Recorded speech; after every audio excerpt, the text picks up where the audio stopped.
people, Shinobi no Kami here. This series is not getting a lot of response, but I also don't want to drop it. I also have my exams going on. So I will be uploading its parts in large parts rather than small parts.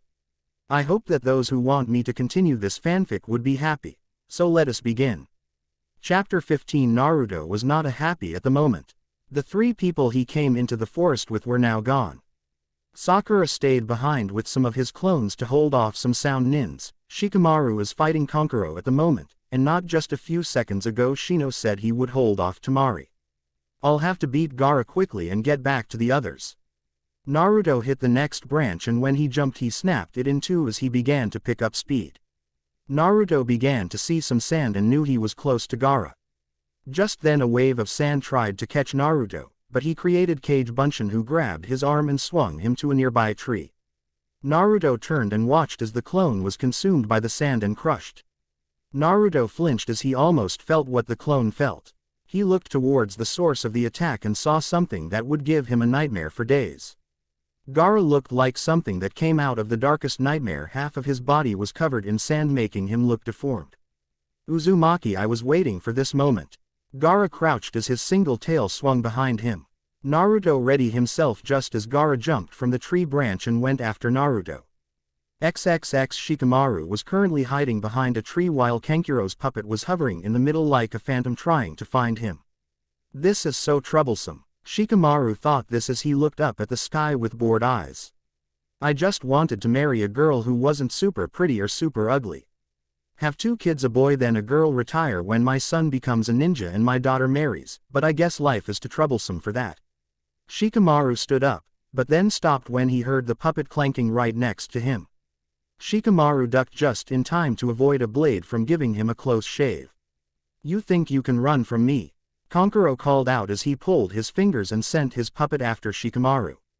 Shikamaru looked back and saw the puppet aim one of his arms at him, which then went back on a hinge and revealed a hole in the puppet's arm. Shikamaru's eyes widened when the puppet shot a black sphere at him. Poison, Shikamaru thought as the sphere exploded and surrounded Shikamaru in a black cloud of poison. There is no way he can survive that poison cloud, Kankuro said with a laugh, but was forced to dodge when 3 kunai came sailing at him. Kankuro jumped and landed on another tree and looked to see Shikamaru attached to a tree above the poison with ninja wire wrapped around his left hand. That is correct, I wouldn't have been able to survive that poison, but nothing said I couldn't dodge it. Kankuro gritted his teeth and twitched 2 of his fingers, and his puppet fired off a barrage of Senbon. Shikamaru let go of his ninja wire and jumped out of the attack's way, but all the while Shikamaru kept a close eye on both the puppet, but mostly the puppet master. If I can figure out the finger movements, then I can figure out when I need to dodge. Shikamaru thought to himself as he dodged the puppet once again, barely getting out of the way of a poisoned kunai. I can't allow Kankuro out of my sight. Shikamaru at that moment saw that Kankuro had vanished, making the Nara curse. Stupid fool, he didn't think I knew he was trying to figure out my puppet's movements. Kankuro thought this from his hiding place under a bush. He is a fool if he thinks he can do that by watching me. Shikamaru began to think through his different ideas as he tried to avoid being stabbed by the puppet. I need to find a way to find him. Shikamaru continued to dodge until he managed to jump behind a tree and throw a smoke bomb to hide himself. He has to have a good enough view to see me, but it also is to be well hidden so I don't see him. Shikamaru took out what little ninja gear he had left and glared at it. Damn, I told him that he would need all the help when he got to Gaara. All well, it's too troublesome to stay mad at him, but I might as well get this over with. Shikamaru stood up and prepared to put his plan into, ran out from behind the tree he was behind while he threw a flash bomb into the air, blinding the entire area with a bright flash. Kankuro blocked, saw the bright light and nearly fell out of the tree, which gave Shikamaru his location because of the leaves falling. Found him. But just as Shikamaru turned and ran at him, the puppet appeared in front of Shikamaru and stabbed him in the stomach with a poison-tipped blade. Blood began to drip down Shikamaru's lip as Kankuro slowly came out of hiding with a smile on his face. And that is why you should have never messed with them. Kankuro stopped talking as he felt his body grow stiff. What the hell? Kakuro looked and saw that Shikamaru was smiling with his fingers together in a rat seal. Kankuro looked at the ground and saw a shadow line that attached to him. I knew that if your puppet got me, you would come out. Shikamaru managed to breath out as he twitched his fingers and had the puppet slowly back away, surprising Kankuro. The puppet fell out of the trees and crashed to the ground with force. Shikamaru began to walk over to Kankuro and Kankuro did the same. When Shikamaru got within arm's reach of Kankuro, he pulled out the seal Naruto gave him. Whatever this thing is, I won't make it through today. The poison is spreading faster than I anticipated. Shikamaru brought the tag up and placed it on Kankuro's chest. Suddenly the seal began to glow bright blue. Shikamaru had his shadow detach from Kankuro's as he collapsed along with Kankuro. Damn, this is a chakra seal, Kankuro said as he tried to reach for the seal, but could barely move his arm. At least you're still going to die here, Nara. He looked and saw Shikamaru just looking up at the clouds with a bored expression. Right as Shikamaru was about to respond, a footstep could be heard on the branch with them. The two looked and saw a woman with a black cloak with a moon with a chain wrapped around it and a sword going through it. I don't think he is going to die just yet. Enmatsuki said this as she picked the Nara up carefully while looking at Kankuro.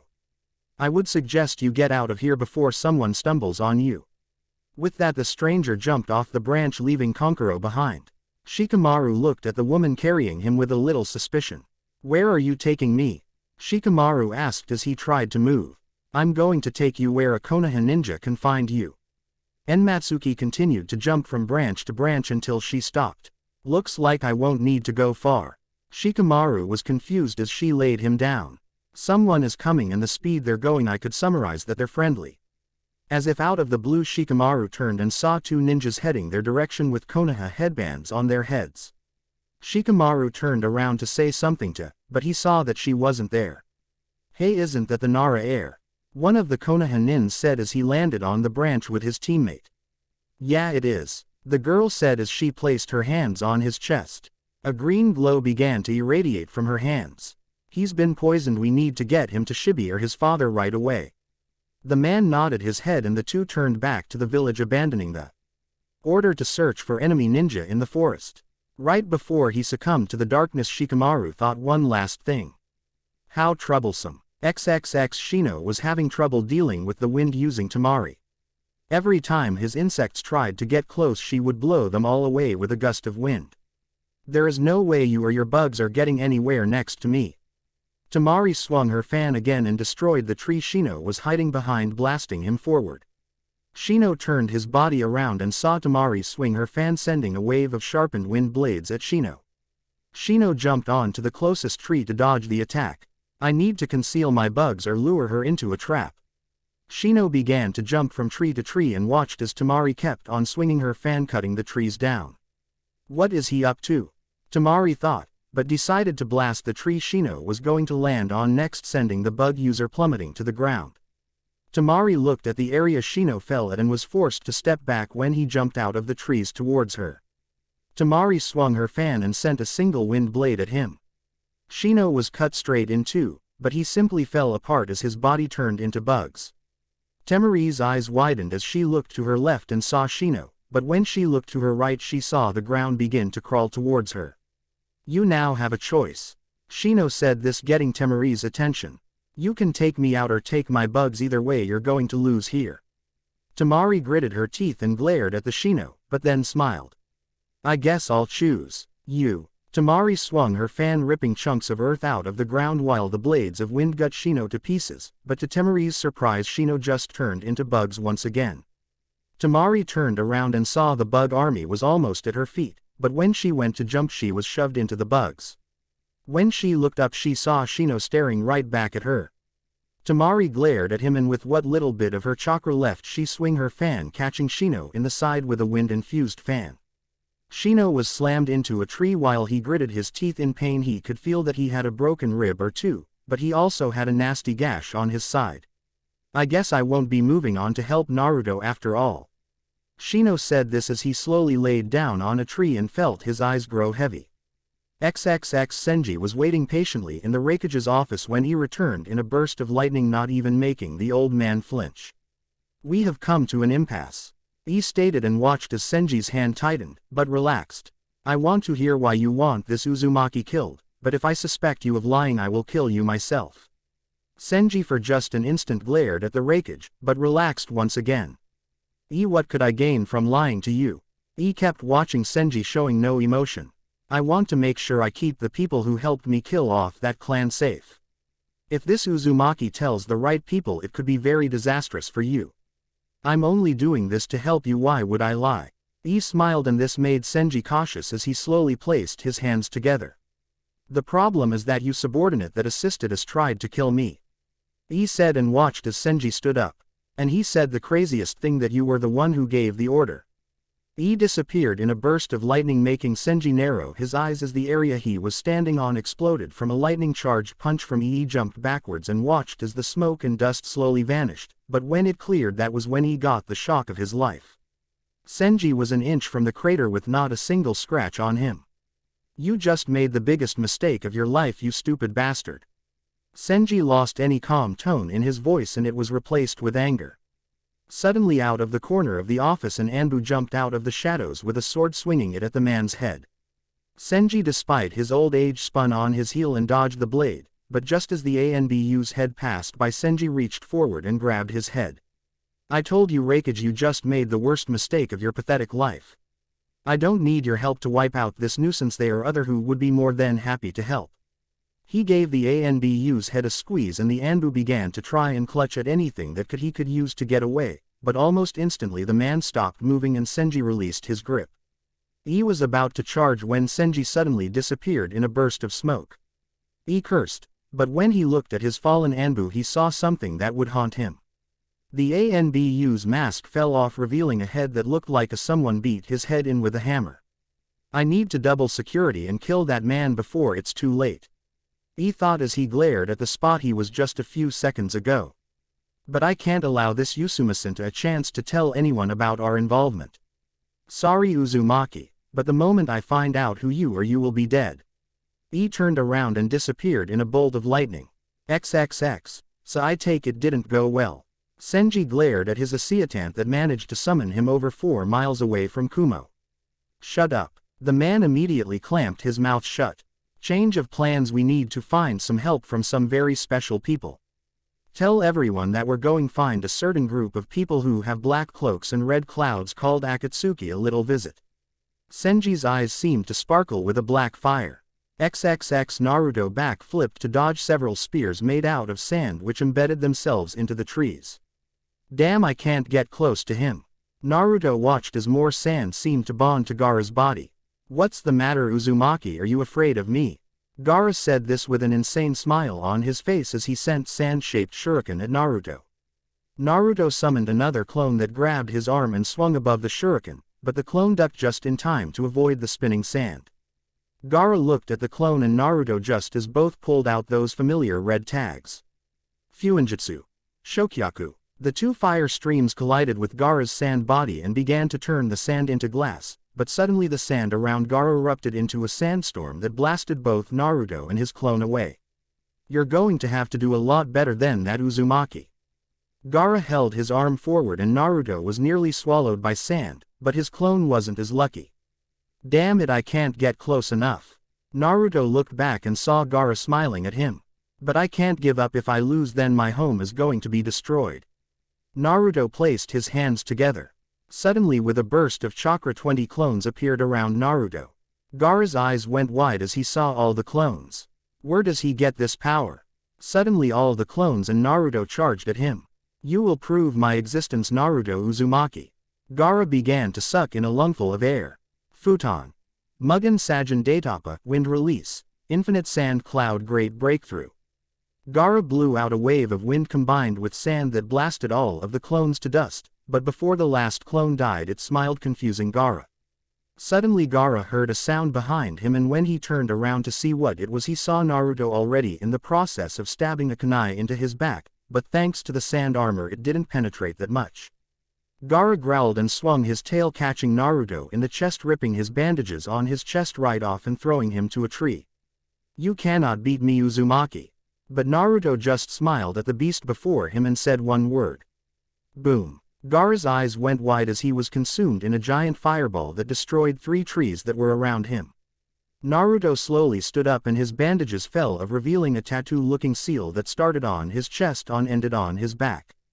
The seal had some sort of storm brewing in the front, and on his back it showed a fox-looking creature.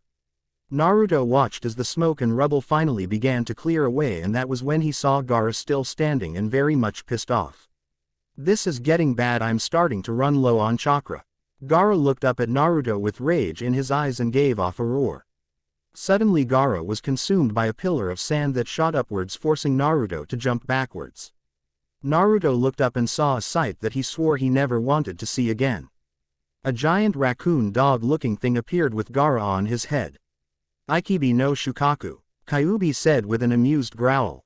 "So this is the first tail," Naruto said as he narrowed his eyes, but when he tried to move he found that sand was wrapped around his ankles. Shit. Naruto looked up and saw more sand falling towards him, ready to crush him. "I have just one chance." Naruto bit his thumb and began to go through hand signs as fast as he could. Kuchio's no jutsu. Naruto slammed his hand down just as the sand above him fell right on top of him. Suddenly, in a giant cloud of smoke, the sand was blasted away. Naruto, on the other hand, was on top of the smoke cloud with his legs bent and his arms resting on his knees. When the smoke cleared, Gaara saw a giant elderly toad was what Naruto summoned. "What do you want, brat?" Gamabunta growled this out as if he wasn't happy about being summoned. "My sons told me what you had them do." "Sorry Gamabunta, but I couldn't summon you or I would have destroyed the stadium." Naruto said this with a smile as he looked down at the chief toad. "But I need your help now." Gamabunta looked at the creature in front of him and narrowed his eyes. "Shukaku, why would I want to get into a fight with him?" Gamabunta stated this as he took his pipe out of his mouth. Naruto gritted his teeth. "Because I really need your help here," Naruto said in an almost begging voice. "But why should I fight for you?" Gamabunta looked at Naruto. "Because if you don't help me then Konoha will be destroyed and I don't think you would want that." Naruto looked back at Gamabunta, who sighed. "Fine, but the next time you summon me you better have sake." Gamabunta pulled his dagger out of its sheath just in time to see Gaara put his hands together in a tiger seal. Suddenly Gaara went limp, which made Gamabunta curse. Naruto was confused until he looked and saw Shukaku's eye begin to spin and change color. "I'm free." Shukaku screamed this to the sky as he began to laugh like a maniac. "Oh, goody, someone to slaughter." Shukaku reeled backwards while sucking in a massive amount of air. "I'm going to jump." Gamabunta warned Naruto, who applied chakra to his feet and hands to stay on the toad. Futon. Rinkuden, wind release. Drilling air bullet. Shukaku spat out a compressed sphere of wind at Gamabunta, who jumped over it. Gamabunta put his hands together. Sweden. Tepidama, water release. Gunshot. Gamabunta spat out his own sphere, but instead of being wind it was water. Shukaku looked up and spat out his wind sphere, and when the two attacks connected the area was drenched in the water. As Gamabunta landed on the ground he took his dagger and slashed Shukaku's arm off with some difficulty. "Damn, he's tough, I barely made that cut." Gamabunta though to himself with a glare. Shukaku turned and faced Gamabunta with rage in his eyes. "You fucking bastard, I'll kill you." Shukaku began to suck in more air, forcing Gamabunta to try and dodge his attacks. "What should we do?" Naruto shouted as he tried to stay on the moving toad's head. "You need to wake up the medium," Gamabunta said as he dodged yet another bullet of air. "The what?" Naruto looked at Gamabunta, who let out a sigh. "The kid on his head, wake him up," Gamabunta said as he saw Naruto smile with a glint in his eyes. "All right, just get me close enough," Naruto said as he began to draw on Kyuubi's chakra. Gamabunta nodded his head and began to charge at Shukaku while dodging his air bullets. Shukaku's eyes widened as he saw an image of a giant fox behind Naruto. When Gamabunta got close enough, Naruto jumped off his head with the added chakra, and before Shukaku's sand could stop him, Naruto delivered a punch to Gaara's head. "No, I just got here." Shukaku screamed this out just as his body began to break apart. Gaara woke up and found himself falling out of the sky with Naruto with him. They landed on the ground with a loud thud, but the two surprisingly got up despite their injuries. "How are you so strong?" Gaara asked as he gathered what little bit of his chakra and made his sand come to him. "Because I fight for everyone who was ever close to me," Naruto said this as he took out a kunai and slashed his hand open and smeared the blood on the seal. I know what it's like through Gaara. I've been in that dark and lonely place, but I'm telling you that fighting all by yourself is not true strength. Fighting with others is. Naruto then put his hands together and began to concentrate. I only have 3 seconds, I better make them count. Suddenly the seal on Naruto's body began to glow and spread until Naruto's entire body seemed to shimmer like wind. Fuinjutsu. Makaze, storm caused by the devil's hand. Naruto charged at Gaara as the sand came at Naruto, but instead of moving out of the way, Naruto ran straight towards it. As soon as the sand came into contact with Naruto, it vanished, surprising Gaara, but before he could react, Naruto punched Gaara in the face, sending him skidding backwards. Gaara managed to stop himself from going any farther back and willed his sand to surround Naruto. Naruto looked around as he saw the seal begin to fade away. I have to end this, and now. Naruto watched as the sand came pelting at him with force. Suddenly the sand vanished once again. Gaara watched as Naruto disappeared and then reappeared in front of him, delivering a devastating kick to the side of Gaara's head that sent him smashing straight into a tree.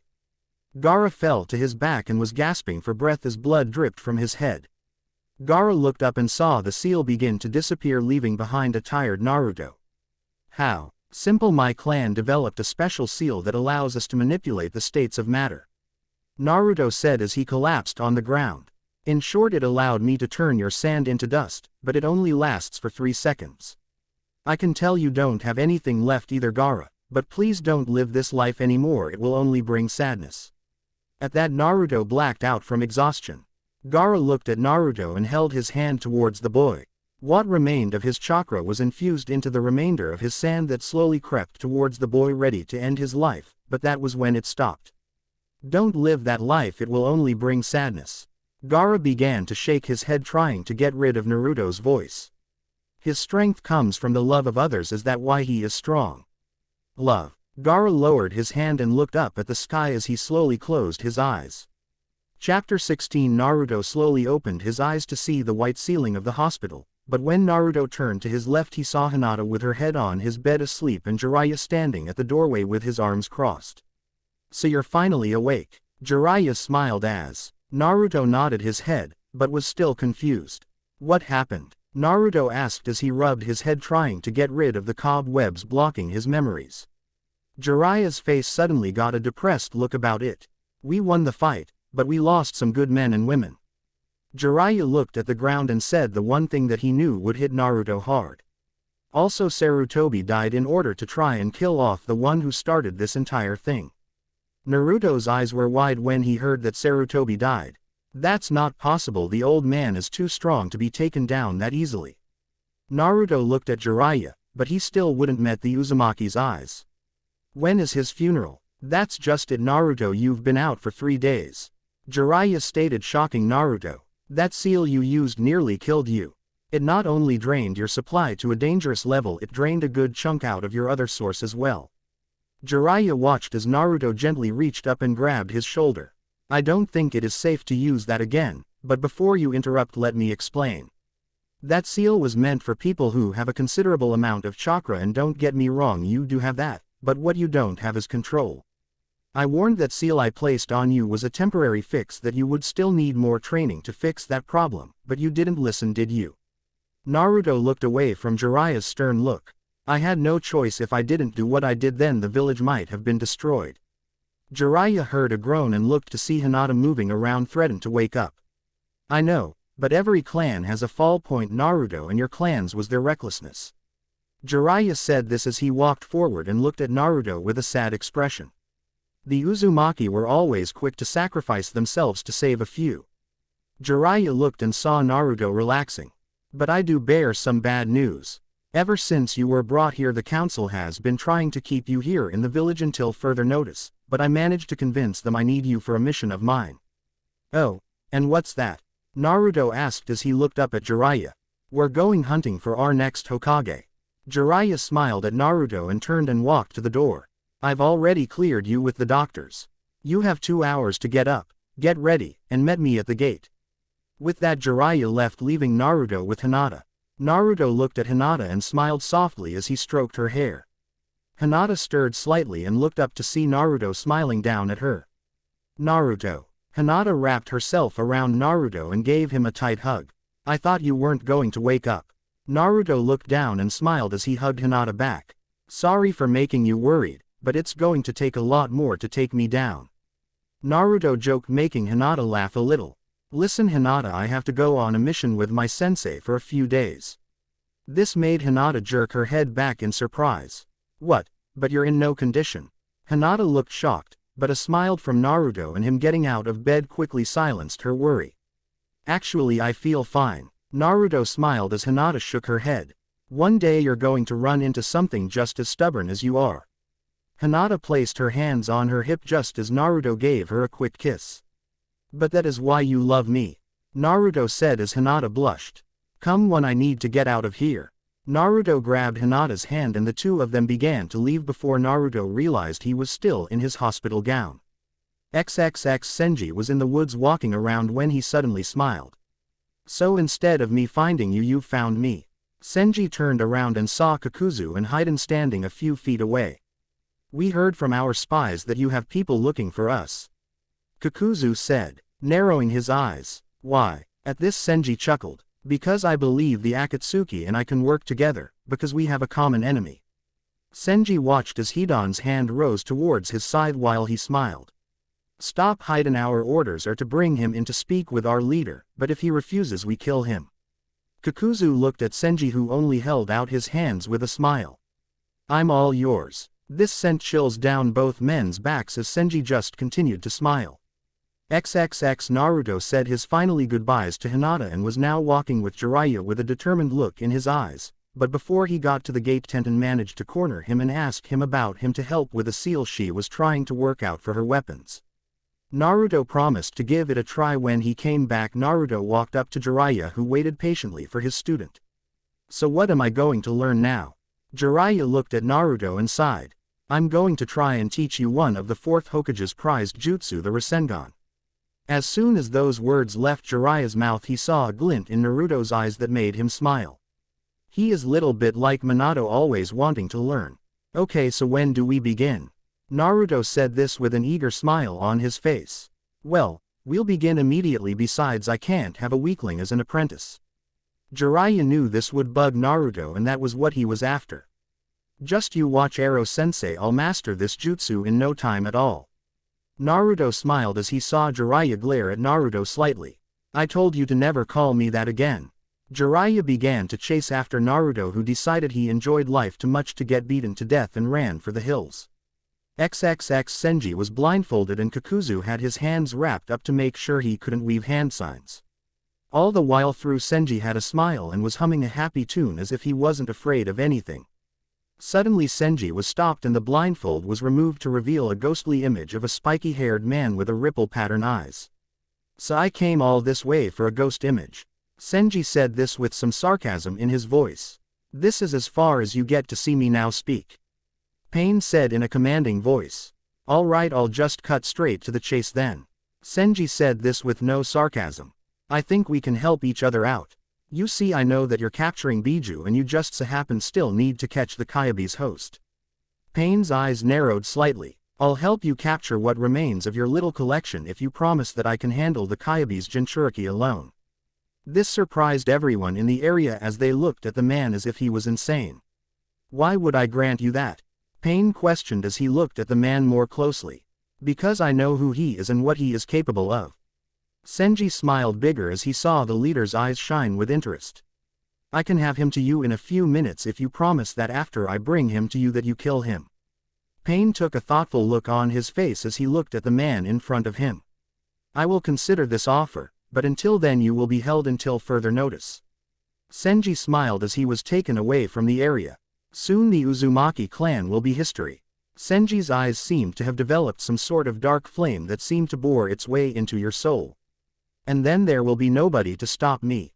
Senji began to chuckle at the thought as his smile got even bigger. XXX Naruto was in the apartment that Jiraiya managed to rent for the day while he went to do research, leaving Naruto to finish his Rasengan training. So far Naruto made it to the final stage, surprising the sage, but was having trouble getting his chakra control.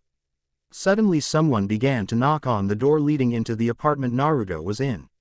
Ero-sensei wouldn't be back this soon. Naruto's eyes narrowed as he placed his hands together and created a clone. Naruto jerked his head to the door and hid behind a corner waiting with a kunai with an explosive tag. The clone opened the door and was greeted with two men looking down at him. Both of them were wearing black cloaks with red clouds, but they were different in their appearance. One looked like a shark with sharpened teeth and a sword behind his back wrapped up in bandages with a skull on the handle.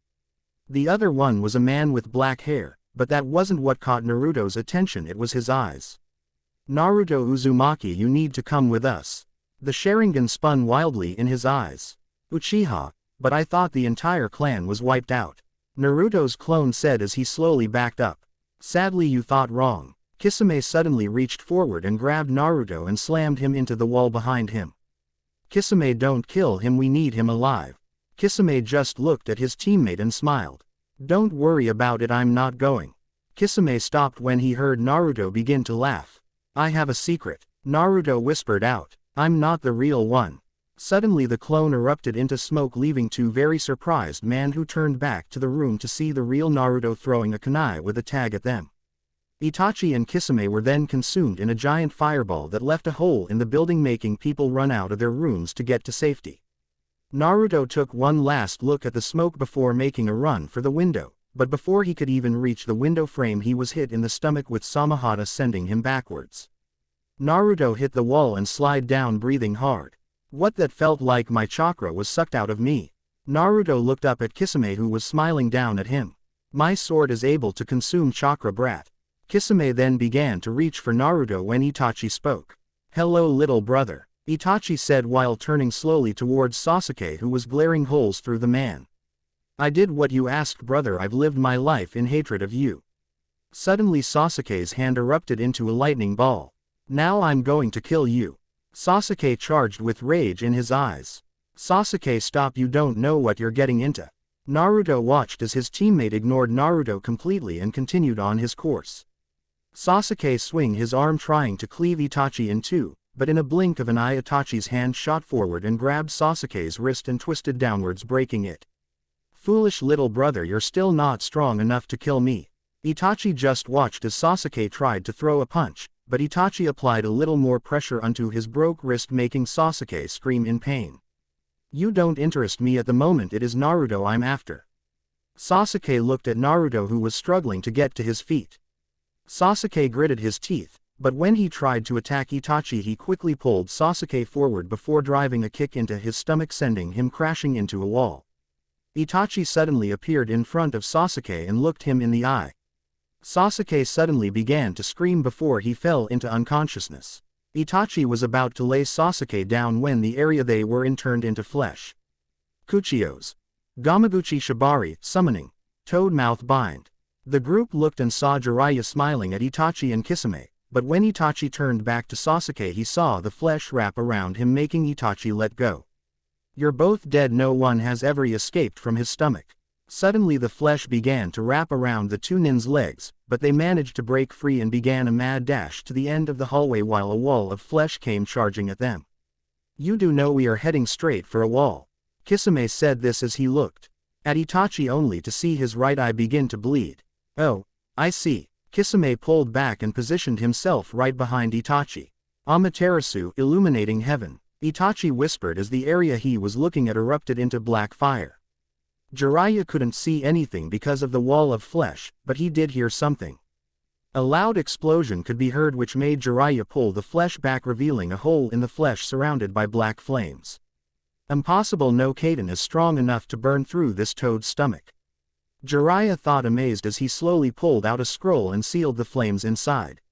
You okay, Naruto? Jiraiya turned to see Naruto looking at Sasuke with sad eyes, but before Jiraiya could speak he was promptly kicked in the face by Guy. Guy was smiling, but not until he saw who he kicked. I'm so sorry, I thought you were the enemy. Guy apologized to the Toad Hermit. Well, how about you check before you decide to kick people in the face? Jiraiya was bleeding from his nose and he didn't look all that happy. But besides that, we need you to take Sasuke to the hospital in Konoha immediately. Guy nodded his head and grabbed Sasuke before jumping away. You know he didn't mean to. Naruto said as he looked at Jiraiya with a smile. Shut up. Jiraiya yelled out at Naruto. Besides, what did I tell you about not stirring up trouble? I can't protect you all the time. Yeah, because you're too busy being a pervert. Naruto said back at Jiraiya, who looked slightly offended. I am not a pervert. Jiraiya said as he stood proudly. I am a mega pervert. Jiraiya turned to see Naruto walking away. My point exactly, Naruto said with a smile, making Jiraiya grit his teeth as he went to go catch up with the blonde boy. XXX Kakuheki was sitting on a bed, clenching and unclenching his fist. Finally, I think my strength is coming back, Kakuheki said to himself, but got an answer from the doorway. That's good, you're going to need every last drop. Kakuheki turned to see the old man staring at him with soft eyes. Oninami, demon wave. Kakuheki said this with both happiness and confusing in his voice. It's good to see you again, my old friend, but what is it that you need from me? Oninami just smiled even more and sat down on the chair. A new Uzumaki has appeared and I've taken great care trying to make sure he's safe. For the first time in a year he sounded just like an old man. But I can feel my time drawing ever closer. I need someone to watch him and bring him here when my time is near. That is where you, Ashiki, and Denpa come in. So when the time comes you want us to capture him. Kakuheki looked very hesitant to capturing a someone, but what Oninami said next eased his mind. No, we don't need that kind of attention. Oninami then reached into his robes and pulled out a scroll. But if you show this to the current Hokage, then we'll be able to take Naruto without any resistance. Kakuheki grabbed the scroll just as the old man was sent into a fit of coughs and spitting out a little blood. Kakuheki went to help him, but he waved him down. Okay, but what if they don't let him go? Stark waited for Oninami to regain his breath. Let us hope it doesn't come to that. When Oninami looked Kakuheki in the eye, Kakuheki knew exactly what they would do. Kakuheki sighed and leaned back into the side of the wall right behind his bed. Yeah, I don't think they'll take too kindly to us if we do that. Kakuheki said this with a mild smile that made Oninami chuckle. Even after all these years you still haven't changed, have you? Oninami said this in more of a statement than anything. Kakuheki just shrugged as he turned and laid down on the bed and fell asleep. Oninami's smile disappeared and was replaced with a worried frown as he looked out the window. Just survive for a little bit longer, Naruto. XXX, hell no. Tsunade yelled out with a red color to her cheeks. Jiraiya just sighed as both Shizune and Naruto just looked with confused looks. Why would I want to be Hokage? Whoever gets that job is being sent to death. Our sensei should have known better than to take up the mantle again. Tsunade was too busy talking to notice the Naruto grabbing the table with such force that it began to crack. I mean, looked at what happened to all the other Hokages, all of them died to protect that village. Sarutobi was brave, I'll give him that, but he was. She never finished as a chunk of table was thrown and hit in the face. Everyone turned to see a Naruto glaring at Tsunade with angry with a chunk of his table missing. Why, you little fucking, you're pathetic. Naruto said this as he stood up and turned to leave, leaving the shocked group behind him, but before he got a few feet away he turned his head around to see Tsunade getting out of the booth. Don't fight me. Naruto said this with force in his voice that made everyone stop. You spit on the name Hokage like it is nothing but a title. I'll let you in on a little secret. The name Hokage means you're the strongest, but it also means you are willing to sacrifice yourself to save your village. Someone like you who loathes in self-pity doesn't deserve to be called Hokage or be a member of Konoha. I, on the other hand, am willing to put my life on the line to protect the people of Konoha even though they don't like me. So go back to your pathetic life and let us go about in finding a much more deserving individual. Jiraiya and Shizune both looked at Naruto as if he just lost his mind. Tsunade actually glared so hard at Naruto everyone in the bar thought he was going to burst into flames. Take that back, you brat. Tsunade approached Naruto, who turned fully around and glared back. Fine, let's make a bet since you're so fond of making them. Naruto said and didn't give Tsunade enough time to speak. If you beat me then I'll apologize, but if I win then you come back to Konoha. I thought you said I wasn't worthy. Tsunade said with smirk. Our mission is to bring you back to Konoha. What happens next is up to the council. Naruto stated plainly. Tsunade just shook her head and smiled. Fine, but just to prove I'm not going to lose I'll throw in my necklace. Naruto looked at the necklace and just shrugged. So do we have a deal? Tsunade glared and walked outside, making sure to hit Naruto in the shoulder with a chakra-infused arm. Naruto was spun, making him turn completely around facing the door, surprising him. She is sure as strong. Naruto actually began to sweat as he followed the woman outside. Naruto, you fool. Jiraiya gritted his teeth as he literally threw himself at the door to get outside to make sure his student didn't die. Jiraiya got outside just as Naruto was thrown into a side of a building, leaving a crater in the wall. Why don't you give up? You can't beat me. Tsunade smirked, but frowned when Naruto just picked himself out of the rubble and glared at her. Because I don't know how to give up. Naruto stood up fully while he spat out some blood. I am Naruto Uzumaki and I'm going to be Hokage one day. Tsunade's eyes widened as she saw an image of both Dan and her brother. Naruto noticed this and decided to act. He placed his hands together and created 2 clones and charged the distracted woman, but just as he got within range and was pulling out his seals, she blasted both the clones and Naruto with a punch to the ground. She looked up and watched as the 2 clones disappeared into smoke, but what shocked her was when Naruto disappeared as well. Where did he? Tsunade was snapped out of her thoughts when she heard a buzzing sound. When she turned around, she got the shock of a lifetime. Naruto was holding a blue spinning ball with seals all over his right hand and was smiling like a fox. You lose. Naruto slammed the sphere into Tsunade's back and watched as the sphere started to grind away. Rasengan. Tsunade was launched forward and slammed into the building in front of her. Don't you ever spit on the name Hokage. Naruto just watched as the rubble gently fell on top of Tsunade's glaring form. Chapter 17. Jiraiya was stunned. No, to say that was an understatement. We barely got into his training and he already got the Rasengan completed. Jiraiya walked forward and looked down at his student, who smiled back. How simple. I used my fuinjutsu. Naruto said and watched as Jiraiya looked on confused. It's simple. I couldn't focus on 2 things at once. Gather my chakra and spin it. So I created a new seal that does the spinning for me. The seal is designed to activate whenever I place chakra into it, so now I can pull out my Rasengan just as fast as you. Why didn't I think of that? Jiraiya threw his hands up in the air with a little bit of anger. Because you were too busy looking at girls. Naruto said, but looked back at Tsunade, who was helped to her feet by Shizune. I guess that means you're coming with us. Tsunade tried to get to Naruto, but was stopped by the pain shooting through her back. Why did you teach him that jutsu, Jiraiya? Tsunade glared at Jiraiya, who smiled at her. Fine, don't answer me then. So you beat me, brat. I guess everyone gets lucky every now and then. Tsunade reached up and gave the necklace to Naruto and proceeded to try and get away from him, but was stopped by Naruto's voice. Where do you think you're going? Naruto turned to Tsunade just as he placed the necklace around his neck. You also have to come with us to Konoha. Tsunade just gritted her teeth and glared at Naruto, who smiled back. A deal is a deal. Naruto just stared at Tsunade, looking directly into her eyes.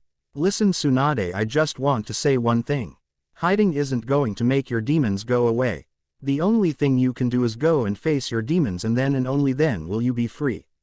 Tsunade turned her head in a huff and was led away from the away to get the wound on her back treated. What if she tries to leave? Naruto looked at Jiraiya, who watched his teammate leave.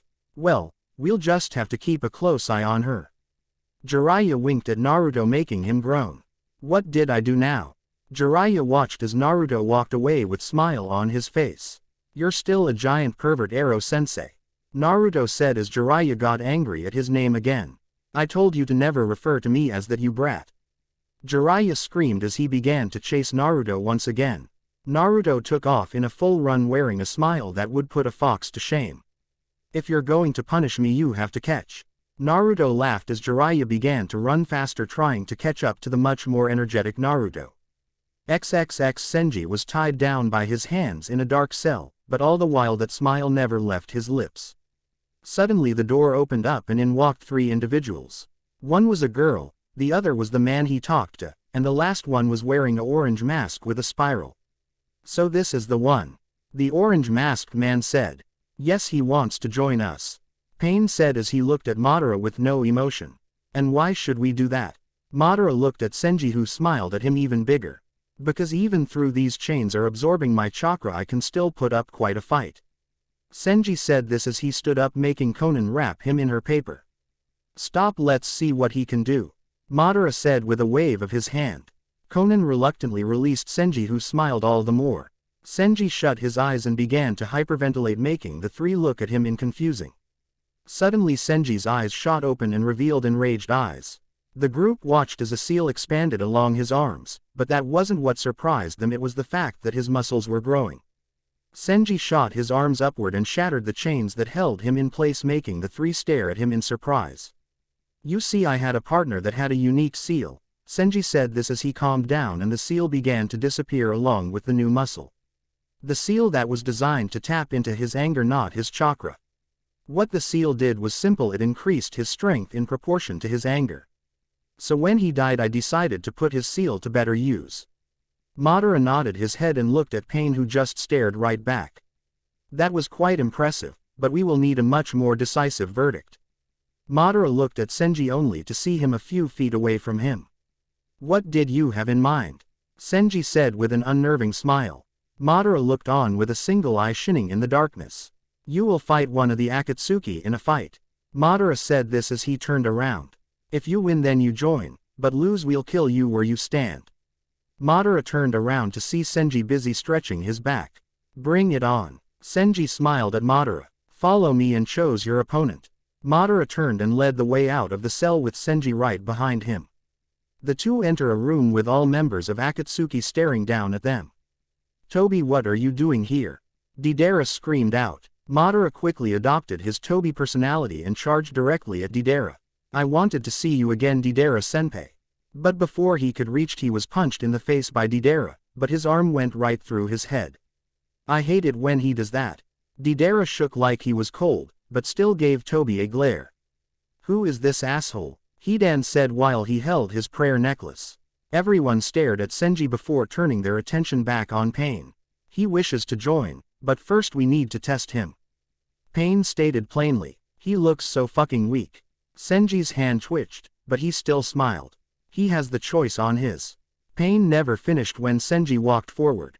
I want the freak with the prayer necklace. Senji's eyes were almost glittering with happiness, but underneath was rage. You think you can beat me? Hidan looked slightly offended. I be sure to sacrifice you to my god Jashin. Senji began to laugh at the name of Jashin, which made Hidan go mad with rage. The god Jashin. Senji seemed to have taken great pleasure in hearing that name. Well, you better be praying to your god for help, because you're going to get ripped apart by me. Hidan suddenly gripped his scythe and jumped down, bringing his triple-bladed scythe down. Senji simply sidestepped the blade and tried to deliver a kick to Hidan, but he jumped backwards, avoiding the kick entirely. How dare you insult my god, you fucking heretic! Hidan dropped into a stance with an evil glint in his eye. I'm going to make sure your death is as painful as possible. Senji just shook his head. If that is the case, then why don't I let you have the first attack? Senji held his arms out. Go ahead, I promise you that this is the only chance you're going to get. Hidan got mad at that point and ran at Senji before swinging his scythe sideways, nailing him in the stomach, giving Senji a nasty gash. Now you will suffer for you, Harari. Hidan stopped when he looked at his scythe and didn't see a drop of blood. Hidan looked at Senji and saw his blood slowly, almost a crawl, dropping to the floor. I did warn you. Senji smiled as he tore his shirt and wrapped up his stomach. Now it's my turn. Pain, on the other hand, had a different idea in mind. Pain threw one of his chakra receivers at Senji, who turned around just to see the point of the pike. Then, to everyone's surprise, the receiver slowed down, allowing Senji to move out of its way lazily and gently grab it. So that's it, Pain said as his Rinnegan shined in the darkness. You're using a Jikuken ninjutsu, space-time techniques, to slow down time in your personal space. Senji smiled as he just broke the pike in two. Why, out of all the enemies I've ever fought in my time, you're the only one to have figured it out. Senji actually began to clap at Pain. I'm impressed. Does that mean I get my wish? Pain looked thoughtful for a moment, but he took a quick look at Madara, who gave a quick nod. Very well, Senji, welcome to Akatsuki. Senji just smiled even bigger and cracked his knuckles together. XXX. What did you say? Tsunade stared at her old teammate in shock. Orochimaru smiled as he figured he had Tsunade exactly where he wanted her. Heal my arms and I'll bring your dear brother and lover back from the dead. Orochimaru smiled as he realized he had Tsunade exactly where he wanted her. All you have to do is heal me and you can be reunited with your loved ones. Lady Tsunade, you can't be seriously considering this. Shizune looked at Tsunade with shock in her eyes. Think about what my uncle would have done. Orochimaru began to laugh. Look at her, she is more than considering it. Orochimaru looked at Tsunade, who seemed to be conflicted. I'll give you 1 day to decide. Until then, Tsunade. With that, Orochimaru and Kabuto both vanished in a swirl of fire. Tsunade. Shizune couldn't finish as Tsunade turned on her heel and began to walk away.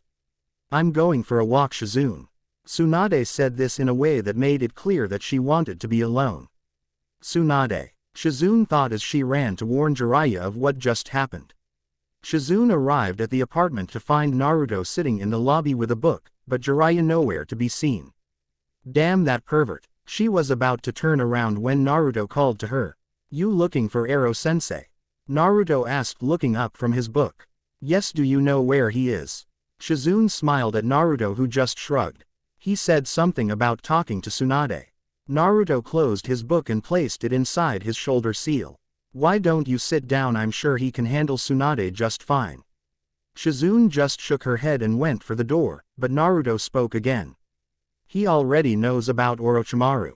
Shizune stopped dead in her tracks and looked back at Naruto, who pulled out his book once more. What do you mean? Shizune turned around and looked directly at Naruto. Before you guys left, he managed to place 2 seals on the both of you. Naruto continued to look at his book. One he said would track you and the other would allow him to hear your conversations. Shizune looked stunned, but Naruto continued to speak. He said that if one seal was destroyed he could track you with the other. This was all to make sure that Tsunade didn't try and make a run for it. Shizune breathed a small sigh of relief and moved towards Naruto, noticing the necklace he won from Tsunade on his neck. Should I warn him? Shizune looked at Naruto as he finished his book and stretched his arms. Naruto, about that necklace, its curse. This made Naruto raise an eyebrow. Everyone who has ever worn that necklace has died except for Lady Tsunade. But instead of freaking out like she thought, he was calmed and even shrugged it off. I guess I'll have to change that, because I'll never die, not until I become Hokage. Naruto said this with a fierce determination in his voice that seemed to give off courage. Come on, let's go to bed, it's getting late and I'm tired.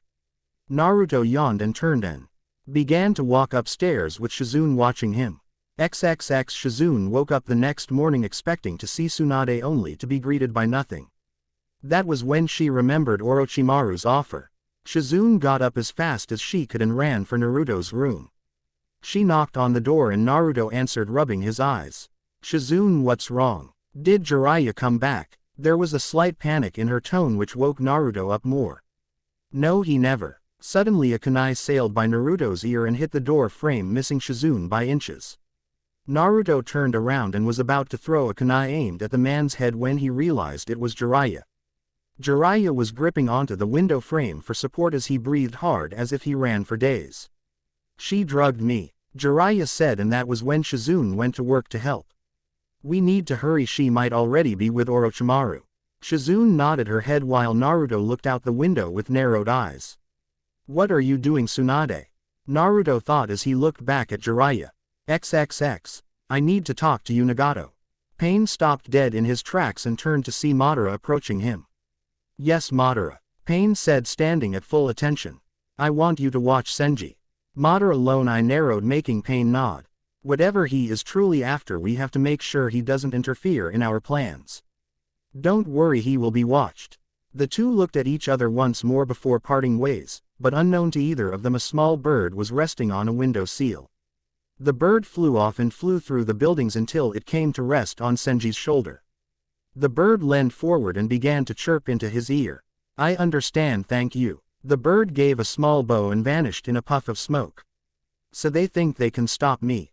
That is so pathetic, it is laughable. I think in due time I need to show them that you can't control the actions of a true god. Senji sat in the dark and began to laugh as he thought about all the things he would do to the Uzumaki when he caught him. XXX. Kabuto dodged yet another attack from the enraged Tsunade, who was looking to kill. If she hits me, it is game over.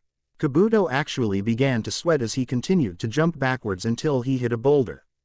Damn. Kabuto looked forward and saw Tsunade raising her fist up to deliver the killing blow, but Kabuto quickly brought a kunai up and slashed his hand open. The blood splashed on Tsunade's face, making her stop in shock. Blood. Tsunade froze and brought her hands up to her face with wide eyes. Kabuto smiled and delivered a swift and brutal kick to her side. You call yourself a medical ninja? Kabuto smiled as he slowly approached her.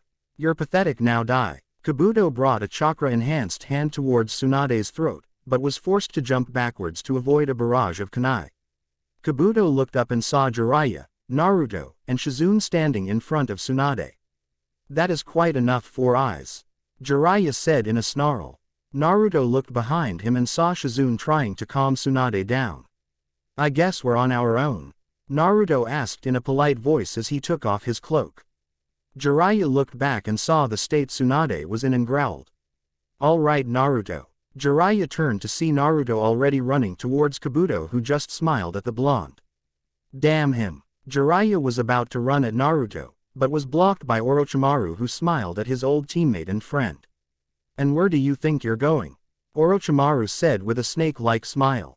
Jiraiya just gritted his teeth and dropped into a fighting stance.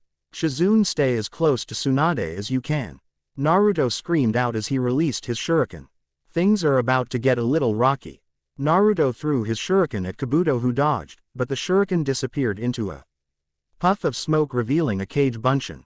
Kabuto managed to bring his hand down just in time to punch the clone in the head. Kabuto turned his head and saw Naruto already next to him, throwing a punch that caught him in the face. Kabuto was sent spinning backwards, but not until he kicked Naruto in the side. The two combatants were sent spiraling in opposite directions until they came to a stop facing the other. You've improved from our last meeting. Kabuto smiled as he rubbed his jaw, noticing the wet feeling. If that impressed you, I have some good news for you. Naruto smiled as he held out his hand. You haven't seen anything yet. Kabuto watched as a small sphere started to form in his hand. XXX. Orochimaru dodged a fireball sent his way by Jiraiya. Why do you bother with that useless boy? Orochimaru said in a mocking voice. I have an eye for talent and all I see from that boy is idiocy. Exactly. Jiraiya said, confusing Orochimaru. Why would I want to teach someone who already has everything to be a good ninja? It's not ninjutsu that makes a ninja, it is the guts to never give up, and Naruto has that in spades. Orochimaru chuckled as he looked at Jiraiya with a glint in his eye. Oh, he reminds you of you. Orochimaru took a slight glance at Naruto and saw him holding the Rasengan, giving Orochimaru a surprise. Impossible, no child should be able to master a technique like that. XXX. Kabuto watched the sphere spin a little more before speaking. Why do you want to protect her? Naruto looked at Kabuto with wide eyes. Tsunade said she doesn't want to go to Konoha, so why bother protecting her? Naruto's eyes narrowed slightly. Because she might be a bitch when it comes down to it. Tsunade looked at Naruto as he brought his free hand up and formed a tiger seal. But she is still a member of Konoha and I won't give up on her. Kabuto went to run at Naruto but suddenly found himself unable to move thanks to a Kage Bunshin. What? When did he? Kabuto was snapped out of his thoughts as he saw Naruto suddenly take a running start towards him. Shit, won't have enough time to dodge. Naruto brought his hand back and then rammed it into Kabuto's stomach. Rasengan. Naruto yelled out as his clone vanished and Kabuto began to scream, but unseen from Naruto, Kabuto managed to bring his hand up and take a chakra-infused swipe at his chest. Naruto pushed one last time and sent Kabuto backwards, slamming into a boulder. Kabuto collapsed on the ground only to see Naruto standing above him with a slight glare in his eyes. Well, what are you waiting for? Kill me, Kabuto said from his position on the ground, but to his utter surprise Naruto just shook his head and began to walk away from the downed shinobi. What are you doing? Even if you don't wear the headband, you used to be a Konoha nin. Naruto stopped as he felt pain shoot through his chest, but he kept going. I'm not going to kill you this time, but if you ever try to hurt my friends again, I won't just kill you, I'll rip you to pieces. Kabuto watched as Naruto suddenly collapsed on the ground in a huff, making Tsunade run over to check him out. Kabuto watched as Tsunade tried to heal Naruto. Why? Kabuto narrowed his eyes at Naruto. Why would he keep me alive? Tsunade started to panic as Naruto's heart stopped and Kabuto felt his teeth clench as he bit back a retort, but suddenly Naruto's hand came up and gently smacked the top of Tsunade's head. "Why are you crying?" Naruto stared up at Tsunade weakly. "I thought I told you I won't die until I become Hokage."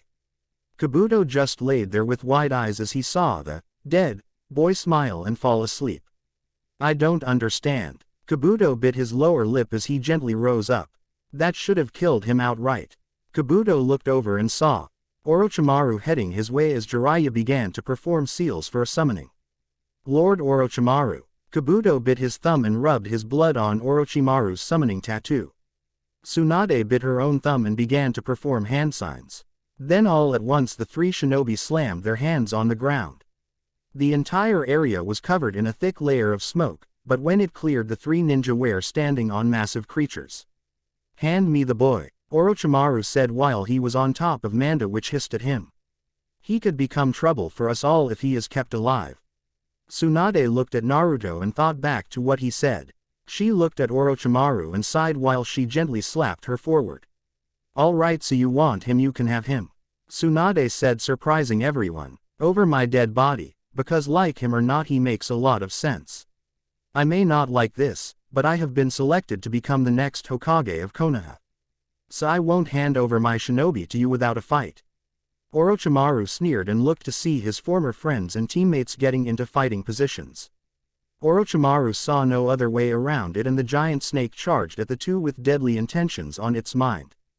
"Just hold on, brat." Tsunade looked back and saw a mini slug pick Naruto up and jump down. "I still have a score to settle with you." With that she also charged, ready to die for a fellow Konoha nin. Chapter 18. The group slowly began to see the front gate to Konoha, which made Naruto smile, but also brought about a feeling of sadness. After being away from the village he got used to the kind faces he saw outside of the villages, but he was still happy that he can now see Hinata again. Naruto looked back and saw Jiraiya and Tsunade talking about the old days while Shizune just listened with a smile. "Hey, guys, is it okay if I go on ahead?" Naruto shouted, making the three look at him. "Sure Naruto, go on." Jiraiya waved to his student and watched him run like he was being chased down by rabid animals. "If I only had his energy." Jiraiya rubbed the top of his head as he watched Naruto stop at the gate. After getting past the guards, Naruto made his way over to his favorite ramen shop, but just as Naruto was about to get close he spotted something that caught his attention. Hinata and Tenten were walking together when they also spotted Naruto. "Naruto, you're back." Hinata ran at Naruto and gave him a hug with a kiss to the cheek as well. "Yeah, I just got back," Naruto said with a smile. "How about you all join me? I'm going to get some ramen."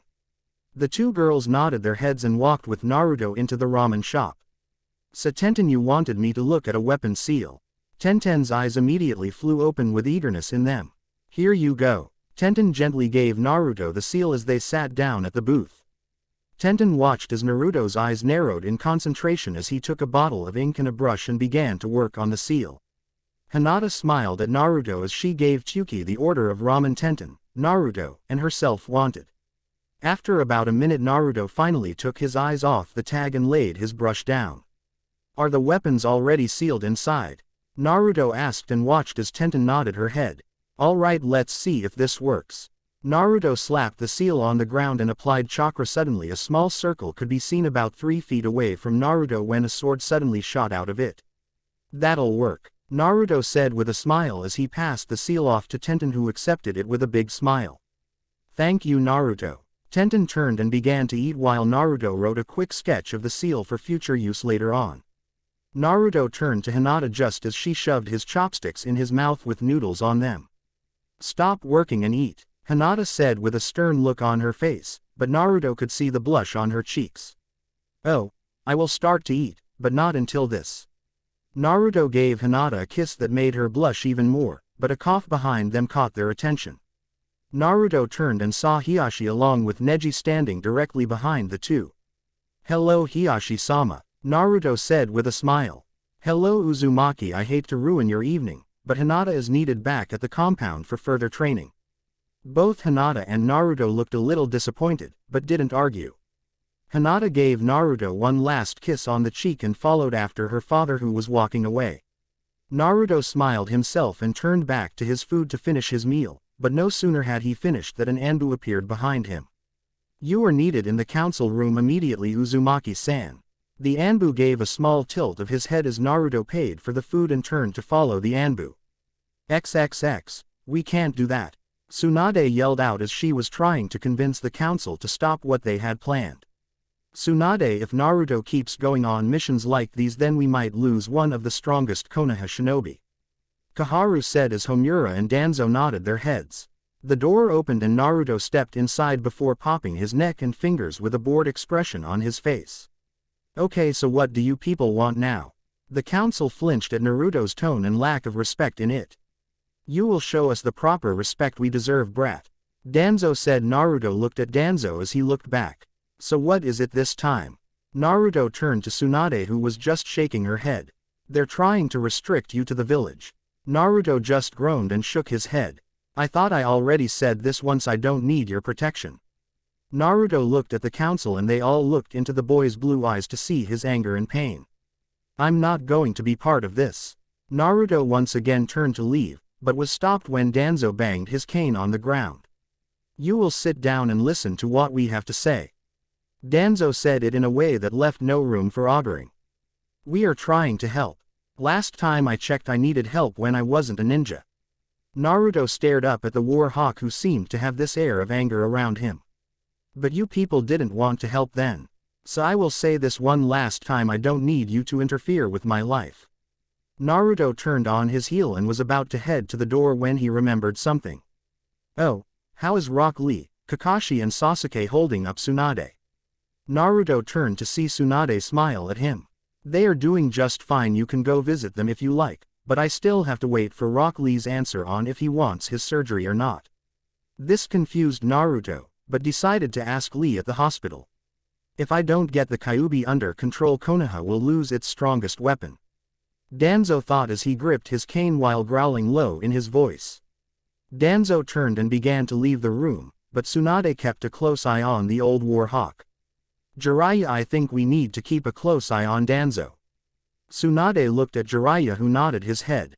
XXX. Naruto made it to the hospital and asked the nurse where was Rock Lee's room. The nurse looked at Naruto for a second before telling him the room. Naruto walked towards Lee's room when he heard a voice coming from the door. Naruto recognized the voice as Lee's sensei guy, and Naruto could tell from the tone in his voice that it was serious, but before Naruto could turn away he heard one sentence that chilled him. The surgery could kill me, Lee said without any of his enthusiasm in his voice. Naruto heard Guy sigh from the other side. Tsunade told me about the risks. Naruto could hear the slight depressed voice in Guy's voice. She said that you won't be strong enough to survive the treatment, but you want to know what I said, Lee? Lee just shook his head as he waited for his sensei to tell him. I told her she was wrong. I told her that you had the strength to live through anything. You told me that your dream was to be a splendid ninja using nothing but taijutsu. Well, Lee, you can still make your dream come true. I believe that you can serve this treatment and that you will be stronger because of it. Lee looked a little uncertain about it. Do you mean it, Guy-sensei? Guy seemed to be taken back by Lee's question, but he quickly recovered and smiled down at his student. Lee, I mean it with every fiber of my being. Naruto smiled as he walked away, but he was still worried over Lee, but he had a feeling he was in good hands. Naruto made his way to Kakashi's and Sasuke's room, but when he went in he saw that Sasuke was missing, with Kakashi laying on the bed with his book. Kakashi-sensei, what happened to Sasuke? Kakashi looked at Naruto then went back to his book. He asked the nurse to let him grab some fresh air. Kakashi said, turning a page in his book. I think he said something about the roof. Before Kakashi could say any more, Naruto already left the room. Maybe I should tag along. Sasuke's been acting very strangely towards Naruto lately. Kakashi closed his book and got out of bed. XXX. Naruto opened the door leading to the rooftops and saw Sasuke staring at across the village. You know they've been talking about you. The tone in Sasuke's voice put Naruto on edge, but he still approached his teammate with more caution. They've been talking about how I lost to you. This time Sasuke turned and Naruto saw hate, just pure hate reflected in his eyes. Sasuke, Naruto said in a confused tone. And now to further it, my brother is after you. Sasuke stood up and walked towards Naruto with deadly intent in each step. He is not supposed to be after you. He is supposed to be after me. What is so special about you? Tell me. Sasuke started to get closer to attacking and Naruto knew it. Sasuke, you need to calm. Suddenly Naruto felt the need to duck and was lucky that he listened to his senses. Sasuke flew over his head with his Chidori fully charged as he glared at Naruto. Naruto looked at the Sasuke he was talking to and saw that it disappeared in a puff of smoke. What were you doing? Naruto dropped into a fighting stance as Sasuke chuckled. I wasn't going to kill you, yet. Sasuke looked at Naruto with his Sharingan spinning madly. All I want to do is see what makes you tick. Sasuke charged again, but this time Naruto was waiting. Naruto ducked below his arm and spun around, kicking Sasuke's legs out from underneath him. Sasuke felt himself falling, but just before he hit the ground he outstretched his arm and spun away from Naruto. Sasuke landed on his feet and charged his Chidori yet again, but Naruto already began to charge his Rasengan. Sasuke's eyes narrowed as he looked at the sphere of chakra. What is that? Naruto just shook his head. Sasuke, I'll say this one time only, back down. Sasuke looked stunned from Naruto's words.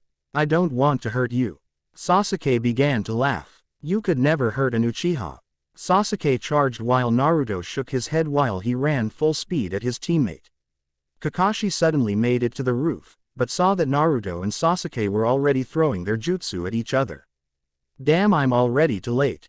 Kakashi tried to make it, but the two collided, causing air pressure to start to force Kakashi to hold his ground. Kakashi looked up and saw that Naruto was getting pushed back, which surprised him. Kakashi revealed his Sharingan and saw that Naruto was slowly decreasing the amount of chakra to the Rasengan. What is he doing? Sasuke smirked as he started to push with everything he had, causing a loud screech to be heard. Suddenly Naruto threw the arm holding the Rasengan upwards, forcing Sasuke to follow it. Sasuke looked down at Naruto and tried to bring his Chidori on his head, but Naruto grabbed his wrist and then his throat. Sasuke was about to retaliate, but Naruto quickly jumped back. What did you figure out you can't? Sasuke's words were cut off when his Sharingan and Chidori were suddenly deactivated. Sasuke kept trying to reactivate his jutsu and Sharingan, but to no avail. What the hell did you do to me? I placed a chakra seal on you. Naruto said, pointing to Sasuke, who looked down and saw black marking all over his arms. I placed it on you when I grabbed your neck. Now I just want to talk with you. Why should I listen to you? Sasuke screamed out in rage. Because I won't release the seal until you do. Sasuke growled at Naruto with anger in his voice. What happened to you, Sasuke? I mean, we're teammates and we're friends, but lately you've been acting like an asshole. Why? Sasuke just shook his head with a twisted smile. You want to know why? Naruto nodded his head. I already told you at the Chunin exams, remember? I don't have to explain myself to you. Naruto just shook his head and with hand sign released Sasuke from the seal. I don't know what's happening, but I can say this, Sasuke. Naruto said with concern in his voice. If you don't get off the path you were on, then you're going to die. Sasuke just smirked and walked over to the ledge of the building before jumping off. Naruto looked at Kakashi, who I smiled, signaling that he would talk with Sasuke. Naruto watched as Kakashi disappeared in a puff of smoke. Sasuke, please stop whatever it is that you are doing. Naruto turned and began to walk down the staircase with a worried look in his eyes. As Naruto walked down the stairs he heard a familiar voice. Where's Sasuke at? Naruto turned the corner and found himself staring at Sakura. Hey, Sakura, Naruto said with a smile. Sakura turned around and saw Naruto. She smiled as she ran over to him. Hey Naruto, I was wondering, have you seen Sasuke? Sakura asked, but the look on Naruto's face said it all.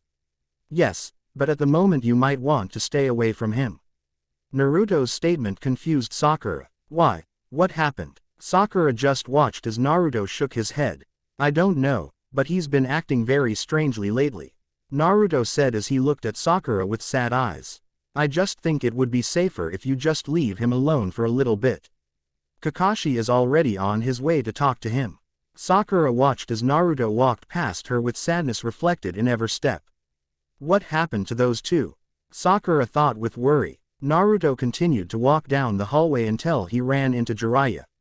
Hey Naruto, just got done with your visit. Jiraiya watched as Naruto turned away with sad eyes. Naruto, what happened? Sasuke is starting to become more and more aggressive towards me. Naruto said as he looked up at his master. He's nearly killed me twice now. I think if he keeps this up he's going to do something he'll regret. Jiraiya's eyes seemed to focus on something in the past, but as quickly as it was there it was gone. Naruto, I think. But it'll be fine if anyone can talk any sense into Sasuke it is Kakashi. Naruto smiled at his teacher as he walked past. Jiraiya just watched with a concerned look on his face. I hope you're right, kid. Jiraiya said this before he vanished in a swirl of leaves. XXX Sasuke was leaning against a tree contemplating Kakashi's words until he felt a presence behind him. Sasuke jumped away from the tree and turned around to see a group of 4 individuals staring at him. Impressive that you managed to sense that we were here. What do you want? Sasuke growled out as his Sharingan activated. Oh, such an angry individual aren't you? Said the purple-haired one.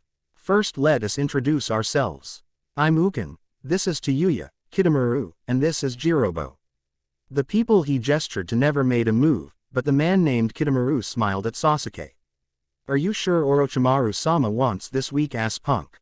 Tayuya said, making Jirobo flinch. I told you not to use such foul language. Tayuya simply glared at Jirobo, who just stared right back. Orochimaru-sama's orders were to bring him with use back to Otogakure. Saken said, still looking at Sasuke. Orochimaru-sama wishes to make you stronger than you ever could be in this dump. At the word stronger, Uken immediately knew he had Sasuke's attention. He wishes to teach you everything he knows and give you power beyond your imagining, and all he wants from you is for you to swear your loyalty to him.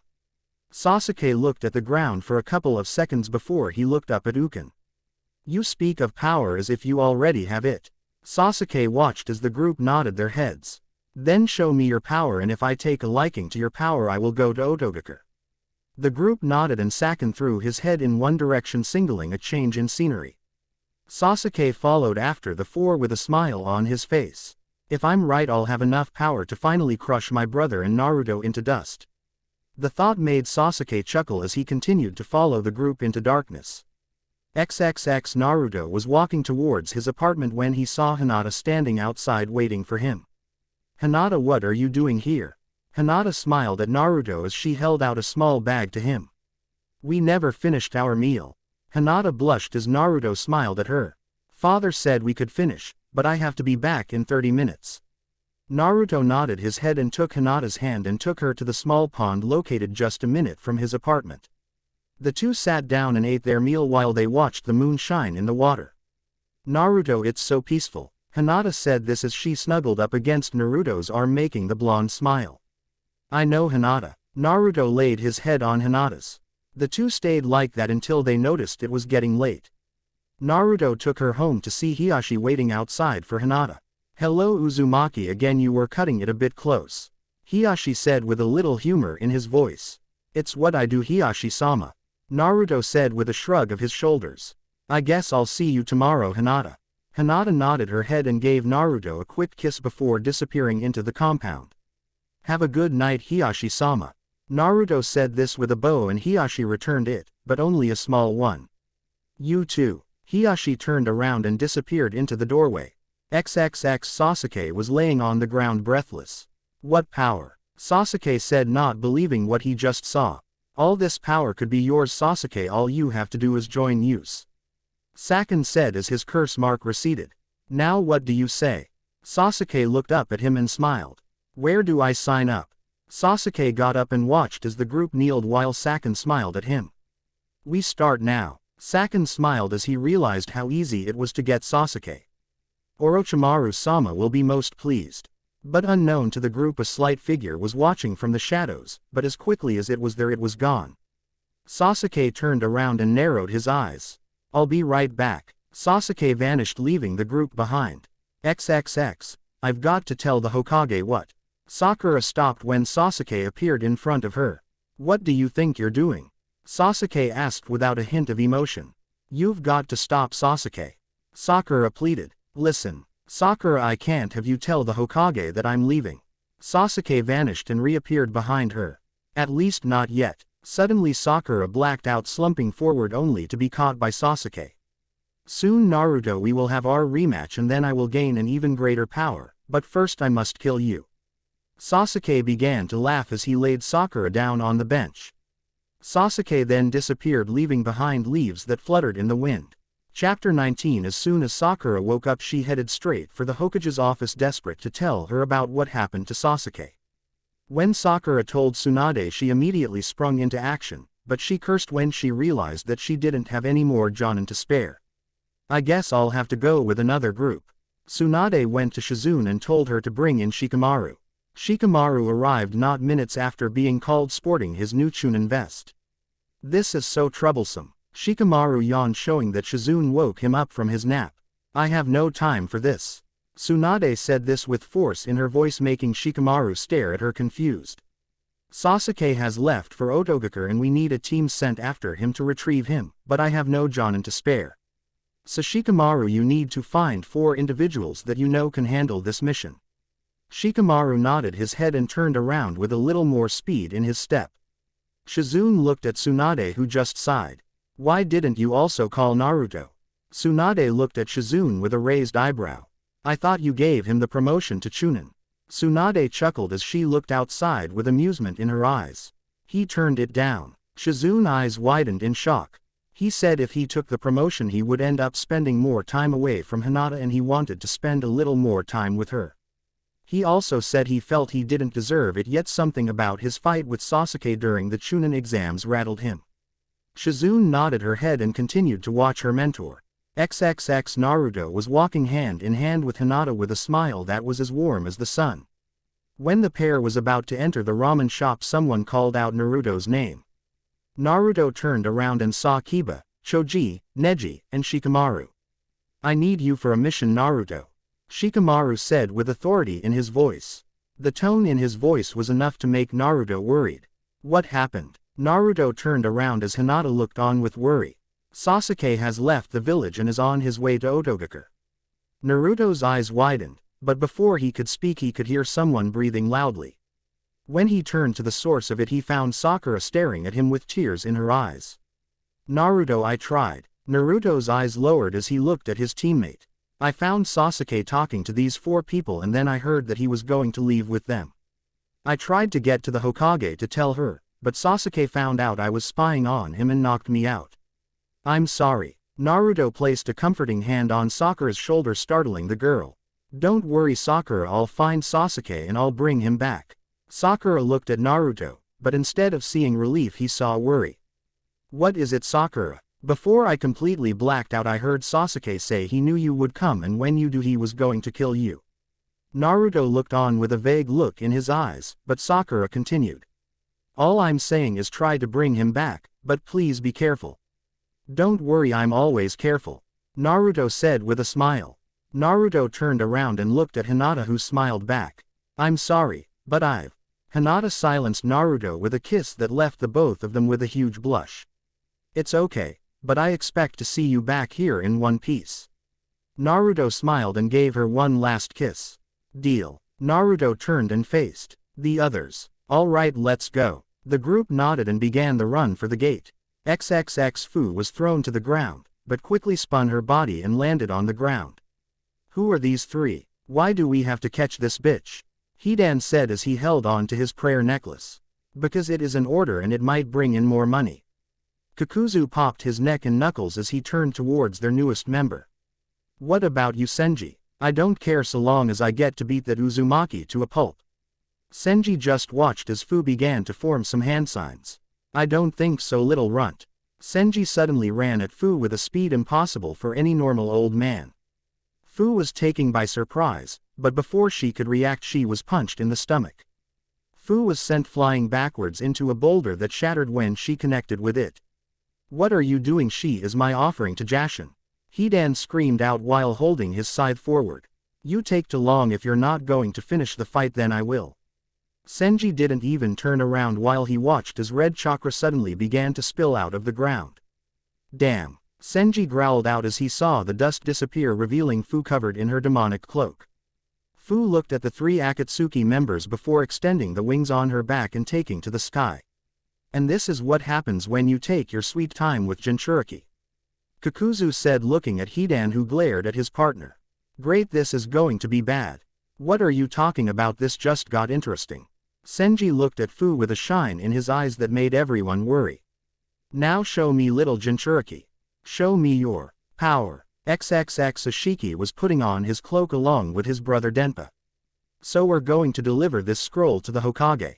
Oninami nodded his head as he watched the two shrug their shoulders. One more thing, Oninami said, stopping the brothers in their tracks. Kakuheiki will be coming with you.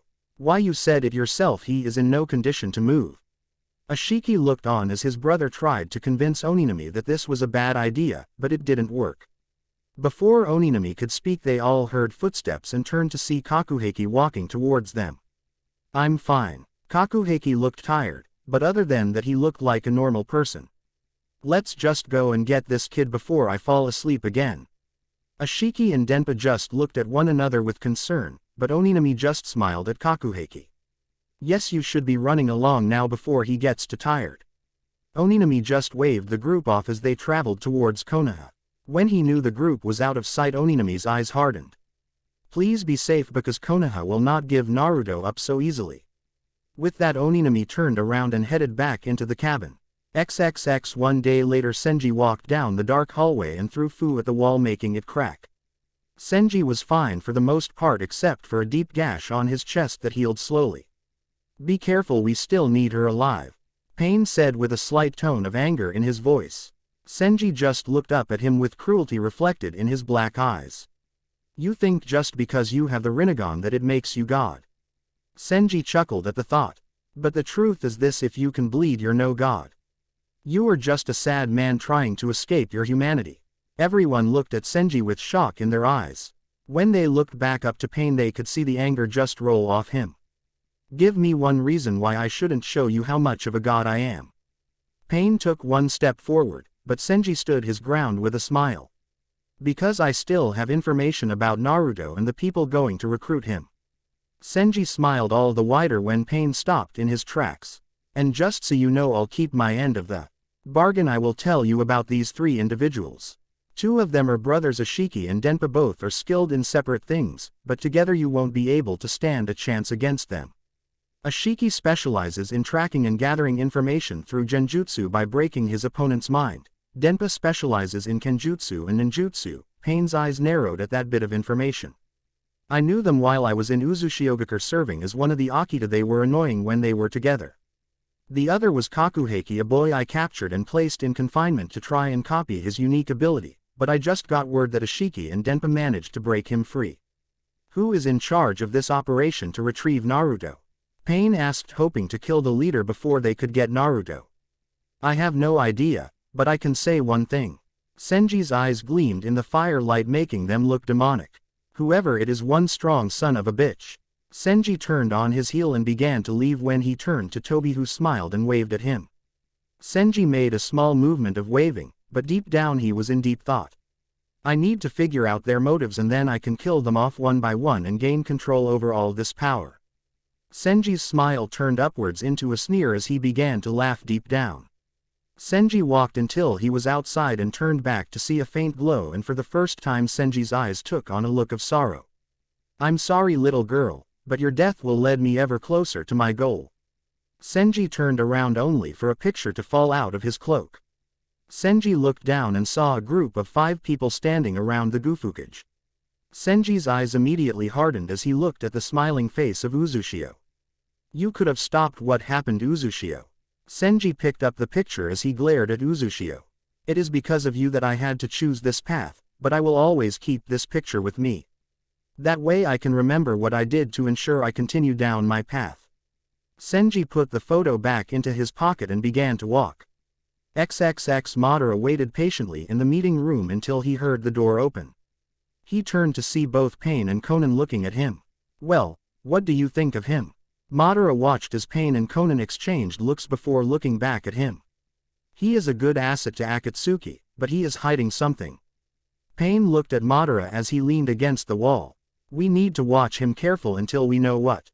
Madara nodded his head. Very well, until next time. Madara disappeared into his dimension within a few seconds, leaving Pain and Konan alone. Konan looked at Pain and saw he had a distant look in his eyes, but before Konan could ask, Pain turned on his heel and walked out the room. XXX. Sasuke. Naruto screamed out as he stopped on the top of a statue of Hashirama Senju's head. Sasuke stopped running. Sasuke stopped on the head of the statue on the other side of the waterfall. Running. Sasuke's voice had a hint of confusion in it. Why would I run from you? I only wanted to pick the perfect place to bury you. Sasuke turned around and Naruto saw that half of his face was covered in black marks along with his left eye being a different color. Naruto just looked on in disbelief as he watched his teammate smile at him. What's with the look, Naruto? Naruto shook his head and narrowed his eyes at Sasuke. What happened to you? Sasuke held up his hands and looked down at them. Power, was Sasuke's response. Power is what's happened to me. Sasuke watched as Naruto glared at him. Sasuke, I'll ask you once. Naruto pulled out 2 scrolls and created 2 clones. Come back to Konoha or I'll break every bone in your body and drag you back. Sasuke looked at Naruto a little bit longer before breaking out into a full-blown laugh. That is a real laugh, Naruto. Sasuke looked at Naruto just as the curse mark began to recede. Don't you see the power I hold in my hands? Naruto shook his head and sighed. I guess I'll just have to break you. Naruto threw the clones the 2 scrolls and they unraveled them. I'll have to thank Tenten for this idea later. Naruto bit both his thumbs and smeared blood on both scrolls just as his clones laid them on the ground. Sasuke narrowed his eyes and jumped at Naruto in an attempt to stop his jutsu. Fuinjutsu. Hakuchiken AE, Sealing Technique, Graveyard Blade. Naruto slammed both his palms on the scrolls. Sasuke heard a cracking sound and looked down just in time to see 4 different swords shooting out of the ground towards his body. Shit! Sasuke screamed out as he watched as the blades inched closer, but at the last second Sasuke gripped one of the blades and used it to shove himself out of danger. Naruto watched as Sasuke fell off the edge of the statue towards the water. Naruto nodded towards his clones and they all jumped after Sasuke. Sasuke hit the water and turned around holding up a tiger seal. Sasuke took in a breath and shot a fireball towards Naruto, but Naruto pulled out 2 of his fire tags and fired the fire streams at the fireball. Sasuke suddenly appeared behind Naruto and his clones. Shit, he used the fireball as a distraction. Naruto said as he spun his body around to dodge a kick to his head, but his 2 clones were kicked and sent flying until they vanished into smoke. Naruto looked up just in time to get punched in the face by Sasuke. Damn, he got a lot stronger from our last fight. Naruto narrowed his eyes as he saw Sasuke's Sharingan spinning madly inside his eyes. With those eyes and this new power he has, I have to be careful of what I do. Sasuke turned his body around and landed on the statue looking down at Naruto with a smile. This is great, all this power just flowing through me. Sasuke looked like he was about to jump for joy. And soon I will collect an even greater power. The tone of Sasuke's voice changed at that moment. It became darker and colder than ever. Naruto landed on the water and looked up at Sasuke with sadness in his eyes. What is with you and power, Sasuke? Sasuke looked at Naruto as if he never saw him before. Power is nothing if you don't have anyone to defend, Sasuke. The path you're going down is not the path to true power. What would you know of true power, Naruto? Sasuke glared at Naruto with hate in his red eyes. Even right now I can see that power coursing through your body. Naruto's eyes narrowed at that. If my power is not true power, then what about yours? There is no difference in power, only in the way you use them. Naruto said this as he relaxed his stance a little. You use your power to further yourself without helping anyone but you. While I use my power to help others in need, that Sasuke is true power. Whoever told you that load of bullshit, Naruto, is lying to you. Sasuke said as he began to walk down the statue a few feet. Power is the ability to crush any foe in front of you, to kill all who stand in your way. Now that Naruto is true power, not all this mumble jumble about protecting others or helping them. Power is meant only to further you in this world. I guess there is no point in talking anymore, is there? Sasuke's answer was charging up his Chidori.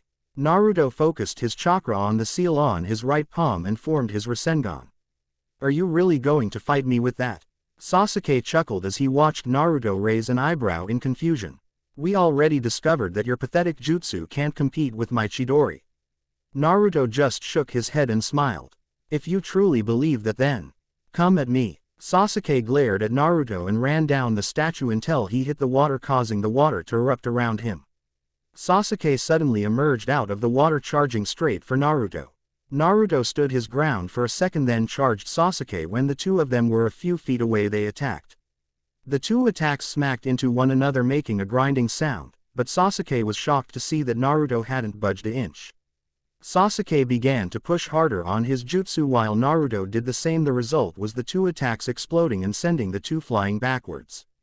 Naruto was sent splashing across the water until he twisted his body around and landed on his feet. Sasuke ended up doing the same thing, but when he looked at Naruto he was angry. How simple! When I first used Rasengan against you, I wasn't using it to its full power. Sasuke shook his head and smirked at Naruto. You had me going for a second. Naruto kept an emotionless face up as Sasuke began to chuckle. But the last time we used these techniques against one another, I felt that you wasn't holding back. Naruto just walked over to the rock wall, making Sasuke look on confused as Naruto made another Rasengan. This is the true power of Rasengan. And without further word, Naruto slammed the Rasengan into the wall. Sasuke watched as the Rasengan dug its way through the wall with ease, but what shocked Sasuke the most was that the entire wall actually began to shake and cracks began to form, making chunks of rock fall into the river. Naruto ended his jutsu and took his arm away. Naruto turned to Sasuke and without looking gave the wall a tap. The result was that half of the wall fell into the water, causing waves. That is the difference between Rasengan and Chidori. Chidori is an assassination jutsu used to get in and get out, but the Rasengan is brute force. It will grind away until you are either launched away from just the force or ripped apart by it. Now I'll ask one more time, Sasuke. Come back to the village quietly or I will break every bone in your body. Sasuke gritted his teeth in anger as he watched the last bit of rock fall into the water. I will not go back to that weakling of a village. Naruto shook his head with his eyes closed. I was hoping not to resort to this. Naruto opened his eyes and was immediately covered in red chakra. I gave you a choice, Sasuke. I won't let you go. Sasuke watched the red chakra surround Naruto, but Sasuke just laughed. Don't you remember that power of yours is useless against my Sharingan? Naruto narrowed his eyes as Sasuke continued. The last time you used it against me, I saw through everything you did. You can't beat me with that power. If I recall that last time we fought with me using this power, you lost. Sasuke's laughter died right there, replaced with anger. I will kill you, Naruto. Sasuke growled this out as his curse mark began to glow. And then I will have an even greater power. Naruto just entered a battle stance and got ready. Sasuke charged Naruto as he went through hand signs. Kaden. Gokaku no Jutsu. Sasuke launched the fireball at Naruto, who narrowed his eyes. Naruto jumped over the fireball only to hear the sound of chirping birds.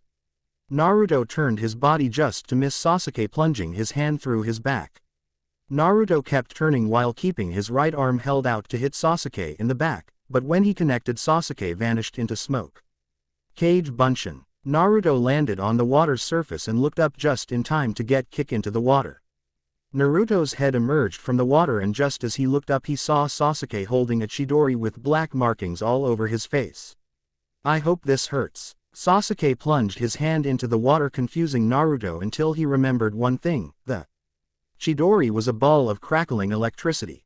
Naruto felt the electricity flow into his body, causing Naruto to scream in pain. Sasuke lifted Naruto out of the water and threw him into the rock wall. Naruto crashed into the wall, making a human-shaped crater, but when Naruto went to move, Sasuke jammed his still-active Chidori into Naruto's chest. I guess you lose. Naruto looked up to see Sasuke smiling at him.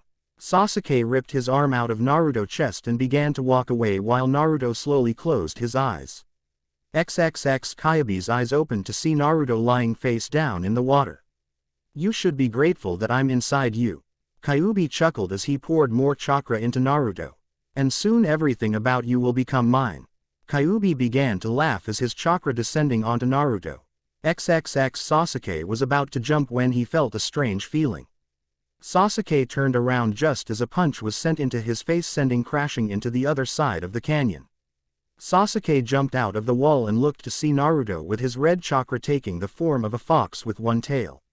How that should have. Sasuke looked at Naruto's chest to see it completely healed. Now where were we, Sasuke? Naruto said as he got down on all fours with an animalistic smile on his face. XXX Ashiki was talking to his brother when he stopped. Denpa turned to his brother just as Kakuheki stopped as well. What is it? We have a very big problem. Ashiki said as he turned to the source of the power. Naruto is using a lot of Kyabe's chakra. This made the other two look at each other in surprise before turning to see Ashiki jumping towards the source of the demonic chakra. Hold on, Naruto, just hold on. Denpa and Kakuheki followed as they charged through the forest to get to Naruto. Chapter 20. Sasuke was actually shaking from the power coming off of Naruto. Why? Sasuke gritted his teeth harder and harder as he began to get angrier at Naruto. Why does he continue to stand up? I was positive that should have killed him, but why didn't it? Sasuke finally couldn't take it anymore. What did that power, Naruto, tell me? Naruto just looked on with sadness in his eyes, but knew Sasuke would figure it out sooner or later. I am a Jinchuriki, Sasuke. Sasuke still had a look of confusing on his face until Naruto went on. I'm the Jinchuriki to Kyuubi no Kitsune. Sasuke's eyes immediately looked like saucer dishes after that bit of news. The Kyuubi no Kitsune, Sasuke thought as he slowly backed up a few steps from Naruto. That demon nearly destroyed the entire village and now it is sealed inside Naruto. Sasuke couldn't help but feel dread start to grip his heart. Sasuke turned and jumped in the air while performing hand signs, but he never got halfway done when Naruto threw his arm and sent his red chakra sailing towards him. Sasuke turned to avoid the chakra arm, but it suddenly changed course and grabbed him. What? This chakra acts like it has a life of its own. Sasuke was immediately pulled towards Naruto, who punched him in the face, sending him back to the canyon wall. Naruto looked down at his hand and noticed it was shaking and that it hurt a little. I can't stay in this form much longer. Naruto turned towards Sasuke, who was on his hands and knees huffing and puffing. Sasuke looked at Naruto and Naruto saw that the black marks had expanded themselves all across Sasuke's face. What's going on? You think you're the only one that is special. Sasuke looked at Naruto as his black marks began to close in, turning Sasuke's skin from white to dark gray.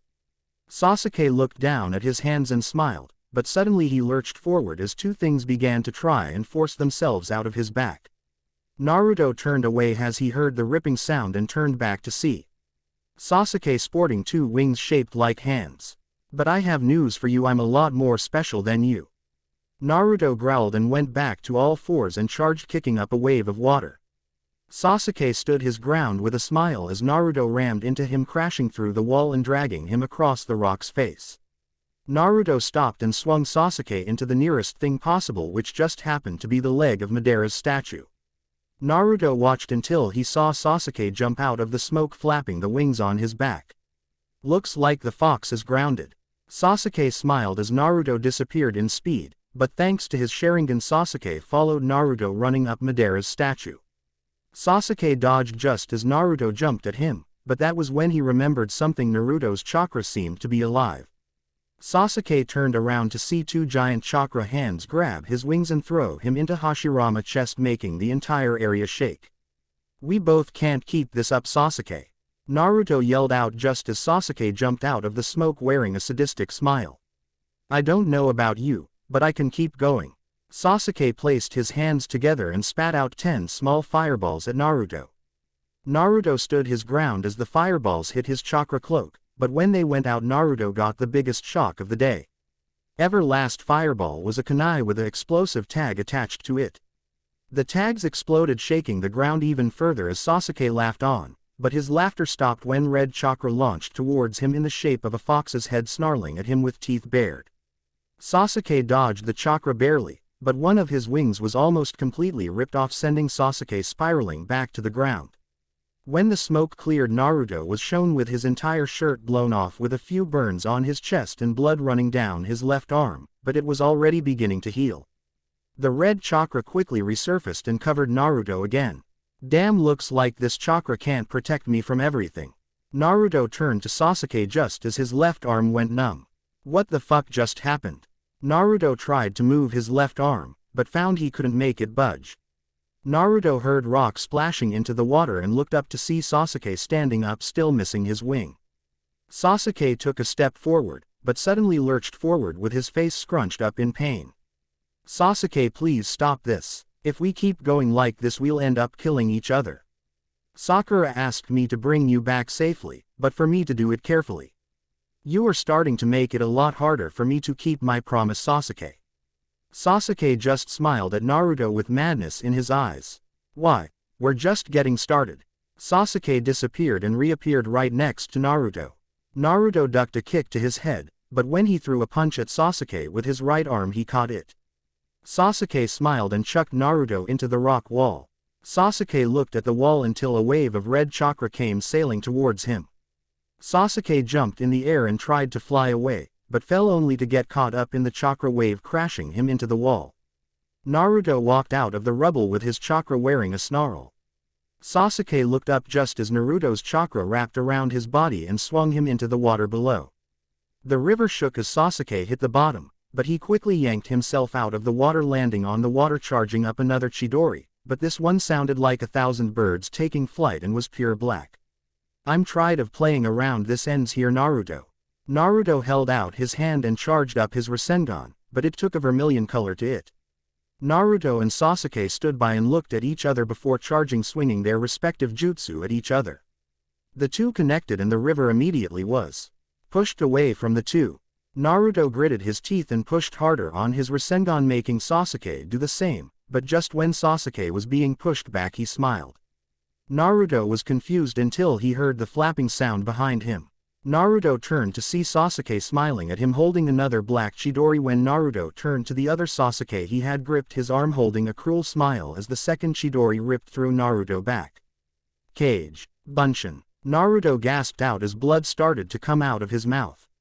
Naruto was then thrown as hard as Sasuke could into the statue of Hashirama, making the statue shake from the force. XXX Ashiki felt Kyabe's chakra suddenly vanish and a feeling of dread washed over him. Damn, we need to hurry now. The other two nodded their heads and began to pick up the pace. Please be safe, Naruto. XXX Sasuke looked down at Naruto, who was to his surprise still breathing. Sasuke himself wasn't doing too well either, from using the Chidori to the cage Bunshin he was standing just from using his curse mark. All I have to do is kill him and then I will have Mangekyo. Sasuke drew out a kunai and was about to bring an end to Naruto's laugh when Sasuke's back was suddenly slashed open. Sasuke jumped forward while turning to see his attacker. Standing right next to Naruto was Enmatsuki with her hood down, revealing a woman with brown hair with blue eyes with twinge of red in them. Who the fuck are you? Enmatsuki looked down to see Naruto breathing and smiled. I'm no one of your concern. Enmatsuki looked at Sasuke and Sasuke felt the air in his lungs being pulled out from the amount of killing intent she was letting out. I don't care about you, Naruto is my concern, so run away, Uchiha, before I stomp out your clan here and now. The tone in her voice suggested that she would do just that. Sasuke turned around and with one last look at Naruto vanished in a swirl of leaves. Naruto. Enmatsuki leaned on Naruto with her head resting on his chest. Hearing a faint heartbeat she smiled, but knew if she didn't get him to Konoha then he would die. Enmatsuki was about to lean down and pick Naruto up when she heard twigs break. She turned on a dime only to see Ashiki, Denpa, and Kakuheki. Whoa, there, it's us. Ashiki held up his hands as Enmatsuki continued to stare at him, but instead of blue eyes she was now sporting blood-red eyes. Prove it. Enmatsuki growled out. We found you at the edge of death, we brought you to Oninami to help you. Ashiki said as he slowly lowered his arms. You then asked, is there any way you could repay us, and from that moment on you helped watch over Naruto. Enmatsuki looked at Ashiki a little more before easing up. Her eyes slowly returned back to normal, making Ashiki breathe a sigh of relief. Please don't ever stare at me with those eyes again. Enmatsuki smiled slyly at Ashiki, who smiled right back. Ashiki looked down and saw Naruto and immediately his smile vanished, but before he could talk the sound of chirping birds caught their attention. They all turned around to see Kakuheki with an arm wrapped around his throat, with Kakashi standing behind him holding a Raikiri lightning cutter. Tell me what happened, or your friend is introduced to the gates of hell. Kakashi glared at them and everyone felt the electricity begin to build in his jutsu. Do you really want to stand here and talk? Naruto is currently dying. Isiki indicated the boy behind him. Besides, we just got here ourselves, we were sent to deliver something to the Hokage. Ashiki slowly reached into his pack and pulled out the scroll and gently showed it to Kakashi, who looked at it with suspicion, but one look at Naruto made his mind up.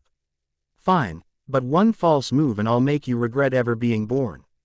Ashiki nodded his head towards Enmatsuki, who gently picked Naruto up, and the group jumped towards Konoha as fast as they could. XXX Tsunade was currently heading out the hospital after giving Choji the medicine to save his life when she heard a voice call her. Hokage-sama. Tsunade turned around and saw Naruto in Enmatsuki's arms with his eyes barely open, a hole punched into his chest that was healing very slowly.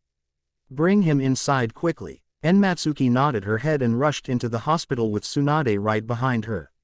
Looks like it is going to be a long day. XXX Naruto woke up once more in the hospital, this time with a splitting headache and a burning pain in his chest. Last time I can that Chidori version in the chest. Naruto grumbled this out just as Tsunade entered the room. Naruto, you're awake. Tsunade ran over in, but when she got close enough she gave him a punch to the head, but without any chakra. Ow. Naruto gripped his head as he glared at Tsunade. What was that for? Tsunade just glared right down at Naruto. That was making us worry so much, Naruto. Tsunade took the charts from his bed and shoved at him. Check how long you been out.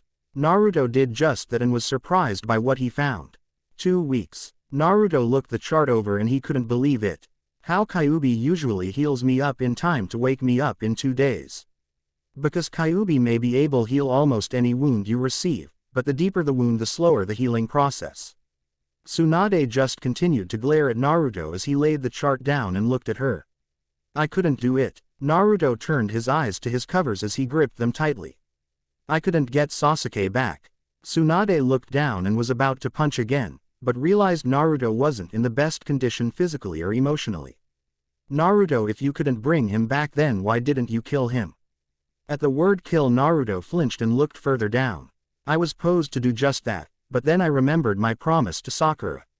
Tsunade waited, seeing Naruto needed to say more. So I aimed lower, but realized that no matter where I aimed Sasuke was going to die. I wanted to keep my promise. If I can't do that, then I don't deserve to be Hokage. Tsunade knew Naruto was hiding something, but didn't press the matter. The door opened and revealed Sakura and Hinata both holding flowers, but when Hinata saw Naruto she ran at him and gave him a hug. Naruto felt pain rip through his body, but it passed as quickly as it came. Naruto. Hinata began to cry into Naruto's shoulder, hurting Naruto more than any wound. When I saw you I really thought you were going to die. Naruto gently pushed Hinata away until she was looking into his eyes. I told you I'm not going to die anytime soon. Naruto gave Hinata a quick kiss. Naruto looked at Sakura and was about to speak when Sakura beat him to it. It's okay, Naruto, Sakura said as she laid the flowers on his legs and gave him a light hug. I know you tried, but I guess I'm to blame. Naruto looked confused for a few seconds. I told you to bring Sasuke back. I tried to relay on you to bring him back, but no more. I will help and do whatever needs to be done to bring Sasuke back. Sakura let the sentence unfinished as she turned around and walked out, but not before giving Naruto a smile. Naruto looked at Tsunade and realized she was hiding something. What is it, Tsunade? The council wants to speak to you. Naruto just groaned as he laid down. Tell them I'm not interested in being. Tsunade interrupted Naruto, but with hesitation. It's about that anymore, Naruto. Naruto looked at Tsunade and saw sadness in her eyes. It's something a little more serious. Naruto just narrowed his eyes at Tsunade. XXX. You can't be serious. Homura yelled out at Ashiki, who rubbed his ear. It really echoes in here. Denpa looked at his brother with a smile and received a slap to the back of the head. Yes, it does. Ashiki looked at Kakuheki, who was sleeping against the wall, as Enmatsuki looked at Danzo every few seconds with a slight worry in her eyes. And for your information, yes, we are serious. We are here to take Naruto to a friend of ours for more training. I'm sorry, but that is out of the question. Naruto is going to be restricted to the village. Kaharu stated as she looked at the group. Look, we can play this silly game, but the result will be Naruto coming with us. Danzo stood up and looked more closely at Anamsuki, who backed away a little. Have I seen you somewhere before? Danzo questioned, making the girl back away a little more. That hair and eye color, you're from the Tentukira, Heaven Cutter clan. Enmatsuki just glared at the ground. I don't know what you are talking about, Enmatsuki stated as she looked at Danzo with anger. My name is Enmatsuki. That right there proves it, Danzo said as he sat down once more. I met some members of your clan during the Second Great Shinobi War and all of them have been named after the moon. You apparently are no exception, but what confuses me is that your clan was wiped out during the war. My father managed to get my mother away, Enmatsuki said through clenched teeth. And now you are the last. Enmatsuki said nothing, but her silence spoke for her. Before they could continue, the door opened and Naruto followed by Jiraiya and Tsunade walked in. Naruto looked around the room and saw two familiar faces. Ashiki, Denpa. Naruto smiled as he walked up to greet the two people who helped him get on the path of fuinjutsu. Naruto, you grown since the last time we saw you, Denpa said, putting a hand on Naruto's head and messing his hair up even more than it already was. I got a lot stronger thanks to you guys as well, Naruto said with a note of pride. We can tell, Ashiki said, shaking Naruto a little. So who are they? Naruto said, pointing to Enmatsuki and Kakuheki, who was rubbing his eyes just now waking up. You don't remember me, Naruto? Enmatsuki looked visible hurt until Naruto's widened. Enmatsuki smiled and nodded. Naruto turned to Kakuheki, who looked at Naruto with a bored expression. Who are you? Kakuheki yawned at Naruto, making him raise an eyebrow as he looked at Ashiki, who just shook his head. His name is Kakuheki. Ashiki looked at the man in question and found that he was asleep again. Anyway, back to business. Ishiki looked at Tsunade, who glared daggers into him. No need to give me such a look, Hokage-sama. I came here not demanding Naruto, but saying that he needs to come with us. And what if I refuse? Tsunade crossed her arms with a defiant expression on her face. Ishiki's response was taking the scroll out and handing it over to her. I'm afraid that is not an option. Ashiki watched as Tsunade opened the scroll and began to read its content. Tsunade's face slowly began to transform from anger to confusing, then to sadness. At the bottom of the scroll, Tsunade's face turned to that of sheer surprise. Jiraiya, Tsunade yelled out, making the Toad Hermit jump and run over to Tsunade. See if this is real or not. Tsunade handed the scroll over to Jiraiya, who took a hold of the scroll and began to look it over with a concentrated eye. When Jiraiya came back, his face told the story. Sorry Tsunade, it's real. Tsunade grabbed Jiraiya by the arm and led him out of the council room and into the hallway. Ashiki was smiling at Naruto as they listened to the Tsunade yell at Jiraiya, not loud enough to be heard, but still pretty loud. When the two entered the room again, Tsunade had a look of anger and despair.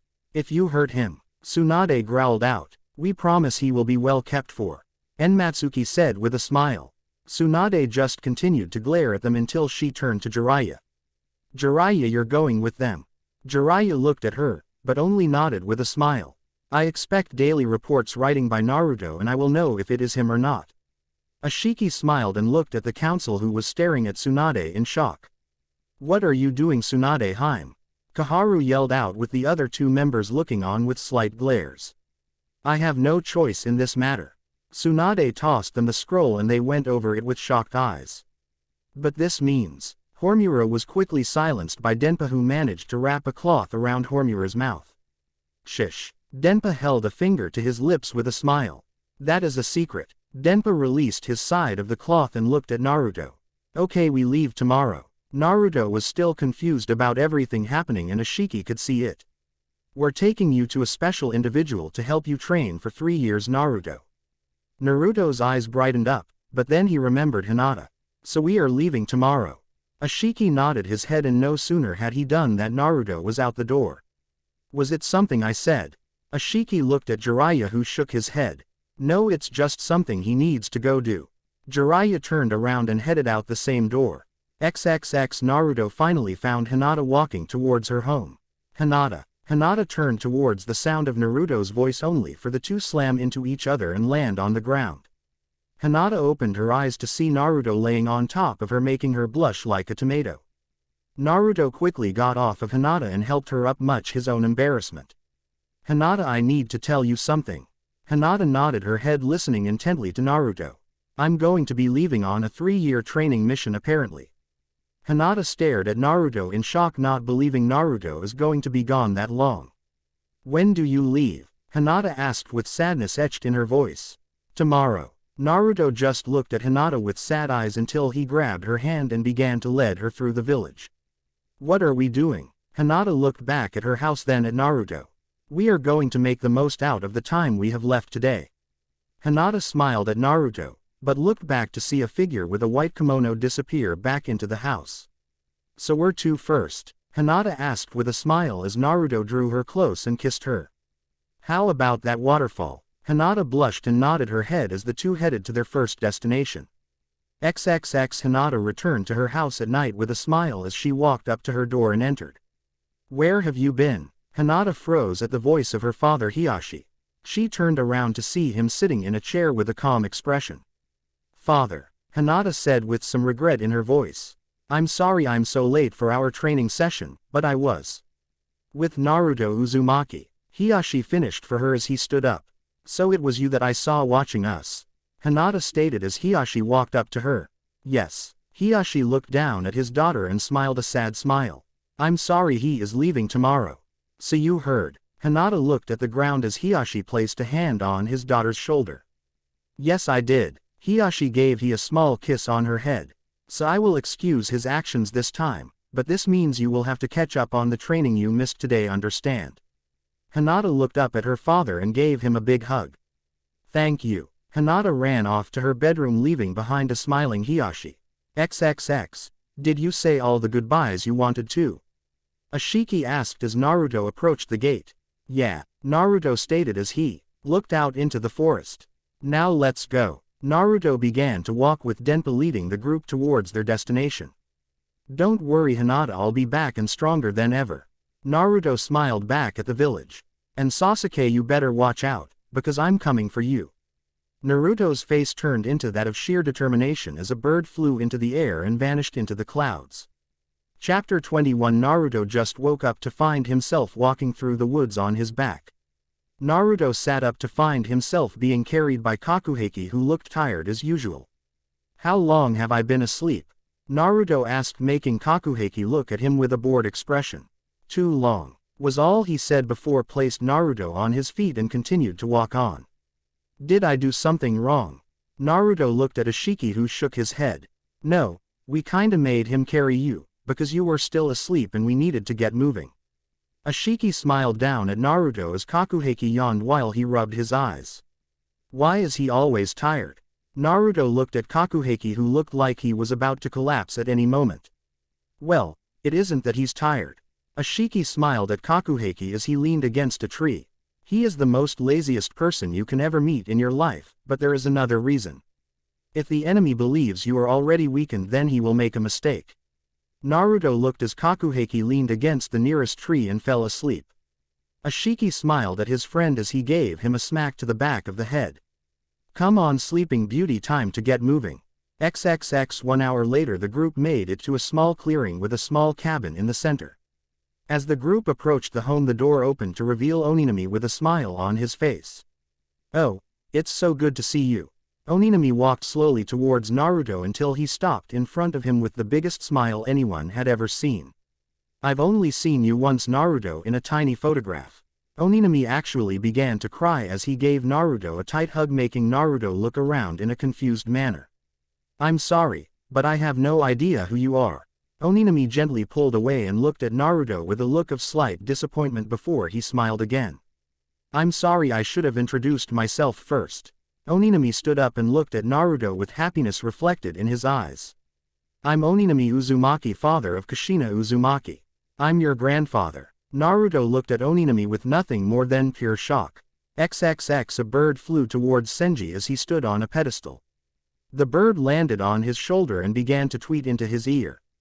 Senji smiled even bigger as the bird continued to speak. Excellent. Senji gave the small bird a seed and it disappeared in a poof of smoke.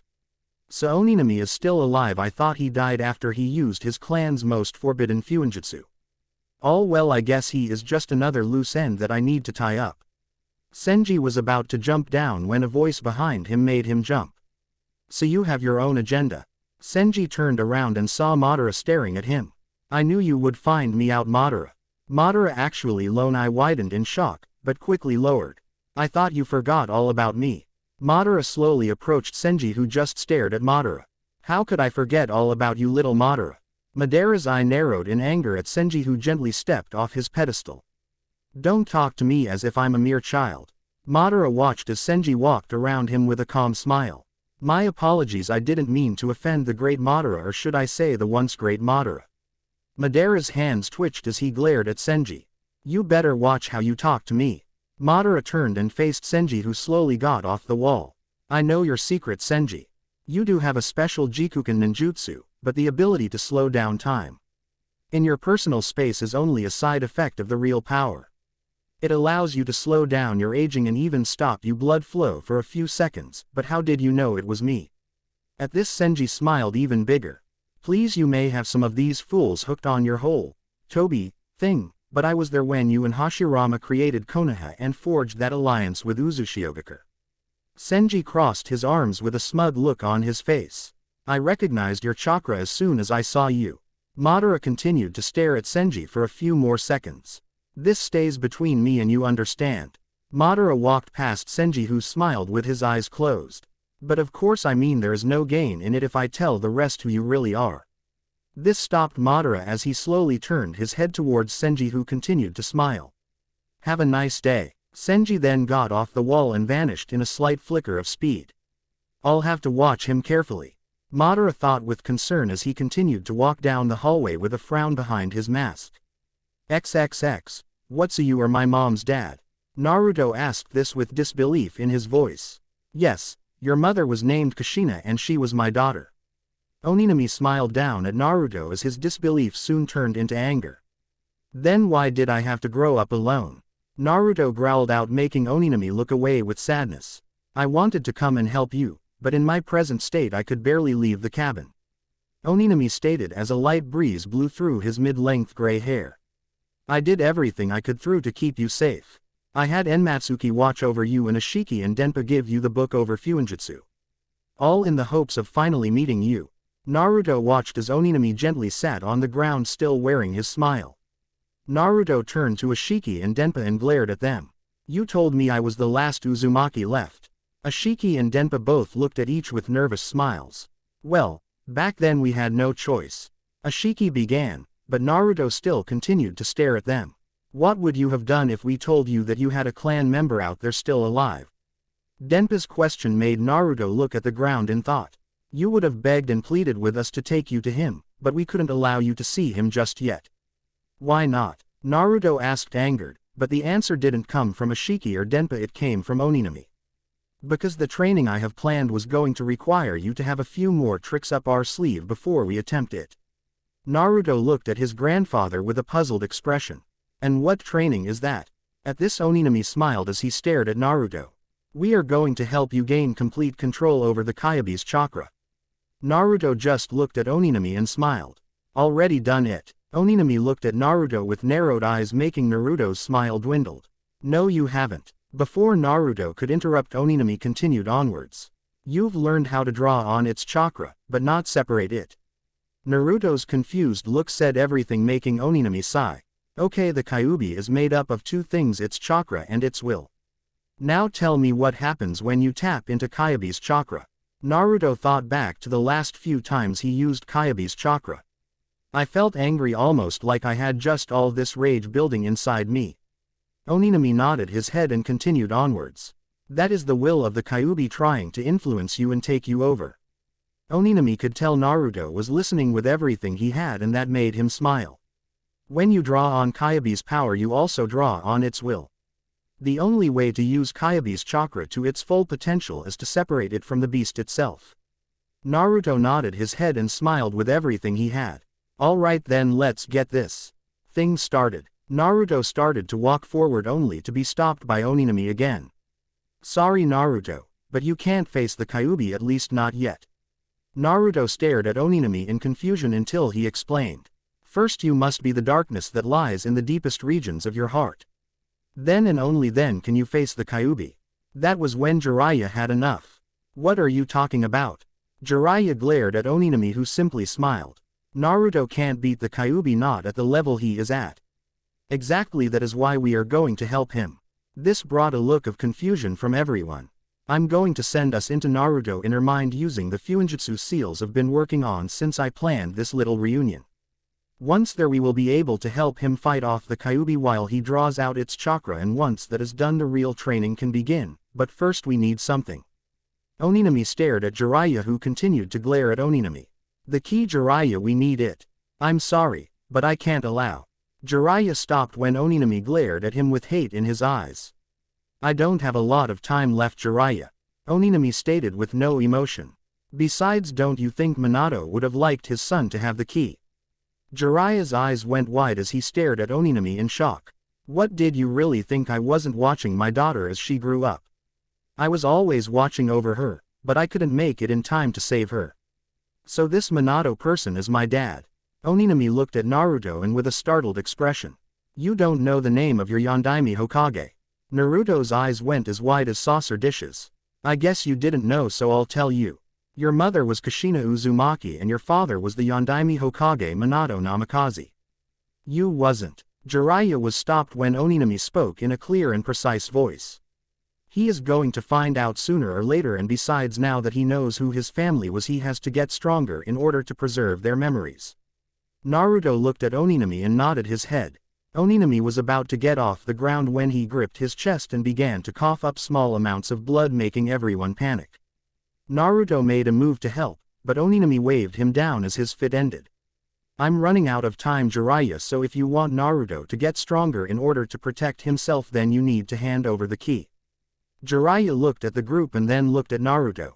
Jiraiya smiled at the look Naruto gave him of nothing but sheer determination. You know, your father gave me that same look when I said he was going to be Hokage. Jiraiya bit his thumb and rubbed it on his palm. I guess I have no choice but to believe in you just as I believed in him. Jiraiya slammed his palms together and opened his mouth, and out came a very long toad with a scroll for a belly. Jiraiya, what are you doing summoning me? The toad stated in a grumpy tone. Sorry, but I'm handing you over to Naruto Garotora. This brought about a shocked look on the scroll toad. Absolutely not. Garotora made an X shape with his arms with an angered expression. The kid is not ready to have this kind of responsibility. Besides, do you think he is ready to face the Kyuubi? Jiraiya thought about it before he answered. No. Garotora visibly relaxed, but then Jiraiya spoke. I don't think anyone is ever fully prepared to face the Kyuubi, but if anyone can beat it is Naruto. He has the best chance possible with all of us here. Garotora began to laugh. I don't mean to sound rude, but the entire Konoha forces could barely hold the Kyuubi back. Garotora looked at Naruto with an intense stare. What makes you think you can beat it? Because my father managed to beat the Kyuubi, Naruto announced without fear, startling Garotora. I don't care what happens to me afterwards, but I will gain Kyuubi's power. I have to, in order to protect my friends. Besides, together with everyone we will be able to beat the Kyuubi, and that is a promise. Garotora looked at Naruto a few seconds longer before turning back to Jiraiya. It doesn't really matter what I say, does it? Jiraiya smiled as Garotora unraveled his scroll stomach to reveal seals all over it with a hand-sized one in the middle. Put your hand on the circle and add some of your chakra. Naruto did just that and left a handprint of his on the scroll. Now open wide. Naruto was confused until Garotora launched himself forward and stuck himself into Naruto's mouth. Jiraiya smiled as he watched his godson struggle to get the toad out of his mouth. Jiraiya simply walked forward and with a chakra-enhanced push he shoved the toad into Naruto. Naruto gasped for air as he fell to the ground and glared at Jiraiya. Why did you do that? Because Garotora has to store himself inside you for you to use the key. Jiraiya smiled at Naruto, got up, but still glared at him. Now that we got the key, it is time for you to face your own hatred, Naruto. Oninami got off the ground and led the way to the cabin with the group following behind. Enmatsuki, I want you to stare out here in case we have uninvited guests. Enmatsuki nodded her head and turned around to face the woods. XXX. After entering the house, Naruto and the group were then guided into a small secret door that led to a large underground area covered in seals. This is where we will fight Kyuubi and you will fight you, darkness. Naruto nodded his head and went to the center of the room. Now sit down and meditate, let nothing distract you from your mind. Naruto closed his eyes and breathed until it looked like he wasn't breathing. XXX Naruto opened his eyes to see the same old sewer as before. Naruto turned down the passage that lead to the Kyuubi and found an iron gate blocking his passage. I see, so I have to go this way. Naruto turned around and walked down the opposite passage. As Naruto walked down the passage, he heard a voice echoing deep in the sewer. Why? Naruto continued onward without any hesitation. Why do you care about that village and the traitor? Naruto kept walking, but found images of his past flash in front of his eyes. Naruto walked until he was out of the sewer and in an open environment with blackened trees and a scorched earth. Naruto continued to look around until he saw someone standing in the distance with his back to him. Who are you? Naruto called out and watched as the person turned to him and smiled a cruel smile. The person walked towards Naruto until Naruto saw him completely. It was him. What's wrong, Naruto? Yami, Naruto called out. Are you shocked to see the real you? Naruto just stared at his dark half in confusing. What are you talking about? Naruto asked, angered at this dark being that smirked even bigger at Naruto. I'm the real Naruto. Really? Then why do I stand here before you? Yami opened his arms wide as if in a hugging gesture. You see this area? This is your anger and rage. I'm the only one who is the true king of this land. I'm done talking. I have to beat you in order to control Kyuubi. Yami's eyes flinched at Kyuubi's name, but Naruto didn't take notice. So I guess all I have to do is beat you down. Naruto placed his finger together and created 5 clones. You really are a fool, Naruto. Yami did the same thing, creating 5 clones. Whatever you can do, I do. Naruto narrowed his eyes as Yami charged at him with hatred and excitement reflected in his dark eyes. XXX Naruto's eye flashed open as he laid on the ground breathing hard. How do I win? Naruto asked. So I take it you ended in a tie. Oninami spoke, making everyone look at him. I guess it isn't much of a surprise. Every time one of the Jinchuriki of the Kyuubi tries to control its power, they usually always tie with their inner darkness 4 times in the least. Naruto looked at the ground with slight disappointment in his eyes. How can I beat someone who knows exactly what I'm going to do? Naruto looked at his grandfather for help, but found his grandfather looking at him with a sad smile. I'm afraid that is something you are going to have to figure out for yourself. Before Naruto could respond, Oninami brought his hand up to silence Naruto. Let me explain. The reason why I can't help you is because it is different for each person. What do you mean? Naruto asked, confused. Let me say it like this. Oninami sat on the ground and looked as his grandson did the same thing. Everyone is something that creates darkness inside them. The darkness is created when you refuse to accept that half of you. So to be it, you have to do the opposite of what your darkness is doing. But it is up to you to find out what. Naruto thought about everything Yami said during their brief conversation and fight. I know what to do. Naruto looked at Oninami with a grin like a fox, making Oninami smile back. Naruto sat down and began to meditate as the seals began to glow. XXX Naruto awoke to the burnt-out landscape once again. Suddenly Naruto had to duck as kunai came sailing above his head. Naruto turned around to see Yami twirling another kunai in his hand. Nice dodge, but can you dodge this? Yami threw the other kunai, but it exploded into 30 different kunai. Naruto Simple brought his arm guard up and created his chakra shield. Yami Simple waited as Naruto lowered his chakra shield and then he smirked at him. Come on, aren't you going to attack? No, I'm not. Yami's eyes went wide at Naruto's simple statement. You have to attack. Yami's voice was riddled with a little panic as Naruto smiled at him. Why? Naruto asked as Yami glared at him a little. Is it to prove you exist, or is it because of my will to protect Konoha and my promise to bring Sasuke back? Why do you defend them? Yami charged at Naruto, making Naruto sidestep slightly to dodge. All they did was treat us like garbage. So why do you protect them? Because no matter what happens, Konoha will always be my home and Sasuke, I will always consider him a brother. Naruto watched as Yami fell to his knees and cried. Then what is the meaning of my existence? Yami looked up at Naruto with rage in his eyes. I will not disappear, Naruto. Yami charged at Naruto with a fist raised, but when he got close enough, Naruto wrapped both arms around him and gave him a hug. I won't let you disappear. Naruto smiled as he felt Yami weaken a little.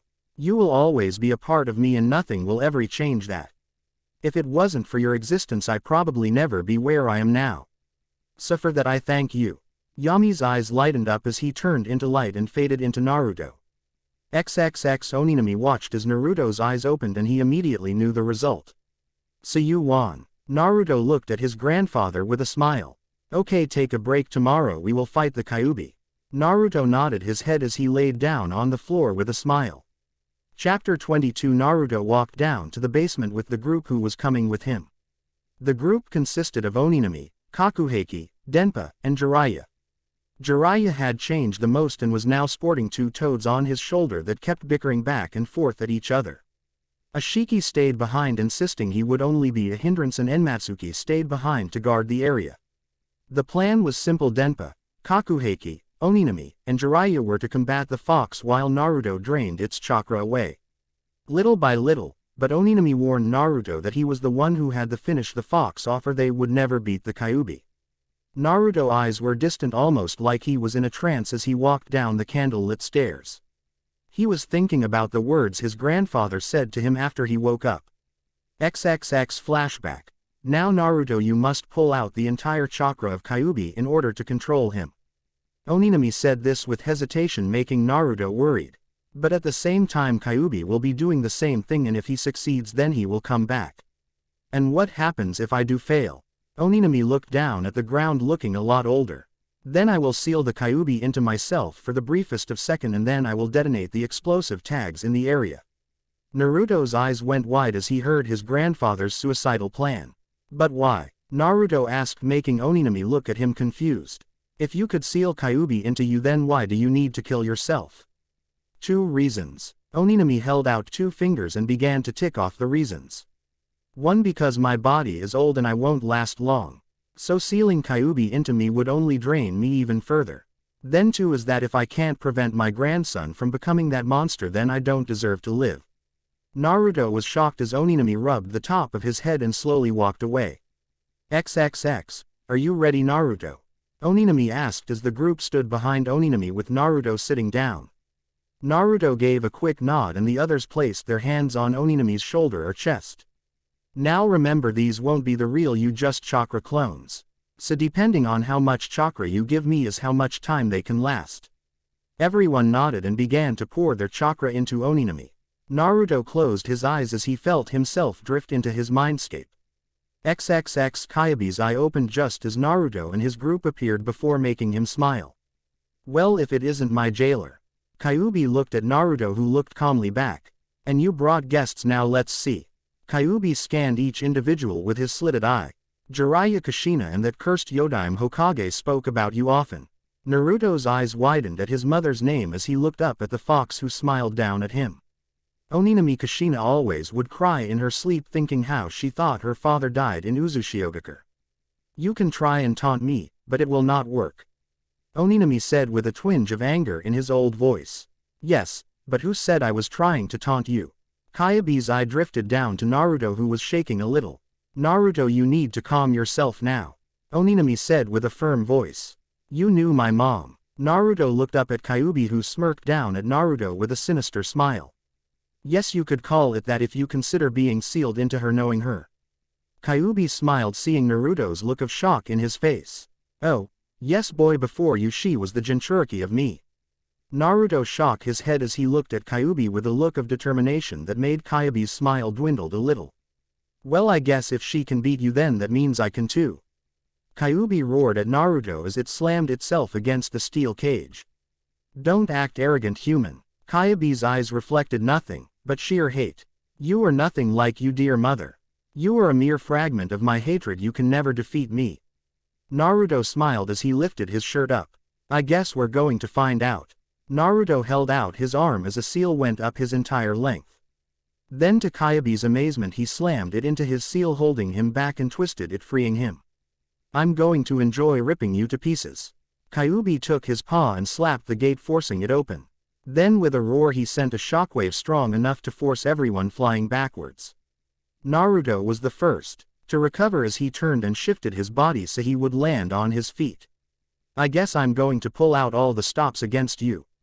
Naruto smiled as Kyuubi's eyes tightened into a sinister glare. Kyuubi threw his head back and fired a chakra ball that was sent flying towards them with enough force to rip apart the walls of the sewer. Naruto's eyes widened as he couldn't figure out a way to stop Kyuubi's attack until a yellow square-shaped barrier appeared in front of him. The ball of chakra smacked into the barrier and exploded, making spider cracks begin to dance up its frame and tiny fragments begin to fall. I really didn't want to try, but you are too annoying to be left alone. Naruto turned to see Kakuheki, who was standing with his hands held forward, but Naruto could tell he was almost done with all the sweat running down his face.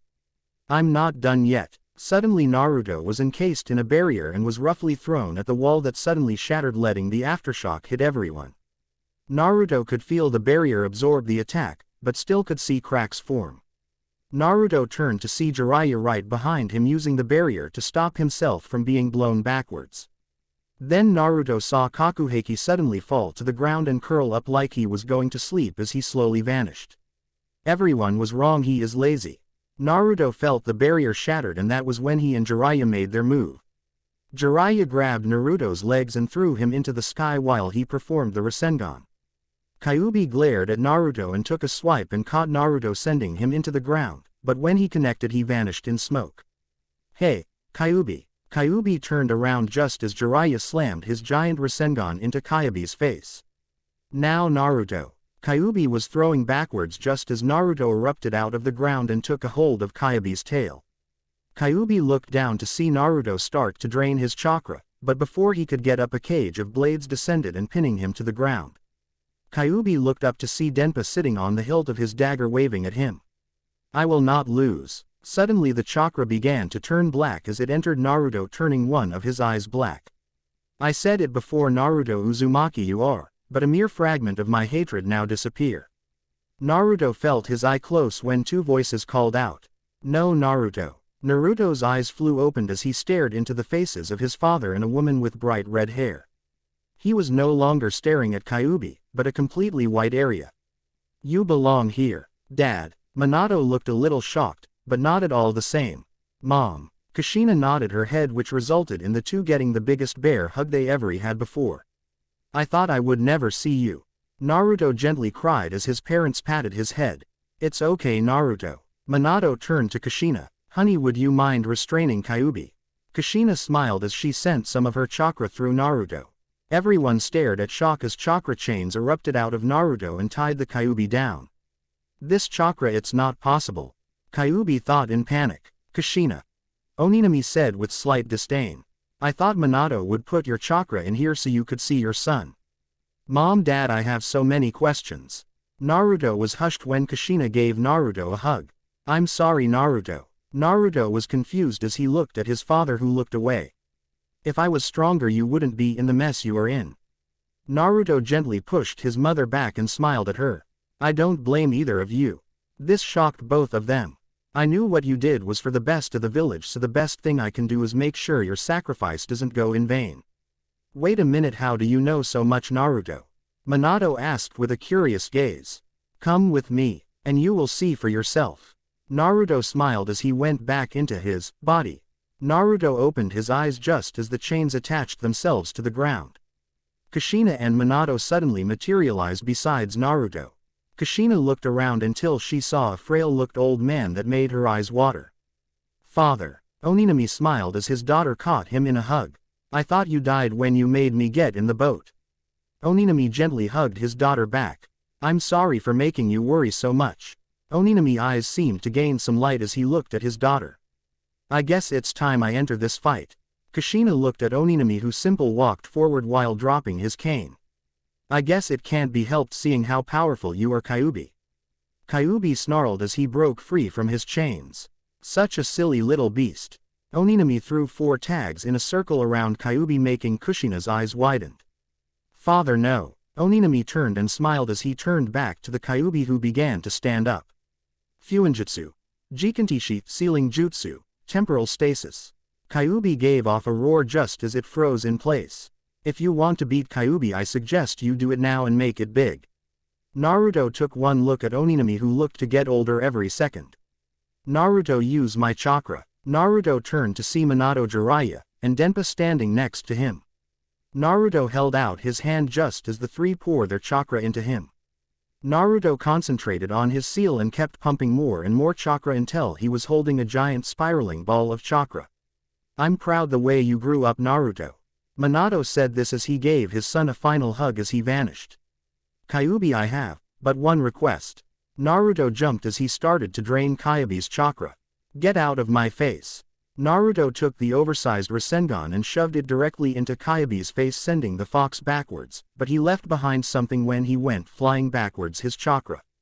Naruto felt the chakra begin to entire his body, giving him a ghost-like form just as the Kyuubi came out of the rubble with a growl. I cannot lose to you. Kyuubi threw his head back and created a giant-sized ball of chakra. You have this much power even now.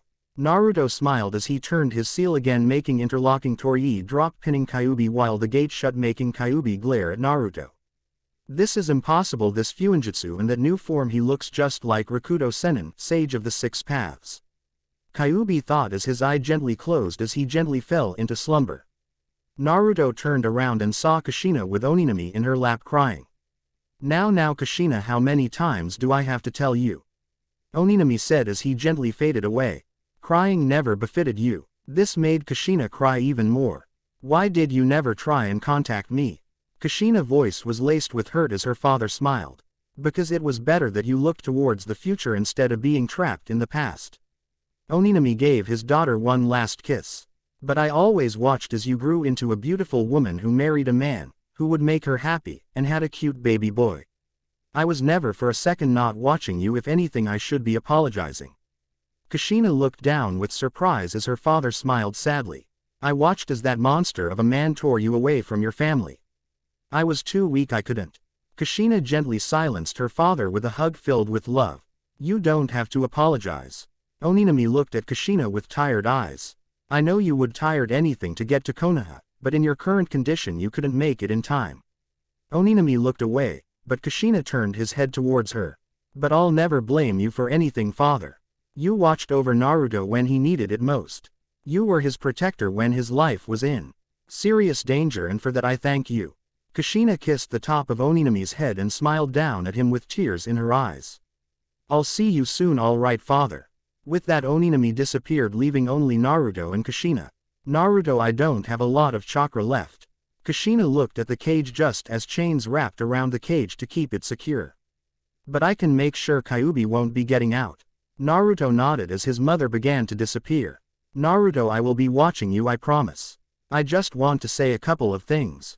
Thank you for letting me be your mother. Show everyone how strong you can be, and don't let that Hinata girl slip through your fingers. I would have liked to see you with someone with my attitude, but I can tell she has a fire in her that will make you stand on your toes. But there is one person I want to warn you about. His name is Madara Uchiha, and he is a cold-hearted man who would do anything for the Kyuubi and all the power it would give him. Naruto looked at the ground, then back at his mom. How do you know about that, mom? Kushina's eyes filled with some tears as she spoke. Because he was the one who controlled the Kyuubi and attacked Konoha. Naruto's eyes widened at what she said. But don't go looking for him, he is too strong for right now. I promise, mom, Naruto stated. But deep inside he was fighting the urge to go out and look for this man. I love you, mom. I love you, son. Kushina smiled at Naruto as she gave him kiss as she completely faded away. XXX. Naruto awoke to find an even older looking Oninami. What happened to you? Naruto ran at his uncle as he coughed. This is the price for using that fuinjutsu. Oninami seemed to be fading away. You freeze time in whatever is in the circle. But the user ages 10 times every second he has it active, but I do have one thing left to give you. Oninami pressed a scroll into Naruto's hand. Open it and wrap it around your head, the information will be transported into you. It contains everything about us, but most importantly it contains how we died out. Naruto's eyes widened as he looked at the scroll that contained what he wanted to know. Naruto looked back at Oninami and saw that he was breathing slowly and looked even paler than before. Grandfather. Naruto dropped the scroll and grabbed his grandfather by his clothing, making the old man flinch. Naruto, I lived this life far too long for my taste. Oninami looked at Naruto as his eyes lost its light. I've lived my life full of regrets, but hopefully passing my torch to you I can finally be free of those regrets. I have faith in you, Naruto, but I want you to promise me one thing. That no matter what you see or hear in that scroll, you won't let your anger get the better of you. Naruto looked confused for a second. I promise, grandfather. Oninami smiled at Naruto as he gently closed his eyes for the last time. Everyone looked at the dead Uzumaki in sadness as Naruto gently cried over the last family member he ever had. XXX Naruto and the rest of the group made a burial for the old Uzumaki. Naruto was still clutching the last gift given to him by his grandfather. After burying his grandfather, Naruto asked Kakuheki what did he do in his Minscap. Kakuheki explained that he could mold his chakra into barriers, and depending on how much he put into them defines how strong they will be. So what now? Naruto looked at Ashiki and saw that the other members of the small group that followed Oninami was looking at him as well. Why are you all looking at me? Ashiki smiled at that as Denpa answered. Because Oninami's last request before he sent us to retrieve you was that when he died to follow Naruto. Denpa watched as Naruto just looked at the grave once again. Look, you don't have to decide now. But I think your path will become clear once you use that scroll. Everyone turned and left, leaving Naruto with his grandfather's grave. Naruto looked at the scroll and sighed. No time like the present. Naruto sat down and wrapped the open scroll around his head. XXX Senji was sitting around when a bird flew by his ear, chirping as it went by. Senji smiled as he heard the news. So Oninami is finally dead. Senji stood up and popped his back and continued on his walk. I guess that piece of the puzzle is solved. That was when he heard a twig snapping. Senji turned around and saw Pain staring at him with cold gray eyes. Oh, I didn't know you could change looks like that. The Pain he was staring at had long hair tied in a ponytail with a fringe hanging down the right side of its head. What are you up to? Pain stated simply with a cold and calculated manner. But if I tell you, then that would ruin the surprise. Senji smiled as Pain just stared at him. But I will tell you this, it's going to be a blast. Senji turned around and ran into a multi-headed dog that growled at him. Make no mistake, you cross me even for a second, I will make you wish you were never born. Pain stared at Senji, who smiled right back and nodded his head. I guess the same can be said for me. Senji moved to the left of the dog, not even paying it no mind. I hope you meant your words, Nagato, because I will be crossing Akatsuki very soon. This thought made Senji smile even wider and chuckle deep in his throat. Pain turned around only to see Madara staring at him with his lone eye. What are you doing? Madara asked plainly. I don't trust him. Pain let his summon go as he continued to stare at Madara. Something about him makes me angry and I don't even know why. Look, I don't know what to do about it, but he is a member of this organization. Madara watched as Pain twitched slightly. But I don't trust him either, Nagato. So I'm going to have Zetsu keep a very close eye on him. Pain nodded his head and walked back up to a Megakure with Madara watching him. XXX Ashiki and the rest of the group looked outside for Naruto only to see him in a circle of seals with the scroll around his head. So he's seeing what happened to his village. Ashiki looked at Naruto with some curiosity. I wonder what will you do once you see it, Naruto. He looked at his brother, who smiled at him before looking at Naruto again. So what do we do now? Kakuheki asked with a yawn. Everyone looked at one another with confused looks. How about we cook something to eat? Enmatsuki asked just as everyone's stomach growled. I'll go get the food ready. Ashiki, you're coming to help me. Ashiki was about to say no when Enmatsuki grabbed his arm and pulled him away with a smile. I will never understand those two. Denpa looked at Jiraiya, who was scribbling on a notebook with a perverted look in his eye, while Kakuheki found a nice boulder and was sleeping on it. Okay, looks like I'll watch Naruto for now. Denpa jumped up onto the trees above Naruto and was currently looking down just as the seals began to glow. He's in. XXX Naruto felt himself being pulled into his mind until he opened his eyes to a beautiful country with flowing rivers. Naruto turned around and saw a couple of whirlpools out in the distance. I guess this is Uzushigakure. Naruto turned around and saw a couple of people walking through the village, one of which caught his attention. Kushina, slow down, came the voice of a much younger Oninami who came running up to try and catch his daughter. Don't be so slow, Dad. Kushina stopped and allowed her father to catch up to her. We're going to be late. My dad isn't going anywhere today. Oninami smiled as he picked his daughter up. Hey, I know, but we rarely ever get to see Grandpa. Naruto smiled as he watched them walk. I know that, but first we need to stop by the Gufukage's office. This brought a frown to Kushina, but her father quickly tickled his daughter into a smile. Naruto followed them as they approached a small tower that looked like it was made entirely out of whirlpools. As they walked up the tower they heard slight yelling, before appearing in front of the Gufukage's door. Quote ellipsis. They started everything. Came a very gruff voice. I don't know what you are talking about, Senji, but you need to calm yourself. Came Uzushio's voice laced with authority and calm.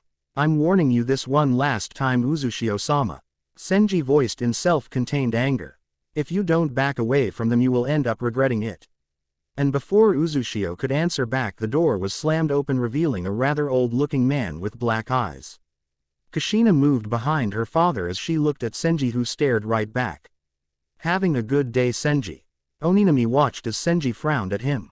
You laugh all you want, Uzumaki, but I promise you this little village will end up suffering because of your cage. Senji turned on his heel and left without further word, leaving those unnerving words in the air. Chapter 23. Oninami watched as Senji disappeared before approaching Uzushio, who looked tired and was rubbing his temples. Having a tough day, Uzushio looked up and smiled. Yeah, Senji is causing problems as always. Uzushio looked down to see Kushina looking at Uzushio's hat with determination in her eyes. You're still after this hat, are you? You know I'm after your position, old man. Uzushio just smiled at Kushina, who smirked right back. Kushina, show the Gufukage some respect. Oninami looked at his daughter with a slightly stern look, only to have Oninami laugh him down. It doesn't bother me, in fact I find it quite enlightened to see that someone sees that I age. Uzushio looked at Kushina with a smile as he waved her over. Sometimes I look in the mirror and I still see a young face staring right back. I know I'm getting older, but I still feel like and look young. He picked Kushina up and sat her on his chair and placed the hat on her head. Someday this will be yours, Kushina. Kushina smiled up at Uzushio as she gave him a hug. The door suddenly opened and a breathless shinobi entered the room. Gufukage. He gave a bow as he tired to regain his breath. What is it? Uzushio looked at him with curiosity as he looked at him with slight panic in his eyes. The patrol that we sent to Konoha never made it according to the message Konoha just sent. Oninami's eyes went wide as he looked at the messenger. What do you mean? Uzushio looked at Oninami as Kushina tried to understand what was happening. Did anyone make it to Konoha? Tell me. Uzushio quietly placed a calming hand on Oninami, who looked at him with tears forming in his eyes. I'm sorry, but Konoha sent a party to look for them. The messenger reached into his pocket and produced a scroll and gave it to Uzushio. Uzushio opened the scroll only for a bunch of headbands covered in blood to drop on the floor. All they found was blood and headbands. Kushina looked at one particular headband with realization in her eyes. Dad, isn't that Mom's? Oninami looked down at a headband that had little charms hanging off the end that had the Uzumaki clan symbol. Oninami gently reached down and picked the headband up as tears began to fall. Kushina, I want you to go to my dad's house now. Kushina was about to argue, but one look from her father told her that wasn't wise. After Kushina left, Uzushio touched a seal on the side of the room that glowed to his touch. Before anything else could be said, the room filled with 3 different people. 1. Naruto recognized as the younger Kakuheki wearing a bored expression. The other 2 were grown men, making Kakuheki the odd one out. The biggest one was a tall man with dreadlocks and a muscle-built frame. The other man was a skinny man with blonde and black hair with a smile that was cold. Where is Senji Hitor? A burst of anger. Uzushio asked to the big man. I don't know, what do I look like, his keeper?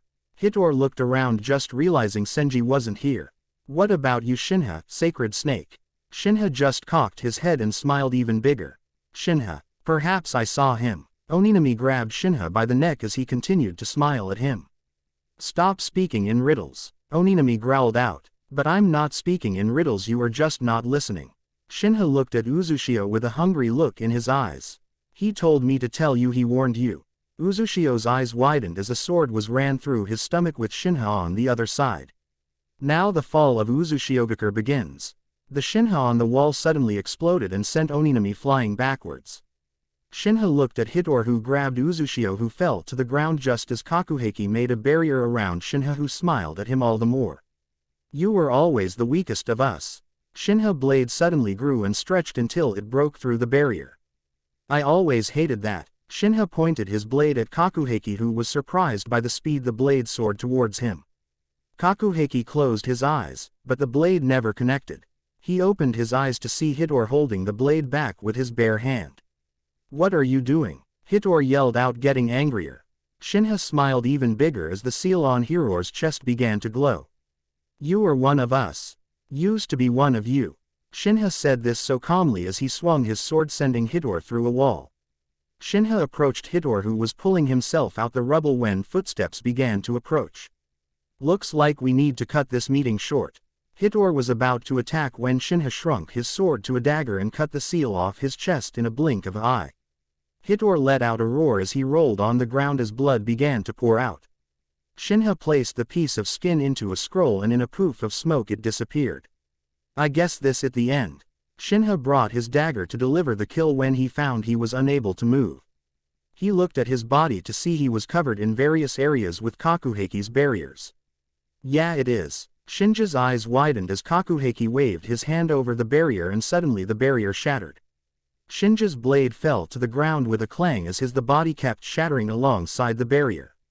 The doors were blasted open to see various shinobi armed with various sized kunai to see Kakuheki with 3 barriers around Hitor, Oninami, and Uzushio. "They need medical attention now." Kakuheki watched as the ninja moved towards the downed shinobi, but nobody noticed that Shinja's blade vanished in the hurry to help. XXX Hitor, Kakuheki, and Oninami were standing watching as the Uzushio woke up. "Welcome back." Oninami smiled down at Uzushio, who looked around in confusing. "What happened?" Uzushio asked, only to see depressed looks on everyone's faces. "Sorry, but Shinha and Shinji betrayed us." Kakuheki looked more tired than usual as Hitor placed a hand on his shoulder. "He stabbed you with his blade that was coated with poison. We were barely able to keep you from dying." He then proceeded to take Hitor's seal off his chest and blast Oninami nearly through a wall. Uzushio looked at Kakuheki and knew what he had done. "You did what was needed." This only seemed to add to Kakuheki's despair. "I know, but I wasn't fast enough." This confused Uzushio as Kakuheki continued.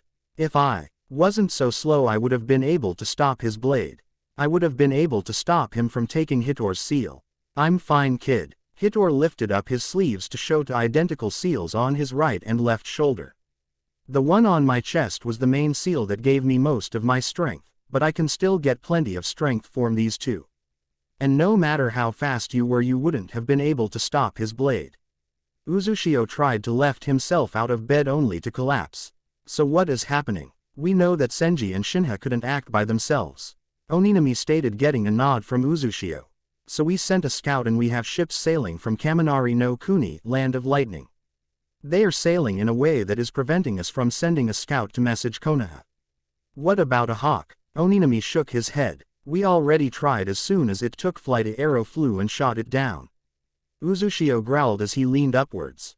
"Looks like we have war on us and Kumogakure is the one leading the charge. So what do we do? Put everyone who can't fight and some of our ninja on boats and send them in various directions away from the Kumo fleet. We need to make sure that if we fall, then at least some will make it. I will go with the passengers." This made everyone look at Kakuheki with surprise expressions. "The moment those ships leave, they will be fired upon. I'm the only one who can create barriers strong enough to hold off a fleet until we hit land." Uzushio nodded his head and looked towards Hitor and Oninami. "You know I'm staying." Hitor smiled like an animal. "I'll stay." Oninami stated, only for Uzushio to shake his head. "You have a child to look after." Oninami was about to argue the point, only for Uzushio to interrupt. "This is not debatable." Oninami nodded his head. "All right, begin the loading the people aboard." Naruto looked on with sadness, but felt himself get pulled further until he was at the docks with everyone aboard the ships except for Kushina and Oninami. "All right, time to go, Kushina." Oninami began to walk up the boardwalk only to get a kunai thrown into his shoulder and stomach. "Daddy." Kushina stopped moving and went to Oninami, who simply grabbed her and threw her at one of the citizens. "Make sure she makes it to Konoha." The citizen nodded his head and held Kushina tightly as she tried to get out of the man's grip as Kumo Nin suddenly appeared behind Oninami. "Damn, we didn't make it in time," one of them said as he watched Oninami stand up while he made a single hand sign. Sorry, but you're dead. He suddenly found that he and his comrades were unable to move. Fuinjutsu. Jikantishi. Oninami growled this out as he turned to the Kumo nin to see about 30 of them. I'm going to kill all of you in one fell swoop. The tags began to glow a different color. I'm going to transport to a special little area. I hope you like the bottom of the ocean. Oninami began to wither, suffering the effects of the fuinjutsu, but pressed on. Fuinjutsu. Kukontani, sealing technique. Spatial displacement. Suddenly the area behind Oninami was concealed in a bright light. When the light cleared, the Kumo nin were gone. Oninami fell to the ground in a heap as his breathing began to shorten until he was covered in someone's shadow. Look at all the trouble you cause. Oninami smiled as he recognized the voice. Shut up, Yukaiken, fusion blade. This brought a chuckle out of the man, making his blade jingle on its hilt as Oninami closed his eyes. What do you think? Should we get him out of here? Yukaiken asked himself. Oh, I don't know. What do you think? Yukaiken answered himself with a sly smile as he picked Oninami up and vanished in a swirl of water. XXX. The boat that contained Kushina and Kakuheki hit land only to see Senji smiling at him. Hello, nice day for a boat ride. Kakuheki snarled at Kushina, but took notice that he was the only one who could mold chakra on his boat. Senji, don't hurt them. Senji raised an eyebrow at Kakuheki. I'll come with you if you let them go. Senji rubbed his chin in a thoughtful look in his black eyes. Deal. Kakuheki dropped to the ground, but no sooner had he done that was he tired up and thrown to the ground. Now what to do with them? Damn it, you said you wouldn't hurt them. Senji glared at him with a rage in his eyes. And I won't, but it will become troublesome if they go to Konoha and tell them that Kumogakure and I destroyed Kumogakure. Senji began to go through hand signs until he landed on bird. Everyone on the boat began look outward with a dazed look until their eyes snapped open. Senji-sama, we don't know who, but someone is attacking Uzushiogakure. A citizen screamed out, making Senji chuckle inside. Don't worry, I'll take care of it. Senji watched as the boat's door opened. Now get out of here before they find you. They all nodded and began to storm out of the boat with one person catching Senji's eye. Kushina. Senji made a move to grab her, but thought better of it. I can't get her now, but soon I will be able to attack.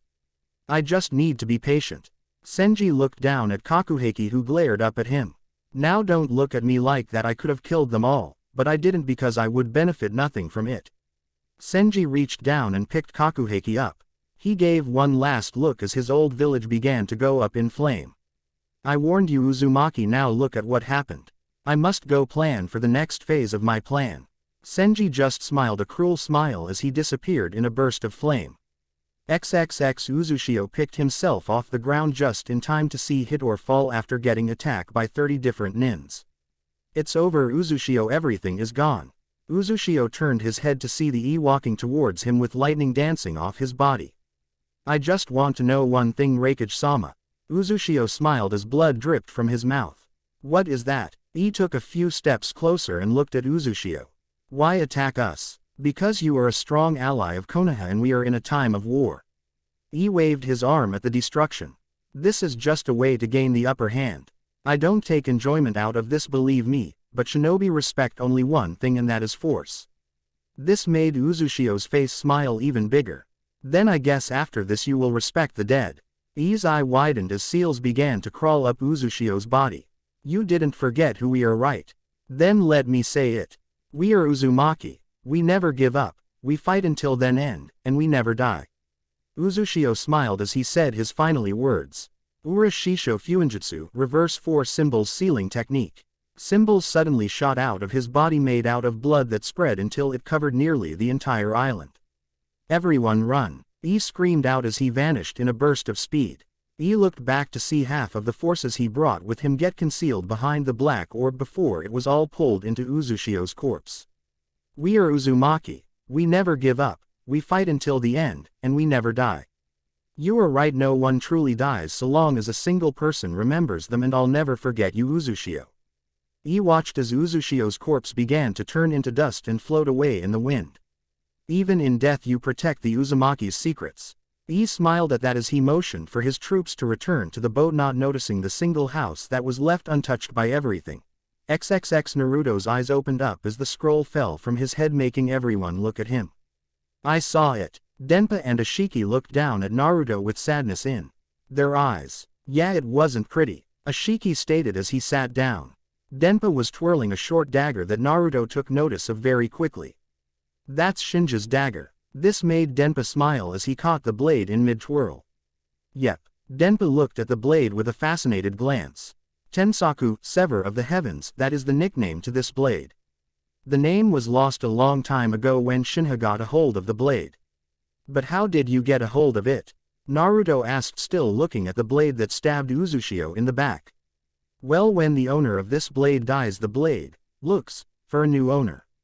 Denpa gently stored the blade away into his cloak with a gently smile. But I can't use the blade the way Shinja did. He spent years finding all the tricks to this blade, and all I've managed to find was that it contracts and retracts at alarming speeds. Naruto nodded his head, then remembered the one man who saved Oninami. What happened to that Yukaikan guy? This brought looks of surprise from both Denpa and Ashiki as they looked between themselves nervously. We don't like talking about him. Ashiki looked at his brother, who just shrugged. It's not that it's bad, but it's just uncomfortable. So why could I see more than just Oninami's memory in this thing? Naruto held up the scroll and looked at Denpa for the answer. Well, he placed a bit of everyone's memory into that scroll. Denpa smiled at Naruto with sadness. The reason why you saw the last moments of Uzushio is because Oninami placed a seal on him that would transport his last bit of memories into a scroll for him to view. Naruto just looked at the scroll with sadness reflected in his blue eyes. Listen, we don't need an answer right away, but we will need one soon. Kakuheki said as he got off his boulder with a frown. I want to have some time alone. Naruto got up and walked over to a small hill that was little ways away from the cabin. Naruto sat down with his knees to his chin with a thoughtful expression on his face. Dad, Mom, what would you do? Naruto asked as he slowly closed his eyes to think. I want to help Uzushiogakure rebuild itself, but I'm a ninja from Konoha. What do I do? Why not try and do both? Naruto recognized the voice from the scroll and turned around to see a man with blue-silver hair with a serpent-like smile and a tattered cloak wrapped around his waist. Yukaikan. Naruto was stopped from saying anything else when Yukaikan placed his hand on Naruto's mouth. Shish. Yukaikan smiled at Naruto. If the others knew I was here, it would just cause trouble. He watched as Naruto nodded his head. Now it seems to me that you should be able to do both. What do you mean? Yukaikan just smiled and made a gesture at the small group behind him. The one thing that the Akita is that they are ferociously loyal to the Uzumaki clan. Yukaikan sat down and watched as the sun gently fell behind the horizon. You can be a leader of a village and still be a member of Konoha. What do you think an alliance is meant for? To unite two villages together. Naruto stated in an obvious tone. Exactly, but to recreate Uzushiogakure you need time. Yukaikan waved his hands in the air like he was calculated the time needed. Well, you have 3 years of training and you have 4 people who can help in rebuilding. Then you have Nami, which might be able to help in the rebuilding process. So I would say approximately 3 years and 2 months for the new Uzushiogakure to be ready at the latest. Wait, how did you know how long my training was? At this Yukaikan simply smiled. Sorry, but that is my secret. Yukaikan suddenly stood up and stretched his back. I'm off, kid, but remember you can call on your allies to help. Wait, why can't you stay? Naruto watched as Yukaikan stopped and looked back with a confused look on his face. Because that would ruin the surprise I have in store for you. With that, Yukaikan disappeared in a swirl of water, leaving Naruto behind with his thoughts. Rebuild Uzushiogakure and stay with Konoha until it is finished. Naruto looked up at the sky. What do you guys think? A gently breeze blew through his air, making Naruto smile. I thought you guys would like it. Naruto turned his attention down the hill and walked down it with a full smile on his face. Jiraiya and the others looked to see Naruto walking down the hill with a smile. So what have you decided? Naruto looked at the others and they smiled back, knowing what he was going to do. We need to make a stop at Nami no Kuni. Naruto's smile grew even bigger with thoughts of rebuilding his ancestors' home. Chapter 24. Hinata was walking around in Konoha with a smile on her face. Today Naruto is coming back. Hinata could barely contain her excitement when she woke up. She was now heading to the gate. That was when she saw Tsunade waiting at the gate as well. Hokage-sama, what are you doing here? Waiting for Naruto to return. Tsunade looked ready to call in a search if Naruto returned even a second late. He should be here soon. Hinata took to looking at the sky until she heard the unmistakable sound of footsteps. They turned to see 4 people approaching the gate. One was Jiraiya wearing a smile, but with a tired look in his eyes. The others was Ashiki, Denpa, and Enmatsuki. All looked the same except for Denpa, who took to wearing a samurai leg armor. The finally person had a staff on his back with a ring large enough to slip one arm through and was wearing a cloak with a hood pulled over his face, but Hinata saw the tufts of spiky blonde hair that brought a smile on her face. He removed his hood, revealing the face of Naruto with longer hair that nearly fell over his eyes and ended at his shoulders, but at the very tips it had a red color, making it look on fire. His cheek scars also seemed to have gotten deeper and his eyes still retained their blue color. He had his Konoha headband wrapped around his right arm, but on his left he had the Uzushiogakure symbol. He was wearing a type of rope that nearly concealed his hands, but on his back and both sleeves was kanji. The one on his back was Nanamu de Fakusu, the fox with no name, but the 2 on his sleeve actually spelled one complete thing. The kanji on his arm when placed together was Senin no Hai, Sage of the Yang. What too much? Naruto smiled a little at seeing the faces of Tsunade and Hinata. Naruto, what happened? Tsunade and Hinata said at the same time, making Naruto chuckle a little. Well, I've been a little busy. Naruto looked at the length of his hair with a slight frown. I do wish I cut my hair a little. Hinata walked forward and looked at Naruto's hair. I like it long. Naruto looked at hair and saw the smile. I guess I can keep it for a while. Hinata quickly gave Naruto a hug with a kiss, surprising Naruto a little. I missed you. Naruto looked at Hinata and smiled even bigger. Me too. Naruto hugged her a little tighter as he looked at Tsunade, who simply crossed her arms and tapped her foot. Come on, I have to go talk with Tsunade before she loses it. Hinata smiled while Naruto grabbed her hand. XXX, so that is what happened. Tsunade calmly placed her hands on her desk while looking at Naruto, who looked back with a tiny smile. He told her everything except for the part about Kyuubi. That was something he needed to tell Hinata before long. So you're staying in Konoha until your village is done, then you're going to become its leader. Pretty much the sum of it. Naruto watched as Tsunade went into a more thoughtful position. And I would like this to stay between the Hokage and myself. I understand, but I will have to tell the council. Naruto nodded his head. I'm sorry, but are you ready for such a responsibility? Tsunade watched as Jiraiya raised his hand. I'm actually beating into his skull everything I know about being a leader. That was when Ashiki smiled. And we used to be in Uzushiogakure, so we can help in the running of it until Naruto is ready to run it on his own. Tsunade peered at him with a slight glare. Hinata was sitting on a chair with slight tears in her eyes. Naruto looked at her and tapped her on the shoulder. She looked at him while he motioned to the door and followed him out of the door. Tsunade was about to call out when Jiraiya stopped her with a shake of his head. I'll fill in the rest of this story. Tsunade took one last at Naruto before nodding her head. XXX. Hinata was sitting on a rock while Naruto stood in front of the sun. So you'll be gone soon. Naruto looked at her and saw she was about to cry. Yeah, but I need to check something. Hinata looked at him while he turned around. Tell me, Hinata, do you remember the red chakra I used to beat Sasuke in the Chunin exams? She nodded her head and remembered the malevolent energy just pouring off of Naruto. Well, you remember the Kyuubi? She nodded her head while Naruto sat down in front of her. Well, what they told us in the academy was a lie: no one can kill a Biju. The only way to defeat it is to seal it within something. The Yodime couldn't beat the Kyuubi, so he had to seal it within a baby. That baby was me. I'm the Jinchuriki of the Kyuubi. Naruto waited for Hinata to say something, but she just sat there and looked at him with a small, but sad smile. I know. Naruto's eyes widened at Hinata's words. My father told me when you left for your training mission. He said he wanted to see how far I would go to be with you. Did you really think my opinion of you would change knowing that? Naruto turned his head, answering Hinata with that little movement. Naruto, I will always love you and only you. Naruto smiled as he looked up at Hinata. Thanks, Hinata. Hinata gently slid down and sat with Naruto. But for this next part one need to talk to your father. Hinata looked at Naruto, who was looking out to the horizon.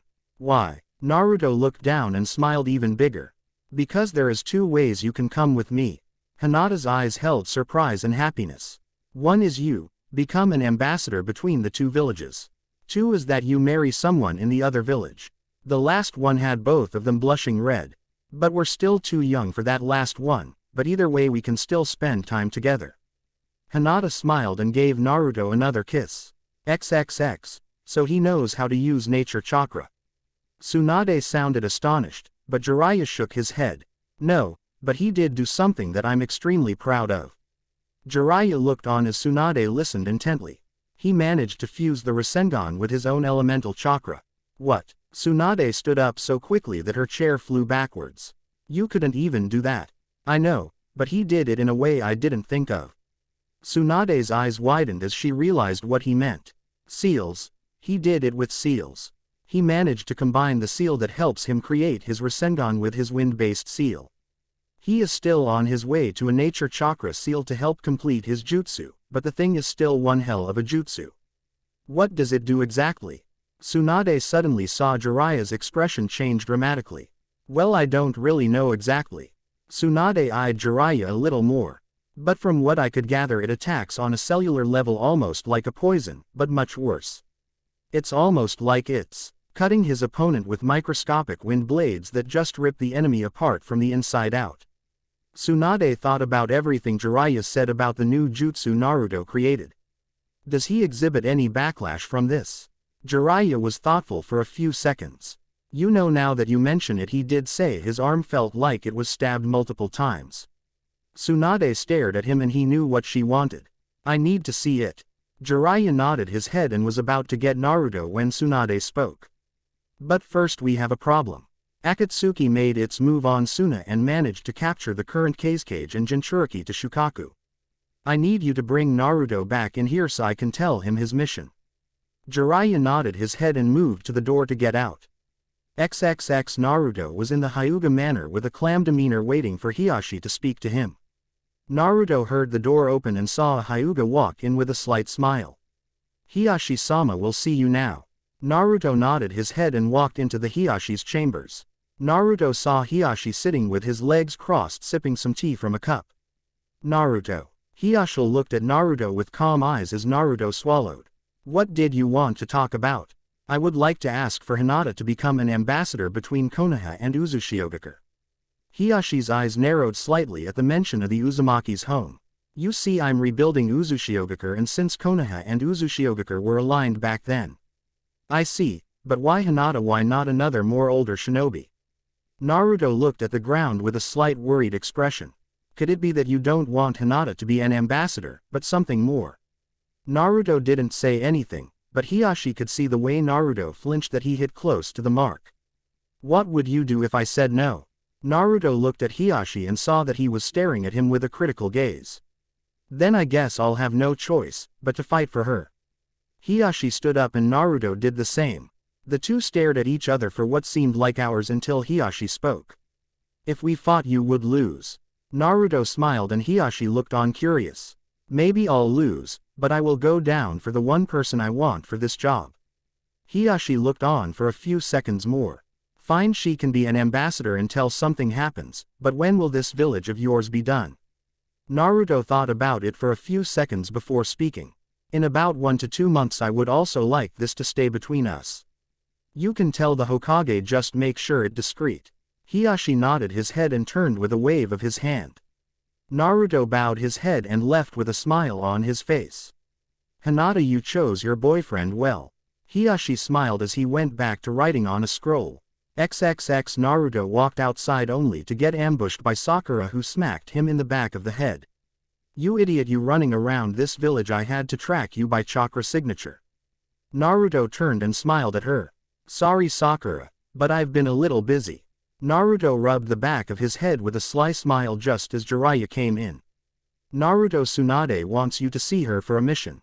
Naruto nodded his head as he followed after Jiraiya with a smile as Sakura followed with a scowl on her face. XXX, what? Naruto was looking at Tsunade with a look of surprise as he heard about Gaara's capture. What do you mean he's been captured? Akatsuki attacked Sunagakure and managed to capture Gaara when he went to protect his village. Tsunade watched as anger seemed to float into Naruto, but slowly it vanished. Suna has asked for you to be on the mission. Naruto nodded his head and turned to look at Ashiki, Denpa, and Enmatsuki. Enma, can you come along? Enmatsuki smiled and made a tilt of her head. Why just her? Jiraiya looked puzzled by the choice. Because Ashiki is more of a scout than anything. Ashiki smiled at this. And Denpa is better with his brother than with anyone else. Denpa leaned against the wall and twirled his dagger.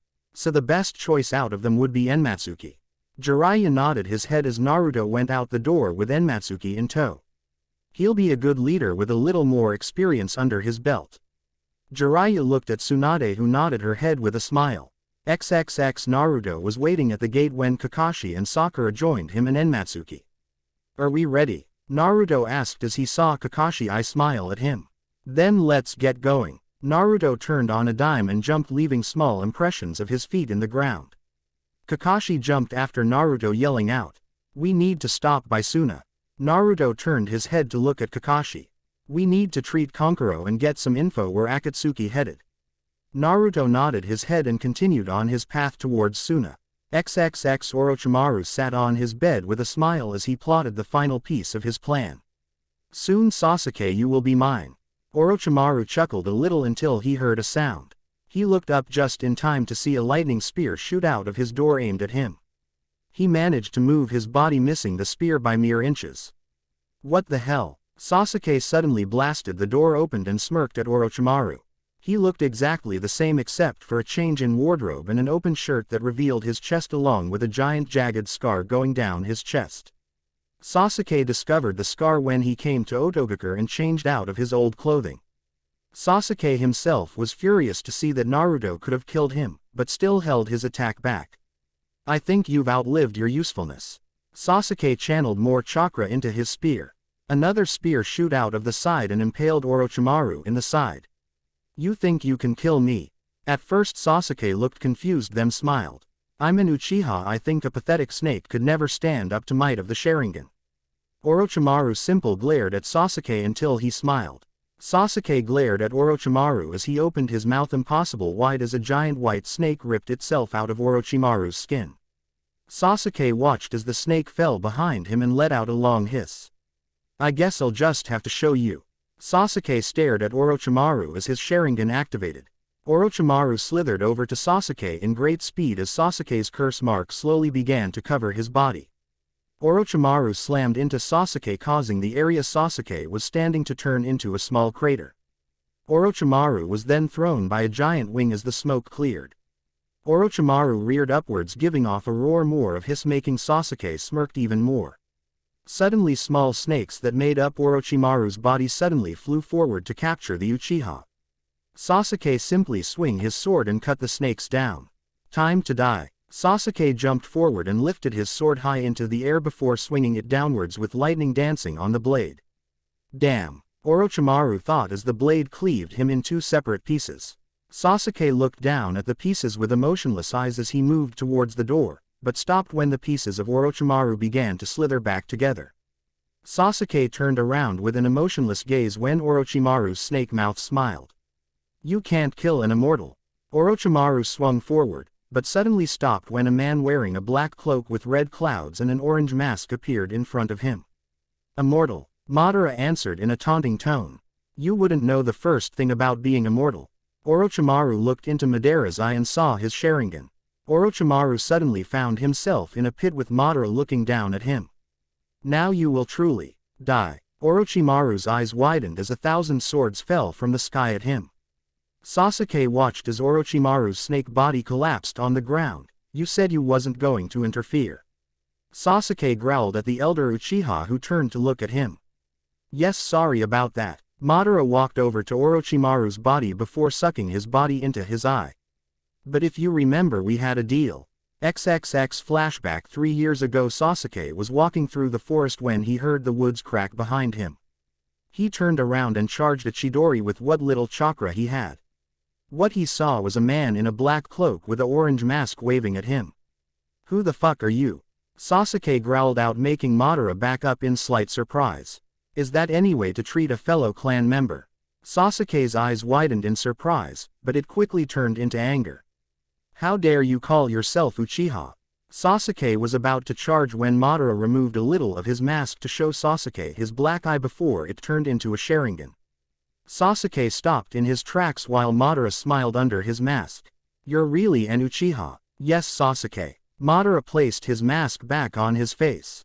But my entire family was killed by Itachi. Madara's eye turned upwards in a sort of smile. Yes, but under direct orders. Sasuke's anger quickly turned to surprise. Don't you find it strange that he murdered everyone in his clan except for you? He let you live twice. He could have killed you at any moment and yet he didn't. Because he wants me. Don't fool yourself, child. Madara said this in an angered voice. Itachi was ordered to kill your clan by the Konoha elders, because they were planning a coup on the village.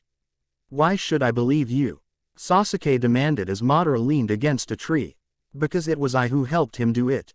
Sasuke's anger returned in a fury as he charged Madara with a kunai raised, but before Sasuke could reach him, Madara grabbed him by the throat and slammed him against a tree. One man could never kill off the entire Uchiha even if it was an Uchiha himself. So he came to me and I helped him with the mission. Why are you telling me this? Sasuke looked at Madara with his Sharingan blazing. Because I need your help. Madara watched as Sasuke laughed. And why should I help you? Because if you do I will help you in your revenge. Sasuke stopped his laughter and looked at Madara with confusing. You go to Orochimaru, earn his trust, then when I give the signal you attack him. Then when he is weakened I will come in to finish the job. Then and only then will I help you. And why should I trust you? Madara smiled under his mask. Because I have all the proof right here. Madara held out a folder and passed it to Sasuke, who took it and looked it over. Madara watched as Sasuke's eyes turned from sadness to rage in a single second. All I have to do is betray Orochimaru and you'll help me. Madara smiled knowing he just hooked Sasuke. XXX. Yeah, I remember now. Sasuke looked towards the door and began to walk through the entrance. I think it's time I train you myself. Sasuke stopped and looked at Madara with startled eyes. You train me? Sasuke couldn't believe his ears. Yes, if you're going to get revenge on Konoha then you need more training. Sasuke thought about it for a second before he smiled a twisted smile. Madara took to going out the door with Sasuke, but never saw Sasuke's smile turn into a sneer. You keep making me stronger, Madara, but you forget that you had a hand in my clan's destruction. So when the time is right I will kill you. Sasuke chuckled a little, making Madara turn his head slightly to look at him, but in doing this he missed a figure run from hallway in front of them. Chapter 25. Naruto was tapping his foot, anxious to get going as Enmatsuki gently tapped Naruto on the shoulder, making him look at her. Please calm down a little, Naruto. Enmatsuki smiled at Naruto and Naruto nodded. Suddenly footsteps could be heard, making the two of them turn to see Kakashi, Sakura, and the newest addition to their team, Chio. Can we get going? Naruto said this with a slight tone of impatience behind it.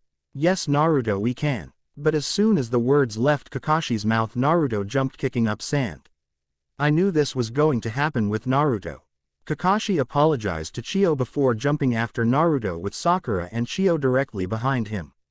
Kakashi finally caught up with Naruto and grabbed him by the shoulder. Naruto, slow it down a little. Unlike you, some of us don't have stamina like yours. Naruto turned his head and nodded his head, though it was hesitant. Why do you care so much about our cage? Chio looked at Naruto, who stared at her with confusing in his eyes. Because I understand him better than anyone else. Chio's eyes widened as Naruto continued to speak. Because just like him I hold a Biju, but it's more than that. I want to rescue him because he is my friend. Naruto placed more chakra into his feet and soared forward, leaving behind his group. Damn it! Kakashi growled out as he forced more chakra into his feet, but before he could move, Sakura grabbed him by the arm. What did he mean by that? Kakashi looked at her with sadness in his eye. What I'm about to tell you cannot leave here. Sakura nodded her head. The Yodime couldn't beat the Kyuubi no Kitsune when it attacked our village. So in order to make sure that his village would be safe, he sealed the beast into a newborn. That baby was Naruto. Sakura looked at Naruto and remembered the red chakra that leaked out of him. So that's why he was always been alone.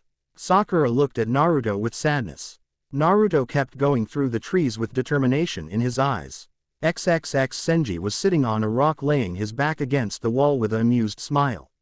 So now that you have the Shukaku, what are you going to do about the help that is coming?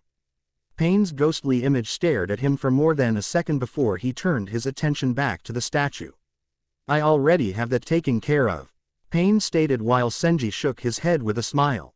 Why aren't you helping with the extraction anyway? Because it's clear you don't like me. Senji looked at Pain with his black eyes. So why would you want me near the very thing you want to extract? Pain narrowed his eyes at Senji, but kept his attention on the extraction process. Besides, I don't have the patience for something like this. Senji got off his rock and turned around and walked out with Pain staring at him. Zetsu, have you found anything about him? Zetsu looked at Pain with an almost apprehensive air around him. Well, no. Pain turned and looked at Zetsu, who backed away a little. Almost everything about him has been destroyed and anyone who ever knew him has been killed. Pain was thoughtful for a few seconds before he spoke. All right, go and track the movements of the Jinchuriki of Nibi no Bakeneko. Zetsu nodded and left, sinking into the ground. Whoever you are, Senji, I intend find out. XXX Naruto and his group stopped and as a lone figure stood in front of them. Naruto's eyes narrowed as he recognized the man in front of him. Itachi. Itachi looked at Naruto with his Sharingan active. I'm sorry, but this is how far you get. Itachi didn't move an inch, but gently began to raise a finger and point it at Naruto. Except for you, Naruto, you are coming with me. Naruto smirked and charged at Itachi, who simply vanished in a flurry of ravens. Genjutsu. Naruto gritted his teeth at his forgetfulness at placing a seal to stop something like this. He must have done it when he pointed his finger at me. Give up. Naruto heard Itachi's voice from behind Naruto. Naruto turned and saw Itachi floating above the ground with ravens for his legs and half of his waist. There is no way to escape. I don't know the meaning of give up. Itachi's eyes visible widened for just a second before going back to normal. If I gave up, then I will never be able to get Sasuke back. Itachi's eyes narrowed at his brother's name. You should give up on Sasuke. Naruto was shocked at Itachi's words as Itachi stared at the sky. He is gone to Orochimaru, and for that he has a chance of being corrupted further. Naruto stared at Itachi in confusing until he elaborated. Sasuke is still a blank canvas, he can be colored by anything now. Naruto narrowed his eyes as Itachi, who continued to speak. By the time you find Sasuke, you might not like what you see. I don't care. Itachi's eyes widened at Naruto's outburst. You might be ready to give up on him, but I'm not. Even if Sasuke turns into something evil, I will still try and save him, and no one is going to stop me, not Konoha and definitely not you. Itachi continued to stare at Naruto with a calculated look. You speak of a pipe dream. Didn't I just get done saying I don't care how hopeless it looks? Itachi looked on as Naruto seemed to glow with power. I will try regardless of how bleak it looks. I won't go back on my word, that is my Nindo. Itachi stayed the way he was for a second until Naruto saw something he didn't believe Itachi could do: smile. Naruto opened his mouth to speak, but found a raven shoved into his mouth. I hope you are correct, Naruto. Itachi spoke as the Genjutsu area began to disintegrate. I'm placing my hopes into your hands. What did you do to me? Naruto coughed out as he glared at Itachi. I gave you something that I think will help you in the future. Itachi turned his back as the area began to shatter. But I hope you will never have to use. With that, the Genjutsu shattered and Naruto found himself standing in the same field, but saw Kakashi fighting Itachi. Naruto looked at his hand and found a tag of some sorts attached. Naruto watched as the seals on the paper began to fade, but he saw it quick enough to see what it was. Transference seal. Naruto looked at Itachi and saw that something wasn't quite right. But what would he use a transference seal for? Itachi staggered a little as Kakashi tried to catch him with his Raikiri. Naruto took his staff of his back and spun it above his head before slamming the end on the ground, creating a small hole. Time to end this. Naruto growled this out as he jumped into the air and gripped his staff in both hands. Kakashi and Itachi looked up just as Naruto swung the staff. The ring glowed for the briefest of seconds before wind formed all around the ring. Itachi's eyes widened as Naruto sent a giant funnel of wind straight at him. Itachi dodged out of the way and was happy he did so. As the wind funnel slammed into the ground, it began to slice the earth apart like it was being sucked into a twister of blades. Meet the new and improved Tenrin. The wind continued to spin around Naruto's staff like a captured tornado. Now I'm afraid you're going to die here. Naruto swung his staff, releasing the wind funnel at Itachi, who dodged yet again, but was taken by surprise when Naruto swung the staff again in his new direction and sent the funnel there. Itachi went through hand signs until he ended on Tiger and spat out a straight stream of fire. The two attacks smacked into each other, causing a crater to begin to form underneath the two. Everyone stood in amazement as Naruto's wind attack actually held off fire. What the hell is going on? Itachi thought as he took a closer look at Naruto's staff and saw that the ring was still spinning. That's it. Itachi ceased his fire and vanished in a burst of speed. Naruto looked around, but felt a hand grab his shoulder and throw him into a tree. Naruto looked up to see Itachi staring at him. Naruto smirked and swung his staff, but was surprised when no wind came out. Naruto looked at his staff and saw chain wrapped completely around the ring, stopping it from spinning. Rotation. Naruto looked at Itachi, who stared right back. You placed a seal to keep the ring on your staff rotating when you first spin it above your head. Then a secondary seal takes in the wind it causes and sharpens it up until you swing your staff. Naruto smiled as you looked at Itachi. I didn't think you would find out so quickly, but it's too late. Itachi looked at Naruto with confusing. Because you never noticed the snake in the grass. Itachi's eyes widened as he heard the chirping of birds. He turned his head just in time to see Kakashi slam his rapier straight through his chest. Blood poured out of Itachi's mouth as he smiled. What do you have to be happy about? Kakashi growled out as Itachi's head slumped over. Kakashi let Itachi fall to the ground only to see the face of someone he didn't recognize. I knew something was off about him. Kakashi narrowed his eye at the corpse. Kakashi looked at Naruto to see him looking at his left hand with a slight tone of concern. What's wrong, Naruto? Kakashi, did this guy do anything when I was trapped under his genjutsu? Kakashi looked a little worried, but answered regardless. Hey, he managed to grab a hold of your arm, but we managed to get him away. Naruto's eyes widened for a second, but quickly fell back. Why did he do anything to you? Naruto looked up and smiled. No, my arm just felt funny.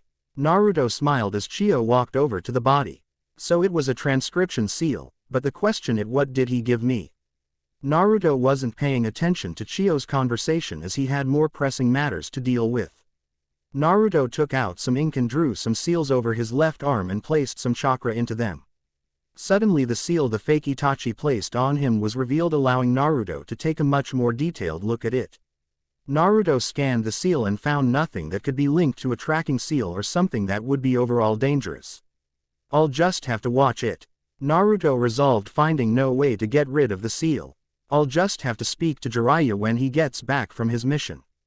Naruto heard twigs crack behind him and quickly hid his left arm as the seal faded back into the skin. Naruto, are you okay? Sakura looked worried as Naruto smiled at her. I'm fine, let's just go find Gaara. Naruto walked past her as they began to move towards their newest destination. Enmatsuki ran besides Naruto with Kakashi in front and Chio and Sakura in the back. Enmatsuki kept making worried glances at Naruto until he spoke in a hushed voice. He placed a transcription seal on me. Enmatsuki looked behind her to make sure the two behind them couldn't hear them. Is it dangerous? Naruto shook his head as he grabbed the nearest branch and used it to launch himself forward. No, but I need to figure out why he placed it on me. Enmatsuki nodded her head. But don't tell anyone, I don't want to worry them. Enmatsuki was about to argue, but thought better of it. She realized one thing from the 3 years she has been with Naruto is that he is a stubborn kid. The group kept the run until they ran into Guy's team. What happened to you? Kakashi asked, seeing the damp clothing and slightly torn shirt on Guy. We had a little problem, but nothing the springtime of youth couldn't deal with. Guy announced with excitement, making a much smaller, but just as excitable version of himself to jump around yelling about youth. Naruto didn't pay him any mind as he stared at the giant boulder that sat in front of a cave with a seal on it. They're in there. Naruto bent down low as he growled, almost predatory, as he kept his eyes firmly fixed on the boulder. Kakashi glanced at Naruto with worried eyes, but glanced at the seal and knew what was needed to be done. XXX. Okay, is everyone in position? Kakashi asked, getting various okays from Guy's team. Kakashi looked at Naruto, who was in a run position ready to run in once the boulder blew. Remember what I said, Naruto. Don't worry, my clone will run in first. Kakashi turned to see Naruto smiling with Enmatsuki looking around with vigilance. Let's get this started. He got a nod from his group as Sakura pulled the tag off the rock as Kakashi and Naruto's clone charged in. One holding his Raikiri and the other holding the new Rasengan. Raikiri, Futon, Rasengan. The two attacks smacked into the boulder, and with the combined power the boulder exploded. The group then ran into the cave only to see two members of Akatsuki. Well, hello, but you're a little late for the party. Deidara smirked as he gave Gaara's body a slap on the face. Naruto's clone charged while pulling his staff off his back, but before it could reach Deidara it is slapped away. Sasori watched as the clone disappeared in a burst of smoke. You know, you should really watch your back. Naruto's voice came as he slammed his Rasengan into Sasori's back. Naruto watched as his Rasengan dug into Sasori, but instead of seeing blood he saw clay. Naruto's eyes widened as he saw his hand trapped in clay. That was when he heard the chuckling. Now you can feel the true power of my art. Deidara made a tiger sign and Naruto watched as the clay glowed until the entire area shook from the explosion. Everyone was in shock except for a smiling Enmatsuki. What do you have to be happy about? Enmatsuki didn't say a word, she simply pointed to the cave ceiling. Deidara looked up and saw Naruto smiling down at him with wind already encircled around his staff. Hello. Naruto swung his staff at the stalactites hanging above the floor. And goodbye. Deidara placed his hands into his pouches to gather his clay, but realized he wouldn't make it in time. Naruto watched as Sasori's scorpion tail swung above his partner and began to spin as a makeshift shield. Go Deidara, I'll handle things here. Deidara smiled at his partner and pulled out a bird-shaped clay doll. Deidara dropped it to the ground and was covered in smoke, but once it cleared Deidara was standing on the bird with Gaara in its mouth. Naruto and everyone watched as the bird took off into a hole in the ceiling, making Naruto growl. Naruto glanced at Kakashi, who nodded his head, and the two took off after Deidara. Sasori Simple watched as the two made their escape, confusing the three women inside the cave. You're probably wondering why I let them go. Well, it's quite simple really. Through he may be young, Deidara can handle himself. I would be more worried about yourselves. Sasori suddenly pulled an arm that had a gauntlet on it out and pointed it at the three. Time to die. Suddenly the studs on the gauntlet launched forward while breaking apart to reveal kunai with explosive tags on them. Look out. Sakura yelled out as she and Chio jumped to the sides, but Enmatsuki kept her place and only stared at the incoming projectiles. What are you doing? Enmatsuki closed her eyes and breathed deeply before opening them to reveal blood-red eyes. Sasori watched in fascination as her eyes flickered. Then before everyone's eyes the kunai in front of her were shredded to pieces like they were cut by a sword. What? Now what do we have here? Sasori stared at Enmatsuki, who stared right back. It would appear I have quite a prize. Tell me, how did you do that nifty trick of yours? Enmatsuki smiled as she shook her head slightly. I guess I should tell. Then she stared directly at Sasori with hate in her eyes.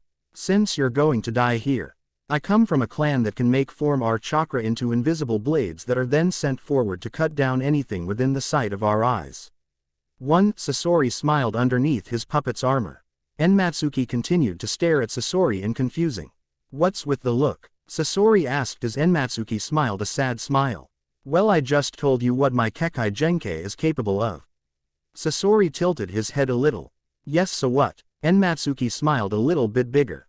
Well, you're standing within my eyesight. Sasori's eyes widened as his puppet was blasted by multiple invisible chakra blades. Enmatsuki smiled and was about to deactivate her eyes when a shape jumped out of the shredded remains of the puppet.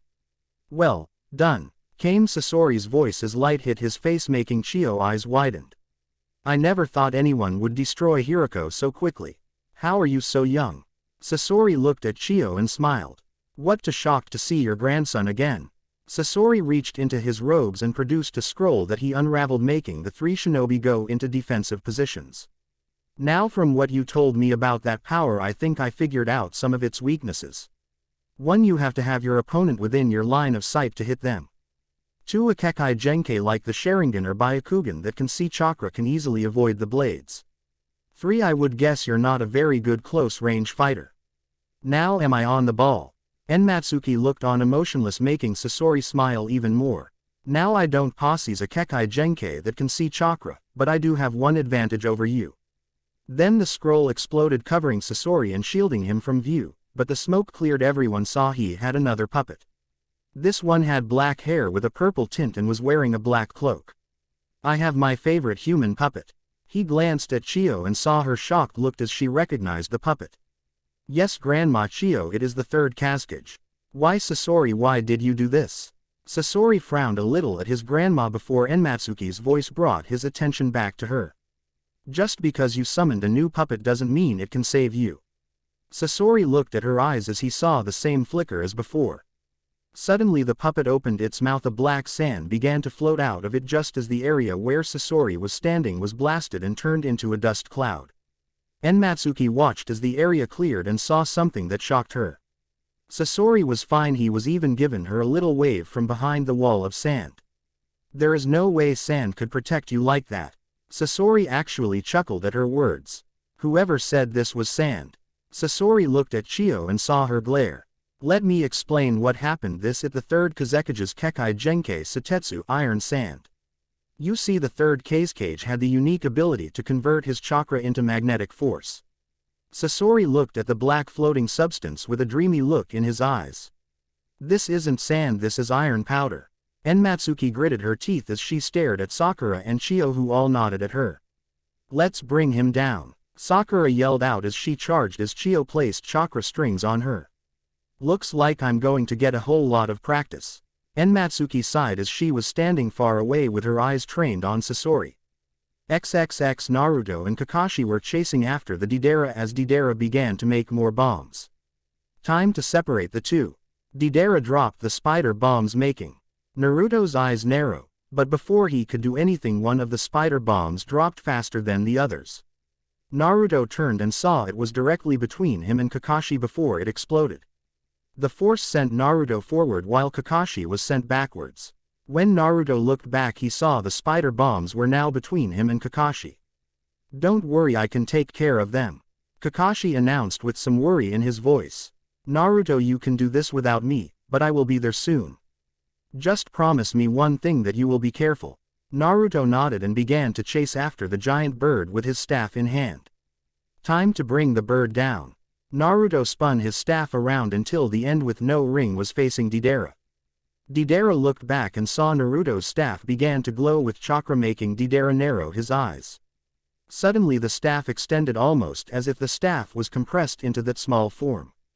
Deidara tried to move his bird out of the way, but the staff's end managed to impale one of the wings. Naruto smiled as he swung downward with his staff's end laced with wind chakra easily cut through the bird's wing. Time to get Gaara back, Naruto thought as he ran towards the direction where the bird crash landed. Chapter 26. Naruto finally stopped on a tree branch to see Deidara picking himself off the ground. Enjoy your little trip. Deidara looked up and sneered at Naruto. I guess I'll just have to blow your little furry. Deidara was interrupted when he was punched in the side of the face by a Kage Bunshin. Deidara flew backwards until he smacked into a tree, making the trunk crack a little. He looked up to see the clone digging his way into the bird's head, but this just made Deidara smile. You won't make it. Deidara was about to detonate the bird when a giant funnel of wind came sailing towards him, forcing him to dodge. Deidara looked at his bird to see Gaara with Naruto's clone, making him curse, but that was when Kakashi came in with his Sharingan morphed into his Mangekyo Sharingan. Deidara narrowed his eye in anger at seeing Kakashi's Sharingan, but that was when he felt it. Kamui, might of the gods. Kakashi whispered as his Sharingan began to spin a little. Deidara looked at his remaining arm and saw that it appeared to be trapped in a vortex. Deidara made a move to get out of the way, but right before he was able to do so, his arm was ripped off. Deidara's arm fell to the ground and twitched once, but before Deidara had time to react, he was forced to dodge Naruto's staff. Deidara looked at his arm and gave it a quick kick into a nearby hole as he ran behind a tree. I guess I don't have much of a choice. Deidara looked at his downed bird with a smile as he formulated his plan. XXX Sakura dodged a giant spinning triangle as Sasori continued his assault using his puppet, but at the same time he was using the iron to make a dome around him to protect himself from Enmatsuki's ability. Chiyo was helping Sakura as much as she could to dodge the iron-based weapons. Enmatsuki on the other hand had abandoned the idea of hitting Sasori and went after the third Kazekage, but whenever she was about to slice him apart Sasori would move him out of the way. "Sorry to disappoint you, but I'm afraid he isn't done with his performance yet." Sasori teased as Enmatsuki missed the puppet once again. She glared at Sasori until she realized what was needed to be done. She grabbed Chiyo and began to whisper into her ear as she pulled Sakura back to listen in on the plan. Sasori's raised an eyebrow as he watched the three of them nod their heads. What are they up to? Suddenly Sakura ran straight at the third Kazekage making Sasori laugh as he pulled the strings needed to make the cube and triangle intercept her. Sakura smiled as she jumped over the two iron shapes only to see the rectangle head downward to crush her, but she was quickly pulled out of the way as she threw a kunai with ninja wire onto the third Kazekage. Sasori cursed as the wire began to pull the puppet towards the rectangle, but Sasori pulled on his chakra strings and the puppet lurched backwards until it was right above him.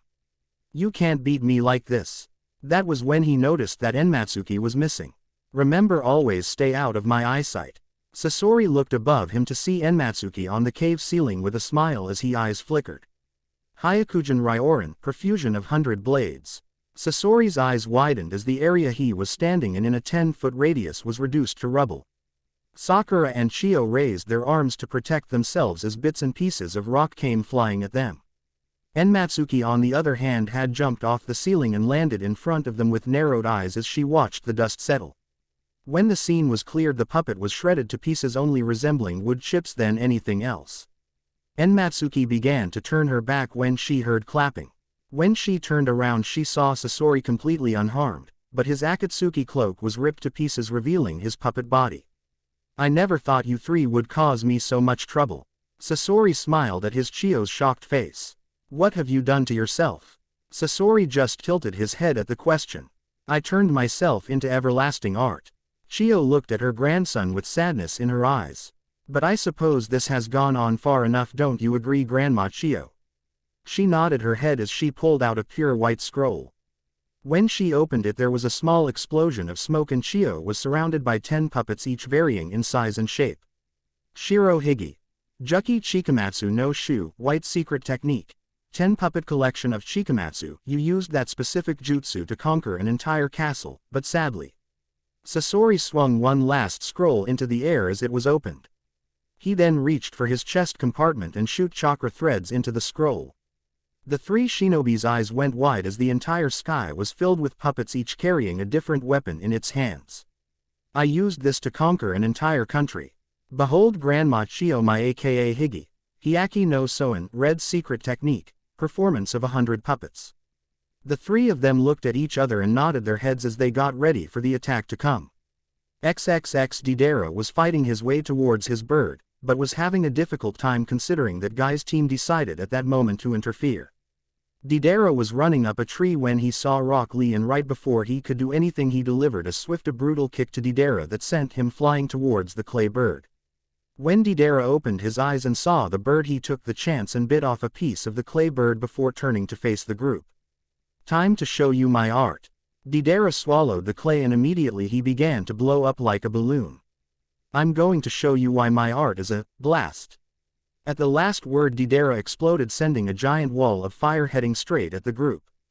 Kakashi sighed realizing that at the speed it was traveling they would never escape the blast. "Kamui," Kakashi thought as his Sharingan began to spin once again. Everyone watched as the explosion inched closer and closer, but then it started to shrink like it was being pulled backwards.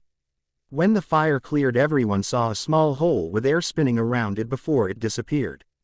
Kakashi collapsed on the spot, but managed to stay awake. "I guess I used it too much." Before anyone could respond a giant explosion made them all turn their heads towards the cave. XXX Sakura was on one knee breathing hard surrounded by some of the destroyed puppets. Chiyo's puppets were all destroyed, but they took out most of Sasori's puppets. Enmatsuki was laying against a rock with small droplets of blood dripping out of her eyes. "Intriguing, I never thought you would put up such a fight." Sasori looked around at all the destroyed puppets and sighed. And to think you destroyed every last puppet I brought with me. I guess I'll just have to refill later on, but first I have to deal with you three. This made Chiyo smile, confusing Sasori. You may never tire because of your puppet body. Sasori's eyes narrowed at his grandmother's words. But thanks to that you are still a puppet. Sasori's eyes widened as Chiyo swung her arm and threw a puppet arm that was carrying a sword at him. Sasori merely beat the arm away, but then saw the chakra strings. He tried to move his arm, but the strings jumped from the puppet's arm to his, making it stop in its tracks. Sasori was about to charge at Chiyo, but was held down by Sakura, who was using what little chakra left to hold him down. Sasori looked at her just as Enmatsuki rammed a sword through the cylinder with the kanji in his chest. Enmatsuki collapsed on the ground right after that and could only stare up at Sasori as purple blood began to drip down his mouth. He watched as chakra strings that were attached to Enmatsuki retracted to Chiyo. I put my guard down. Sasori growled out, but he still smiled at his grandmother. I guess I should have known you would have figured out my weakness. I'm sorry you turned out this way, Sasori. This brought a chuckle out of Sasori as he collapsed onto his knees. I guess I should be proud that I fell to the one person who taught me everything about puppetry. Sasori's eyes dimmed as his life began to drain from his body. Goodbye, Grandmother Chiyo. With that, Sasori died with a smile on his face. XXX Gaara's body was laying on the ground while Sakura looked at Naruto, who was looking at his body with sadness. I'm sorry, Naruto, there is nothing we can do. Naruto approached Gaara's body with his eyes closed, but when he opened them they were bright orange.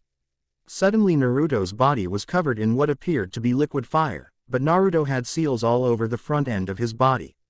Everyone watched in amazement as nearby a small tree began to grow from the energy coming off of him.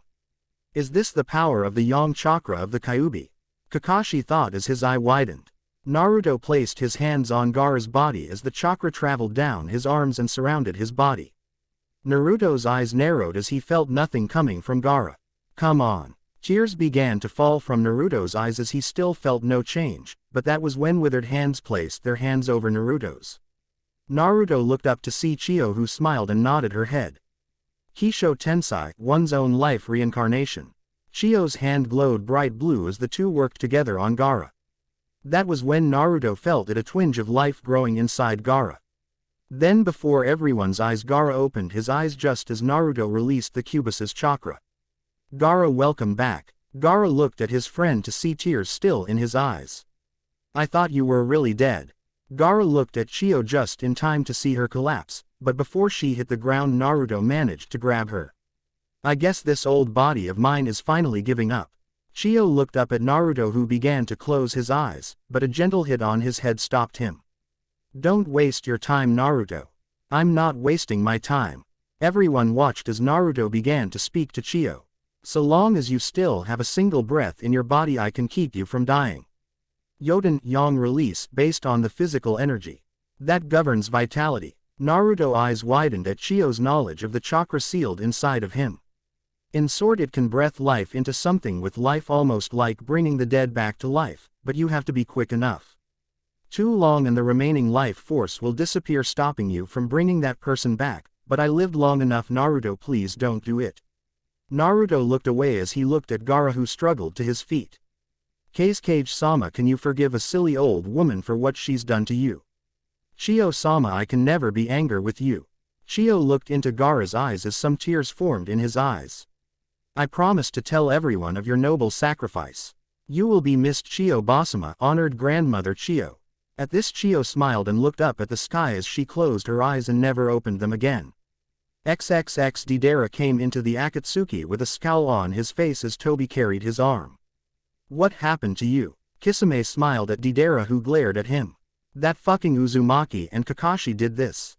At the mention of Uzumaki, Senji came out of nowhere from behind Deidara. Uzumaki, you say? Deidara jumped backwards from Senji's sudden appearance. Toby on the other hand turned and waved Deidara's arm at him. Where was he? Deidara was about to speak when pain beat him to it. It doesn't matter, we have the Nibi to capture first, then we worry about the Kyuubi and Hachibi. Senji looked at Pain and smiled as Pain glared at him. As you say, oh mighty leader. Senji turned around, still wearing his smile. Kakuzu walked down to Deidara with a sigh as he took the arm away from Toby and began to sew it back to Deidara. When Senji was out of sight of everyone, his smile vanished as he began to formulate a plan. Okay, time to take matters into my own hands.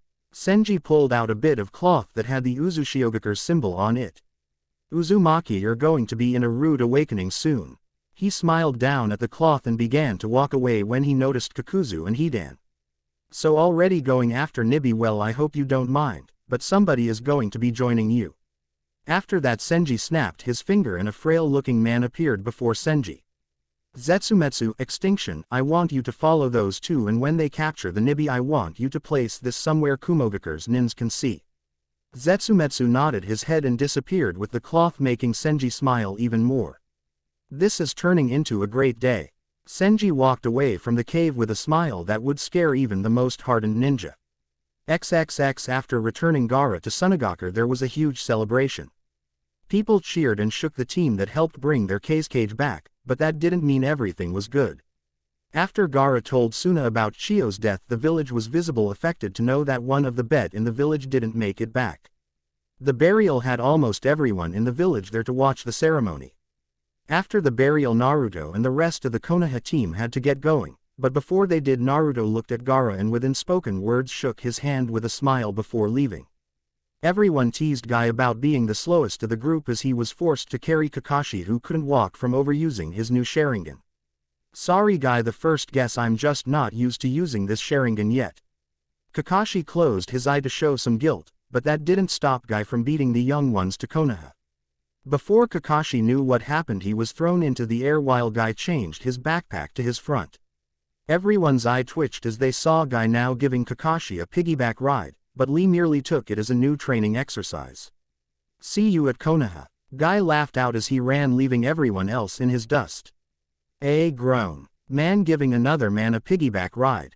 Tenten looked on as she tried to erase the memory from her mind. That's just not right. Neji. Neji looked down to see Rock Lee in the exact same position, ready for him to get on. Hell no. Neji screamed out, but Lee quickly grabbed his reluctant teammate and held his legs. Come one, it will help strengthen your flames of youth. Lee turned and smiled as Neji reeled his hand back.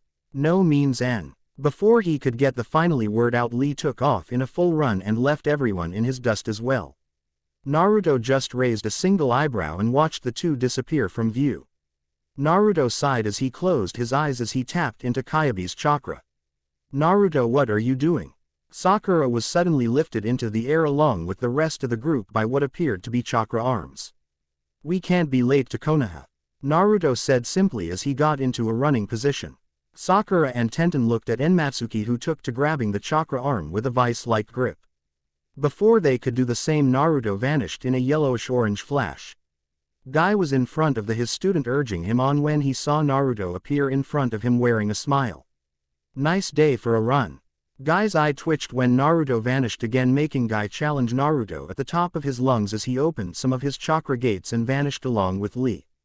XXX. The entire team made it back to Konoha in recorded time. In about 30 minutes all of them entered the gates. Naruto carrying Tenten, who lazed herself using chains to the chakra arm, Sakura, who used her strength to grip the arm, and Enmatsuki, who just nodded off. Naruto laid the three on the ground as he released the chakra, returning back to his regular self. Guy entered just 10 seconds after Naruto did, making him drop to his hands and begin to run around the village on his hands. Naruto tried to tell him that he didn't have to, but he continued on with the perseverance of a man possessed. Naruto smiled as he shook his head as he turned to see Tsunade walking with Shizune with a troubled look on her face. You don't want to know. Naruto watched as Tsunade nodded her head and pulled out a scroll. Here, this came for you from your village. Naruto took the scroll and began to read it as his smile grew. Good news. Yeah, apparently they are ahead of schedule and need me to finalize a few details. He handed the scroll to Enmatsuki, who read it as well. Apparently Kakuheki keeps falling asleep on the job. Anyway, where did Ashiki and Denpa head off to? They went back saying they would be more of help there than here. Naruto nodded his head and stretched his arms as he got ready to head off again. That's when he remembered Hinata, and before anyone could ask him anything, Naruto ran off again. XXX Hiyashi was sitting on a pillow watching the breeze blow through the trees when he saw Naruto land on his wall. Naruto, what are you in need of now? Naruto jumped down and got to his knees looking at Hiyashi with a calm look. Well, my village is in need of me to finalize a few details. Hiyashi nodded his head understanding what he was getting at, and since Hinata is an ambassador between the two villages I thought it was best if I could take her with me to see the village. Hiyashi sipped his tea and looked at Naruto with no emotion. Yes, I talked with Tsunade and she approved of Hinata being the ambassador. Hiyashi gently got up and looked at the sky. But I will warn you, Uzumaki, if she comes home with one scratch, one hair missing, I will personally hang you upside down while the Hyuga clan uses you as target practice. Naruto nodded his head as Hiyashi called for Hinata, who came immediately. She saw Naruto and blushed as Naruto smiled at her. You called father. Hiyashi nodded towards Naruto. He is going to his village, and since you're the ambassador between Konoha and his village, it is only best that you go with him. Hinata felt like jumping up and down in joy, but kept her emotions in check and nodded her head. Now go and pack, you shall be gone for a few days. Hinata ran off to get ready. That was when Hiyashi struck. Naruto never saw it coming. 1 second Hiyashi was standing on the porch, the next he had his hand on his throat, forcing him against the wall.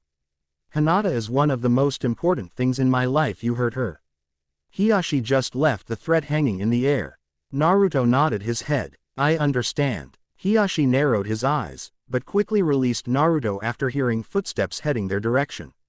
They both turned to see Hinata carrying a small scroll with a smile as she looked at her father. Ready to go, Naruto? Naruto smiled as he nodded at Hinata and began to walk towards Hinata as he looked back at Hiyashi, who only continued to glare. XXX Naruto appeared at the gate with Hinata as Tsunade turned around.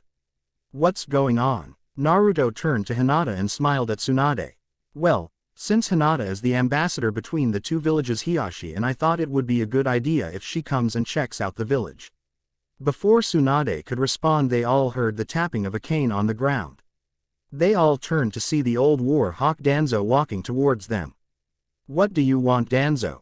Tsunade growled out, showing her obvious dislike of the man. I only mean to see Naruto off. Danzo looked at Naruto, who smiled at him, making Danzo slightly confused, but he kept it hidden. Also, if he is taking the ambassador to his village, it only makes sense to assign a bodyguard for her. Tsunade's eyes widened as she realized what he was after. I have just the one in mind as well. He is one of my most trusted shinobis. He is sure not to let any harm come to young Hinata. Suddenly a kid no older than Naruto appeared beside Danzo with a tanto on his back, wearing a smile. This is Sai. If someone is going to be the bodyguard of Hinata, it should be a member of the Hyuga clan.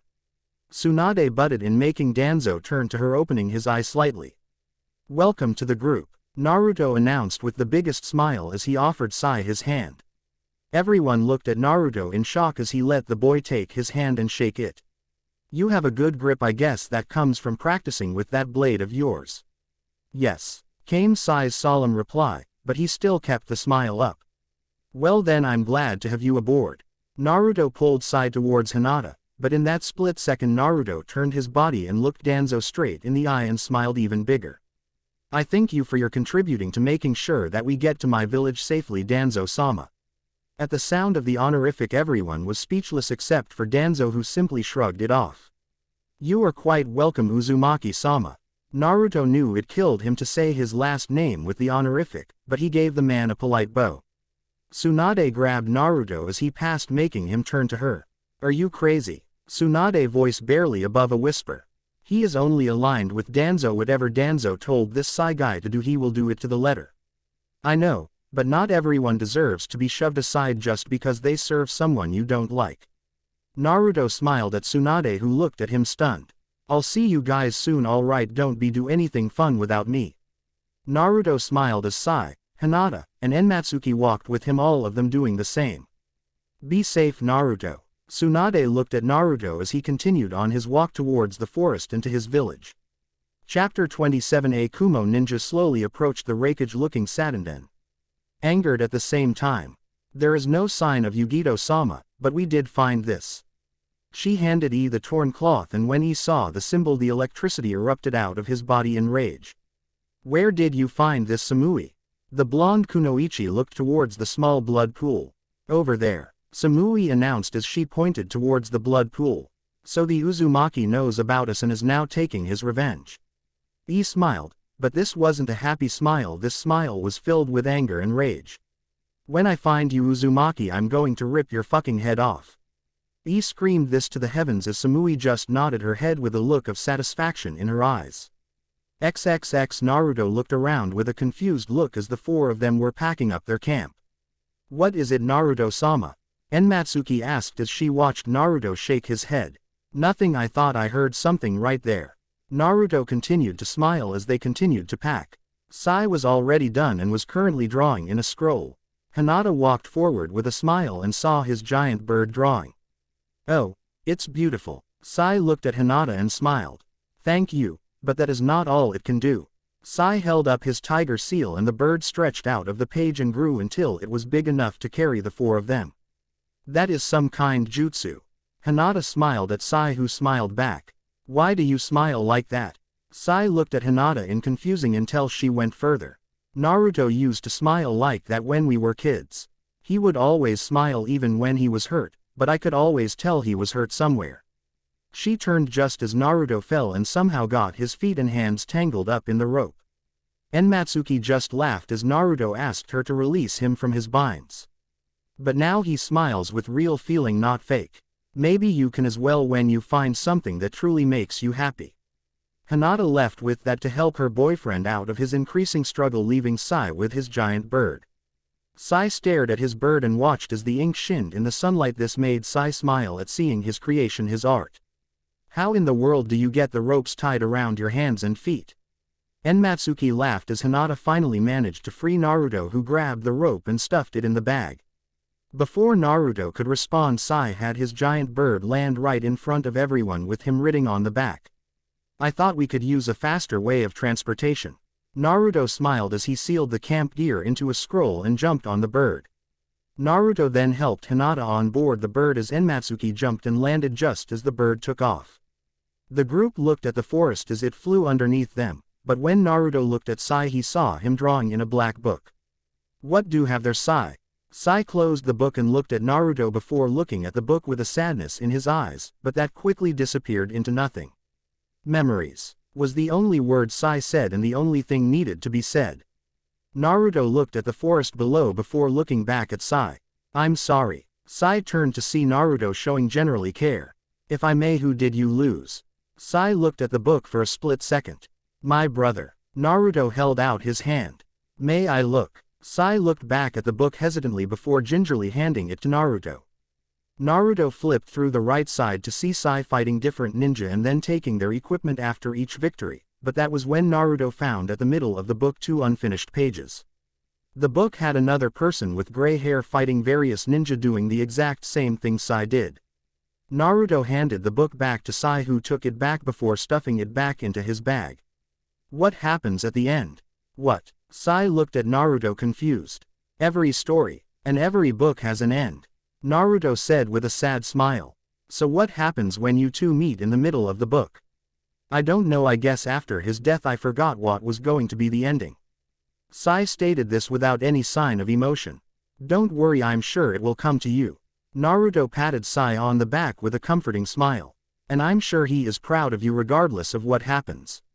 Sai looked at Naruto with slight surprise in his eyes, but that was when Naruto smiled and pointed downwards.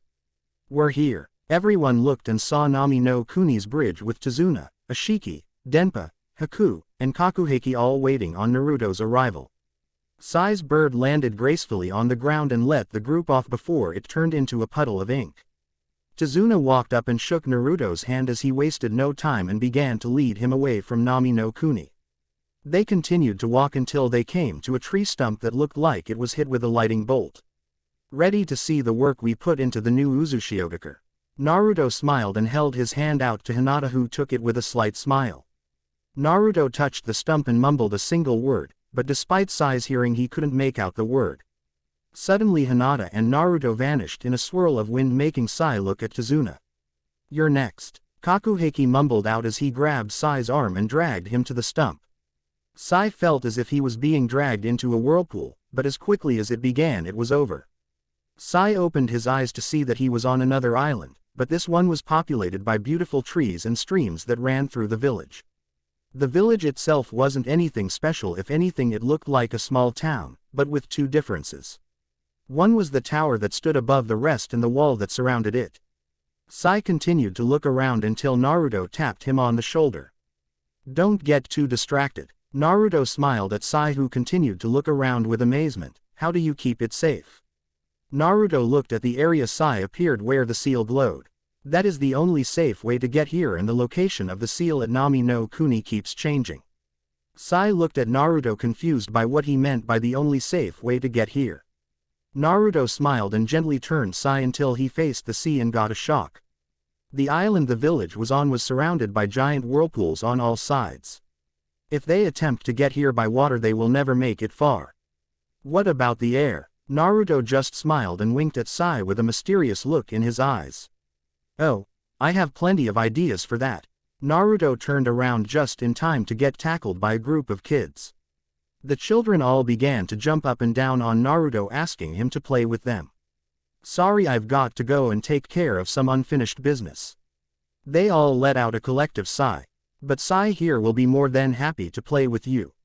"What?" Sai looked at the group of kids as they charged and pounced on the root nin. Naruto watched as Sai struggled to get out of the children's grasp only to get pulled back. Naruto laughed as Sai began to beg Naruto to help him. Naruto left Sai with a wave as Sai tried to get out of the children's death grip. Naruto kept walking until he came across Haku making some ice pillars. "What are you up to?" Haku turned and smiled at Naruto. "I'm trying to finish this jutsu I've been working on." Naruto walked over and touched the ice column and immediately pulled his hand away. "Think you made it cold enough?" Naruto complained as he began to rub his hands together to warm them up. "At any rate, how it the air defensives?" Haku smiled as he pointed to the second tallest building. "It will be done in 2 days." This brought a smile to Naruto's lips as he gave Haku a handshake before departing. XXX Senji smiled as Hidan and Kakuzu returned with Yugito. "Did everything go okay?" Senji raised an eyebrow while looking at them. The two of them glared at Senji, who simply smiled at them. "Why didn't you go with us?" Kakuzu growled out as Senji smiled even bigger. "It's not my job to babysit you little runts." Hidan pulled out his scythe and took a swing at Senji, who gently sidestepped the blade. He reached for Hidan's neck with a cold look in his eyes, but Hidan was quickly pulled away by Kakuzu. "Now is not the time," Kakuzu announced as he held his teammate on the ground by black thread. That was when they heard footsteps, and when they looked up they saw Pain and Konan looking at them. "What is going on here?" Senji reached down and picked Yugito and tossed her at Pain's feet. Those two succeeded in capturing the Nibi. Senji turned and walked away with his hands in his pockets. Suddenly Tobi came running at Senji with joy in each of his steps. "Senji, I want to show you something." Senji's eyes narrowed as he looked into the lone eyehole of Tobi. "Please." Senji just grunted and followed after Tobi with a disgruntled look on his face. The two continued to walk until they were both out of eyesight and hearing range of the rest of Akatsuki. "Tobi, what is it that?" Senji grabbed Madara's arm as he went to punch Senji in the face. "Now that wasn't very nice, little Madara." Madara growled and yanked his arm back. "You are starting to ache on my last nerves." Madara just looked at Senji as he chuckled a little. "I'm sorry, but I don't give a shit." Madara and Senji just stood watching each other. Madara slowly began to walk towards Senji with his Sharingan active. "How about a deal then?" Senji looked at Madara with amusement as Madara stood within grabbing distance of Senji. "Sorry, no deals." Senji suddenly grabbed Madara's arm, making his lone eye widened. "What, you didn't think my jutsu wouldn't negatively affect yours? It takes you a second to activate yours, but the moment you stepped into my personal space the time went up." Madara simply smiled under his mask as he vanished in a poof of smoke. "Kage Bunshin, huh?" Senji turned to see Madara standing a good distance away. "You want to fight me, don't you?" Madara announced with amusement, making Senji smile. "Yes, I do." Senji was about to charge when Madara disappeared into a vortex only to reappear in front of him. Senji's eyes widened as Madara brought a kunai up to his throat in a blink of an eye. "There, I win." Madara looked up at Senji with a smile behind his mask. "Little Madara is all grown up now, Senji." Madara turned and began to walk away. But I will now be watching you like a hawk, Senji. If you so much as step one toe out of line, I will kill you on the spot. Senji watched as Madara vanished, making Senji touch his neck to feel some blood dripping from the wound. Senji continued to look at the blood on his hand, but then he smiled. That was quite the jutsu, Madara. Senji's eyes reflected nothing but happiness and a little envy. I guess that is just something else to add to my list. Senji began to laugh as he walked back to the hideout. XXX Naruto opened the door to see piles of scrolls unopened and opened everywhere. Naruto looked around and suddenly he came face to face with the owner of the building. She was hanging upside down looking at Naruto with a stern look. Where have you been? She dropped to the floor with an eyebrow raised. She was a thin woman with gray eyes and long blonde hair that fell to the small of her back. Sorry, I ran into some trouble with the kids wanting to play. Naruto smiled as the woman scowled and went back to the table. So what are we missing, Hinata? Ash Cat. She just looked at him before looking around with a worried look in her gray eyes. What's wrong? I didn't want to put it into the message in case it got intercepted, but you may have a small problem. Naruto took a chair and sat down listening to Hinata. Well, we sent a man to go talk to the villagers in Yokoke's cross winds, but on his way back he heard something very disturbing. What? Naruto looked on with every increasing curiosity. Apparently he decided to take the short route to Nami no Kuni and went through Kaminari no Kuni. Naruto's eyes started to widen as Hinata went further. Now from what he heard while gathering the supplies he needed to get here is that their Jinchuriki of Nibi no Bakeneko was captured. That wasn't what caught his attention, it was when he said an Uzumaki killed her and that the Raikage was going to rip him apart for it. I've never been to Kumogakure though. Naruto jumped out of his chair while Hinata tried to calm him down. What evidence do they have that supports this? They found a cloth that had the Uzumaki clan's symbol, something that only a member of the Uzumaki clan would wear. Naruto gritted his teeth in anger as he paced the room. You have to be careful, Naruto, because the Raikage is now looking for you and he is out for blood. Naruto looked at her and nodded as he made his way to the door only to be stopped by a kunai. But since you're here, you can help me in getting the rest of these scrolls done.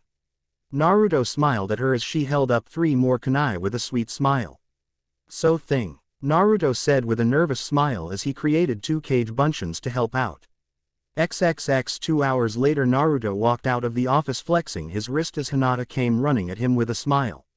You need to go see Sai. Naruto was confused but ran in the direction he left Sai. When he got there he was unmerciful tackled by Hinata. Hinata put a finger to her lips as she pointed out the bush she had tackled Naruto into. The children Sai was supposed to play with was in the multiple arms of a giant octopus, almost like a swing. The children were all laughing and had smiles on their faces, but that was when Naruto saw Sai. He was standing just a foot or more away from his creation with a small little girl. You sure? Sai nodded and gave her a small push towards the octopus. The octopus turned one eye towards the girl as some water was gently splashed on him by Sai. The octopus gently lowered his arms to allow the girl to get on. When she got on, the octopus began to swing slowly, at first seeing the girl frightened, but as she slowly got more comfortable he began to swing a little more. Naruto continued to look at Sai as he saw a smile spread out on the young boy's face. That was when Naruto and Hinata decided to come out of hiding. Sai turned and saw Naruto giving him a small wave as Naruto approached him. Hey Sai, you having fun? Just doing what you order me to.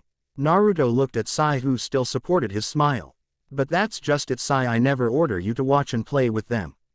Sai's eyes widened a little at that as Naruto reached and grabbed his black book out of his bag. And even if I did, you are enjoying yourself because you have a true smile on your face. Sai looked away as Naruto pressed his book against his arm. I think you know the ending to the book now. Sai grabbed the book and watched as Naruto walked away. He opened it to the middle of the book and flipped it between the 2 pages, seeing himself and his brother fighting. That was when it hit him.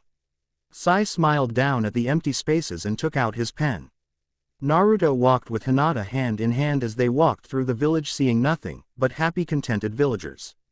Hinata smiled and rested her head against Naruto's shoulder, causing him to smile. A lady selling flowers gently picked out a couple of roses and gave them to Hinata without any charge, saying it was for a lovely couple. This made both of them blush as they continued on towards their destination. What Hinata saw took her breath away as she looked off a cliff that overlooked the sea with the sun just hitting the water, casting an orange glow everywhere. The two gently sat down and looked out to sea with smiles as they leaned on each other. "This is beautiful, Naruto," Hinata finally said as Naruto gently rubbed her shoulder. "I was thinking of building a house somewhere near here." Hinata smiled at the thought as the two continued to watch as the sun went down. That was when they decided to go and fetch Sai and get some sleep before they leave tomorrow. When they got back, the octopus was gone and so were the kids, but Sai was still there laying on the ground with his book on his stomach opened. When Naruto opened it, he saw the ending of the book. It showed him and his brother shaking hands as they smiled at each other. Sai gently opened his eyes as Hinata shook him awake. "Come one sleepyhead, we need to get to the hotel." Sai nodded as he stood up and saw Naruto hand him his book. He would be proud. Naruto smiled as he patted Sai on the back. "Now let's get something to eat, I'm starving." This made the two laugh, but at the sound of his laugh Sai stopped. Where did that come from? Sai was confused until Hinata tapped him on the shoulder. "You okay?" Hinata looked at Sai with worry as he smiled. "I'm fine, just not used to laughing is all." Hinata smiled at Sai as the three of them continued on to the hotel to get some room service. XXXE was seating in his office when his assistant walked in. "Raikage-sama, I have something that might just calm your anger." E just glared at his assistant, who just smiled. "We know who he is." This made E jump to his feet and suddenly be right in front of the young woman. "Who is he?" She could see in his eyes that he was both excited and angered to know who killed Yugito. "Naruto Uzumaki." She said this plainly as E eased back as he stared out the window. "One of your ninja managed to overhear a group of merchants talking about a new Uzumaki. So after convincing them, he managed to get his full name. What about his location?" This is where she grew quiet. "What is it?" Well, before he could continue, the merchants apparently had some bombs with them. E immediately knew what happened. "But with his name we can at least know who we are looking for." Raikage was quiet for a while, making the assistant nervous. "What's wrong?" "I think I know where to start our search." E looked at his map and saw the image of Konoha. "Sir, you can't be serious." E turned to her with hate in his eyes. "We went to war against Konoha before. They aren't just going to let us just walk in." "Who says we are just going to walk in?" E walked behind his desk and sat down. "You're suggesting we go to war with them?" E looked out the window. "I'm not suggesting anything, but we are paying Konoha a visit." The assistant knew it was useless to argue with E and simply bowed her head and walked out. "I'm going to get my hands on you, Uzumaki, and then I will avenge Yugito." E looked away just as lightning flashed in his window. XXX Naruto awoke with a strange feeling that something bad was going to happen, but he ignored it to make sure Hinata didn't worry. As Naruto got out of the bed, there was a knock on the door. Naruto opened the door to find a man covered in grime and soot as he carried in bag that jingled with each step. "Tensa, Heavenly Chain, I see you're doing well." Tensa looked at Naruto with brown eyes and nodded his head. "Yeah, I finished the project you assigned me." He took out two arm guards that fit around Naruto's arm completely. The guards had the Uzumaki symbol engraved onto the sides and was a pale blue color. "And Uzushio's guards." Tensa smiled as he put Naruto's arms through the metal guards, who was surprised by how light the two things were. "I used the pieces as the base just as you requested." Naruto smiled as he looked at the guards. Almost a year into his training, Naruto tried to find out how much the arm guards could take, but after just 2 attempts the arm guards shattered. Naruto, not wanting to lose a family heirloom, decided to keep the pieces until he could find someone to repair them. "This is probably one of the best work I've done in a while. Thank you for giving me the privilege, Naruto-sama." Naruto nodded his head as Tensa headed for the door, still wearing a smile of pure joy. Naruto sat down while he took out some ink and began to go to work on making some new seals on his new edition. Naruto heard the floorboards creak and turned to see Hinata fully awake, rubbing the sleep from her eyes. "Hey, sleeping beauty." This brought a smile and blush to Hinata's face as she gave Naruto a kiss. "You ready to get going?" "Yeah, all I need is to change my clothes." She turned as she grabbed her clothes and went into the bathroom. Sai woke up from his bed and set out to get out of his clothes and into fresh ones. "So when are we going?" Sai asked as he stretched his back and looked at Naruto. "As soon as Hinata gets out." Sai nodded and sat down on the couch. Naruto narrowed his eyes as he couldn't shake the weird feeling he was having. All I can hope is that it's just a worried feeling about getting Hinata hurt. Naruto continued to work, but all the while he kept getting distracted by the weird feeling, but little did Naruto know his feeling would soon be proven true. Chapter 28 Naruto, Hinata, and Sai approached the gates of Konoha when they saw 3 people waiting for them. As they got closer they turned out to be Jiraiya, Tsunade, and Danzo. "Welcome back Naruto," Tsunade said with a smile. "I hope everything went okay with your trip to your village." "Yes, everything went fine." Naruto smiled at everyone including Danzo, who only narrowed his eye at him. I do have to spend a lot more time over there now." With that said, Naruto handed Tsunade his Konoha headband. "I'll still be sticking around for at least 1 more week, but I won't be able to perform any missions." Tsunade nodded her head and took the headband from Naruto. Danzo made a small motion with his hand to Sai, who knew what he wanted. "I must be off." Sai gave a small bow to Naruto before disappearing in a swirl of leaves. Naruto looked towards Danzo and noticed he was gone as well. "Good luck Sai," Naruto mumbled under his breath. "XXX. So did you do what I requested?" Danzo looked down at Sai's bowed form. "Did you set up the observation seals around his village?" "Sorry Danzo-sama, but he kept me too busy to do anything." It wasn't a total lie, he was busy doing other things. "I was expecting as much." At this, Sai raised his head to look and saw Danzo drumming his fingers on his cane. A good leader never allows a strange shinobi to wander his village without being followed, or took the precautions to make sure he didn't do anything to hurt his village. Danzo was about to turn around when Sai opened his mouth, but quickly closed it. "Is there something you want to ask Sai?" Sai looked at the ground and closed his eyes. "I wish to stay as the bodyguard for Hinata." Danzo's eye opened and narrowed at the young root member. "That would be the best course of action." Danzo continued to watch Sai with a calculated gaze. "Very well, you may remain as her bodyguard." That was when he saw it. Sai's mouth turned upwards in a very small smile. "Thank you, Danzo-sama." Before Danzo could say one more word, Sai vanished. Danzo contemplated what he just saw as he began to walk through the darkness. XXX Pain looked up just as Kakuzu and Hidan walked in. "Where have you two been?" "Well, he decided to kill a Konoha nin." Hidan pointed at Kakuzu, who was busy training to destroy a rock by crushing it. "But sadly we didn't get to keep his body since his team and some other people decided to crash the party." Pain narrowed his eyes as he turned to see Senji sitting on a rock with a smirk. "Okay, but time to capture the Kyuubi." Senji stopped his smile and looked at Pain. "Hidan, Kakuzu, and Senji will go and capture him." "Understand." The 3 of them nodded and Senji looked the happiest out of all of them. The group slowly made its way out, but not before Pain gave his last order. "But draw him out of Konoha. You 3 can't fight all of Konoha by yourselves." The 3 of them were confused about how to go about that, but nodded their heads regardless, except for Senji, who simply smirked even bigger. "I guess it's time to stop pretending." Senji chuckled as he followed his partners out the door. XXX Naruto was sad to hear about the death of Asuma. He was a man of his word, someone Naruto could respect, and now he was gone. Naruto went and talked with Shikamaru and heard how he was planning out how to get the 2 Akatsuki members back for killing his sensei and Kurenai husband. Naruto left Shikamaru and went to the forest to work on his new seal. As the day progressed, Naruto realized how dark it was getting and decided to turn in when he was tackled from behind. Naruto looked up to see Hinata smiling down at him. Naruto smiled right back and gave Hinata a big hug. "What are you doing up?" Naruto finally asked as Hinata kissed him on the cheek. "Well, I thought you could use some company." Hinata leaned up until Naruto could sit up with her. "So what are you or two?"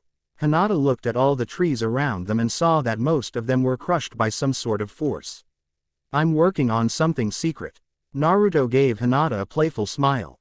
"So no peeking." Hinata smiled even bigger and gave Naruto another hug, but this time the 2 didn't separate, just sat there watching the sun as it went down. XXX Shikamaru was waiting at the gate with Choji and Ino. "So are we ready?" The 2 of them nodded and was about to head out when a voice stopped them. "And where do you think you're going?" They turned to see Tsunade. "We are going to avenge Asuma's death," Shikamaru announced with no hesitation. "Don't be stupid." Tsunade stopped when she heard footsteps approach behind them. She turned around to see Naruto, Hinata, and Kakashi. What is it you three? We're here to help, Naruto announced, shocking everyone except for Hinata and Kakashi. Since Enmatsuki had to stay to fix the village up and provide some protection, I wished to help them. Tsunade was about to protest, but Kakashi beat her to it. You can't tell him what he can't do, Hokage-sama. Kakashi gave her a sad-eye smile. Tsunade looked at the ground with sadness in her eyes. Fine, but you six be careful. The group nodded and began to exit the gate when Naruto asked the question. So what are we going to do first, O leader of ours? Naruto smirked at the tired frown he got from Shikamaru. The group stopped short of the village and Shikamaru began to explain the plan that now included Naruto, Kakashi, and Hinata. After completing the plan, Naruto smiled at Shikamaru and nodded his head. XXX Hidan was in front of Senji and Kakuzu, fuming over having Senji in their group again. You know you should be watching where you're going, Senji said plainly as Hidan turned and glared at Senji. Shut the fuck up. Senji shrugged his shoulders as he continued to walk. I should kill. Senji suddenly grabbed Hidan and threw him into a tree, cracking it just as kunai with explosive tags were thrown. I told you, watch where you're going. Senji closed his eyes and suddenly everything seemed to slow down as Senji slowly opened his eyes and gently grabbed one of the kunai and threw it at the others, making them explode. Now come out. The six-man team emerged from the forest wearing scowls. Now we can talk like civilized people. Senji smiled a sinister sneer as he looked at the group. Shikamaru, who the hell is that?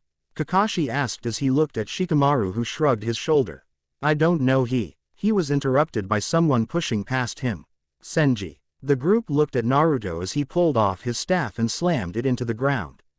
When he looked at Senji, his eyes turned from blue to reddish-orange, just like a fire was lit in his eyes. Uzumaki. Senji's sneer turned into a grin as the two groups just looked the individuals. Suddenly, in a flash, both of them were charging at each other. Senji pulled out a scroll that turned into a giant double-sided axe. The two swung their weapons and with a clang created a small crater underneath them. Nice strength. That means this is going to be fun.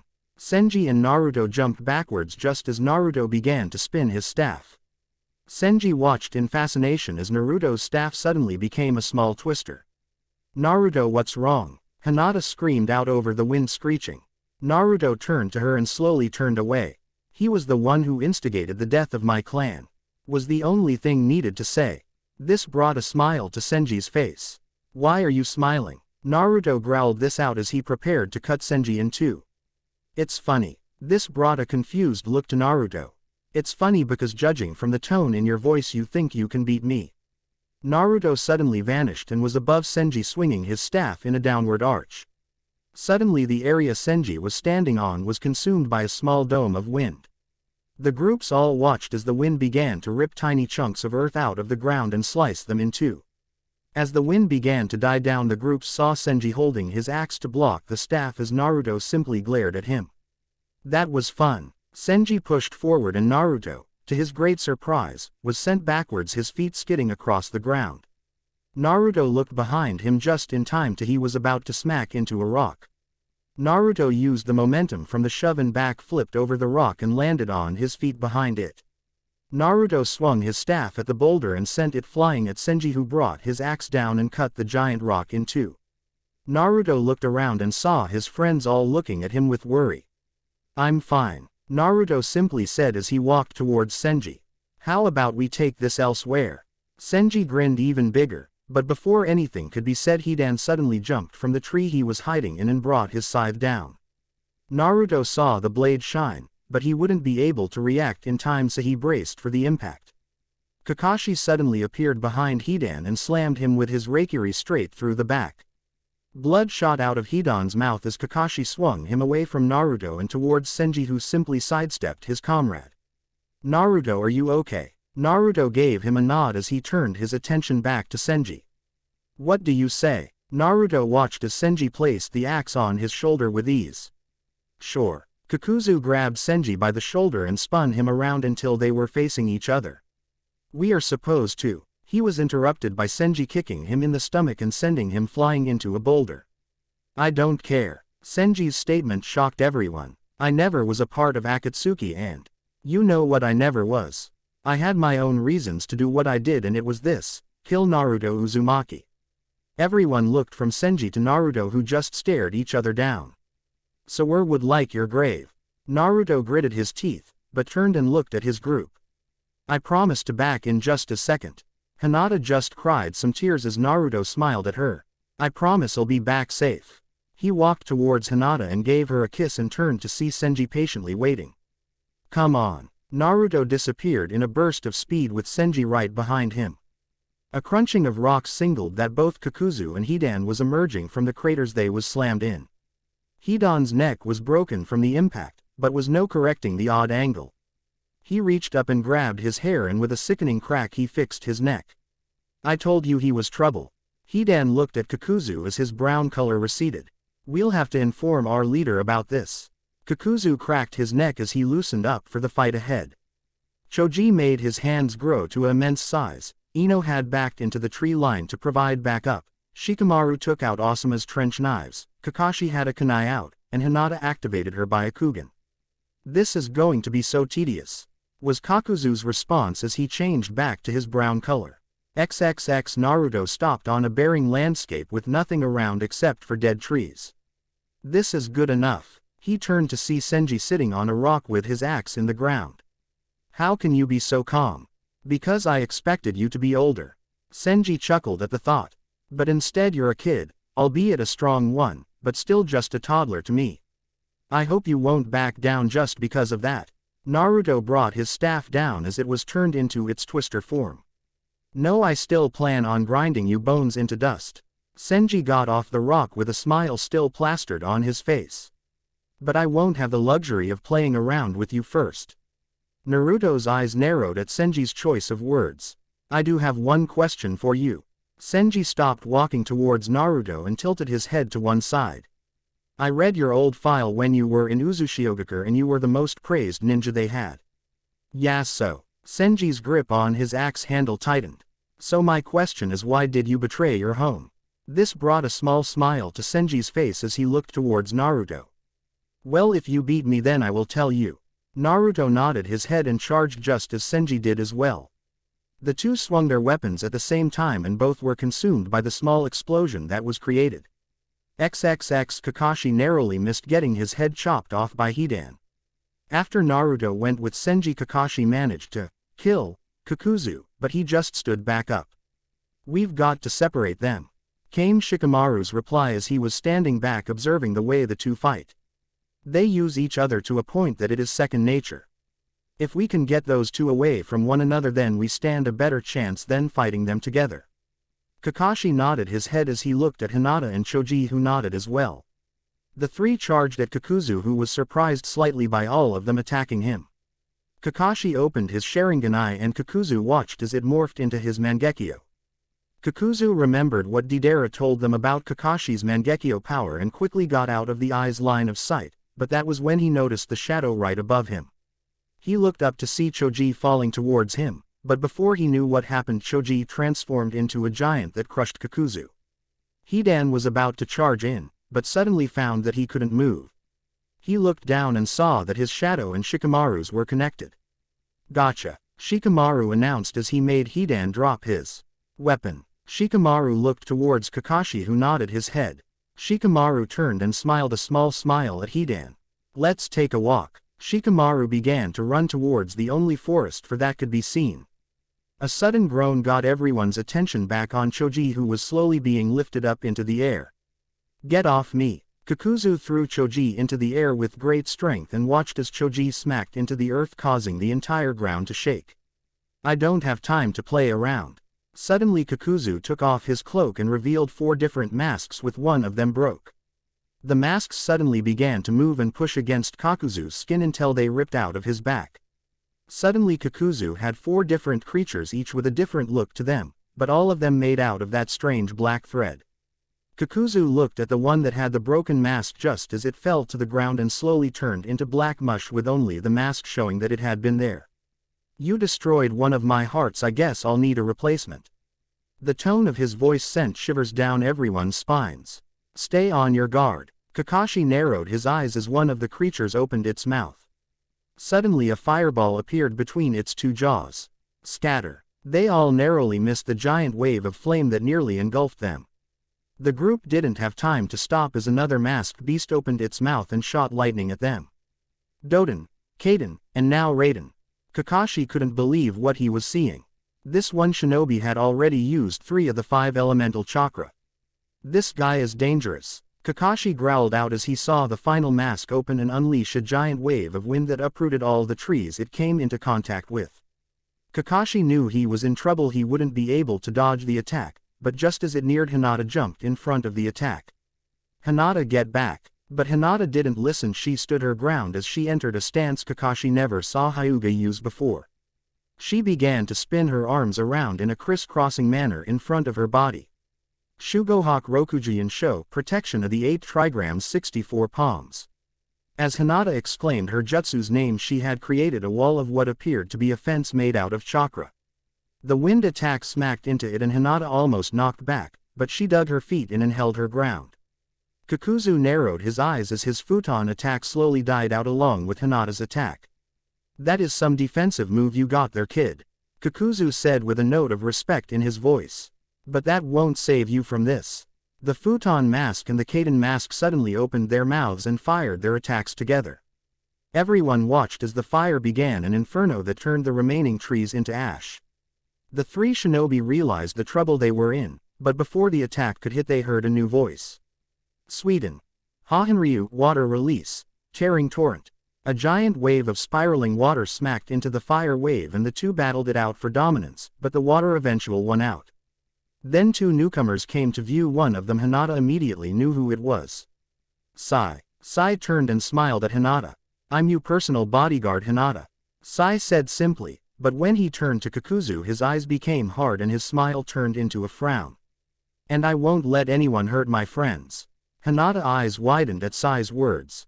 After Sai finished his book, Naruto approached him and offered him his friendship. Sai was confused. He didn't understand what Naruto meant by that, but after a few minutes of talking and convincing, Sai became obsessed to see what friends were all about. Naruto spent a few hours telling him that learning about friends isn't something you can read, but something you find in your heart. Sai spent some time trying to figure out what Naruto meant, but after his words Hinata realized he must know what it means to have friends. The other guy had Kakashi breathe a sigh of relief. Tenzo, heavenly creation, I'm glad you're here. The man turned and smiled at Kakashi. Actually it's Yamato now. Yamato turned back to the man before them as the thread creatures drew closer to him. But before we do anything else, let's take care of him. The group nodded their heads and stared at their opponent. XXX Hidan watched as Shikamaru finished laying out the kunai bombs. You really don't want me to go anywhere, do you? Hidan stated as Shikamaru retracted his shadow. But you made a mistake thinking I couldn't handle myself. Hidan suddenly whipped out a long spike and charged at Shikamaru. Shikamaru pulled back as the blade passed by his face, but not fast enough. When Shikamaru looked up he had blood dripping down the side of his face. Hidan smiled at the blood on his weapon as he licked it and turned into a skeleton-like figure. Time to die. Shikamaru watched as he stabbed himself in the chest right where his heart was, but Shikamaru just smiled as a small vial ran down his hand. What the fuck did you do? Hidan screamed with mounting panic and anger. Well, when Kakashi stabbed Kakuzu through the chest he took some of his blood. That was when Hidan realized what he had done. Sorry, but you just killed one of your teammates' hearts. Hidan ripped the spike out of his chest and had a look of pure hate in his eyes. I'll still kill you, fucking heretic.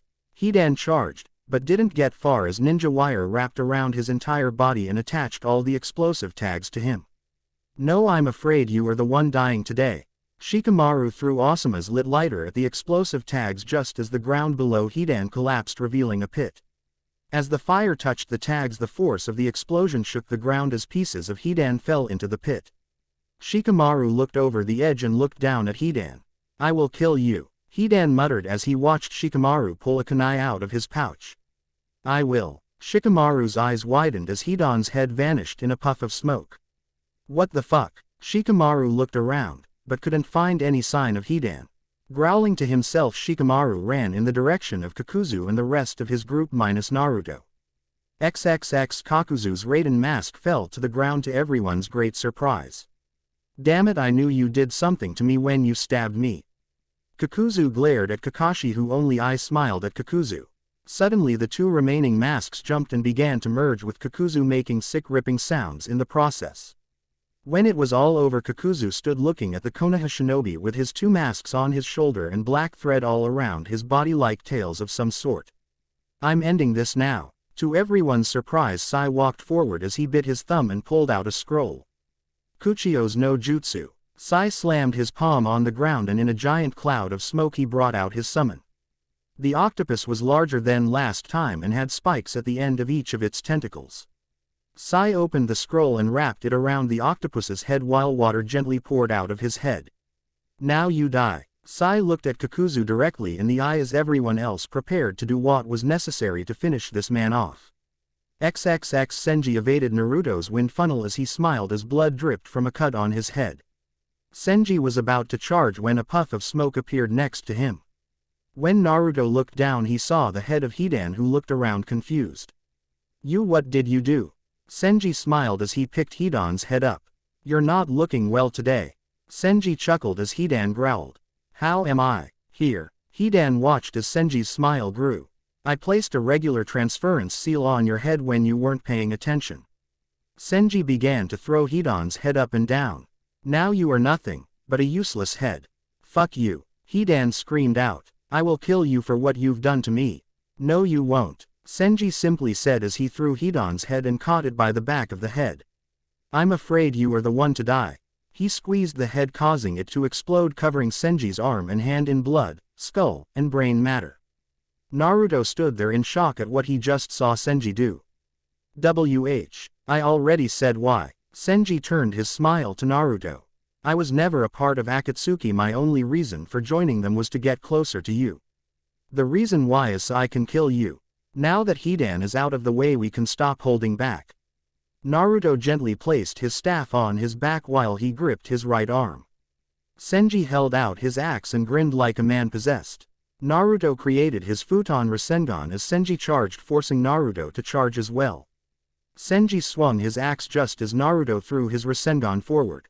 The two weapons met, and then with the force of a small bomb going off, both Naruto and Senji disappeared in dust and rock. Chapter 29. Kakuzu was forced to jump back as a giant wood beams with spiked tips were sent out of Yamato's arm. He turned just in time to see Hinata holding what appeared to be two heads of lions molded from chakra. She threw her arms forward and slammed the attack into Kakuzu's back, sending him back into the wooden spikes. Kakuzu had his Kaden mask fire a wave of flame that quickly engulfed the wood and turned it into ash. He landed on the ground and tried to blast Hinata with his futon mask, but some ink wrapped around he and pulled her away. Kakuzu looked to see Sai with a giant snake made entirely out of ink. That was when Kakuzu saw what the octopus was doing. It was supplying Sai with great amount of ink, which he used his chakra to increase his snake's size. So he can channel his chakra into ink and mold it into different animals. Kakuzu smiled at that and had both his masks open. Then I'm just going to have to blast you to smithereens. He fired both of his attacks, but Sai just smiled as his snake dropped down and ate him and his octopus. Everyone watched in shock as the giant snake was engulfed in the intense flames, but when the flames died down they all got a shock. The snake had somehow managed to harden itself and was standing as still as a statue. Suddenly it began to crack and ink slowly began to pour out of it until the snake began to move once more. It opened its mouth and a flood of ink came out, revealing Sai completely unharmed. Didn't you know that ink hardens in a fire? Sai smiled even more as he jumped on to his snake as he placed his fingers together in the bird seal. Suddenly the ink on the ground wrapped around the snake's middle and quickly formed wings. The snake lurched forward and took to the sky, surprising everyone as Sai went through a series of hand signs. The snake opened its mouth once more and a giant blob of ink dropped out, but before it even hit the ground it was already taking form. It hit the ground with such force that a nearby boulder shook until it crumbled. The creature stood and took the form of some sort of golem except for the clawed hands and spikes shooting forward out of its shoulders. What the hell? Kakuzu narrowed his eyes as the creature stumbled forward, but on its second step it was in a full run. Kakuzu jumped out of the way and watched as it barreled through another boulder with ease. The creature stopped and turned and faced Kakuzu, who merely glared as the creature charged. Kakuzu quickly had his black thread wrap the creature up, and keep it in the air as he blasted it with his futon and Kaiden masks. As the fire died, Kakuzu quickly snapped the creature in two and proceeded to blast it into many more pieces with his futon mask. I'm getting tired of you. Sai's eyes widened as Kakuzu sent his black thread up into the sky. Sai jumped off his snake just as it was pulled down to Kakuzu. Gotcha! Sai screamed out as he put his fingers into a tiger seal. Kakuzu watched as the ink creped up his thread, but that was when Kakuzu saw it. The snake began to glow and Kakuzu saw faint squares inside the snake. Fuck me, explosive tags. The snake exploded into a giant fire dome that made the other shinobi jump back to avoid the bomb. Everyone looked at Sai, who looked on the verge of collapse, but still managed to smile at his friends weakly. That hurt you, fucker. Sai turned just in time to see a wave of black thread head towards him, but before it could reach him a wooden wall erupted between him and the thread. Kakashi quickly dropped next to Sai, who quickly took him away from Kakuzu. When the smoke finally cleared, they saw Kakuzu with one of his left arm missing along with his Kaiden mask. I'm still impressed that you all managed to destroy all but two of my hearts. Kakuzu turned his mouth upwards in a smile of sorts. But if that was your best shoot, then you are in trouble. Sai looked up from Kakashi's shoulder and pointed his finger behind Kakuzu with a smile. Kakuzu's eyes widened as he turned and saw Hinata with one of her hands glowing brightly with chakra. Before Kakuzu could fully turn around, his shoulder that held his futon mask was blasted. Kakuzu spat out blood as his body was thrown forward as his mask shattered into pieces. The black thread fell limply to Kakuzu's sides as his breathing became heavy. Kakuzu looked up to see Kakashi standing above him with a sad look in his eyes. I can't believe I let my guard down to a bunch of kids. Kakuzu struggled to his feet and Kakashi slowly backed away, shocking everyone. But I won't die on the ground like a common dog. If I'm going to die, it is going to be on my own 2 feet. Kakashi nodded his head and created his Reikiri as he got into a ready stance. Kakuzu willed his black thread onto his right arm into a lance. The two stood like this for a second before charging. Kakashi swung his Reikiri just as Kakuzu threw his lance forward. The result of the conflict was the two passing by each other visible unharmed, but blood quickly shoot out of Kakuzu's chest as blood gently dripped down Kakashi's face. You fought well, Kakuzu. Kakashi gently released his jutsu as Kakuzu fell towards the ground. You wanna know something funny? Kakuzu smiled at the ground as he slowly fell face first. The other members of Akatsuki always called us the Fushi Konbi, immortal combo, but the sad thing is nothing is truly immortal. With that, Kakuzu landed on the ground dead. That was when a giant explosion followed by a strong shockwave caught everyone's attention towards the direction Naruto was fighting. Everyone, let's move out, Kakashi ordered just as Shikamaru appeared and proceeded to follow them. XXX, they all made it in time to see Naruto get blasted through a rock. When he emerged, everyone saw the state he was in. His shirt was torn to shreds and was only hanging by one sleeve. He was bleeding from various places, but strange enough his staff was completely fine. Naruto turned and shook his head, signaling that this was his fight. Senji finally appeared looking slightly better than Naruto, but was still in rough shape. Looks like your friends are finally here. Don't worry, they won't interfere. Naruto grabbed his sleeve and ripped it off and pointed his staff at Senji as he slid his foot and turned his body to the right. Senji charged wearing a smile of nothing but glee as he brought his axe down on Naruto's staff. Naruto deflected the blow and spun around, catching Senji in his midsection with a wind chakra enhanced end. Senji jumped backwards to avoid the staff going further into his stomach. I can't use my Jikuken ninjutsu, I have to wait until the perfect moment. Senji chuckled at the thought as he threw his axe, making Naruto dodge, but he brought his staff down with enough force and chakra to shatter it in two. Naruto then spun and slammed the butt of his staff on the ground, glaring at Senji, who only shrugged his shoulders at the defeat of his weapon. Naruto then shocked the group by throwing his staff towards Hinata, who caught it. I have a feeling that you are a lot better in hand-to-hand combat. This brought a grin to Senji's face as Naruto continued. So if I continued to fight you using my staff, you might end up destroying it, and I went through hell trying to get that thing finished. Very good, Uzumaki, but that won't save you, not by a long shot. Senji reeled backwards and punched the ground, shaking everything in a 10-foot radius of him. Naruto closed his eyes and breathed as he knew what he needed to do. Naruto held his arm above him, palm pointing to the sky as seals appeared on his arm leading all the way up to his palm. Suddenly Naruto's futon Rasengan appeared, but it slowly got bigger and bigger until it was the size of Naruto from spinning blade to spinning blade. Futon. Rasenshuriken. Naruto looked at Senji with glowing orange eyes as he threw his arm back and threw the spinning disc at Senji, surprising everyone. Is this the technique Jiraiya told me to watch out for? Kakashi watched the disc with his Sharingan eye and was amazed at how many blades were inside the disc, but they were moving so fast that Kakashi couldn't count them all. That's the jutsu, but Jiraiya said he still couldn't throw it yet. Senji dodged the disc as it sailed by him, but had to activate his Jikuken ninjutsu just to dodge the expansion. So he can slow down time to avoid certain attacks. Naruto narrowed his eyes as he created 4-Kage Bunshin. The 5 charged at Senji, who stood his ground laughing, but not when he got grabbed from behind. He turned and saw another Naruto smiling at him as it secretly placed a seal on his back. Senji quickly got the clone off and punched it, smashing its head to bits before it could disappear. Senji looked up to see only one Naruto, but this was the one that got its attention as Naruto was now using Kyabe's chakra.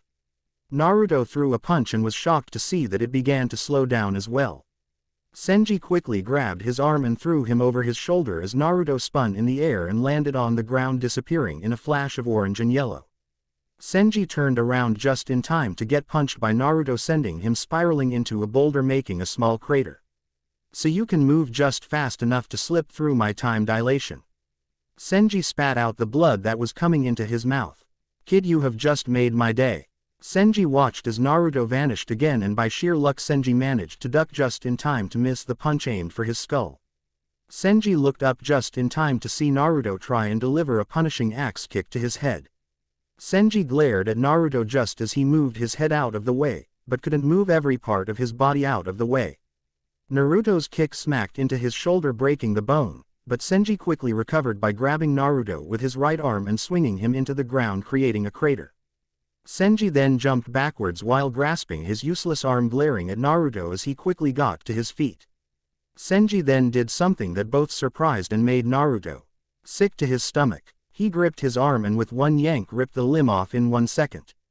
Senji took one glance at his limb as he dropped it to the ground. Now I can show my true abilities. Senji grinned as black energy poured out of his wound and transformed into a black arm that sat there and waved in and out of view. Now behold the true power of time. Senji charged at Naruto with a great burst of speed as he swung his black arm at Naruto. Naruto jumped over Senji as his arm smacked into a tree, making Senji smile. I don't see any real. Naruto stopped as the black energy began to crawl up the tree long after Senji removed his arm from it. Naruto watched as the tree slowly began to bend and twist until it was gone. What did you do? Naruto continued to look at the spot the tree was, but could no longer anything from that tree. Senji looked at his black arm as the black energy quivered. I aged it into dust. Senji said simply, I am the ruler of time. I can slow it down to a crawl, or by ripping off a body part one can age it forward. This is my true power, Naruto Uzumaki. Senji charged forward once again as Naruto vanished and reappeared behind him. Senji smiled as Naruto went to throw a punch, but before he could hit Senji, the black energy lurched across Senji's back. Naruto's fist connected and he immediately pulled back, feeling something wrong. When Naruto looked at his hand, he saw that the energy had managed to age his Kyuubi cloak for fraction of a second. Senji looked at Naruto's stunned face and laughed.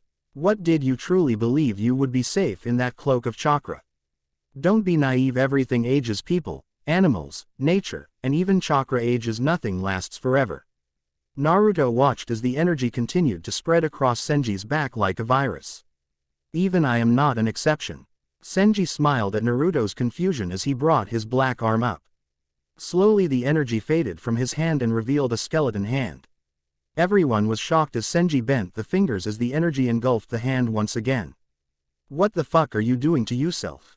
Naruto looked at Senji with a look of sadness as the man before him began to slowly die. I'm doing everything needed to exterminate the Uzumaki clan. Senji brought his hand down and clenched it into a fist, making a black blade of wavy energy appear. And this blade will be you, executioner. Senji suddenly vanished, surprising Naruto as the blade was thrust at his throat. Naruto barely managed to jump backwards as Senji continued his advance on Naruto, swinging his sword whenever he saw an opening. After Naruto managed to get away from Senji, his Kyuubi cloak only covered Naruto's left arm and his waist. Naruto turned his eyes towards a distant figure and saw the signal. Senji charged just as the Kyuubi cloak vanished, but Naruto quickly placed his fingers together and created a cage bunshin that threw him out of harm's way. Naruto landed on the ground with a thud, but as he got up, Senji stomped on his back. Blood dripped out of Naruto's mouth as he was rolled over to see the point of Senji's black blade. Any final requests? Senji smiled as he brought the blade down, but this was when Naruto smiled. Yeah, just one. Naruto placed his hands together in the tiger seal. Die. Senji's eyes widened as purplish tendrils wrapped around his body and pulled him away from Naruto and into the center of the area. Senji continued to struggle as he tried to age the tendrils that was slowly beginning to encase his body like a box, leaving on his head and upper torso visible, but every time Senji felt one of the tendrils age away, another quickly latched on. You can't get away, not from this. Senji looked up with a look of pure hatred in his eyes as he was slowly being consumed. What is this? Naruto smiled pleasantly at the tendrils. This is one of my ultimate fuinjutsu, Naruto said, holding out his hand which seemed to spark with the purple energy. Fuinjutsu. Kurohitsugi, sealing art. Black coffin. It is a fuinjutsu that I made in secret during my training trip. It is a fuinjutsu that can distort space and time. Once that box completely covers you, it will crush you into atoms by nothing but gravity. There is only two drawbacks to this. One, it takes a long time to set up, and two, if someone manages to destroy even one of the tags. If he so much as tears a slight piece off, then the fuinjutsu will be cancelled. Why tell me all of this? Senji struggled all the more as his upper torso began to disappear. Because I want to know why you destroyed Uzushiogakure. Naruto's eyes had lost the hate in them and now only showed pity for the man. Senji gritted his teeth as he glared up at Naruto with hate. You want to know why? Fine. Everyone listened as Senji began to tell his story. I was born in conflict during a time where the hidden villages were not even started. I had to fight in order to stay alive, and soon I joined a clan named the Uzumaki who wished to find a peaceful way to resolve the conflicts. Soon after, I developed my jutsu that allowed me to slow down my aging. That was when we joined with that mistake of a village. Naruto's eyes widened as he realized what he was talking about. Yes, that's right, Naruto Konohagakure. At first I thought it was a grand idea to join forces with a village that wanted to achieve peace just like us, but soon I realized we were wrong. I watched as the centuries turned and fighting still continued. Then another war came about with Konoha at its center thanks to the wise Shodai Hokage. I pleaded with Arashi not to go and draw attention to ourselves, but he didn't listen and instead went off to fight in the war. After that I began to see the pattern as we began to head to a new war. This time with Uzushio as leader of us. I tried to convince him that what he was doing was a mistake, but just like Arashi, he thought I was being unreasonable. Naruto listened intently as Senji went on. Then by the near end of the war, one went to Uzushio with one last plea. I told him that if he didn't break off ties with Konoha or his village would suffer because of it. Uzushio then tried to have me thrown in jail, but I already had a plan in motion. And what plan was that? Naruto saw that the purple energy had reached Senji's neck. What causes war? Senji stated as if he was asking a question. Differences. So my plan was simple: destroy the 5 great elemental villages and then make an empire with everyone under one banner. That was my plan, but in order to achieve it I needed to build up strength. Something your arrival prevented me from doing. So that is why I did what I did, Uzumaki, and I would gladly do it all over again. Naruto shook his head as he gazed at the man still with pity in his eyes. I can't forgive what you did, Senji. I didn't come here to ask for your forgiveness. Senji struggled a little more as the box grew spear-like appendages on all sides. But I do feel sorry for you. Everyone looked at Naruto, who put his hand into a tiger seal. You lived during a time where fighting was continuous. You learned to live by killing others in order to survive and protect the ones closest to you. Senji's eyes narrowed as Naruto continued on. But that doesn't give you the excuse of having an entire village wiped out. I will say this one thing. I also wish to have peace in this world of ours. I will find a way to make peace with all the villages without destroying them. Senji continued to glare at Naruto until a smile tugged at his lips, though this one was filled with malice. A Megakure. Naruto looked at Senji in confusing as he looked at him with an evil light in his eyes. You will find the Akatsuki hideout in a Megakure. Why tell me this? Senji laughed, a deep echoing laugh that made everyone cringe. Because I see nothing to gain by keeping it from you. Senji sneered at Naruto, who smiled back. Don't you dare show me pity, boy. I do want one thing from this though. I want everyone to remember my name and tremble in fear of it. I want you to tell the story of Senji Hyonbuji, Tranquility and Peace, who had the hand in destroying Uzushiogakure and had plans of destroying the other great nations. That is my last request, Uzumaki. Naruto looked on as Senji smiled as Naruto nodded his head before saying one last word. Teorero, collapse. Naruto whispered, and then in a single instant the box folded in on itself, crushing everything inside before disappearing. Naruto didn't say a word as he turned around and collapsed on the spot, making everyone else run to see if he was okay.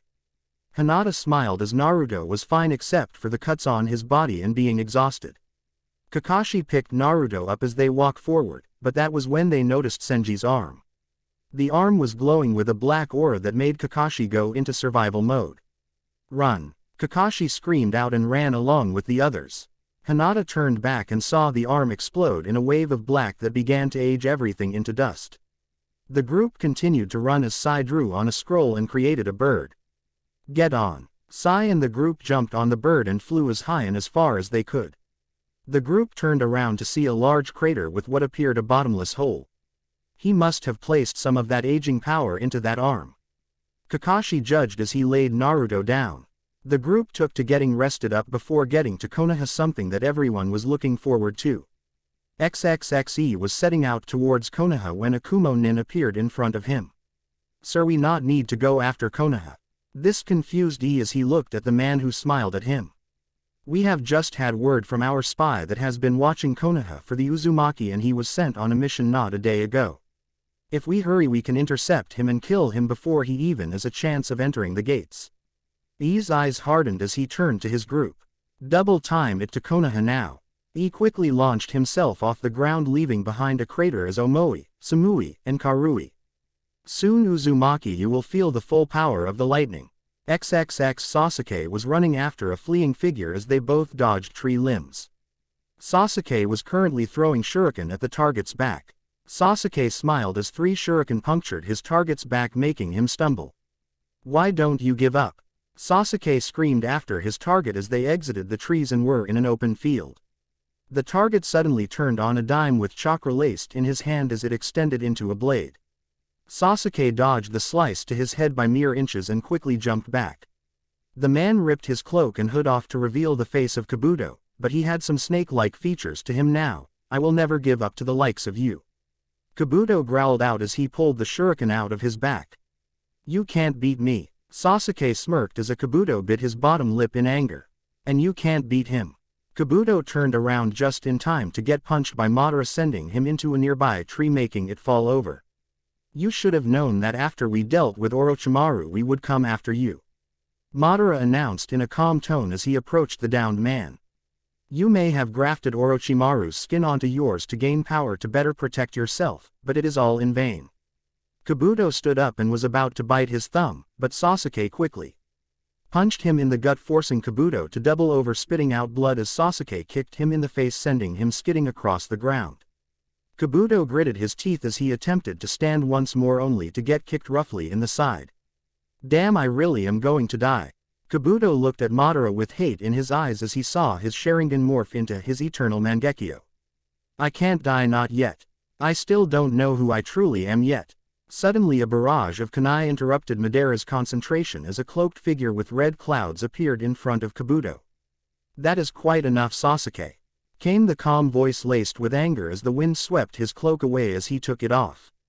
I don't think you know what you are doing. Madara's eye narrowed as Sasuke looked on with a mixture of fear and anger. Itachi. Itachi looked at his brother with anger reflected in his Sharingan eyes. You didn't think I would notice, Madara. Madara looked at Itachi and softened his stance as Kabuto stood up and gripped his rib cage. All we want is the traitor Itachi. Madara walked forward. but jumped backwards as a wall of flame came at him. "I'm afraid I can't let that happen," Itachi announced, startling his brother. "And I'm afraid I can't allow my brother to follow you, Madara. Sasuke, come with me or I will beat this nonsense of revenge out of you." Itachi's eyes hardened towards his brother as the wind continued to blow through the area. Chapter 30. Kabuto studied the scene before him while he tried to catch his breath. "Why are you helping me?" Itachi turned his head a little so he could look at Kabuto with one eye. "My reasons are my own," Itachi stated as he turned to face Madara and Sasuke. Sasuke gritted his teeth before he couldn't take it anymore. "Why are you in our way?" Sasuke yelled out, drawing Itachi's attention to his brother. "Can't you see that after we take care of him we can have our revenge on Konoha? Why would I want to destroy my home?" Itachi looked at the confused look on Sasuke's face. "Home? They forced you to kill our fam." Itachi quickly interrupted his brother.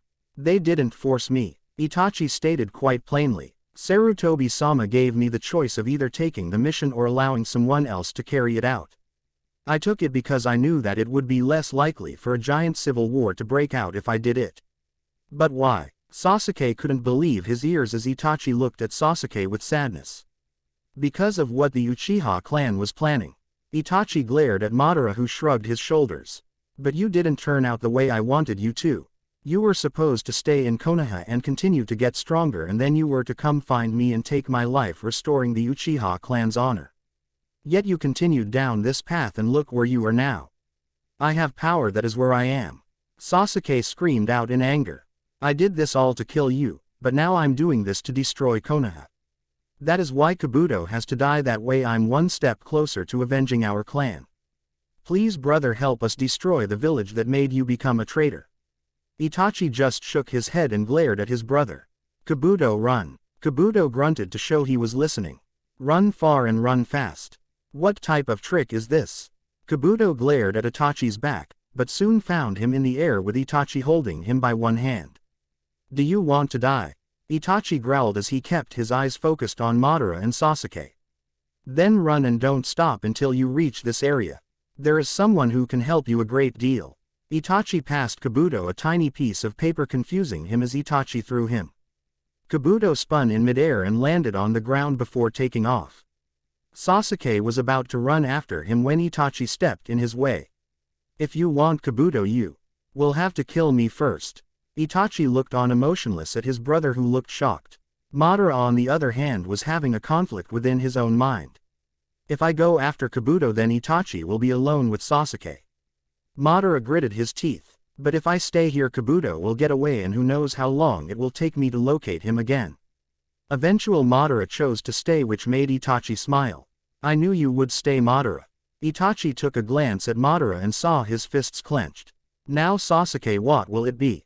Sasuke looked at the fleeing form of Kabuto and tried to jump over Itachi, who tackled Sasuke out of the air and unceremoniously threw him to the ground. "I told you, if you want Kabuto, you have to kill me first." Sasuke stood up and glared at his brother as Itachi gently lowered himself into a fighting stance. "Now come, Sasuke." Sasuke charged at Itachi, kunai drawn and Sharingan blazing. Itachi spun around while he grabbed Sasuke's arm and swung him behind him, making Sasuke lose his grip on his blade, but quickly spun around in the air and landed on the ground, but Itachi was already holding up a tiger seal. "Kaden. Gokakyu no Jutsu." Itachi spat out a giant fireball that began to scorch the ground as it traveled towards Sasuke. Sasuke weaved through his hand signs as fast as he could, and before the fireball could touch him he shot out a stream of flame that held it off. The two Uchiha kept the flame going as Madara decided to sit back and watch the fight ensue. Soon both Sasuke and Itachi stopped their jutsu and confronted one another through the fire. "Why are you risking your life for that village?" Itachi didn't answer, but kept looking at Sasuke, sadness reflected in his Sharingan eyes. Sasuke gritted his teeth and charged, tackling his brother and sending him backwards into a rock while Sasuke grabbed him by the throat. "Why don't you answer me?" "Because if you have to ask a question like that, then you don't deserve an answer," Itachi simply stated as Sasuke's eyes narrowed. Sasuke went to throw a punch. Itachi grabbed it and twisted his wrist upwards, making Sasuke growl at the pain sailing into his arm. "But I will say this, you will not lay a hand on Konoha, Sasuke." Itachi threw Sasuke at Madara, who ducked just as Sasuke sailed over him. So are you willing to kill your own brother to stop him from destroying Konoha? Madara watched as Itachi had a conflicting look pass into his face. Then Itachi remembered what Naruto said during his brief fight with him using a substitute. Madara frowned as Itachi's face seemed to relax, and he did something he didn't do that much. He smiled. I already know I won't live past today, but I can at least make sure Kabuto makes it to his destination. Itachi suddenly lurched forward as he began to cough up blood. But that doesn't mean I'm going to go easy on you too. Itachi opened his eyes and Madara watched as his Mangekyo spun to life. Amaterasu, illuminating heaven. Black flames roared to life as they were sent towards the two Uchiha, making the both of them scatter. Itachi kept his eye trained on Madara, knowing he was the biggest threat, but wasn't naive enough to let Sasuke get away from him. Itachi suddenly ducked as Sasuke came sailing over him with a Chidori. Sasuke's eyes widened as Itachi looked up at him with anger. How did he know? Itachi then did the one thing he promised he would never do. He grabbed Sasuke by the scruff of his neck as he passed over and slammed him heads first into the ground. Sasuke grunted in pain and looked up just in time to see Itachi staring down at him. Itachi then muttered one word that made Madara sweat. Tsukuyomi, Moon Reader. Itachi turned his attention back to Madara as Sasuke's eyes looked on with a distant feel to them. Now it is just you and me. Madara smiled under his mask as Itachi drew a kunai. How cruel to place your own brother in that genjutsu. Itachi's grip became tighter as he listened to Madara. I can see why you would want to end this fight soon, Itachi, given your condition. Itachi charged at Madara, who stood his ground as Itachi swung his blade, but phased right through Madara. Why are you brothering trying to attack me? As Madara turned around, Itachi had his face leveled with Madara's. Tsukuyo. Itachi broke his eye contact as a katana slashed the air in front of his face. Itachi jumped backwards as the attacker was revealed to be a tired Sasuke. What the hell? Sasuke smiled at his brother with eagerness in his eyes. I have gotten stronger, brother, and so have my eyes.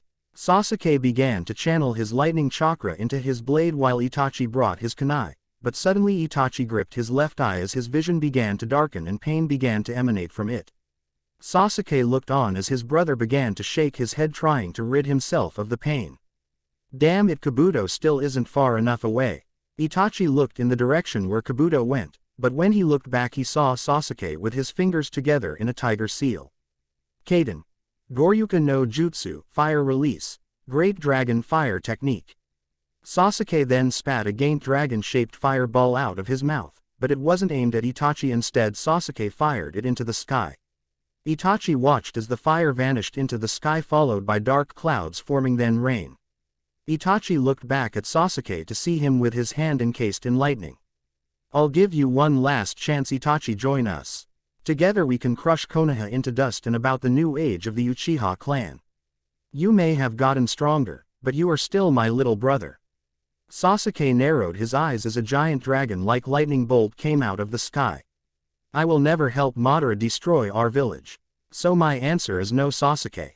Fine, then you can disappear in the thunderclap. Sasuke raised his arm upwards and swung it downwards. Kirin. The dragon vanished back into the sky only to zap down at Itachi in a blink of an eye. The ground shook with the force of the explosion, with Sasuke being yanked away by Madara to survive the blast. Sasuke looked at the crater with a mixture of sadness and anger, but that was when a giant skeleton arm appeared out of the dust and went to grab the two. Madara grabbed a hold of Sasuke and jumped away out of the reach of the giant arm. As the dust cleared, the two of them saw Itachi, but what freighted them was the giant skeletal figure behind him. Susanoo, he with the ability to help by all means. Madara growled out, much to Sasuke's confusion, as the giant began to grow muscle and armor. Then its left arm suddenly was encased by a shield of some sorts, while its right arm carried a sake jar with a sword coming out of it. Yata no Kagami, 8-span mirror, Tatsuka no Tsurugi, 10 hands long sword. I didn't know you had those two weapons in your disposal, Itachi. Itachi kept looking at Madara with emotionless eyes as they began to bleed slightly. There is many things you don't know about me, Madara, Itachi said plainly as he walked forward with the giant following above him. I'm not holding back, Madara. Itachi's Susanoo reeled backwards with its sword and brought it down towards Madara and Sasuke, who jumped out of the blade's way. Sasuke was currently exhausted out of chakra as he tried to mold some chakra. Itachi turned to him just as Madara jumped out of the ground, grabbed Sasuke, and vanished back underground. Itachi cursed as he scanned the ground with his Sharingan as he tried to locate Madara and Sasuke. Suddenly the ground below Itachi gave way and he found himself plummeting into a deep hole, but before he got halfway down, a dragon made out of stone appeared before him and went to smack into him. Itachi had Susanoo bring its shield up to defend and was rewarded by being launched out of the hole with force. Itachi gritted his teeth as he collided with the ground from his free fall. When he looked up at the stone dragon, he noticed Madara standing on its head along with Sasuke. "Now we are on equal terms, Itachi." Itachi said nothing from Madara's comment as the dragon roared and swung itself towards him, but before it could hit him again, Susanoo brought his sword down in a display of blinding speed and cut the dragon into pieces. Madara and Sasuke managed to jump out of the way of Susanoo's deadly blade as the dragon fell to the ground. "Equal terms," Itachi said with a voice that seemed to echo. "Don't be arrogant, Madara." Itachi had Susanoo bring its sword crashing towards him, but before it could reach Madara, the blade stopped. Madara smiled as he looked at Itachi as he began to cough up more blood. "You have reached your limit, Itachi." Susanoo began to fade, leaving Itachi exposed. "You should have known better than to use Susanoo in your condition." Itachi looked up at Madara, but found that Sasuke was gone. Suddenly a blade ripped through Itachi's chest, making Itachi turn to see Sasuke wearing a smile of triumph. "We win," Sasuke said as Itachi slid off the blade and fell to the ground. Suddenly Sasuke gripped his eyes as a scream tore through him. Madara knew what was happening and smiled all the more. So Itachi was more to Sasuke than a brother. Madara grinned under his mask as he approached Itachi's body. Itachi could feel his life slowly drain from his body. "I guess I'll leave everything up to Naruto," Itachi thought as his life finally came to an abrupt end, but he died with a smile on his face. Naruto knew he was still asleep, traveling back to Konoha as he came across the cage that held the Kyuubi, but he turned down the opposite corridor back to where he fought his dark side. The area was a beautiful sight, and in here was Naruto's most cherished memories. He looked at a tree, and when he touched it he had a flash of images of his first kiss with Hinata. Naruto sat underneath a tree, but that was when a crunch like twigs being snapped awoke him. He opened his eyes. He saw Itachi staring back at him. Naruto went to get up, but Itachi quickly pinned him down. "I just want to talk," Itachi said, simply, startling Naruto. "I have fallen in battle and my worst fear has come true. Sasuke has joined with Akatsuki, or more importantly Madara Uchiha." Naruto's eyes narrowed at the name of the man who took his family away. "He has filled Sasuke with hate for Konoha. Now Sasuke wants to destroy your old home." Naruto's eyes widened at the chosen words of Itachi. "I have no." Itachi smiled and sat down, making Naruto stop speaking. "You followed me." "Yes and no." Itachi took hold of Naruto's arm and suddenly the transcription seal appeared. "I placed some of myself along with the power into you. The other half of the seal is on me, that way I knew where how to find you." At that Itachi looked troubled as he tried to find the words he was after. "You told me that you would try and find a way to save both Konoha and Sasuke. I want to know, did you really mean that?" Naruto looked away from Itachi and at the cherry blossom tree. "Itachi, I give you my word that I will try everything in my power to stop Sasuke and bring him back, but I'm doing this for you and you only." This made Itachi smile even more as he stood up. "I guess I'll just leave you to it then." Itachi turned around as Naruto followed him. "You really are a strange one, Naruto Uzumaki." Itachi turned around and faded away, leaving Naruto alone. Naruto suddenly felt the ground shake and knew something was wrong in the real world. As Naruto vanished, he never noticed the sword and shield laying against the cherry blossom tree. Naruto's eyes opened as he found himself along with the rest of his group falling towards the ground. "What happened?" Naruto exclaimed as he leaned up. "We were hit by something, just hang on," Sai yelled out as he took a grip on the bird as they headed towards the ground. Naruto watched as the ground came closer and closer. Naruto closed his eyes as he put some of his chakra into his gauntlet's seals. The group crashed into the ground with enough force to uproot some of the earth around them. When everyone opened their eyes they saw that they were encased in a bright blue dome. They all looked around trying to see what erected the barrier and saw Naruto standing up with strings of chakra attaching themselves to the dome. Is everyone okay? Naruto asked through a strain as he released the barrier. Everyone nodded their heads, except for Sai who was knocked out from the impact. Kakashi walked over and examined the missing wing with his Sharingan only to back away and look at Naruto. Naruto, you said that Senji instigated the death of your clan and Uzushiogakure. Naruto nodded his head. So the question I have is who helped him? Naruto's eyes widened as he remembered the ninja who helped Senji. Kumogakure. Everyone looked on in shock as Kakashi gritted his teeth in anger. Why, what's wrong? This wing was cut by Raiden Jutsu. Naruto immediately began to scan the area for any sign of a Kumo nin, but couldn't see anything. We need to get moving now. Everyone could hear the urgency in Kakashi's voice as they followed him. They ran through the forest as they tried to get to Konoha before anything happens, but that was when they all heard the voice. So you are the Uzumaki. The group stopped as they all looked at the four-man team that was from Kumo. Kakashi's eyes widened as he recognized one of the group members. The Raikage. Kakashi spoke with disbelief in his words. We need to move now. He smiled a cruel smile at Kakashi who glared back. Sorry, but I can't allow you to do that. He said with anger in his words. You see that Uzumaki killed someone from my village, someone that is of grave importance to us. I've never been to Kumogakure before. Naruto yelled out, making the Kumo group glare at him. And I know for a fact that I've never hurt or much less killed a Kumo nin. Don't you dare lie to me. He screamed out, making a nearby flock of birds take to the sky. He then took out the cloth that they found near Yugito's blood. If your claim is true, then why did we find this next to her blood? Naruto caught the cloth as it was thrown to him and saw the Uzushiogakure symbol. I don't know how. Naruto ducked under the forearm of the Raikage with only a centimeter to spare. Naruto looked at E with slight tone of anger in his eyes as he gave E a swift kick to his ribs, sending him into a tree, but E suddenly disappeared in a burst of lightning, surprising everyone. Calm down, Raikage, I don't want to fight you. E gritted his teeth as the group tightened themselves around Naruto. I don't know how this got there, but I assure you that I never harmed your ninja. I knew you would say that now that you see the repercussions that your actions have bestowed upon you. Naruto shook his head as E charged his body with his lightning chakra. But hiding behind your friends won't save you from me. Naruto closed his eyes as E vanished and reappeared above Naruto, bringing his fist in a downward punch. Kakashi and the rest of the Konoha force was about to yank Naruto out of the way, but were forced to move from a barrage of kunai.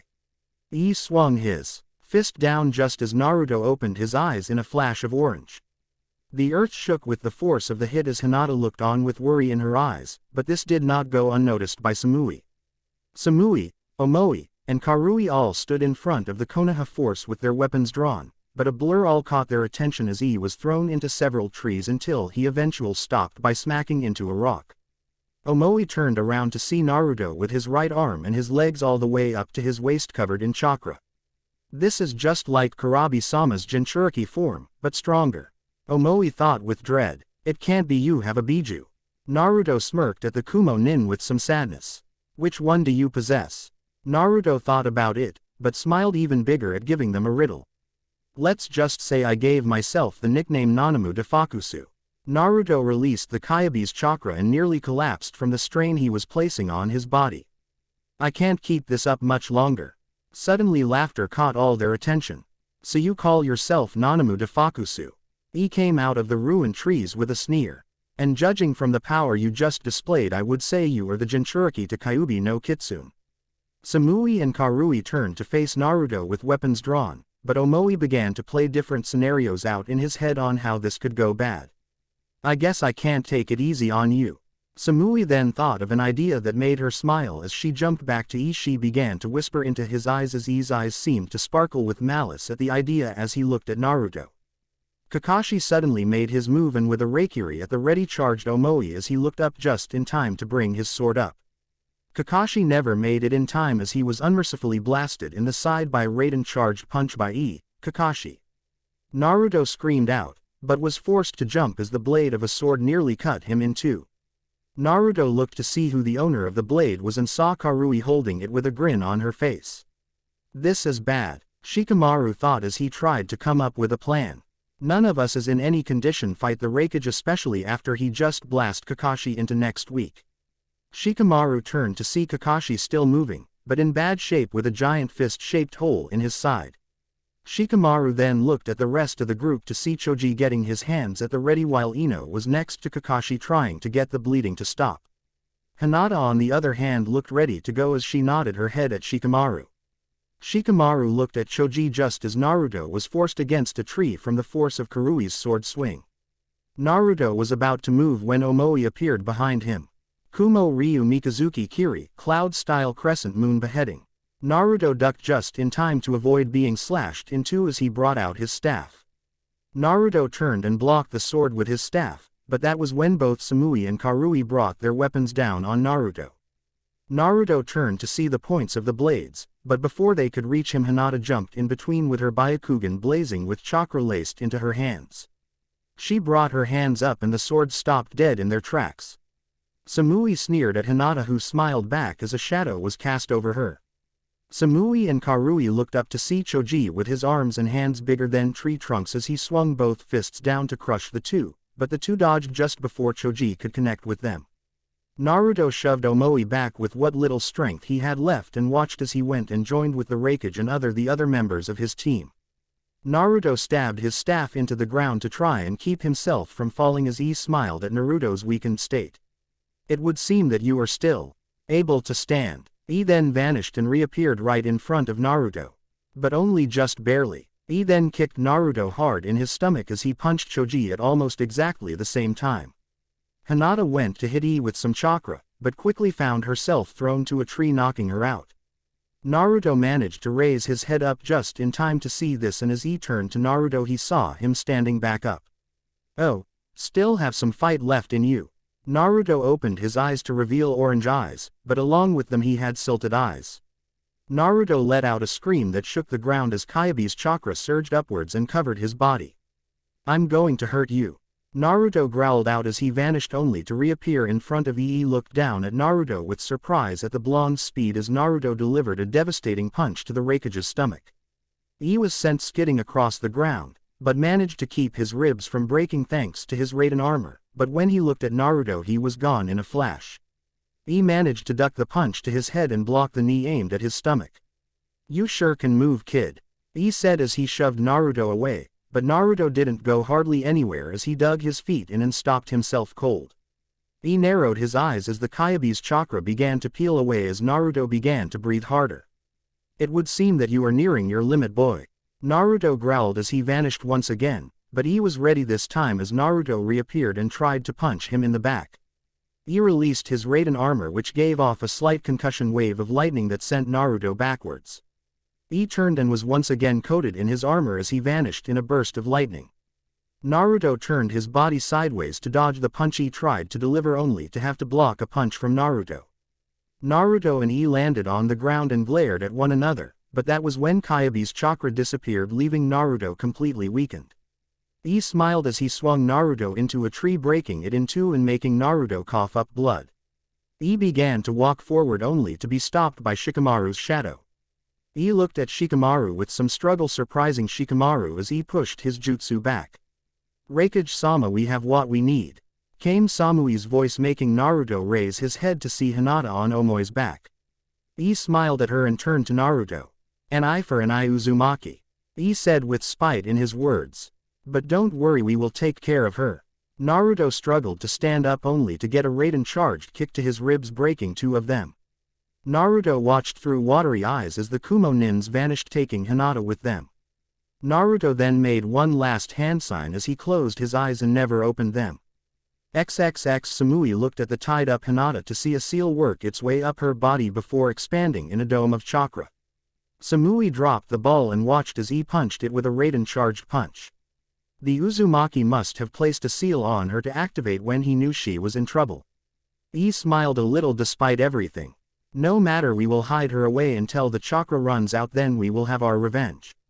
He picked the ball up with ease and vanished with his group once more. Hinata on the other hand managed to wake up for a fraction of a second to activate the seal Naruto placed on her. "Please hurry, Naruto." Hinata closed her eyes once more and succumbed to the awaiting darkness, but unbeknownst to the Kumo group or Hinata, a large supply of food and water appeared inside the dome with a tiny note. I will save you. Signed, Naruto. Chapter 31. Naruto was sitting in the council room of Konoha after recovering from his massive injuries from fighting against E. After returning back from the mission, the village was in an uproar about the Kumogakur abducting Hinata. Tsunade managed to contain the village so they didn't do anything rash as Naruto healed.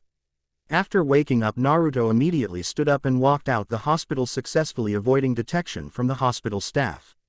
After discovering Naruto missing, everyone began to search for the blonde Gufukage. They finally found Naruto in the messenger hawk area laying against the wall writing a note. Before they could do anything, Naruto strapped the message to the bird he requested and sent it off. When asked what was in the message, Naruto just smiled before he passed out from the pain. This can't go unpunished, there must be retribution against them. Hiyashi screamed out, not in the least pleased to hear his daughter's kidnapping. We understand, Hiyashi, but we can't rush in recklessly, Tsunade stated, trying to calm the Hyuga clan leader down. Then what will you have us do? Hiyashi said with barely contained rage. My daughter is in their hands right now. Who knows what they are doing to her? I wouldn't worry about that, Naruto stated as he leaned forward with an almost dead look in his eyes. I placed a seal on Hinata and told her how to activate it. What this seal does is it creates a bubble of chakra that keeps sucking more chakra and making it stronger and bigger. I personally made that seal to protect Hinata if something like this happened. There is no way Kumogakur can break that seal without triggering the fail-safes on it. If you had enough time to place a seal like that on her, then why not place a transference seal? Hiyashi growled out. Because that would have taken more time, Naruto stated, looking at Hiyashi. Something I didn't have in Uzushio. What about food, Uzumaki? Danzo asked as he leaned forward to inspect Naruto closely. You don't really believe that she can live forever in that chakra dome, do you? Naruto smiled at that as he stood up and walked towards the door. No, I don't. Naruto grabbed the door handle as he opened the door. But I had a feeling that Akatsuki would kidnap Hinata to force me to surrender. So I prepared enough food and water to last 2 months. Naruto was about to go through the door when he said one last thing that shocked everyone. Hiyashi, I promise you that I will get Hinata back, but I don't want any help from Konoha. With that, Naruto closed the door, leaving everyone in a state of shock. XXX Naruto was barely outside when he got confronted by Tsunade. What the hell was that about? Tsunade looked at Naruto as he smiled. They know where your village is. Tsunade's eyes narrowed at Naruto's words. They know your village's strength and weaknesses, but they know nothing about mine. I have tricks and plans already set in motion when I sent that hawk to my village. So that was what was in the scroll. Naruto smiled even bigger. I have to leave immediately to get my village prepared. Naruto turned and came face to face with Sai. I wish to come with you. Naruto looked at Sai, who looked like he just got out of war. Sai, you can't stop me, Sai yelled out, clutching his head from the headache he gave himself. Danzo-sama placed me as Hinata's bodyguard, as such I must do whatever I can to bring her back. Naruto thought about it for a few minutes before nodding his head and motioning towards the gate. Naruto began to walk towards the gate when he came across Jiraiya. So you really going to do this alone? Naruto just looked at the ground as he continued past his teacher. Amegakur is where the Akatsuki is, Naruto said as he passed, but only got a smile out of Jiraiya. I already know. Naruto looked at Jiraiya with a questioning look. My spy network finally tracked them down, but Naruto, are you sure about this? They think I did something I never did, Naruto stated with self-contained rage. Then they go and take Hinata. The better question is, what kind of state will I leave Kumogakur in once I'm done? I understand why you're angry, Jiraiya said with a sage-like voice. But don't go in there without a plan, and even if they don't deserve it, give them a chance to give her back. Naruto looked at Jiraiya for a second before nodding his head. Jiraiya watched as both Sai and Naruto began to walk to the gate as Tsunade walked up to Jiraiya. You're going to have someone follow him, aren't you? Jiraiya stated in more of a statement than a question. Tsunade nodded her head as she turned back to the Hokage Tower to get a team ready to track Naruto and to help if needed. XXX Naruto walked to the forest when he cursed as he looked up into the sky. We won't make it to Uzushiogakure in time. Naruto then slapped his hands together as seals began to appear all over his body and around the ground in a 3-foot circle around him. I hate using this, it leaves me to drained, but I have no choice. Naruto looked at Sai, who looked at him confused. After I learned who my father was, I tried to use his Hiraishin no jutsu, but I couldn't because it is a jutsu that requires precise chakra control. I have yet to gain that much control, but I'm getting better. Until then I created my own variation of it, but I can only use it once. So I placed the receiving seal in Uzushio, that way if need be I can get there in a second. Now grab hold, this is going to get rocky. Sai grabbed Naruto's shoulder as Naruto began to glow until an orb of chakra surrounded both of them. Arshibar Ka, Stormbreaker. Then in a shockwave of energy Naruto and Sai vanished, leaving behind a single crater. XXX. In a cave a few miles away from Omegakure, Madara was beyond furious. Not only did he lose 3 members of Akatsuki, evidence pointed out Senji had a hand in Hidan's death. I told you we shouldn't have trusted him. Pain pointed out, but one quick glare made Pain realize that now wasn't the time to try Madara's patience. Madara finally had enough. He stood up and with a single hand sign Sasuke appeared in front of him. It's time we get this over with, Madara stated to Sasuke, who smiled as he walked out the door with Sasuke, Pain, and Konan close behind.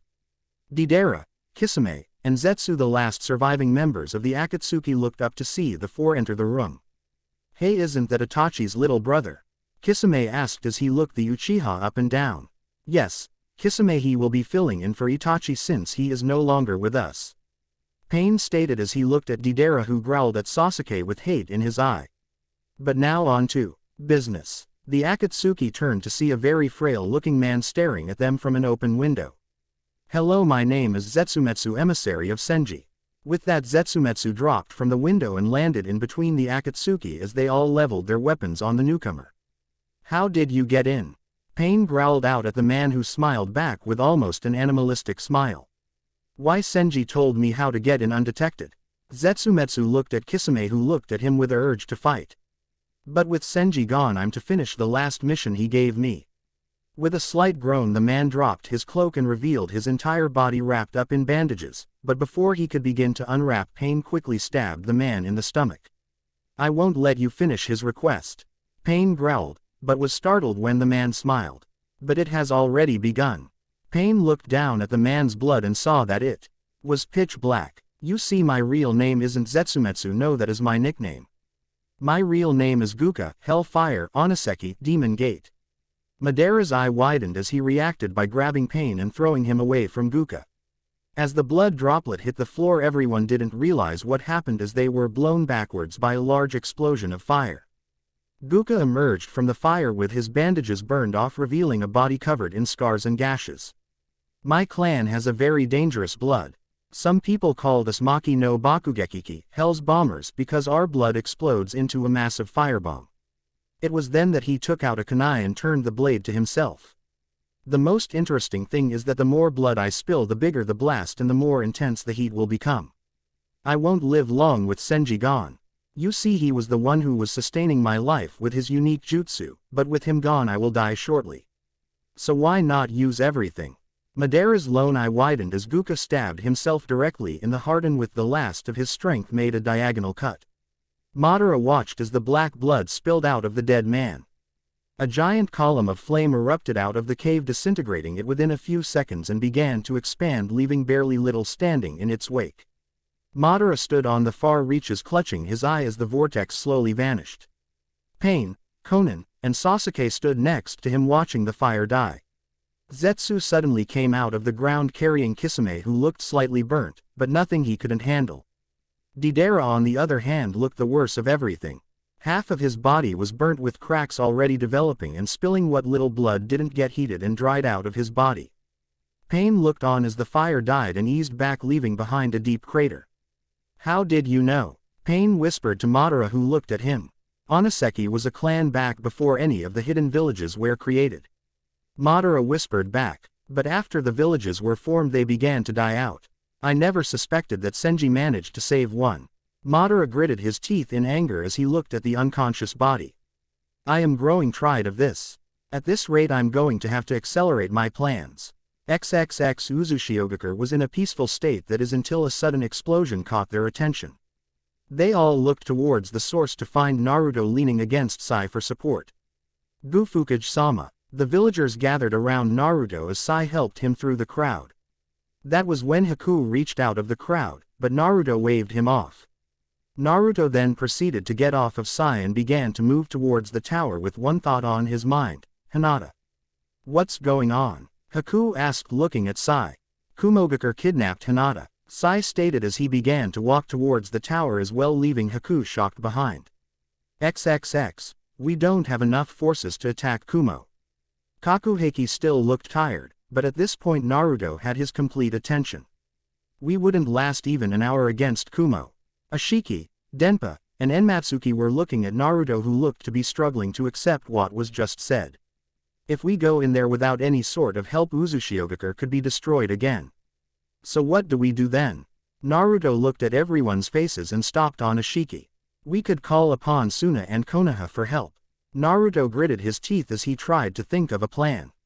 I don't want this to turn into another great shinobi war. Naruto finally said through clenched teeth. I understand, but we may not have a choice in this matter. Denpa announced, twirling his dagger around. Perhaps I can be of assistance. Came a eerie snake-like voice that made the four turn around and draw their weapons. So we meet again, Naruto. Naruto narrowed his eyes at the cloaked figure until he saw his face. Kabuto. Naruto tightened his grip around his staff. What are you doing here, or a better question would be how are you here? Kabuto smirked as he threw Naruto the piece of paper Itachi gave him. Itachi gave that to me so I can find someone to help my condition. Kabuto smiled and Naruto was vaguely reminded of Orochimaru. What did you do to yourself? Naruto lowered his weapon slightly as Kabuto stumbled a bit. Well, after Orochimaru died I knew Akatsuki would come after me. Kabuto finally began to fall, but a white snake came out of his robes and stopped his fall. So I managed to find what little skin was left of Orochimaru and grafted it onto my body to get Orochimaru's power, but as you can see I'm fighting a losing battle. Kabuto took a good long look at the white snake before slowly taking off his cloak. Enmatsuki looked away as the three males flinched at what they saw.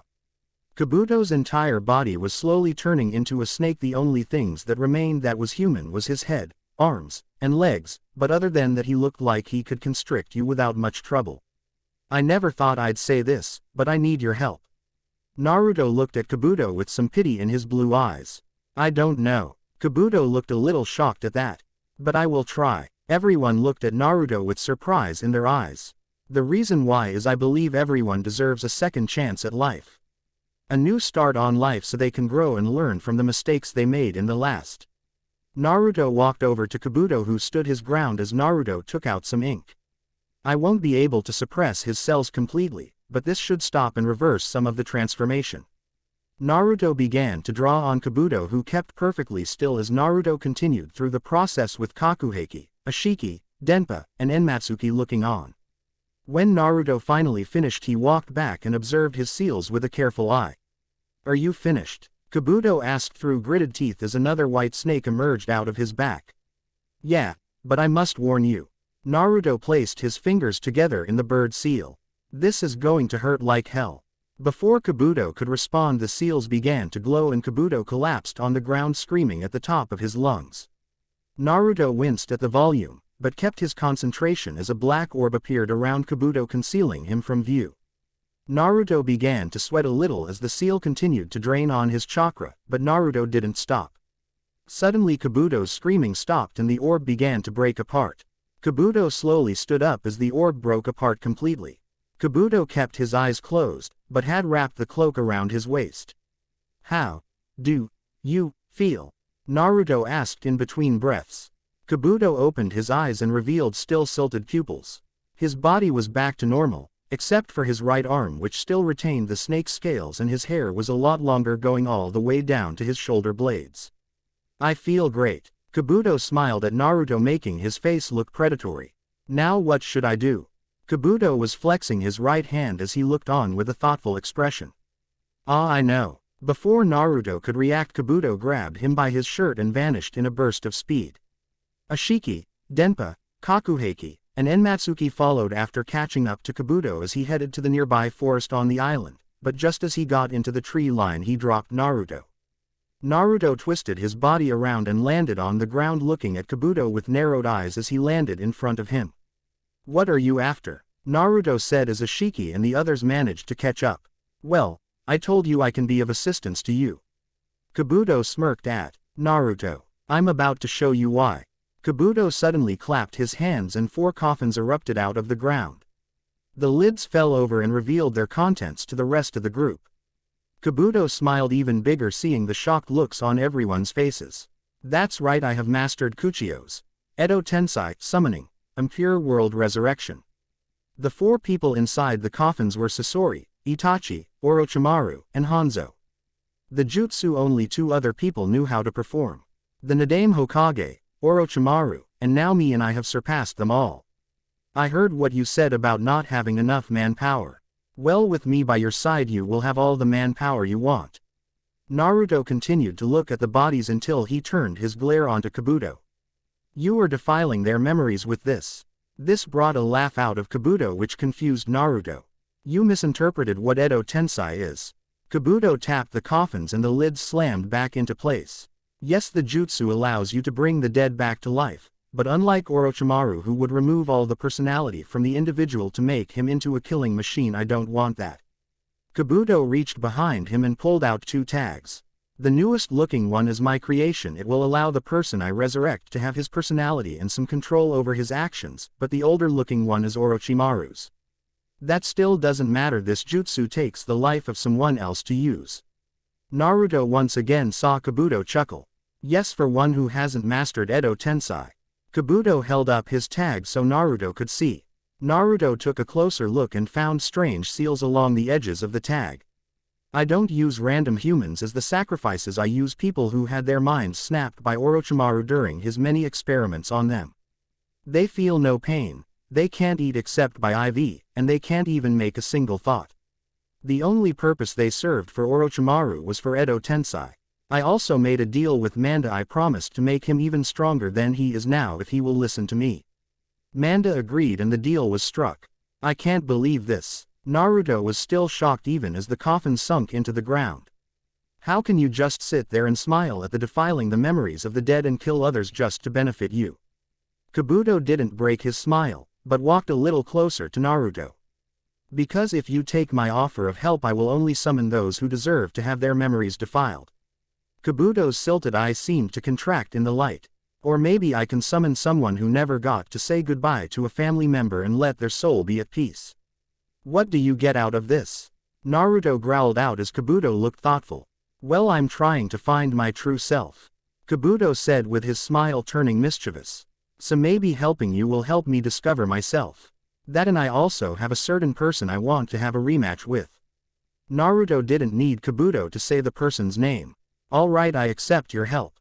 Naruto grabbed, but tightened his grip. "But you are not to use Edo Tensai without my permission." Naruto glared at Kabuto. "Do you understand me?" "I understand." Kabuto watched as Naruto released his grip and turned back to the others.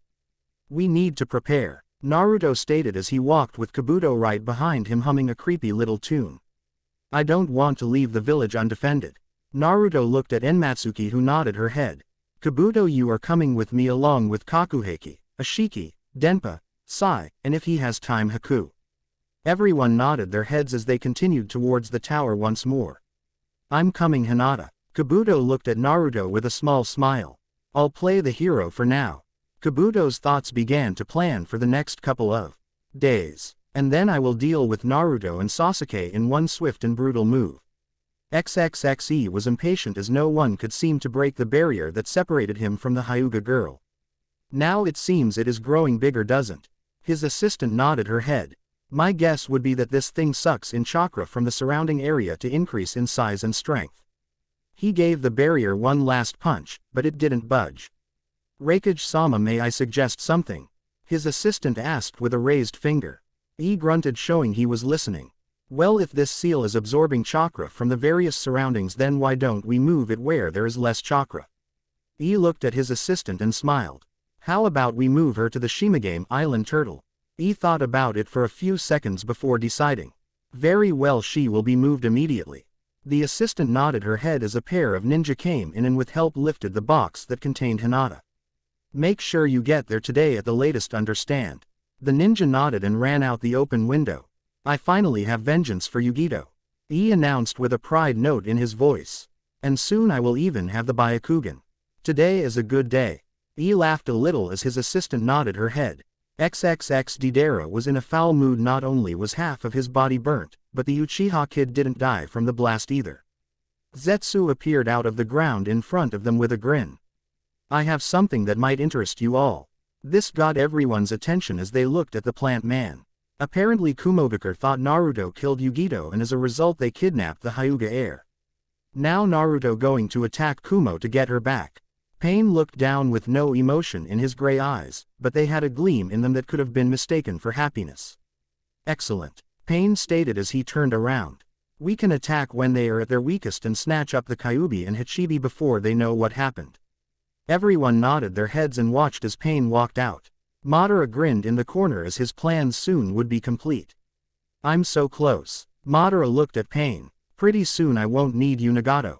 With this Madara chuckled a little with as his Sharingan began to spin into his Mangekyo as a strange wind blew through the trees carrying Madara's laughter for all to hear.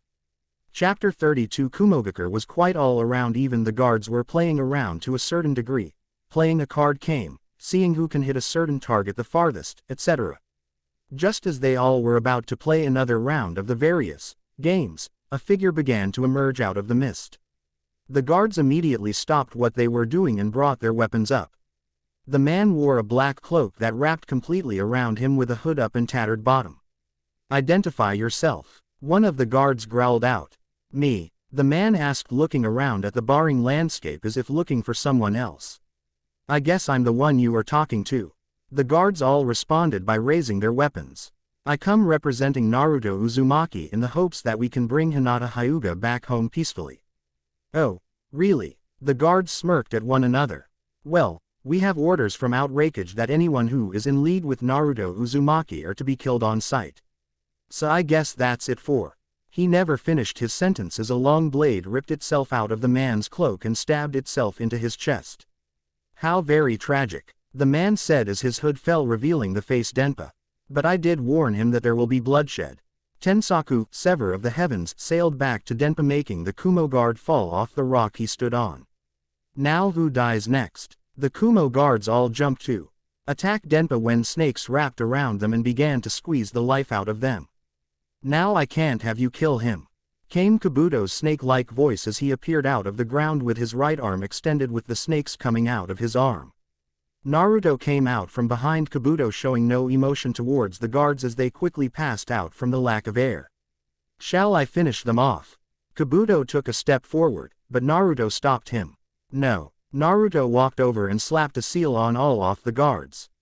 The seal will stop them from waking up for at least 2 hours. Kabuto looked disgruntled, but released the guards from his snakes. Now come on, this time I will do the talking. The group began to walk towards the tall towers that warned them that there were in Kumogakure. Kabuto, you remember the plan. Naruto turned to see Kabuto already biting his thumb and making the appropriate hand signs. I'll take that as a yes. Naruto smiled at Kabuto, who merely slammed his hand on the ground, being consumed by the smoke that followed. When it all cleared, Kabuto was now standing on top of a giant purple-colored snake with clawed hands and legs. It had pit viper-like teeth, a cobra hood, and a rattlesnake tail. Kabuto, you better have a good reason to summon me. Manda hissed out in slight anger. Yes, we are going to most likely have to fight 100 or more shinobi. Kabuto smiled down at Manda. And I thought this will be the perfect opportunity to try out Manda's new power. Naruto could tell Manda was thinking about Kabuto's words.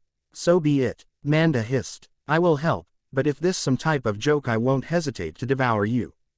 Kabuto chuckled at Manda's threat and gave him a hand signal, and Manda slammed forward and dug into the ground at alarming speed. Naruto, we need to talk. Ashiki spoke up as Haku reappeared from his recon. He still has one Jinchuriki left. His brother Kurabi Jinchuriki of Hachibi no Kyogyu, 8-tailed giant ox. How do you? Naruto was interrupted by Denpa. Because we actually do research on the place we are about to attack.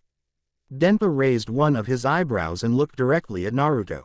Anyway, we need to distract him or you will never reach the Raikage. Okay, we can. No, Denpa and myself can handle Kurabi. Ashiki said as he popped his neck. You need your strength in order to fight Naruto was about to speak when he looked at Haku. Alright Haku, you can go with Kabuto, he may need your help. Haku nodded his head and jumped into the hole created by Manda. So you guys say you can handle Kurabi. Trust us, we have a lot of tricks up our sleeve. Denpa placed Tensaku onto his shoulder and motioned for his brother to follow him. See you soon. Denpa called out as Ashiki began to try and sense Kurabi's demon chakra. Sai, I want you and Kakuheki to follow from the sky to provide air support for Kabuto and Haku. Sai nodded as he and Kakuheki took to the sky on an ink bird. Naruto looked at the tallest tower and sighed, knowing what would happen if he failed. Then with a burst of chakra, Naruto jumped to the nearest mountain and charged towards the Raikage's tower. XXX Haku finally managed to catch up to Kabuto and was now sitting on Manda's head trying to catch his breath. So, what's the plan? Haku asked, earning him a sinister smile from Kabuto. Naruto believes that the Raikage might have moved Hinata from Kumo to a more secure location. Kabuto looked down at Manda, who was looking at Kabuto, but quickly glanced forward. Your job is to make sure I can get to a higher up, that way I can find out if they did or not. And how will you do that? Haku narrowed his eyes as Kabuto grinned even more. Oh, I have my ways. Kabuto said this as he gripped the tube inside his pocket. Haku continued to stare at Kabuto as they made their way towards their destination. XXX Ashiki finally stopped on a mountain, looking down at a giant lake with mountains on all sides and a cave. This is it. Denpa got Tensaku ready as his brother jumped towards the cave. Ashiki landed right in front of the cave and stood his ground. Come out, Kurabi. Ashiki yelled this out just as a figure began to walk out of the darkness. Now what is this? One Kurabi asked as he popped his neck. I've never seen you before. Ashiki smiled even bigger as Kurabi stepped a little closer. I don't know. Ashiki narrowed his eyes and smiled. Why don't you ask him? Kurabi's eyes widened as a blade sailed past Ashiki's head and headed straight towards him.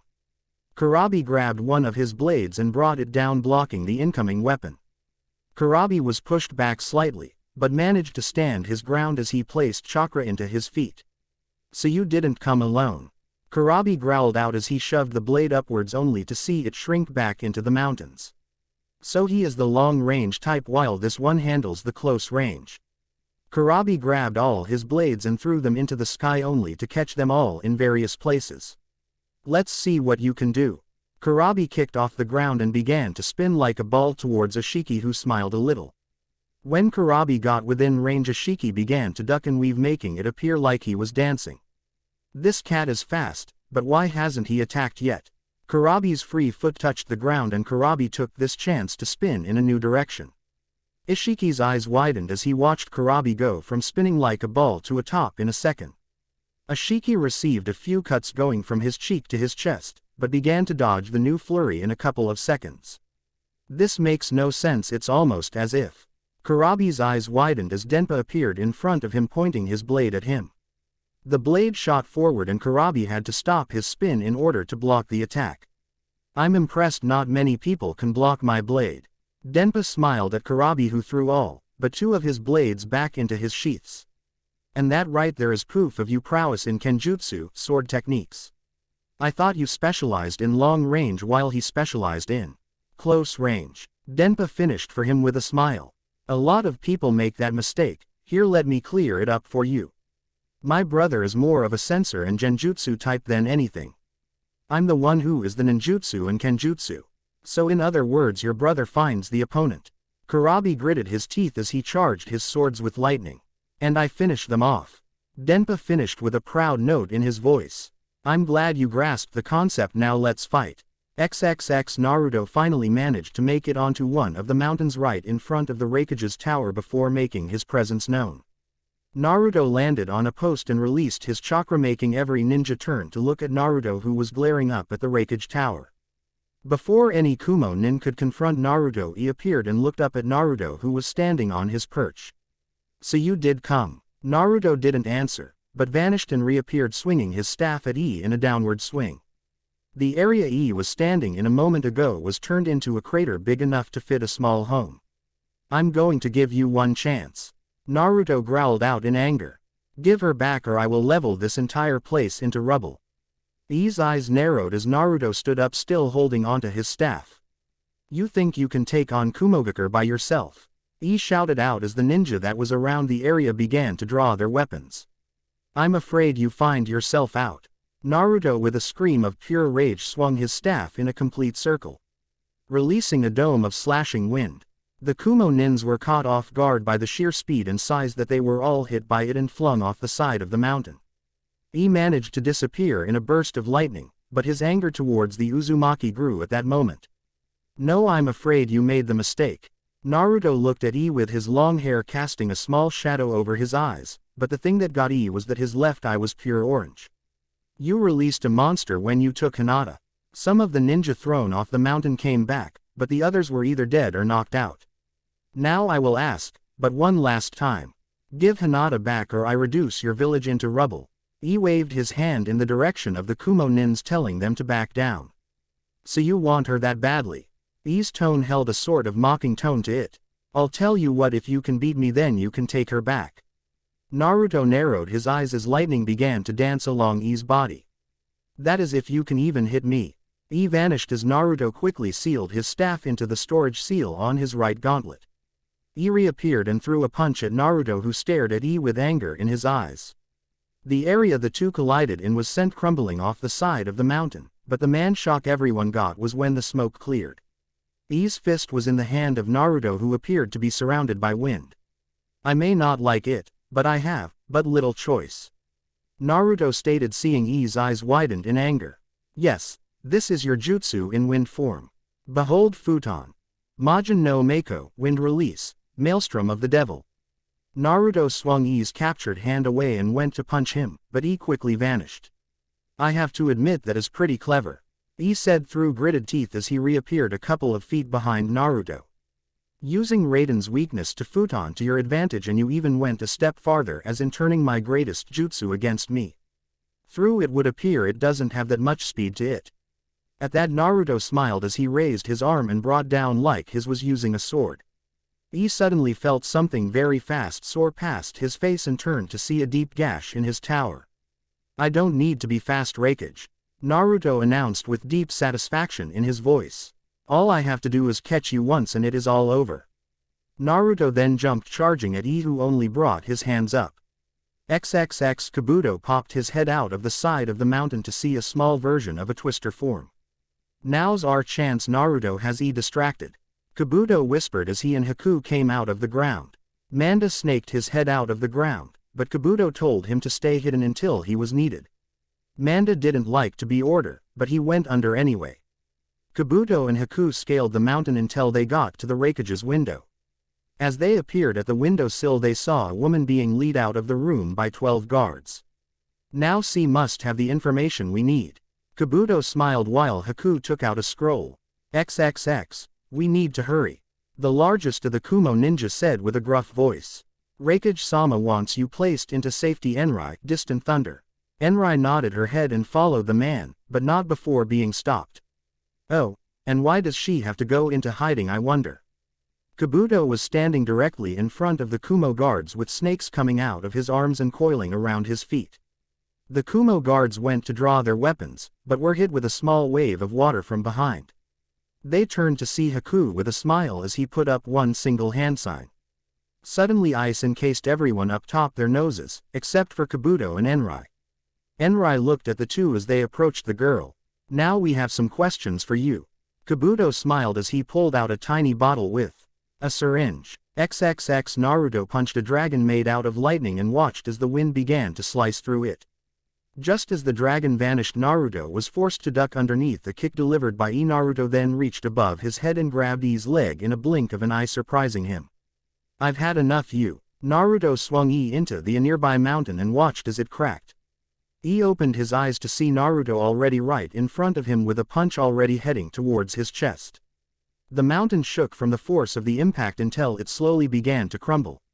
Naruto jumped out of the dust and rubble and began to scan the area for E, but was grabbed roughly from behind and thrown straight down. Naruto looked up to see Ii chasing after him with a mindless rage deep in his eyes. That's right, follow the leader. Naruto mumbled to himself as he looked down to see the ground rushing up to meet him. Naruto spun his body around and landed on his feet, causing a slight crater to be formed, but when he looked back up, all Naruto saw was a flash of lightning before the area he stood was turned into rubble. Naruto was thrown back as blood dripped out of his mouth. You can't compete with my speed and power. Ii shouted as he charged once more. He's right, but this wind is taking some of the bite out of his punches. Naruto thought as he raised his hands up and began to try and block the punches, but every punch made Naruto grit his teeth in pain. All I have to do is keep this up for a few minutes more. Naruto then watched as Ii vanished and promptly kicked him in the side of the head. Naruto looked at Kumogakur just as a giant wind dome appeared, consuming the entire village except the topmost portion of the Raikage's tower. Ii watched as Naruto fell out of the air with a smile. Just to make sure we are not interrupted. Ii let out a roar as he vanished just as Naruto brought his arms up to defend. XXX Enrai was laying on the ground, her hair shielding her face, with Kabuto and Haku standing above her. So they took her to Shimigame. Kabuto looked thoughtful as he went towards the window. They couldn't have gotten far, and a creature that size will move slowly. Kabuto then smiled as he looked out towards the sea. Manda. The tower began to shake as Manda slithered up the tower and snaked his head into the window's view. I hope you like turtle. Manda chuckled as he opened his mouth, and with a wave Kabuto and Haku went into Manda's mouth. I'm sorry, Raikage-sama, Enrai thought with very little strength in her body as she passed out. XXX Denpa was thrown roughly to the ground before spinning to dodge the swords Kurabi threw, but in mid-spin Denpa stopped and blocked Kurabi's blade. You not that bad, Denpa said with a smile. Thank you, the same can be said of you. The two separated a few feet to look at each other. They were both covered in cuts and gashes from the sword swings, but Denpa was the one who was the worse off. Suddenly an explosion caught both of them off guard as they looked towards the direction of Kumogakur. Looks like you two didn't come alone. Denpa looked to see Kurabi placing his remaining sword back into its sheath with a sigh. Shame, because I was having so much fun, but now I'll have to end this. Denpa stood as straight as a pole as a blast of chakra tried to push him back. Ashiki was forced to grab a nearby rock for support, but even with that he nearly lost his grip. Denpa watched with narrowed eyes as Kurabi was covered in a red cloak with 8 tails. Now it's time to party. Denpa raised his blade and got into a ready stance and nodded his head. Kurabi pushed off the ground and Denpa found himself staring at the forearm of Kurabi. Shit, Denpa exclaimed as he shot his blade towards a rock to his right to shove him out of harm's way. Denpa grimaced as his shoulder didn't clear fully and was nearly shattered from the force. Denpa skidded across the ground before looking to see Kurabi right in front of him.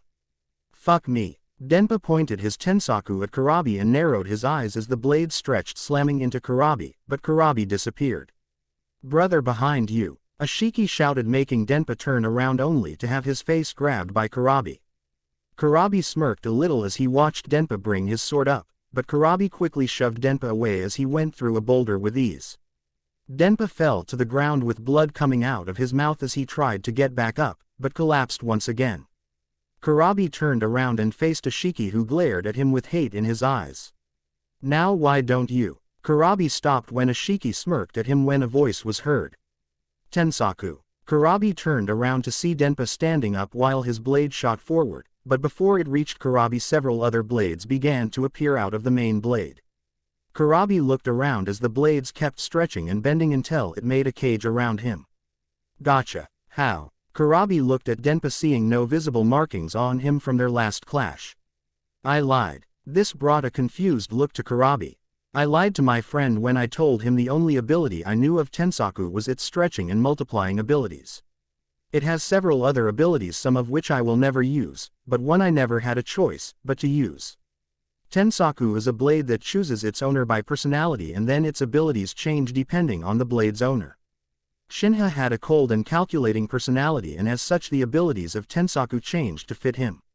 When he had this blade he could coat the blade in poison from the very metal it was made from and could extend very with precise accuracy, but then Tensaku came to me. Denpa's eyes flashed towards Ashiki, who nodded his head and walked towards his brother without further word. I had a multiple personality disorder, and that is why Tensaku came to me, because out of everyone in the village I had the most diverse personality. Denpa looked at his blade and saw a faint glow on it. Looks like it's had enough time, Ashiki. Ashiki nodded his head as he grabbed the blade. Allow me to show you the true power of Tensaku.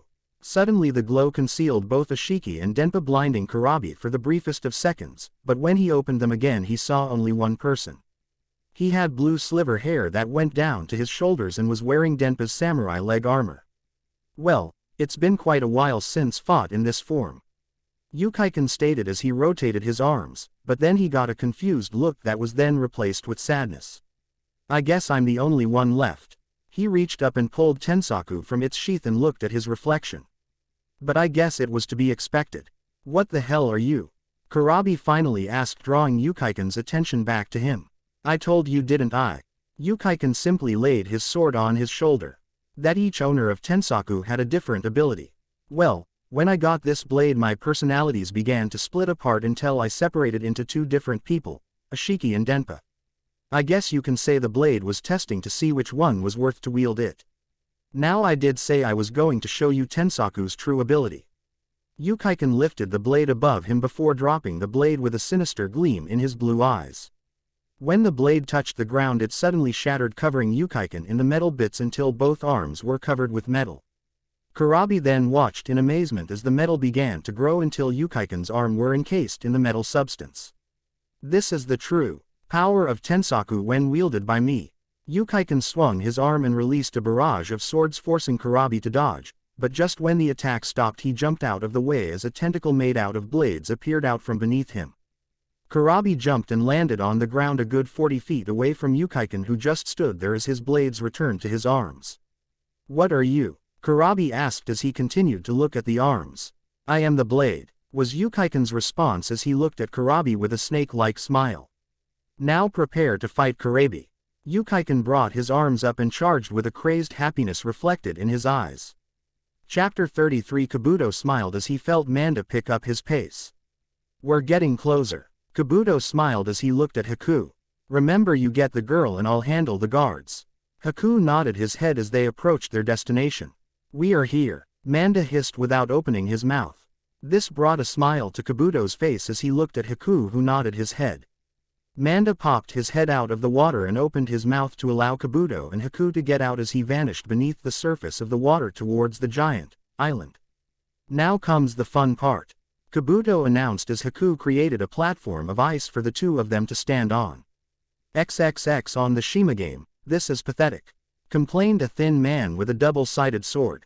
Why do we have to babysit this stupid box? The man reading a book looked up and glared at his partner. Because we were ordered to Congo, Thunderbolt. The man closed his book and looked at Congo fully. If you have a problem with it, then take it up with the rakeage. Congo sweated a little at the thought of it. Good, now stop your complaining. He never finished his sentence as the entire ground began to shake. What the fuck was that Hekareki thunderclap? Congo shouted out as he drew his weapon. I think we have guests, Hekareki stated as he got off the ground while pulling out a scroll. XXX. Haku and Kabuto looked up just in time to see Sai and Kakuheki flying above them. So that is where they are keeping her? Sai asked as Haku nodded his head. So everything is going according to plan? Kakuheki asked with a yawn. Yes, better than anticipated, Kabuto said as he jumped on the bird along with Haku as they flew towards the Shima game. Just as they got above the turtle, Manda slithered along the turtle's body and began to constrict to stop its movements. The group jumped down and landed on some trees as they watched the wildlife begin to scramble, not knowing what was happening. This is too easy. No sooner had those words left Kabuto's mouth, the group was forced to dodge a bolt of lightning. They looked to see a group of 4 looking at them with sneers on all of their faces. Looks like we got some snakes here, boys, Hekareki stated as he lifted a large hammer onto his shoulder with ease. Everyone glared at the 4-man except for Kabuto, who only smiled. You got that right. This confused everyone as they watched as snakes began to come out of Kabuto's right arm. I am a snake. When Kabuto looked at the Kumo group, they all thought they saw an image of a giant snake bearing its fangs at them. Now the only question is who dies first. XXX Kurabi and Yukaikan both separated from the other, each bearing deep gashes and cuts on their bodies. He is actually penetrating Hachibi's cloak. Kurabi thought in amazement as he stared at Yukaikan's now spear-like right arm. You certainly are a dangerous warrior. Why thank you, Yukaikan stated with a smile that made Kurabi shiver. Name's Yukaikan by the way. Kurabi nodded his head, not bothering to introduce himself since this man already knew his name. Now how about we finish what we started? Kurabi nodded his head as he got ready to charge. Yukaikan simply stood without bothering to raise his arms as twinkle bits of metal fell to the ground. Kurabi charged in a burst of great speed, but Yukaikan simply ducked under his outstretched forearm. As Kurabi traveled above him, Yukaikan shoved his spear arm upwards in an attempt to impale Kurabi. Kurabi gritted his teeth as he sent a chakra arm towards a nearby boulder and pulled himself away from the blade. Yukaikan flipped back onto his feet, still wearing a smile of pure joy. His speed is increased to a point I can barely land a hit. Kurabi gritted his teeth as he tried to figure out what to do next. Yukaikan took one look on Kurabi's face and began to laugh. Trying to figure out how I got so fast. Kurabi just stared at Yukaikan with an unreadable emotion on his face. Well, let me tell you. I did say I had two personalities, correct? One handled the fighting, the other handled the scouting. Well, now that my personalities have fused together, so have their abilities. Yukaikan waited to see if this had any effect on Kurabi, and after about a second Kurabi face turned to one of shock. That's right, I'm dodging you out of speed. I'm sensing your chakra path, which then allows me to track the direction you are heading. In short, the moment you disappeared I already know where you are going to reappear. Kurabi nodded his head before he smiled, making Yukaikan narrow his eyes. What's so funny? Well, now that I know that this version won't work, I'll have to move up in the world.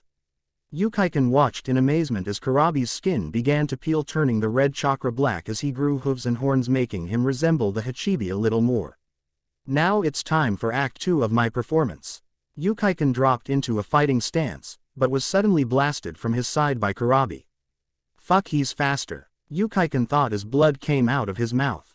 He went to spear Kurabi, but was grabbed by the throat and sent into a wall by bone-shattering force. Yukaikan pushed himself off the wall to see Kurabi with a bull skeleton on his shoulder. Rariato, lightning plow, hot sword. Yukaikan gritted his teeth as his metal on his arms began to shatter. Kurabi hit the wall with enough force to bring it crumbling down on top of him. Kurabi blasted the rubble away with a simple roar and began to look for the remains of Yukaikan, but found nothing. Looking for someone, Kurabi turned around to see a barrage of blades sent soaring towards him. Kurabi realized he couldn't dodge in time, but before the blades could connect, a large skeleton appeared, shielding him from the barrage. Kurabi looked at the skeleton to see the tip of each of the blades stuck in it. What the hell happened? Kurabi growled out, looking at Yukaikan, who smiled at him. Yukaikan was no sporting wings made out of swords, while his cloak was now draped with swords covering every inch, making it look like armor. Well, I have a bad tendency to lie. Yukaikan gently floated towards the ground. You see, Tensaku's power comes from the personality of its owner, but since I had two personalities, it has more than one true power. So let me be more specific with you. Tensaku has 3 powers that can be called its true power. The first one was called Chicken, Earth Blade, Gekikaijin, Striking Sea Blade. The second one is called Tenkan, Heaven Blade, Tenbatsu no Kami, Nemesis of the Gods, and the final one, and my personal favorite. Yukaikan looked at Kurabi thoughtful for a few seconds before answering. I shall keep a secret for now, but right now I need to show you the power of Tenkan. Yukaikan's wings spread out and began to fire swords into the sky. Kurabi watched as the blades stopped in midair and spun until the points faced him. Then with alarming speed they began to fly towards him, making him have to dodge as best as he could, but as he dodged he was getting closer and closer to Yukaikan. Yukaikan took notice of this and took to the sky once more. The main ability of Tenkan is that it allows me to filter my chakra through my blades, keeping me above ground. So long as you are merely ground-based, you cannot touch me. Kurabi grabbed a huge chunk of earth and chucked it at Yukaikan, who only brought his wings around him in a shield. Yukaikan unfolded his wings and looked down at Kurabi, who was nowhere to be found. What were you saying? Yukaikan turned to see Kurabi right next to him with a bull skull on his fist, but just as Kurabi swung his fist, a sword shot out of Yukaikan's arm and nailed him in the stomach. Kurabi looked down to see that the blade hadn't pierced his cloak, but from the force of the attack Kurabi was sent to the ground. I tired to warn you. Yukaikan turned to look at Kurabi. Now what else do you have? Kurabi looked at Yukaikan as his black cloak began to disappear. Brother is not going to be happy. Kurabi said as his cloak turned red again. But I don't have a choice against someone like you. Yukaikan suddenly tensed up as he felt more of Hachibi's chakra begin to come through. It's time to release the beast. Yukaikan watched as Kurabi began to grow tentacles and increase in size. Yukaikan smiled nervously as he looked at Kurabi. So that is the Hachibi's true form. Yukaikan watched as Kurabi threw his head back and released an ear-splitting roar. I'll take that as a yes. Yukaikan got ready to fly out of Kurabi's grasp, but before he could even twitch a tentacle had already grabbed him by the waist. For a big guy he sure can move. Yukaikan mumbled as swords ripped through the tentacle, but met some difficulty. His skin is also a lot tougher. Yukaikan was knocked out of his thoughts when Kurabi brought his arm down in an attempt to crush him. Yukaikan spun in midair to avoid the hit, but couldn't escape the shockwave and was sent into the side of a mountain. Sorry, but I'll have to end this now, Kurabi said with a solemn tone in his voice. Kurabi opened his mouth and began to compress chakra into his mouth when a wave of swords shredded the mountain to pieces. Kaikan, Devil Blade, Gekihan no Arashi, Storm of the Cataclysm. Came Yukaikan's voice, though now it had an eerie tone to it. Kurabi watched as the wave of blades lowered Yukaikan to the ground. His body hadn't changed much except now the swords were sticking out of his very skin. This is my last attack. Kaikan absorbs a lot of chakra to keep itself stabilized, but the cutting ability is magnified and it multiplies to 1,000 blades. Kurabi narrowed his eyes as he finished compressing his chakra. This is the final stand, Kurabi. Kurabi fired his beam of chakra while Yukaikan swung all his blades towards the beam. XXX Naruto and he stopped as a giant explosion shook the very ground, and as they looked towards the source they saw a bright yellow beam. I guess Kurabi is making his own fun. Thought with a scowl. Denpa, Ashiki, please be careful, Naruto thought as he turned his attention back to who still had lightning bouncing off his body. Naruto charged at who met him halfway, causing the ground to break apart before forcing themselves away from each other. Jumped into the air as his feet touched the ground and began to bring his leg down in an axe kick, but Naruto gripped the leg and threw it aside and made run through the side of a mountain. Blasted his way through just as Naruto's wind fuinjutsu vanished. Looks like you're about done. Smiled at the thought of finally achieving his revenge for Yugito. Now the question is how to finish you off. Naruto smiled himself as he pulled 2 tags out and pointed them at fuinjutsu, Hiraishin, lightning rod. Watched as the seals began to glow as Naruto threw them to the opposite of him. Was about to question what was that about when his Raiden armor was promptly ripped off his body and traveled to each of the tags. I told you I didn't come here unprepared. I devised special tags that will collect Raiden jutsu and seal them into the ground. How very clever of you, said through clenched teeth as this boy took away his ability to use Raiden attacks. But that still means nothing if you can't beat me in taijutsu. Pushed himself forward, alarming Naruto at his speed without his Raiden armor. Naruto unsealed his staff and brought it down just in time to block one of punches. Naruto pushed with some added chakra to push back, but that didn't help much as pushed himself forward once more. Naruto channeled his chakra into his staff as he swung it at head, but quickly ducked his head wearing a smile that befitted a snarling demon as he delivered a punch to Naruto's gut. Naruto spat out blood just as spun and kicked him in the side of the head, sending him into a rock. Damn, I should have expected him to be strong even without his Raiden armor. Naruto thought as he looked at who stood with his arms down to his side, but his fists were firmly clenched, ready to strike at a moment's notice. Suddenly a force shook the ground as someone else came to the fight. They both turned to see who it was, to see 2 figures, one being carried by the other. When the smoke cleared, Naruto saw Yukaikan on the shoulder of Kurabi, who promptly threw the man at Naruto. Naruto caught Yukaikan and gently laid him down to take a closer look.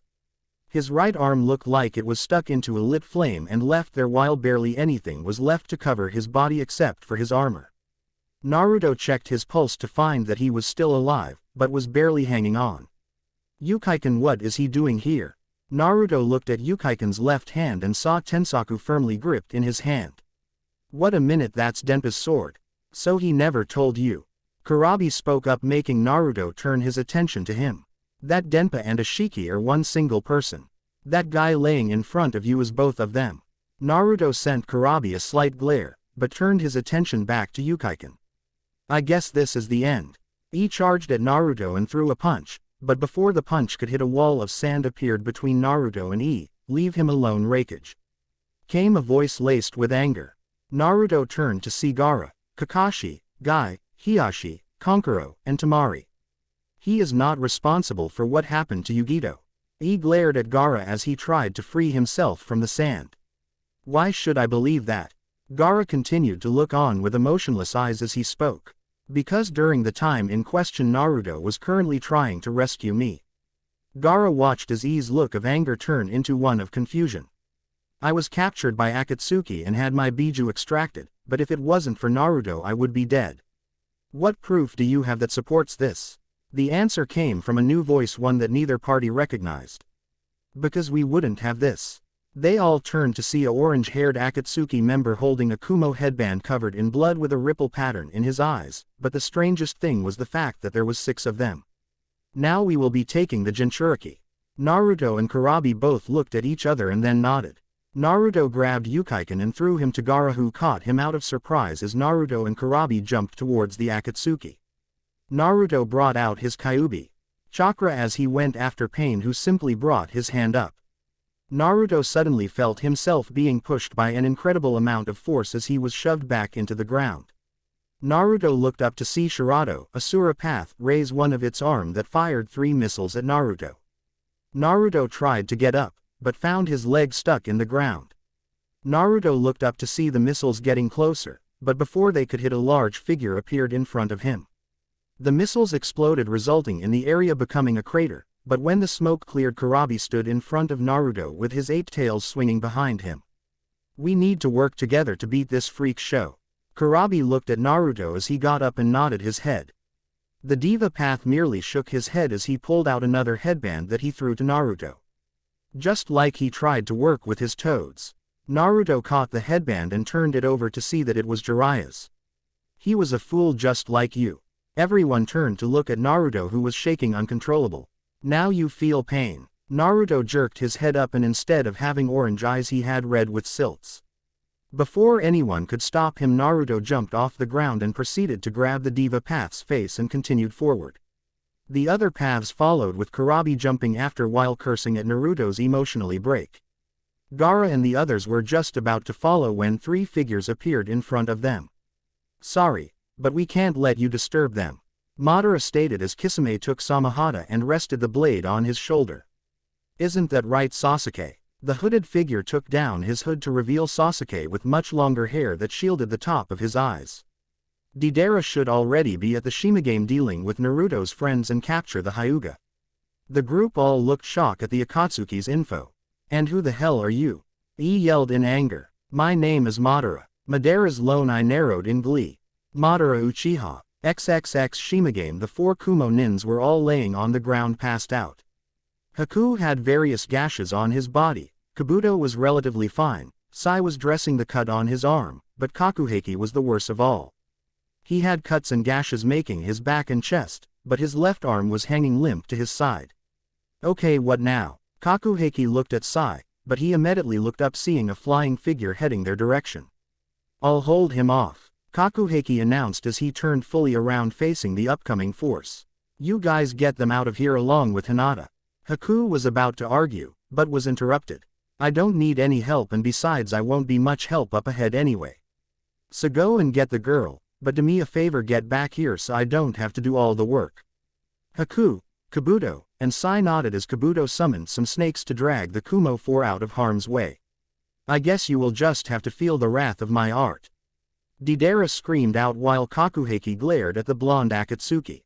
Sorry, but that would be too troublesome to deal with, Kakuheki announced as a barrier appeared around his left arm. Now let's see what you can do. XXX Diva Path looked at Naruto's rage-filled eyes as Naruto pushed downward, sending him into the ground below, making the earth around him to erupt upwards. Naruto landed on the ground as he glared at the Diva Path as it slowly got up. You are certainly strong, but my pain is greater. The rest of the paths finally caught up and surrounded the diva as it slowly rose out of the ground. Kurabi spun in midair as he landed beside Naruto. You need to calm yourself. Kurabi said this with a voice filled with authority that made Naruto turn his glare upon him. I want you to take a good look at the chakra you are using. Naruto looked at his hand, and saw his entire right arm had turned from orange to red. You may have pulled the chakra away from the Kyuubi, but that doesn't mean it can't use your anger to pull it back.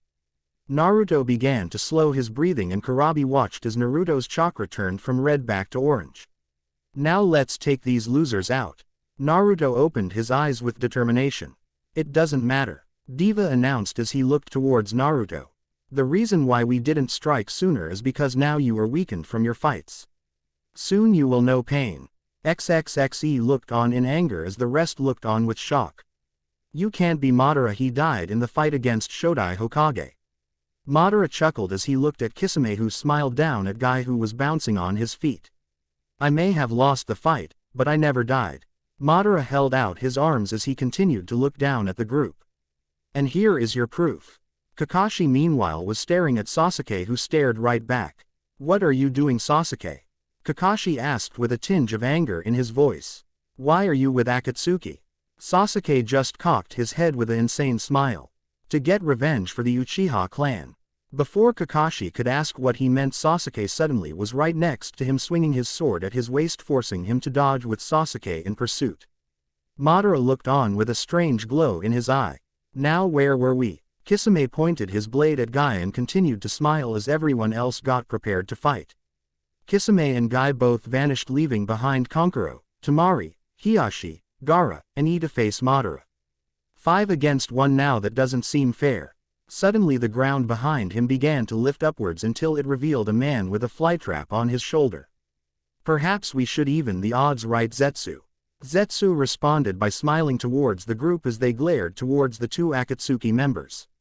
Chapter 34. Kakuheki watched as Deidara opened his hands and began to drop spider-looking bombs towards him. Kakuheki raised his right arm as the spider bombs fell towards him and snapped his fingers. Barriers appeared around each individual bomb and was flung out to see where they detonated. You're going to have to try better than that, Kakuheki said with a suppressed yawn as Deidara glared at him. How dare you capture my beautiful art? Kakuheki yawned in response and kept looking at Deidara, waiting for his next attack. Deidara continued to glare at Kakuheki until a wide smile appeared on his face.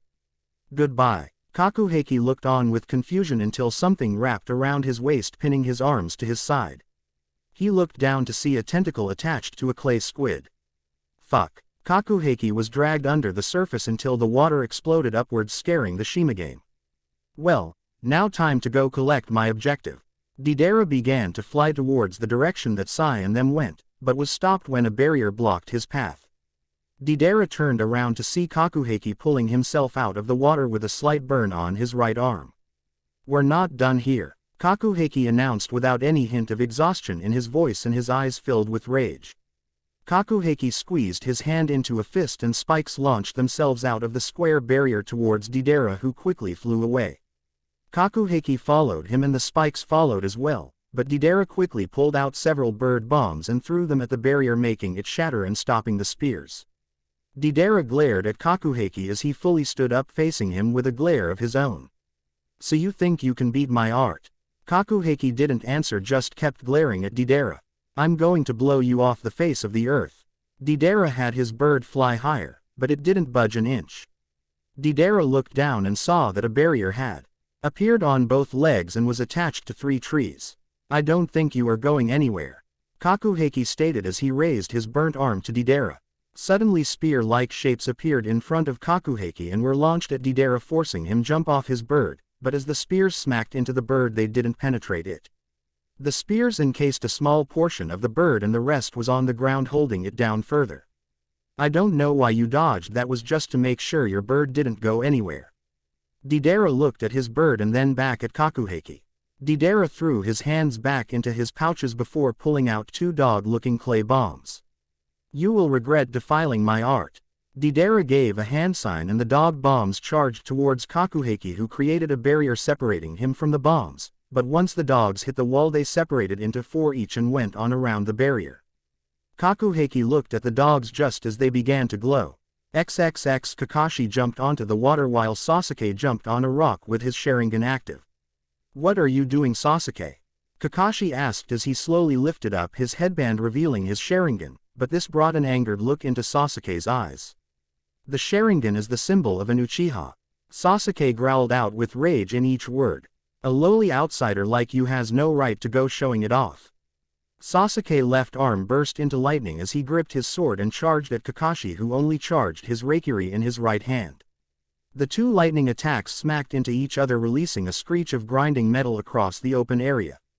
Kakashi narrowed his eyes as Sasuke brought his katana upwards to cut off his right arm.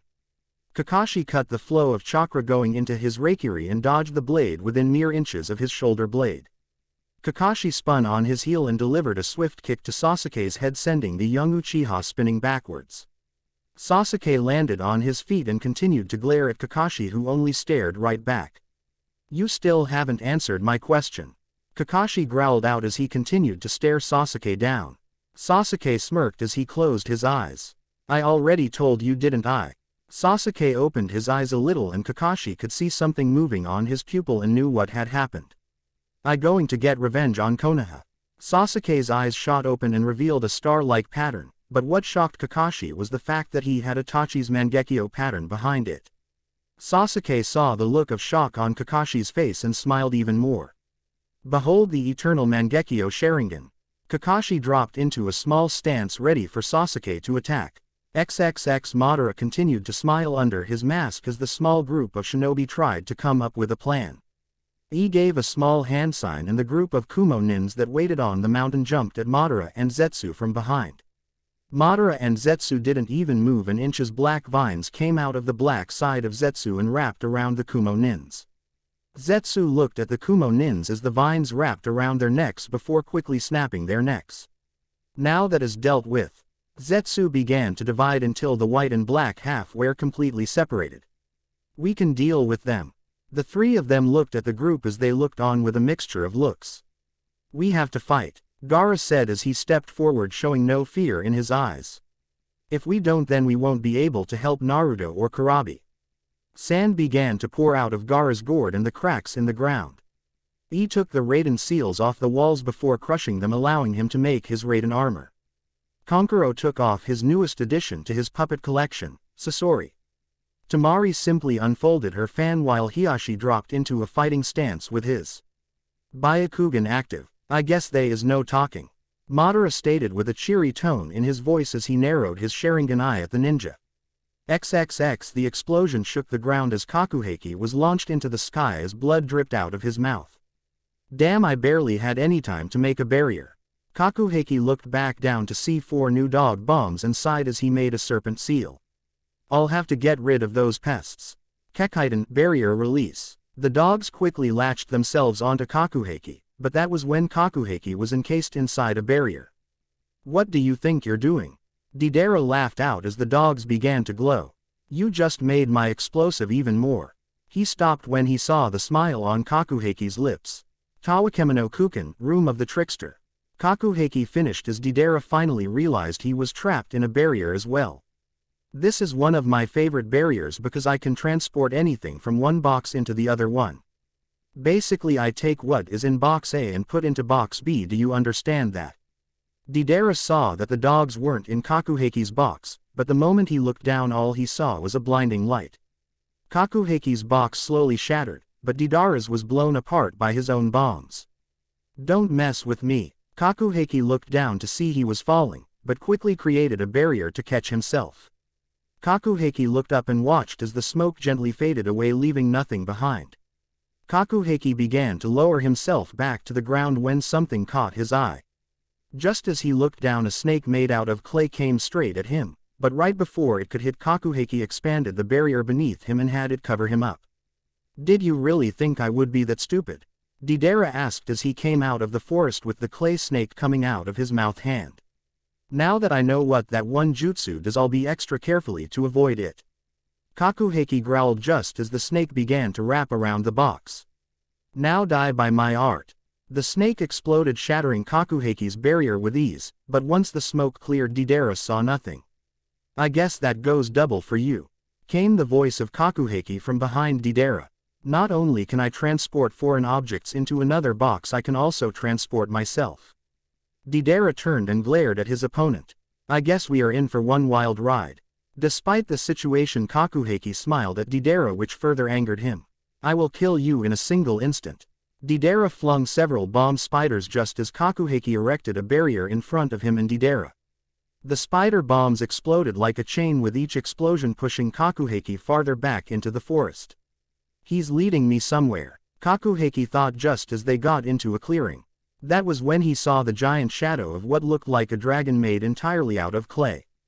"Behold my Shi-Su Doragon, C2 Dragon," Deidara exclaimed as he appeared on top of the dragon's head. "My day just keeps getting better and better," Kakuheki thought with a tired sigh as he created 3 new barriers.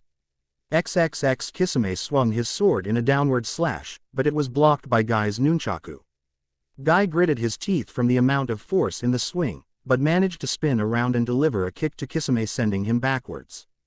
Kisame looked at Guy with a smile filled with malice and excitement. "Tell me, do you remember me now?"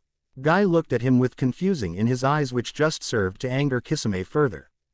Kisame threw his sword into the air while he slammed his hands together. Sweden. Bakusui Shoha, water release, exploding water colliding wave.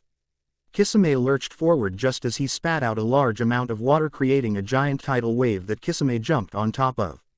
"If you can't remember me, then I'll just make you remember." Kisame rode the wave as it started to head towards Guy, who jumped towards Kisame, spinning his nunchaku around until it was a blur of movement.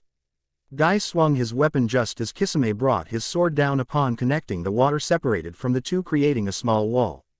Guy's eyes widened slightly, but quickly dropped as Kisame sneered at him. "I'm sorry, I don't recognize you." Guy narrowed his eyes as he jumped back and applied some chakra to his feet to stand on the water. "But I would think I would remember someone with such an unyouthful approach at life." "Well, I'm not going to trouble myself with saying my name again." Kisame brought his sword onto his shoulder and glared at Guy. "But let me just tell you this. You made a grave error in making me angry." Kisame threw his sword back into the air while he went through his hand signs. Sweden. Sukoden no Jutsu, water release, water shark missile technique. Guy watched as the water in front of him swirled in a mini vortex until it shot upwards while the water took the form of a giant shark. Guy just narrowed his eyes and stood his ground as the giant water shark came straight towards him. XXX Kakashi dodged a spear of lightning thrown by Sasuke. So he unlocked his Mangekyo. Kakashi thought as he landed on the ground and faced Sasuke while he griped his right wrist. "But I don't know what this eternal Mangekyo thing is all about." Sasuke charged up another Reikiri just as Sasuke charged up another Chidori. "Is that all you got, Kakashi?" Sasuke smirked at Kakashi as he smiled under his mask. "Sasuke, you were never on Team 7 long enough to get to know me." Sasuke narrowed his eyes as Kakashi's Reikiri began to arc until a bolt came out of his hand in the shape of a dog. Raiden. Rarioken, lightning release, lightning hound. Sasuke narrowed his eyes at the dog as it charged at him, but just when it was almost about to lunge, Sasuke swung his Chidori and collided with it. Sasuke braced his feet as he started sliding back and added more chakra into his Chidori. The lightning dog vanished along with Sasuke's Chidori, leaving Sasuke with a slightly burnt hand, but when he looked to see Kakashi, he wasn't there.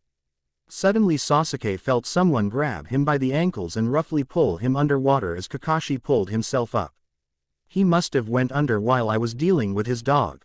Sasuke looked up as Kakashi spun in midair and began to perform hand signs. "I'm sorry, Sasuke, I will try and make this as quick as possible," Kakashi announced with a sincere tone in his voice. Sweden. Suiryuden no Jutsu, water release, water dragon bullet technique. Sasuke watched as the water above formed into a giant dragon with yellow eyes that seemed to growl at him. The dragon went forward, breaking the water surface and heading straight for Sasuke. Sasuke narrowed his eyes as he went to perform hand signs, but found both arms unable to move. He looked and saw Kakashi on both sides holding his arms. Sasuke looked back up just as the dragon opened his mouth and swallowed him and then proceeded to slam into the bottom of the lake. Kakashi stood on top of the lake waiting for any sign of movement, but upon seeing nothing he turned to leave when a giant ethereal hand tried to grab him. Kakashi jumped over its grip and jumped a few feet backwards as the giant began to pull itself out of the water's depths. "You think a pathetic like that will kill an Uchiha?" came Sasuke's voice as he emerged out of the water as well. "Well then I think you need a good dose of reality." Kakashi's eye narrowed as he looked at Sasuke. "I never thought you would have Susanoo." Sasuke's eyes widened at Kakashi's knowledge of Susanoo. "How do you know?" Sasuke stopped when he saw Kakashi's eye smile at him. "I see. So you know more than you let on, don't you, Kakashi?" "I don't know what you mean." Kakashi stopped his eye smile and narrowed his eyes at him. "I told you at the beginning you weren't on Team 7 long enough to get to know me." "Well, it doesn't matter because you are going to die here." Sasuke growled out as his Susanoo began to grow armor and develop a crossbow on its left arm. "And I will kill you in a single instant." Susanoo raised its crossbow and leveled it with Kakashi as it fired. Kakashi's eyes widened at the speed the arrow traveled as his eye transformed into his Mangekyo. Sasuke smiled as the water exploded from the hit of the arrow. "Looks like you weren't that special." Sasuke turned to leave, but stopped when he heard someone walking towards him. He turned to see Kakashi perfectly fine with his right eye closed. "How did you survive?" Sasuke screamed out before he took notice of Kakashi's Sharingan transformation. "I see. I'm surprised that a non-Uchiha like you can access the Mangekyo. There is many things you don't know about me," Kakashi stated with a slight tone of anger in his voice. "I won't be able to dodge those arrows without Kamui. If I'm going to survive I'm going to have to get rid of that Susanoo." Kakashi started to go through hand signs just as Sasuke fired another arrow. XXX Madara stood his ground as he phased right through him with ease. "You are going to have to a lot better than that," Madara stated as he turned to E with a smile hidden behind his mask. "I'm sure you want to save your brother, right?" This got the reaction Madara was hoping for as E charged at Madara with rage in his eyes. "That's right, come a little closer." E raised his fist to try and hit Madara in his face, but just before he could connect he was pulled away by a large amount of sand. "What the hell are you doing?" E screamed out as he was pulled towards Gaara, who kept his arms crossed. "He wants you to lose control so that way you make a mistake." Gaara looked at E as his sand began to peel away. "We need to work together to take care of him, understand?" E looked at Gaara with his hate still in his eyes, but nodded, albeit hesitantly. "Kankuro, Tamari, I want you to deal with the plant guy." "Hey, we have a name, you know." The white Zetsu yelled out as the black on just slapped him on the head. "I shall help," Hiyashi said as he stood next to Tamari and Kankuro. "All right, let's get this over with." Gaara looked back at Madara, who took to sitting on a rock with his head resting on his hand. "You want it over with already?" Gaara and E saw Madara's Sharingan gleam in the light, sending a small chill down both of their spines. "But we have only just begun." XXX Kakuheki erected a barrier in front of him just as another clay bomb was sent towards him.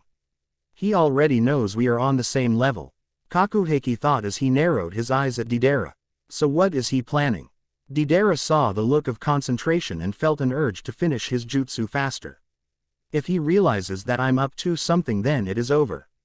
Deidara pulled another lump of clay out of his pouches, but instead of having his hand mouths eat it, he stuffed the entire thing into his mouth. Kakuheki's eyes widened and clapped his hands together, making 4 new barriers appear around him. Deidara spat out a large amount of clay from his that began to twist and form until Kakuheki was staring at a giant clay replica of Deidara. "What the hell are you up to?" Kakuheki asked with narrowed eyes. "This is the very jutsu I planned on killing Itachi Uchiha with," Deidara announced with a proud note as he soared high above the giant bomb. "But seeing how he is already dead, then I guess you will be the first to taste its power." Kakuheki looked back at the Shimagame and slapped his hands together. "I can't allow you to detonate that bomb here," Kakuheki announced as the Deidara bomb began to glow, but it was quickly encased inside a giant black and purple barrier. Kekaiden. Shiji no Seiman, barrier release. The gate of the 4 beasts. Kakuheki watched as the bomb slowly dissipated, confusing Kakuheki. Was it a dud? Kakuheki was about to release his barrier when he felt it, causing a smile to erupt on his face. "I see microscopic bombs." Deidara glared at Kakuheki as he smiled up at him. How did you know? Well, all my barriers are still attached to me by a small amount of chakra. Kakuheki smiled at this. Show no matter how small the object so long as it has chakra and is inside one of my barriers I can sense it. Kakuheki separated his hands, but kept his thumbs touching. Kekaiden. Hyobushi no Kekai, barrier release, barrier of the mad swordsman. The barrier then began to break apart like it was being slashed by a sword. What are you doing? Deidara watched until the giant barrier was reduced to 10 small barriers. I've contained all of your bombs within these small barriers. Kakuheki pulled his arms apart and 5 barriers followed each arm until they were right over the ocean. And now to get rid of them. Kakuheki threw his arms down and the barriers vanished underneath the waves. By now I would say they were at the bottom of the ocean, but that is just a guess. You have defiled my art. Deidara by now was shaking out of anger. I'll make you suffer for this. Deidara reached up and grabbed his Akatsuki robe and tore it off, revealing a kanji writing body that led to a circle that had stitches on it. Deidara ripped his stitches off to reveal a mouth with razor-sharp teeth and a long tongue. I'm going to blast you to smithereens. Deidara took the last chunk of his clay and shoved it into the giant mouth. Suddenly Deidara's body was beginning to fade as black lines began to lead themselves up to a small black sphere into Deidara's chest. Kakuheki growled, but turned his head just in time to see Kabuto, Sai, and Haku come back with Hinata Oke. What the heck is he doing? Haku exclaimed as Deidara began to glow a little. It's a suicide bomb. Kabuto growled out as he looked around. We won't be able to escape. The blast radius of this is 10 km. Hinata at that time slowly stirred as she raised her head and looked at Kakuheki, who smiled back. Hinata, give this to Naruto. Kakuheki threw a headband at Hinata, but was caught by Sai, who handed the headband to Hinata. I won't be making a return trip. Kakuheki turned his back and faced Deidara as his breathing became faster. What the hell does he mean? Haku looked at Sai, who already began to make a bird come out of his scroll. He is going to contain the explosion, but in the result it will kill him. Kabuto stated with no emotion as he stepped onto the bird with Hinata on his back. If his Kekaiden had one weakness, it would be that it consumes more chakra than it needs to. Even if he could beat Deidara, he would most likely die from the chakra exhaustion. We can't. Haku was interrupted by Kakuheki, who slapped his hands together. Haku, go. Haku looked up and saw Kakuheki give him a small smile. I don't need you to die an unneeded death. So go and keep Naruto out of trouble. Haku gave Kakuheki a small nod as he climbed the bird and they flew away. Now where were we? Deidara was close to exploding and Kakuheki could see it. Now I remember. Kekaiden. Daimao no Kyuden, barrier release. Palace of the Great Demon King. The entire sky that Kakuheki and Deidara was in was suddenly covered in a black translucent barrier. This is my ultimate barrier. It absorbs chakra from anything getting stronger as it does. Deidara's eyes widened as he felt his bomb explode. Kakuheki closed his eyes as the explosion slowly closed in on him. I guess I can finally have a good sleep at last. XXX Kabuto, Sai, Haku, and Hinata looked back as they saw a flash of light and knew that Kakuheki had finally died. I promised to give this to Naruto. Hinata thought as she looked back to Kumo. Chapter 35. Kakashi ducked just as another arrow was fired, missing him by inches as he threw a kunai that had an explosive tag on it. The tag exploded upon contact with the Susanoo, but once the smoke cleared, Kakashi saw a smiling Sasuke. Did you think that would be enough to beat Susanoo? Sasuke asked with a mocking tone in his voice. No, but this should. Kakashi focused his Mangekyo on Sasuke, who looked on confused until he saw the center of Susanoo begin to get pulled into a vortex. This is just like Madara's teleportation jutsu. Sasuke thought out of urgency as he jumped along with Susanoo to avoid Kamui. Kakashi cancelled his jutsu as he jumped after Sasuke, who was laughing as Susanoo pointed his crossbow at him. Kakashi's eyes widened as the crossbow fired and the arrow passed right through Kakashi's chest. Sasuke laughed in joy as Kakashi's body fell into the water, but as soon as it touched the water it vanished in a poof of smoke. Kage Bunshin. Sasuke turned and found that Kakashi was right behind him. Sasuke turned around, but his Susanoo didn't follow suit. He took a good look at Susanoo and found chains wrapped around it, pinning one of its arms to its sides. Sasuke followed the chains and found that they were attached to the various rocks around the area. The chains are reinforced with chakra. Kakashi announced, gaining a glare as Sasuke Susanoo began to disappear. So you're going to fight without the aid of Susanoo? I could just reactivate it and then crush you. Sasuke said with a smile matching that of a demon. But I want to hear your screams of agony as I slowly kill you. Sasuke closed his right eye and kept his left open. Tsukuyomi. Kakashi thought as he closed his normal eye and kept his Sharingan in Mangekyo.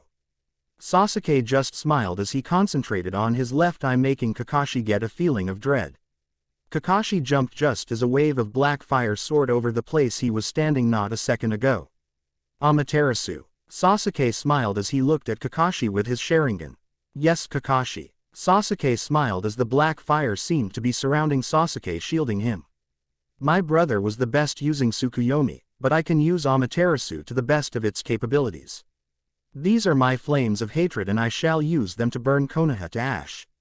Suddenly the fire lurched towards Kakashi at alarming speed, making him duck under the raging inferno, but as soon as Sasuke smiled, Kakashi knew he wasn't out of the woods just yet. He turned his head to see the Amaterasu heading his way again, forcing him to dodge once again.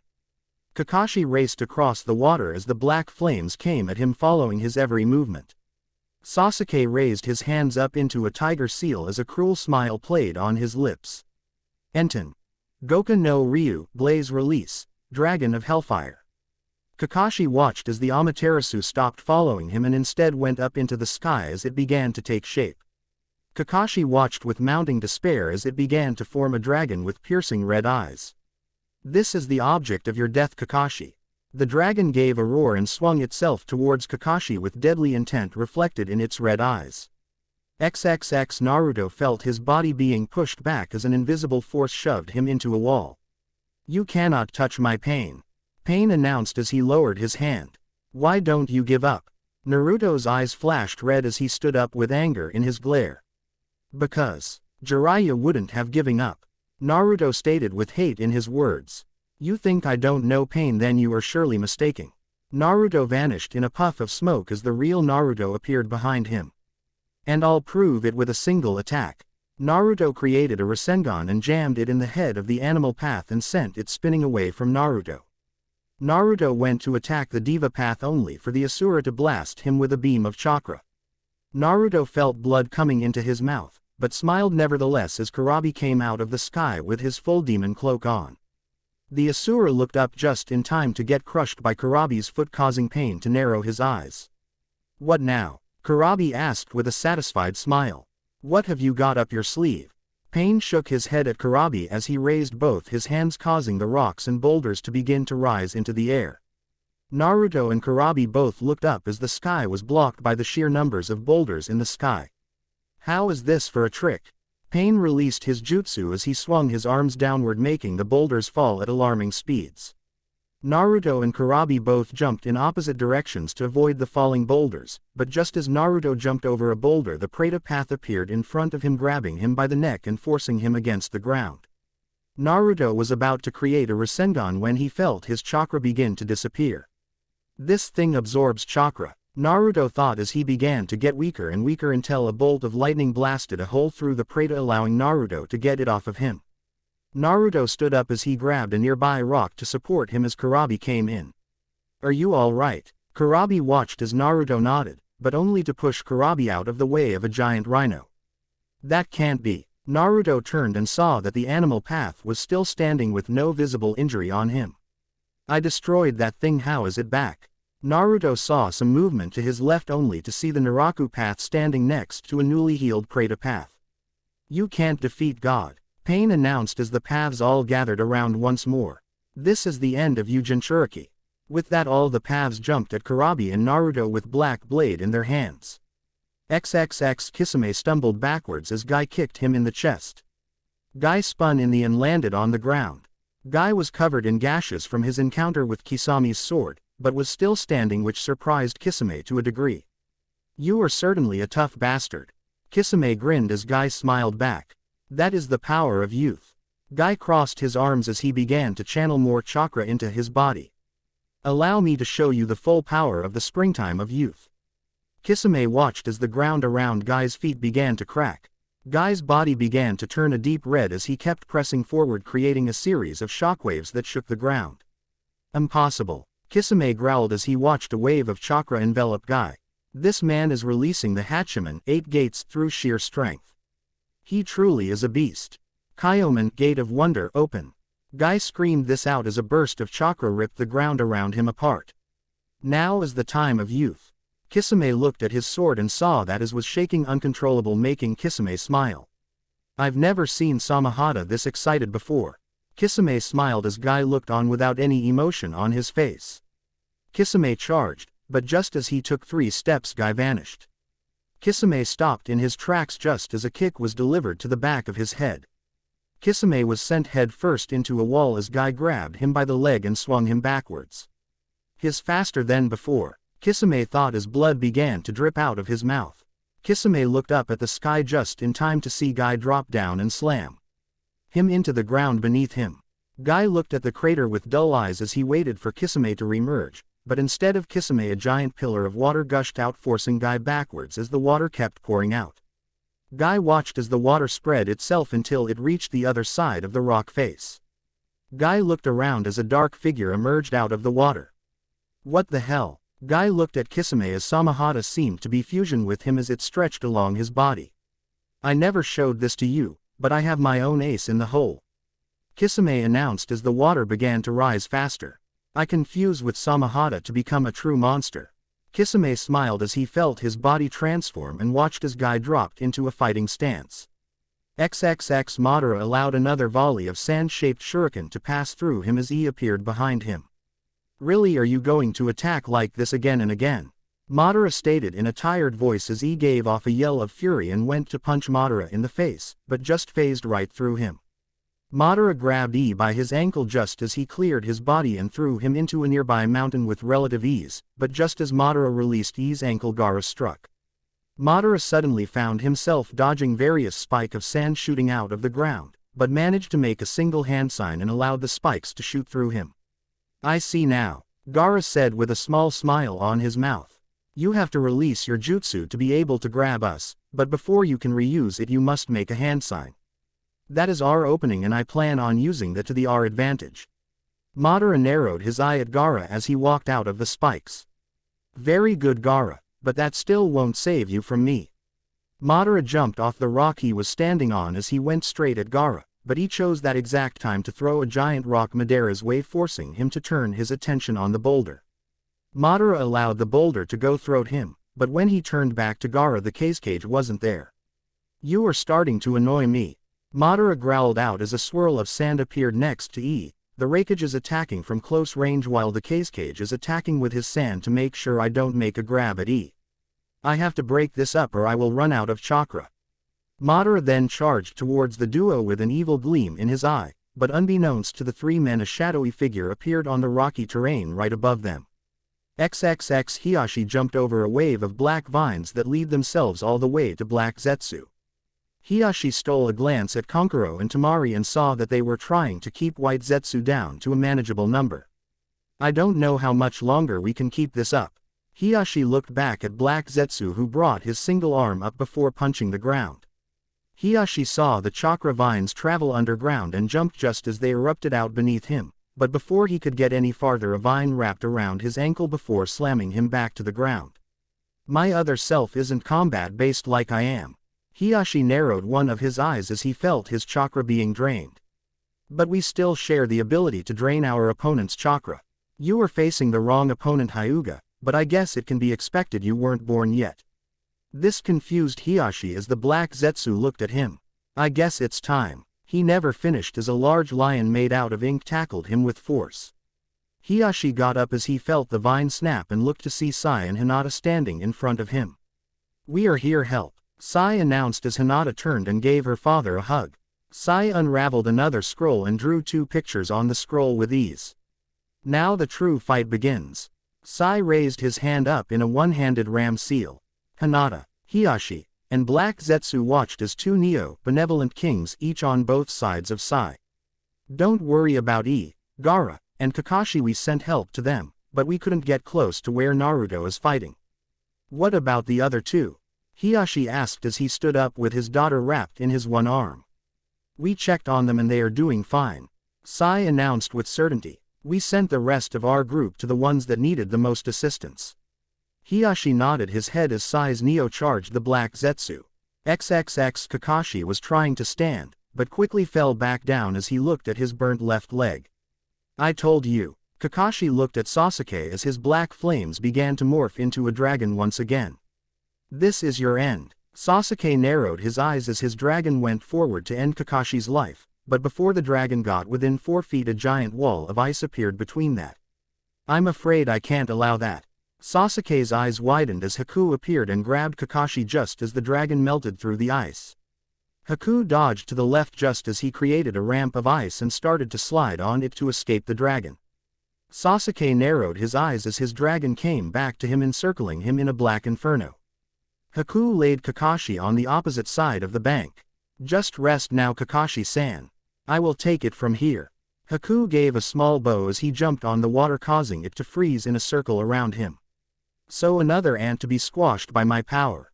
Sasuke sneered at Haku as Haku glared at him with hate in his eyes.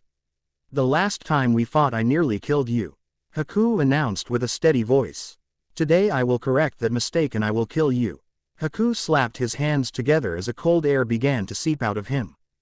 Hyoten. Rito ice release. Deep freeze. Haku whispered this as the circle of ice expanded until it covered the entire lake in ice. This is your burial ground Uchiha. XXX Kisame was roughly punched as he spun in the water and smacked Guy with his tail sending the two away from each other. At this rate we won't finish this fight for quite a while. Kisame announced with a grin on his shark face. How about we end this in one last attack? We hold nothing back, we throw our strongest jutsu at each other and see who is the strongest.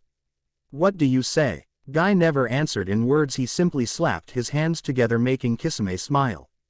Kisame pulled Samahata off his hands to allow him to form the appropriate hand signs. The two stood in a face-off as they built their chakra levels until they gathered enough. Sweden. Daikoden no Jutsu, Great Shark Missile Technique. Kisame roared as a giant shark formed out of the water and charged at Guy. Hirudora, Daytime Tiger. Guy was surrounded by a tiger head that charged at the shark, each roaring at the other in defiance. Kisame smiled as he watched the two jutsu collide. Fool, this isn't an ordinary Sweden. Kisame watched as the Hirudora began to shrink. It absorbs the chakra of whatever it hits, growing in size and strength. You can't win. Kisame then got a shock as his shark didn't grow in size, but was rippling like it was being blown by wind. What's going on? Roar. Youth. Guy screamed out, and that was when the Kisame saw the tiger head appear right in front of him. Kisame's eyes widened as the tiger gave off a roar and gave off a concussive explosion which leveled everything in the vicinity. As the massive explosion passed, Kisame was laying on his back as he stared at Samahata, which was broken in two from the force of keeping its master safe. Guy appeared in front of him as he reeled his arm back to make the final strike. I want to know one last thing. Kisame grinned at Guy with a savage look in his eyes. What was that jutsu? Hirudora is not ninjutsu. It is taijutsu. Guy explained simply as he continued to stare at Kisame. It is a single punch faster than any other punch that builds up air pressure at a single point before releasing it all in a blast. No wonder my jutsu didn't absorb it.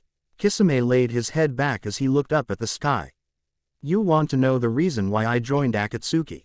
It was to see a world of truths, not lies. All my life I've lived nothing but a lie. I wanted to see a world where no lies existed. That is why I joined Akatsuki. Kisame looked at Guy, and for the first time Guy looked at Kisame with some pity in his eyes. I cannot let you live, Guy stated as he added more chakra into his fist. But I will say this. You lived and died like a true shinobi, and for that I will never forget you, Kisame Hoshigaki. Kisame eyes widened at that just as Guy slammed his fist down at his chest, causing the ground to shake in a thunderous punch. XXX Gaara ducked just as E was thrown over his head, but when he looked back up he saw Madara looking straight at him. Gotch. Madara never finished as a casket erupted out of the ground and smacked right into his chest. Madara rolled across the ground as he came to rest at the foot of the cliff. He looked back up to see Kabuto with his hand resting on the casket with a venomous smile on his face. Hello again, Madara, Kabuto said as he continued to look at Madara. Don't get up on my account, I'm not here to fight you. Gaara and E both got into fighting position ready to fight Kabuto, but Kabuto simply tapped the casket making the lid fall off. But he on the other hand is more than ready to fight you. Madara's lone eye narrowed as he realized what jutsu he was staring at. Edo Tensai. Madara growled as he stared at the form of Orochimaru. How? At this Kabuto smiled even bigger.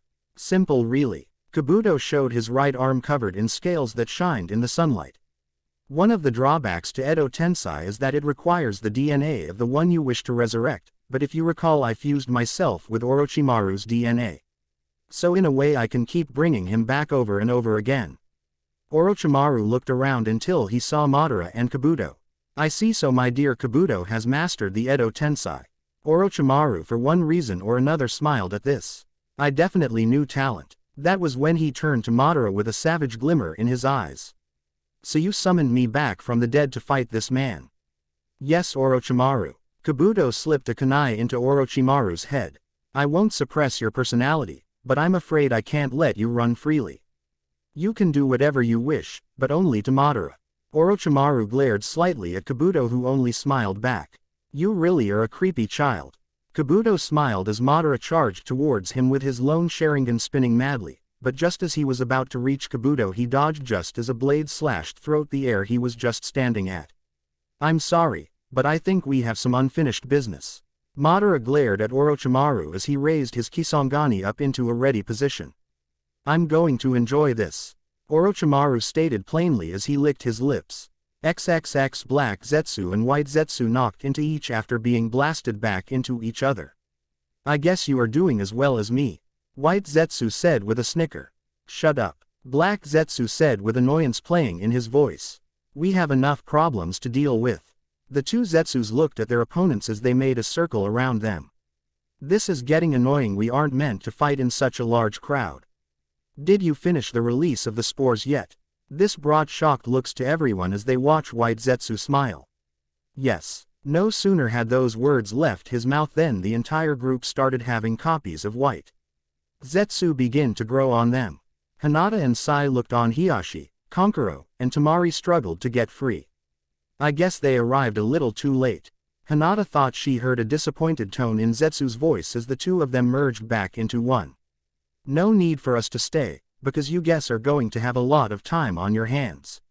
The meaning of that sentence became clear as White Zetsu began to sprout out of the ground. Hinata, run. Hiashi growled out as his Byakugan deactivated from the lack of chakra. No, Hinata stated as she dropped into her fighting stance. I will not leave my friends or family behind. I will fight until the day I die. Hiashi looked at his daughter as he gently smiled as Sai summoned two more Neo. Pull those things off of them and quickly. Sai ordered, and the two Neo went to work on removing the spore Zetsus, but the remaining two Neo stayed with Hinata and Sai. We need to fight together or we will be just like them. Hinata nodded her head and began to pump chakra into her palms until they began to glow and form lion heads. Let's end this and go find Naruto. Hinata said with determination as she charged the White Zetsu group with Sai and the Neo behind her. XXX Sasuke dodged another wave of ice that soared into the sky as Haku kept sliding down a ramp made out of ice. You puny little worm, Sasuke yelled out as he willed Amaterasu to form a wall of fire around. I will melt you into a puddle. Sasuke charged, leaving behind a gaping hole, but he never noticed the hole closing up. Haku jumped off the ramp and stared at Sasuke with a small glare. I'm afraid you're too late. Sasuke willed Amaterasu to form a fist and sent it crashing down at Haku. Kakashi watched as Haku didn't budge an inch, but that was when he saw it, snow. Kakashi looked up into the sky and saw grayish-black clouds with snow falling down from them. Kakashi turned his attention back to Haku as a giant wall of ice blocked the fist, startling Sasuke. The moment you let me cool down the atmosphere, you lost the fight. What are you babbling about? Sasuke growled out as the Amaterasu pulled back, leaving an indentation in the ice block. Those ice attacks weren't aimed at you, Haku stated with a cold voice. They were aimed at cooling the atmosphere around us. I told you that this was your burial ground, Uchiha. Now you can see why it is. Haku looked up at the sky and Sasuke followed his eyes and saw the snow falling. All ice is my weapon, even snow falls into that category. I may not be strong without water, snow or ice, but the moment you let me cool the atmosphere you sealed you fate Sasuke. Haku clapped his hands together in a bird seal. Hyoten. Hyoga no Yoroi ice release, glacier armor. The snow suddenly changed course and began to encircle Haku in a blizzard as Sasuke looked on with a scowl on his face. When the snow cleared, Haku was covered in what appeared to be samurai-like armor made entirely out of ice. Haku looked at Sasuke as he took a step forward, freezing the ice further. This is the result of training for days to protect Naruto and his village. I will make sure you are frozen solid until the end of time. Haku spaced his legs and swung his arm, creating another ice that he jumped on. You think I'm afraid of this little ice show? Sasuke chuckled as he looked at Haku with anger in his eyes. I'm going to show you the power of Amaterasu. Haku kept sliding on the ramp as the black flames came straight at him, but he didn't change course as the flames consumed him. Sasuke narrowed his eyes at the flaming mass, but not until a voice got his attention. Looking for me? Sasuke turned just in time to see Haku stab a sword made out of ice at him.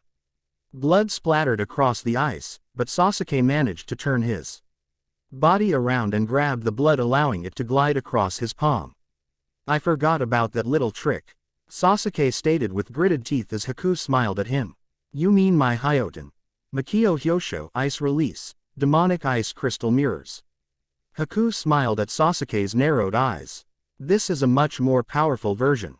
First create a circle of ice, then I cool the atmosphere, and finally I create the armor. In short, I can travel anywhere within this circle as long as that armor is on me. Sasuke watched as Haku was encased in that ice armor once more, still wearing his smile. You can't catch me, Uchiha. Your fire may be able to melt my ice, but it will regenerate thanks to the temperature. I see. Sasuke jumped back just as Haku's sword shattered. The only solution is to heat things up. Amaterasu suddenly arched into the sky, but before it could get to the cloud cover, an ice dome appeared in front of it. The dome fell from the sky and sealed both Haku and Sasuke into the ice arena. I told you, Haku announced with his voice laced with determination. You lost the moment you allowed me to cool the atmosphere. Sasuke growled as Haku took a step forward with deadly intent behind each step. Hyoten. Sabuzero no Hoko ice release, Sub-Zero spear. Haku held out his hand as a thin stream of ice shot up to about his height and began to morph until he held a spear with a large curved point at the end. Now is the beginning of the end of you, Sasuke. Sasuke only glared as Haku raised the spear and pointed it at him. Chapter 36. Madara dodged a giant wave of snakes as Orochimaru charged at him with his blade at the ready. Madara allowed Orochimaru to phase through him, but the moment when he turned and reached to pull him into his dimension, he saw the wave of sand heading straight at him. Madara decided to let the attack phase through him once more as he dropped down towards the ground, looking at Kabuto, Gaara, and Orochimaru. This is getting bad. Madara narrowed his eye at the group. I'm nearing my time limit, I can't keep this up for much longer. Madara let out a small breath, knowing what he must do. He raised his hand and placed it right where his covered eye was. Gaara didn't allow Madara to finish what he was planning as he sent a wave of sand crashing towards him. Madara jumped out of the way just as Orochimaru appeared next to him, swinging his sword at his head. Madara spun his body just as Orochimaru's blade slashed across his mask, causing pieces to begin to break off. Why isn't he letting the attacks phase through him? Gaara thought as he looked at Madara with confusing as he disappeared in a burst of lightning. Unless it was A. That was when Gaara realized what Madara was up and watched as he reappeared behind Madara with his fist raised. Raikage, stop. Gaara was too late as Madara broke the last bit of his mask and revealed his other Sharingan just as I's fist blasted a hole through Madara's chest. He narrowed his eyes down at Madara's body as it went limp, but that was when a chuckle brought turned his attention behind him. You fool. He felt the sword pass through his chest, surprising he as it went through his Raiden armor. He looked at Madara only to see his right Sharingan begin to close as he fell out of the air. But I have to admit, I never thought I would have had to resort to using the Izanagi, god of creation. Now who is next to lie bleeding beneath Madara? Uchiha. But before anyone could answer, a shape began to emerge right next to Madara. Sorry to interrupt, but we need to get going. Zetsu announced, getting Madara's full attention. Oh, so he is done already. Zetsu simply nodded his head. Yes, but we have lost Kisame. This brought a tinge of anger to Madara as he stared down at the group. The death of Kisame is unfortunate, Madara stated with anger in his voice. But it cannot be helped. We will go and collect the rest of Akatsuki along with our prizes. Madara looked at Gaara with a gleam in his Sharingan. Until next time, Cage. Madara suddenly began to pull himself into his dimension just as Zetsu sunk into the ground. Gaara was about to give chase when he remembered the small group ran at him as Kabuto ended his jutsu, making the body of Orochimaru get enclosed in the casket once again. Get out of the way. Kabuto growled out as he roughly shoved Gaara out of his way to get at the wound is deep, but if we get 2 other medics here he'll be fine. Gaara looked at Kabuto with amazement in his eyes. Don't you get the idea in your head that I'm doing this to be a nice guy? Naruto helped me get control over my body again. I'm just returning the favor by keeping this man alive until you get some more medics here. Gaara nodded his head as he created a Sunabunchen sand clone, but he stayed to watch Kabuto as his clone went towards Kumo to get help. XXX Hinata avoided another white Zetsu as she brought her chakra-infused palm crashing down on its head. Just as the body of the Zetsu fell, another one jumped forward to resume the attack. Hinata glanced at Sai and noticed he wasn't faring any better as his ink creatures began to get swarmed. We have to do something and fast. Hinata looked at the Zetsus that were charging at her when a giant tornado sliced through them. Hinata turned just as Tamari landed right beside her along with Hiyashi. Let's beat them back, Tamari announced with pride in her voice as she swung her fan, blasting more of the Zetsu away. Hinata turned to see Konkuro helping Sai using his 3 puppets. I don't want you to leave my side, understand? Hinata looked at her father who stared at the oncoming Zetsu clones. Yes, Hinata said with a smile as she dropped into a fighting stance, but right as they were about to charge, a streak of lightning soared through the Zetsu, dropping most of them. They turned to see a small group of Kumo nin staring at them. Omoi, go help the puppet user. Omoi nodded his head and jumped down at the Zetsu just as he brought his electrical charged sword down. Karui, you go help the others, I'll try and track down Kurabi. The other girl nodded and jumped down just as Samui vanished in a show of speed. Hinata looked at Karui just as she landed, making the Kumo girl look at her. What? Karui shouted out as she cut a Zetsu in 2. Why are you helping us? Hinata asked as she slammed her palm into another Zetsu. Because the Raikage told us to. Karui stated. He is currently being healed by some medic nin, and right as we appeared he told us to help you and find Kurabi and Naruto. Hinata nodded her head and charged with Hiyashi and Karui right beside her. XXX Sasuke clutched at his eye as a twinge of pain went through it. I will kill you, Sasuke growled out as Haku stood in front of him with his ice armor and sword in hand. I'm afraid that won't happen, Sasuke, Haku stated with a calm and precise voice. Because your death is here. Haku dropped his sword as he slammed his hands together. Hyoten. Hyoki no Ryujin, dragon god of the Ice Age. Suddenly the ice that surrounded the 2 fighters began to break apart and gather in front of Haku. Sasuke and Kakashi watched as a giant dragon composed of nothing but ice appeared in front of them. Kakashi narrowed his Sharingan eye at the dragon as he watched a thin ray of chakra attached itself to Haku's body. What is this? You think this frightens me? Sasuke screamed out as he opened his left eye, shooting the black flames towards Haku's dragon. I'll just melt it into nothing. Haku smiled as his dragon threw its head back and swung it forward, releasing a roar that created a glacier in front of it. The Amaterasu smacked into the ice and began to melt the ice away, but that was when Haku jumped on his dragon's back and took to the sky.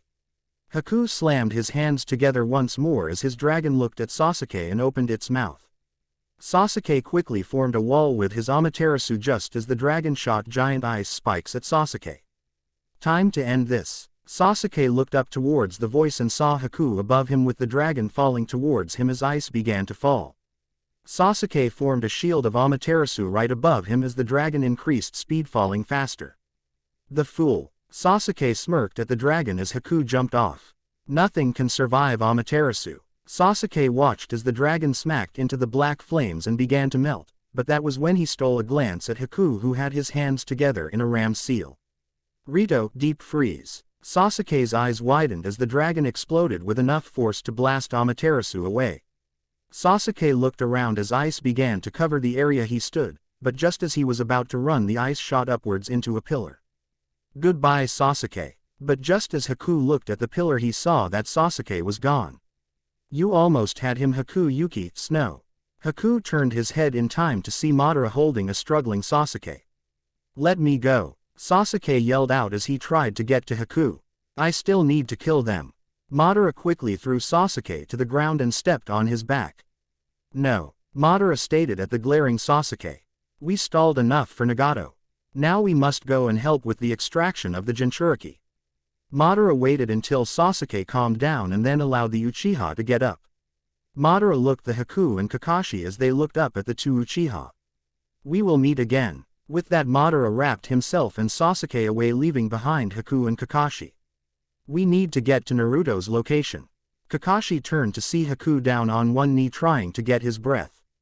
Haku, are you okay? I'll be fine, go and make sure Naruto is safe. Haku said with a slight smile as Kakashi nodded and disappeared. Please be okay, Naruto. XXX. Give up. Pain stated as he looked at the struggling Jinchuriki get to their feet.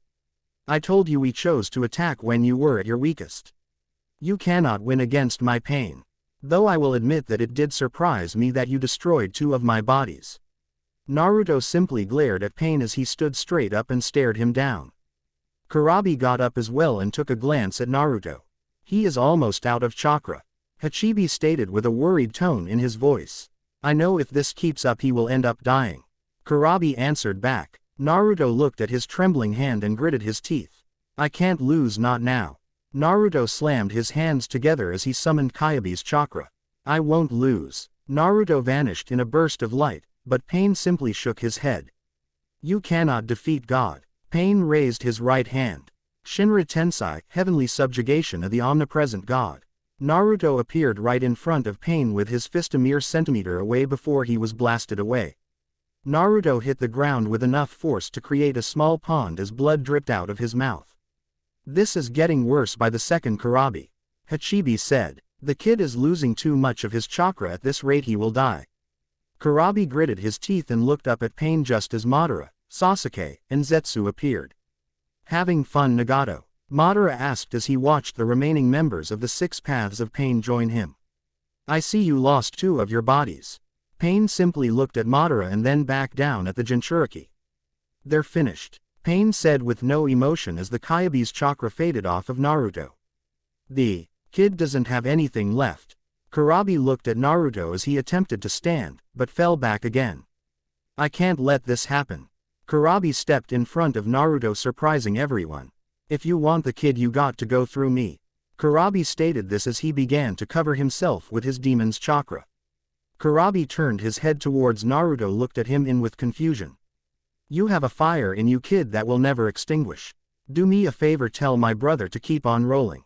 Before Naruto could say one more word, Kurabi pushed Naruto off the side of the cliff they were on, making Naruto plummet towards the river below. Now let's rock. Kurabi's skin began to tear as tentacles began to sprout out of his body. XXX. Kakashi met up with Samui as a giant explosion caught their attention and they ran towards it.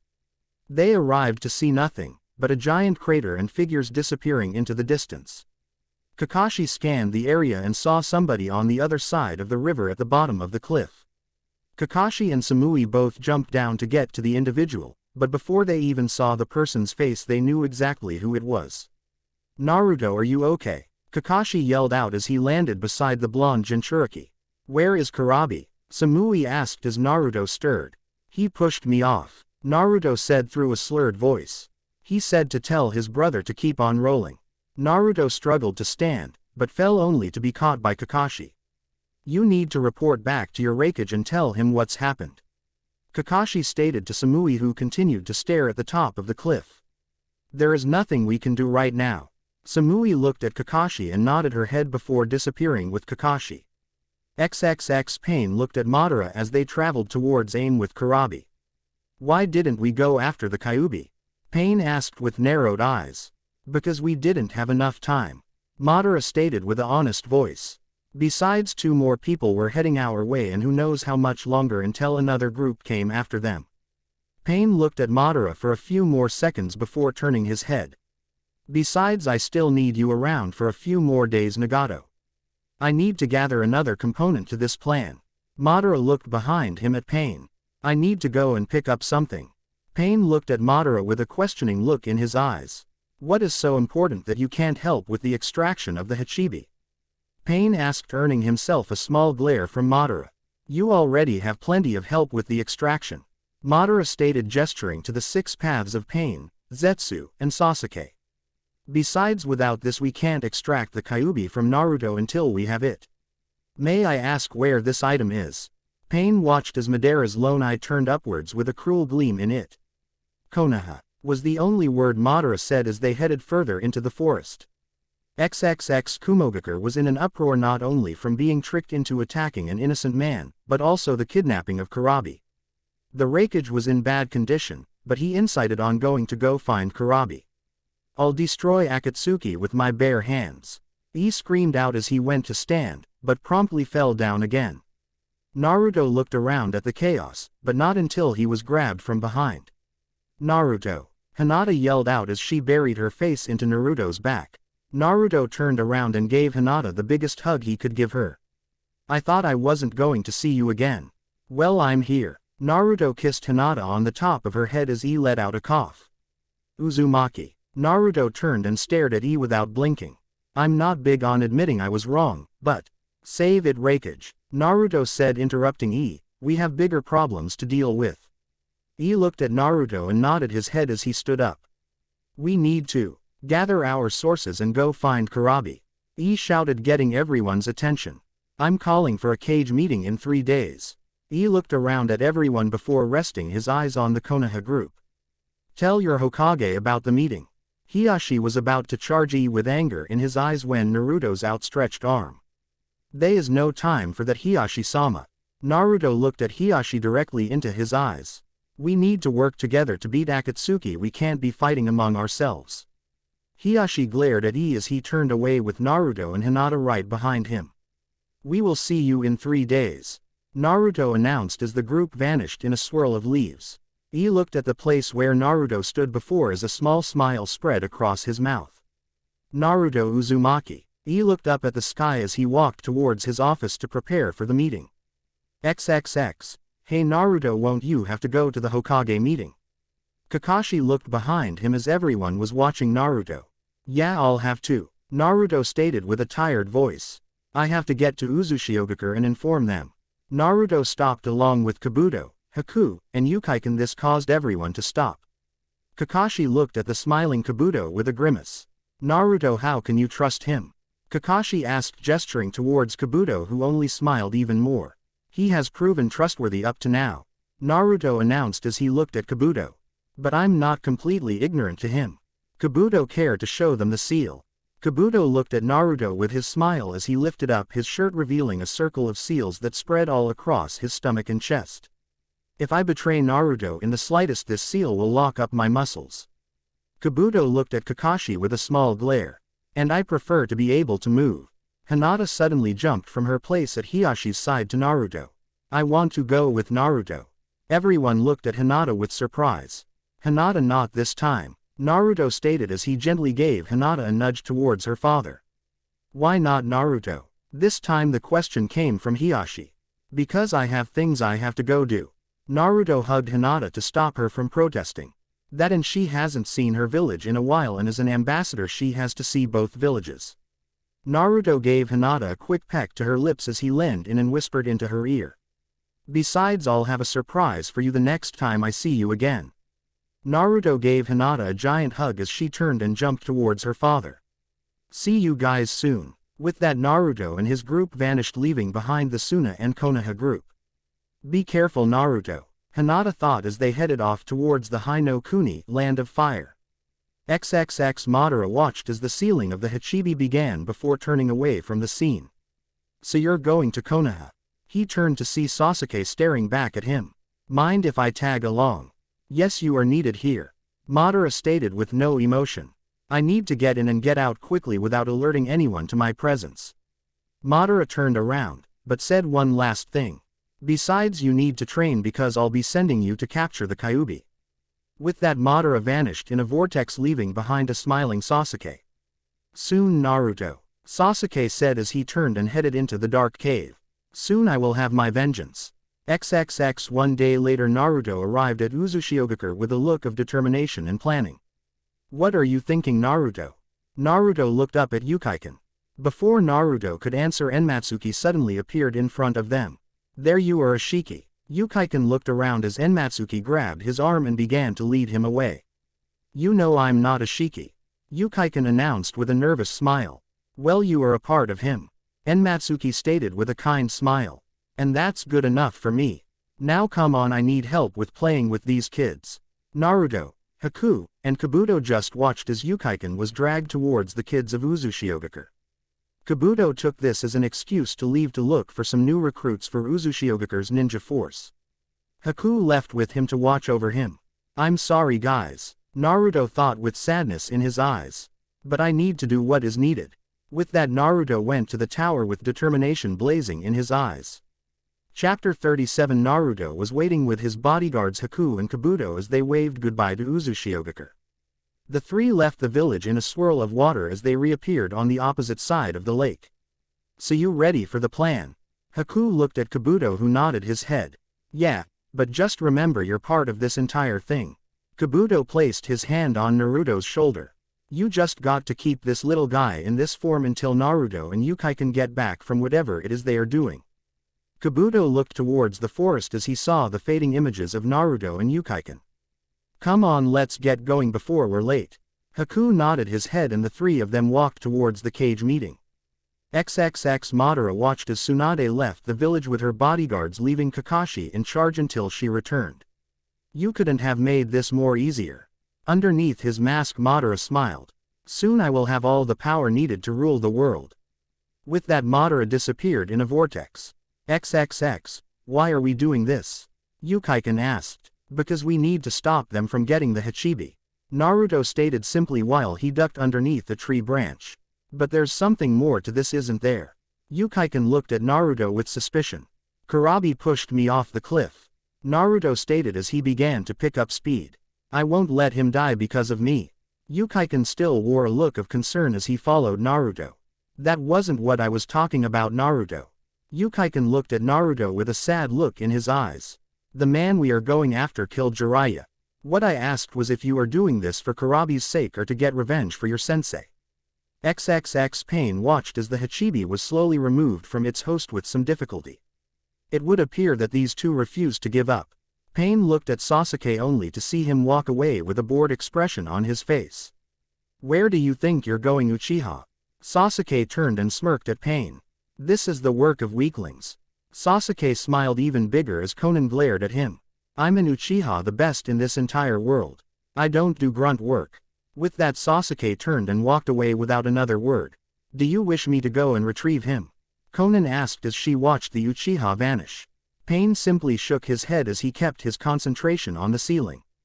We need to keep our focus on the ceiling. Pain looked at Konan and saw her nod. But after that we will deal with Sasuke. Zetsu looked at Pain and Konan with a mysterious glint in his eyes, but kept his attention on the ceiling. XXX. Day later Naruto and Ukaiken looked out into the village of Omegakure with vague expressions. Not what I imagined it to be. Ukaiken stated as he watched Naruto climb down the mountain they were on. Wait, do you even know where you're going? Naruto didn't stop his descent, but turned his head until one eye looked at Ukaiken. Yeah, I do. Naruto said simply as his blue eye turned orange before looking back at AIM. Naruto landed on the outskirts of AIM and looked around until he felt precise emotion he was looking for. His this way. Naruto walked with Ukaiken until they found a small cave with a boulder in front of it. They're in here, Naruto stated as he grabbed the boulder and threw it without any care of stealth. Naruto. Ukaiken reached forward to grab Naruto only for him to go into the cave. They already know we're here, Naruto said as he went into the darkness, making Ukaiken follow him. Besides, we can't be quiet in this situation. XXX. Kurabi's body gave one final jerk as his biju was ripped out of him. He fell to the ground as Pain walked towards him with his hand reaching down to pick up his corpse, but was forced to dodge a lightning bolt. You came faster than anticipated, Jinchuriki. Pain stated as Naruto appeared between him and Kurabi's body. You can't help him anymore. Naruto just cast a sideways glance at Kurabi as he covered himself in Kyabe's chakra. You see, that is where you are wrong. Pain watched as Kyabe's cloak seemed to snake its way towards Kurabi's body until it covered it. Pain held up his hand to stop Konan and Zetsu from attacking Naruto as Naruto walked backwards towards Kurabi, keeping his eyes on the Akatsuki members. Come on, you big idiot, you can't sleep now. Naruto glanced down at Kurabi, and just as Pain was about to speak he saw Kurabi's chest rise up and fall down. Impossible, Pain thought as he looked at Konan out of the corner of his eye. Only someone who has complete control over Yoden, Yang release, can bring someone back to life unless. Pain narrowed his eyes at Naruto. He's just pumping the Kyabe's Yang chakra into the body. It's not controlled enough to bring a fully dead person back, but if he died recently then it would be possible. Kurabi groaned as he stared up at Naruto. Hey, what took you so long? Naruto smiled down at the man as Ukaiken appeared behind him.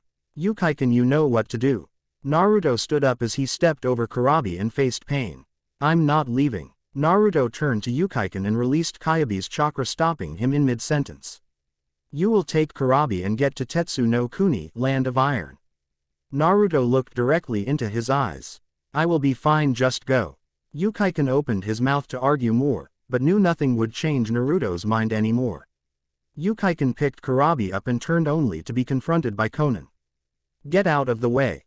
Ukaiken growled out as Konan began to peel like paper. Ukaiken reached for his sword as Konan spread her paper wings. I won't ask again. Konan, leave him be. Pain spoke with his voice echoing off the walls. We already have all we need from him, and even if he brings reinforcements it will already be too late. Konan nodded her head as and stepped out of Ukaiken's path. Ukaiken smiled at Naruto as he walked past. You better come back, I don't want to face a certain someone if you don't. Naruto nodded his head. Ukaiken began to leave, but Zetsu appeared in front of him with his vines around Ukaiken. Zetsu, leave him be. Pain narrowed his eyes at Zetsu, who only smirked at Pain. I don't think Madara would like that. Zetsu had his vines enclose Ukaiken, but suddenly his vines were shredded by a blur of motion. I hate talking plants, Ukaiken said as he stared at Zetsu. It's so unnatural. With that Ukaiken vanished and reappeared behind Zetsu and kept walking. Zetsu turned to attack with his vines, but fell to the ground. He looked and saw that he was cut in half by Ukaiken. Good luck, Naruto. Ukaiken disappeared in a swirl of water, leaving behind a smiling Naruto. Fuck, that was fast, Zetsu announced as he grabbed his legs and put his two halves together. Naruto watched as Zetsu began to stand up while the cut on his waist began to heal. I need to go tell Madara of this. Well, go, aloe vera man. Naruto commented, making Zetsu stop in his tracks. I will be sure to deal with Madara once I finish up here. Naruto kept his eyes locked on Pain's as Zetsu sunk into the ground. Overconfident little brat, Zetsu thought with a scowl as he left to find Madara. Now that he is gone, how about we take this somewhere else? Naruto stated with a gesture at the cave door. If we fight here we might end up destroying a Megakure, and I don't know about you, but I don't take pleasure in hurting others. Before Pain could speak, Naruto vanished in a flash of light, leaving Pain and Konan to follow. XXX Pain arrived on the location to find Naruto sitting on a rock looking up at the sky holding Jiraiya's headband. This should be far enough, Naruto stated as he stood up, trying Jiraiya's headband to his belt. Now about Konan. Naruto bit his thumb as he went through a series of hand signs. Kuchio's no jutsu. Naruto was concealed in a thick coat of smoke, but a suddenly blast of chakra sent the smoke away. Naruto was standing on the head of Gamabunta as Gameken and Gamahiro were on either side. I think this should only be between you and me, Pain. Gamabunta looked at Naruto and saw Jiraiya's headband on his waist. Sorry about Jiraiya, kid. Naruto nodded his head as he stepped off Gamabunta's head. Konan, stay out of this, go and guard me. Naruto was confused at this, but smiled as he realized what happened. What is so funny? I knew there was something off about you six. Naruto chuckled at that as he shook his head. It just hit me, you six aren't alive. Pain's eyes widened at that as Naruto continued. Those black rods are most likely used to control the bodies, almost like puppets. Very good, Kyuubi, you are certainly very clever. Pain watched as the three toads took off their weapons. I guess we should begin the battle between God and a mere demon. Naruto only stepped into a fighting stance as the animal path slammed her hands onto the ground. Naruto watched as a giant dog, bull, and rhino appeared in front of Naruto. We'll handle the summons, Gamabunta announced as he pulled out his dagger. You handle pain. Naruto nodded his head and pulled off his shirt to reveal a completely covered body of seals. I'm about to bring this god to his knees. Naruto roared as he charged while his seals began to glow. Naruto charged straight at Pain with deadly intentions reflected in his blue eyes. Naruto kept charging even when the prey jumped in front of him. Naruto lunged and grabbed the path around the waist, tackling it to the ground with a smile on his face. Diva continued to look on with confusing until he heard the ground begin to crack underneath him. He looked down just as Naruto erupted out of the ground with a Rasengan in hand, thrusting the spiraling ball into his face, but before it connected, Naruto was blasted away by Deva's Shinra Tensei. Naruto was sent backwards just as the Preta path destroyed the cage Bunshin and grabbed Naruto by the leg. It's hopeless, you cannot win. Diva watched as Naruto smiled once more at him. It's never hopeless, Naruto announced as he vanished in a poof of smoke. Another cage Bunshin. Diva glanced around just as Naruto appeared behind the animal path. The path turned around to defend, but Naruto simply nicked its arm with a kunai to draw blood. What is he up to? Pain decided not to wait and find out as he had the Asura path grab Naruto and throw him to a nearby rock formation, but not before Naruto touched the animal path on the chest. Blood trickled down Naruto's mouth as he continued to smile. Keiyaku Fuin, contract seal. Naruto stated simply as a seal appeared on the animal path. The three animal summons suddenly stopped dead in their tracks as they vanished in smoke. Naruto watched as the Preta path jumped at him with its arm stretched forward. Naruto held out his right arm as he began to form his Rasengan. Futon. Rasengan. Naruto swung his arm forward at the Preta path. He learned nothing from R. Pain stopped as he realized the spinning orb wasn't getting absorbed. Damn. Diva path held out its palm and pulled the Preta out of harm's way, making Naruto smile. What did you do? Naruto smiled even bigger while gesturing to his seal-covered body. The moment that body touched my clone, a seal was transferred to its body. Naruto held up a tiger seal and a seal appeared on the Preta path's face and arms. It is designed to negate any sort of seal so long as I have the chakra to keep it in check. Now as for your animal path, I placed a seal to stop her annoying summoning. In short, I have disabled two of you puppets. They can only serve as little more than shields now. Diva just looked at the two paths in question as they suddenly went limp and fell to the ground. If that is the case, then I don't need to waste chakra keeping them moving. The Diva path looked at the human path, who quickly sealed the bodies into a scroll as he too went limp. Naraku path walked over and sealed the human path into the scroll as well. The more chakra I concentrate on the needed bodies, the more damage I can do. Naruto simply stood up and took up a fighting stance. Like so. Diva flicked his finger at Naruto, who dodged just in the nick of time as the boulder behind him was obliterated. But don't worry, it will only break your bones. I thought if I got rid of the bodies it will decrease his power. Naruto thought as sweat trickled down his head. But I was wrong. Naruto looked at Gamabunta and the others just as they jumped into the air and until they were right above the Diva path. Get out of there. Gamabunta looked at Naruto just as the Diva path raised his hand skyward. Shinra Tensei, Gamabunta, Gamahiro, and Gameiken were blasted away from the Diva path and were sent into the sky. Naruto quickly clapped his hands together and saw three distinct explosions of smoke. It won't matter if you save them, you will all bow before God. Naruto narrowed his eyes as he charged at the Diva with a Rasengan in hand. XXX Kabuto, Haku, and Naruto were all sitting in the cage summit listening to the plans being passed around. We need to take care of Akatsuki here and now. He growled out as he looked around. We need to work together or they will take us out one by one.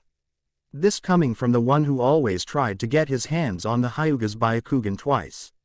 Tsunade glared at Ii, who only looked back. So why should Konoha or Uzushio follow you? Tsunade turned to look at Naruto, but he appeared to be sleeping with his head hung back. Gufukage, are you even worried about the threat of Akatsuki? Mifune glared at Naruto, who ignored the samurai general.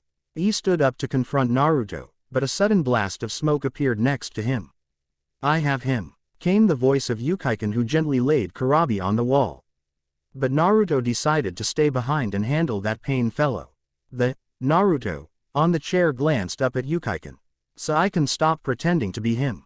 Kabuto nodded his head and the form of Naruto began to change and shift like water until a boy with white hair that had a blue tint in it along with purple eyes. I did exactly what you wanted. Kabuto now has for my reward. Of course, Suigetsu. Kabuto pulled a scroll out of his cloak. The swords of the Kiri no Shinobigatana Shichinen Shu, 7 ninja swordsmen of the hidden mist. Suigetsu grabbed the scroll and promptly stood up and approached Mei with a sly smile. Mizukage. Suigetsu gave a slight bow of his head. Suigetsu Hazuka. Mei looked intently at Suigetsu, who gently handed the scroll to her. I have retrieved our sacred swords. Suigetsu announced as Mei gently took the scroll away from him, but noticed the small grimace in Sujitsu's features. I'm sorry, I meant to return earlier, but I was held up. Mei opened the scroll and smiled at the familiar names. Your brother would be proud of you, Suigetsu. Mei looked at Suigetsu, who nodded his head with a rare sadness in his eyes. Mangetsu was an excellent swordsman, but perhaps you could be better than him. Suigetsu looked up as Mei handed the scroll back to him. Can I trust you to watch over these swords, Suigetsu? Yes, Mizukage. Suigetsu smiled as he took the scroll back and held it like it was a precious gem. Onoki watched the scene with a grumpy scowl. You impersonated a cage. It was Naruto's idea. Yukiken looked at the cages in question. He went to retrieve Kurabi, but was too late to stop the ceiling. Yukiken watched as he approached his brother. But don't worry, thanks to Naruto he will live. Yukiken turned just as Tsunade approached him. Where is Naruto now? Yukiken could hear the worry and anger in her voice, but kept his smile in place. Right now he is fighting pain. Tsunade's eyes widened as she turned on heel and began to leave, but a wall of blades appeared in front of her. He gave me instruction to make sure that the meeting went on as planned. Yukiken yanked his sword out of the ground. I'll make sure the result reach Naruto, but this meeting must go on. Tsunade glared at Yukiken, who simply twirled his dagger in his fingers. Now let's get down to business. XXX. Naruto stood on top of the destroyed body of the Asura path with a still spinning Rasengan in hand. Next, Naruto said as the Diva path lifted its hand towards him. Bansho Tenin, heavenly attraction of all creation. Naruto suddenly lurched forward as a black blade appeared out of the Deva's sleeve.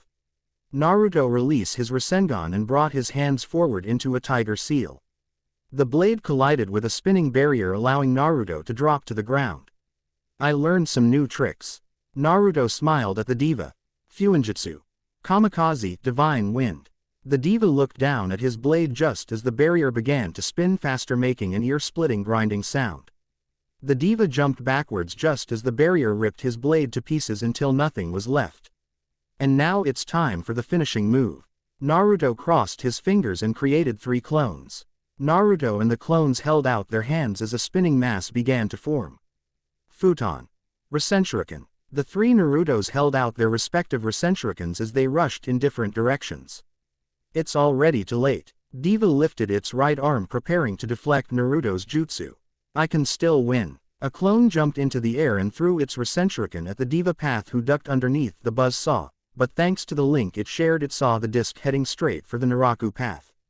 Pain had the Naraku path to jump to the side to avoid the disc, but that was when the jutsu expanded and caught the Naraku path.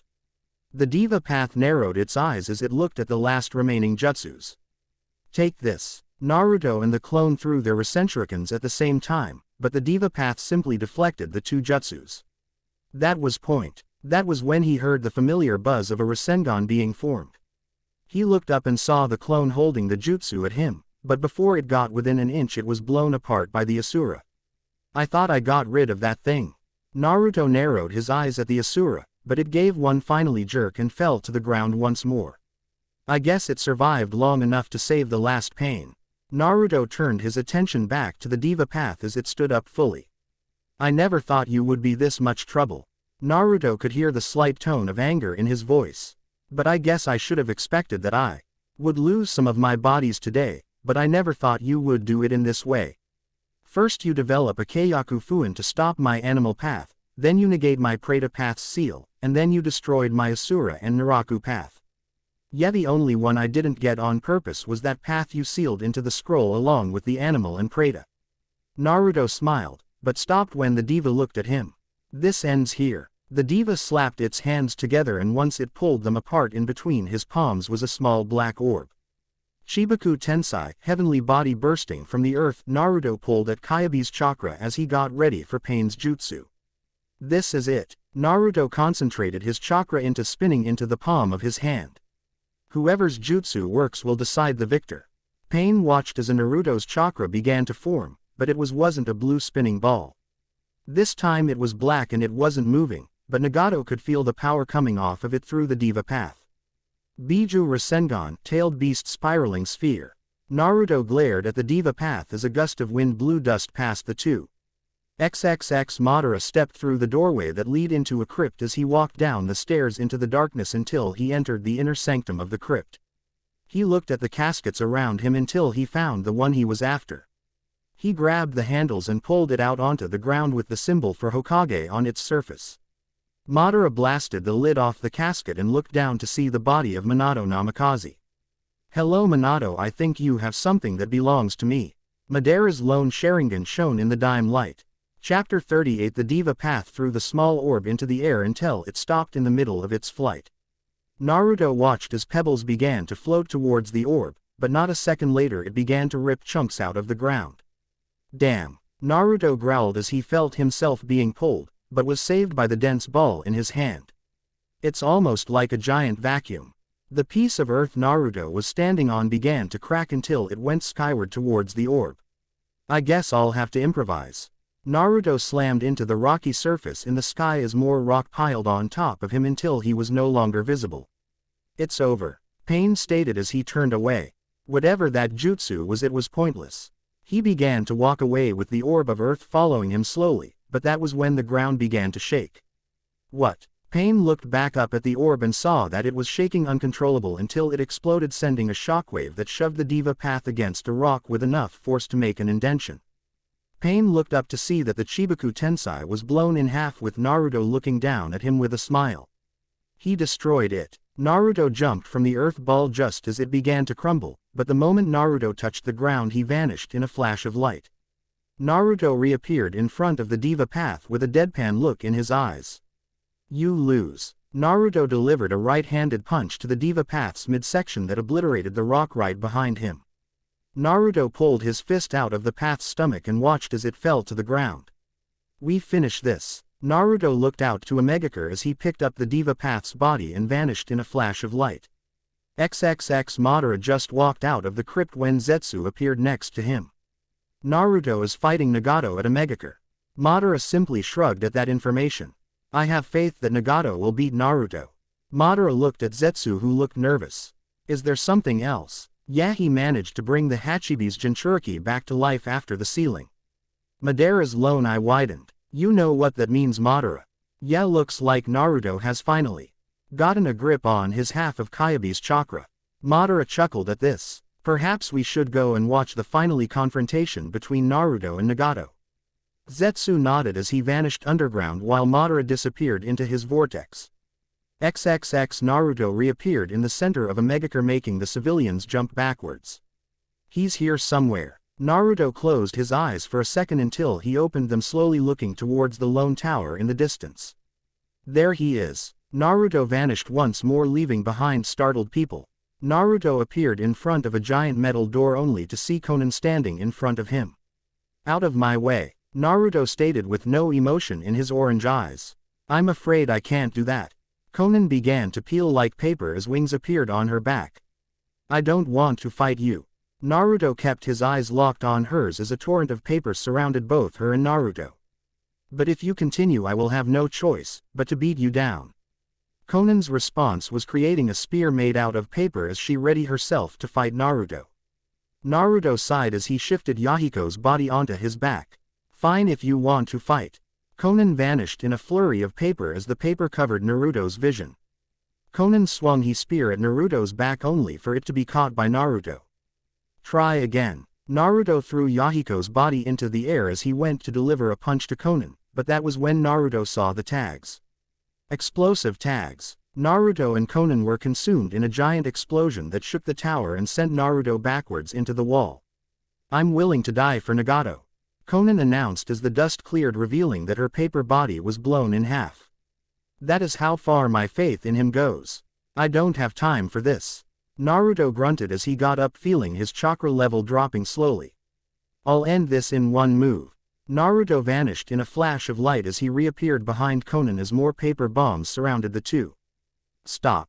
Konan immediately flew backwards, avoiding Naruto's punch that created a crater. I was wondering when you and me would see each other face to face. Naruto looked up to see that the giant metal doors were opened, revealing an emaciated man in a metal wheelchair. I am Nagato. Naruto looked at him as he released Kyabe's chakra to stop the drain on his. So you're the one who killed Jiraiya-sensei. Naruto watched as Nagato smiled at that. Yes, I killed Jiraiya-sensei. This brought a confused look to Naruto's face. You never knew, did you? But Konan and me were once Jiraiya's students. Naruto's eyes widened at that as he began to shake. Does that anger you to know that a former student killed Jiraiya? Why? Naruto looked at both Konan and Nagato with confusion. If you were his students, then why would you want war? War. Nagato cocked his head a little to the side. But we don't want war, we want peace. Naruto's confused look and angered eyes made Nagato continue.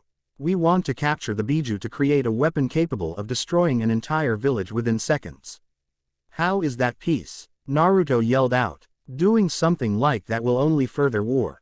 No, it won't, Nagato stated with a frown. People will hear about this weapon and will ask for its use against a rival village. After seeing what they did, causing so much pain and suffering, they will begin to fear war and peace will reign. That's wrong, Naruto said, not believing what he heard from Nagato. Killing hundreds of people in order to create peace is not true peace. What will happen to those who survived the blast? They will allow hatred to guide them against the village that destroyed theirs, and a war will break out. The peace you are talking about is only temporary, it won't last forever, and when it does end, they will ask for the use of the weapon again. Nagato smiled at that as Naruto realized what he was doing. I knew that this peace would only be temporary, but whenever that peace ends, a new one will begin after the weapon is used.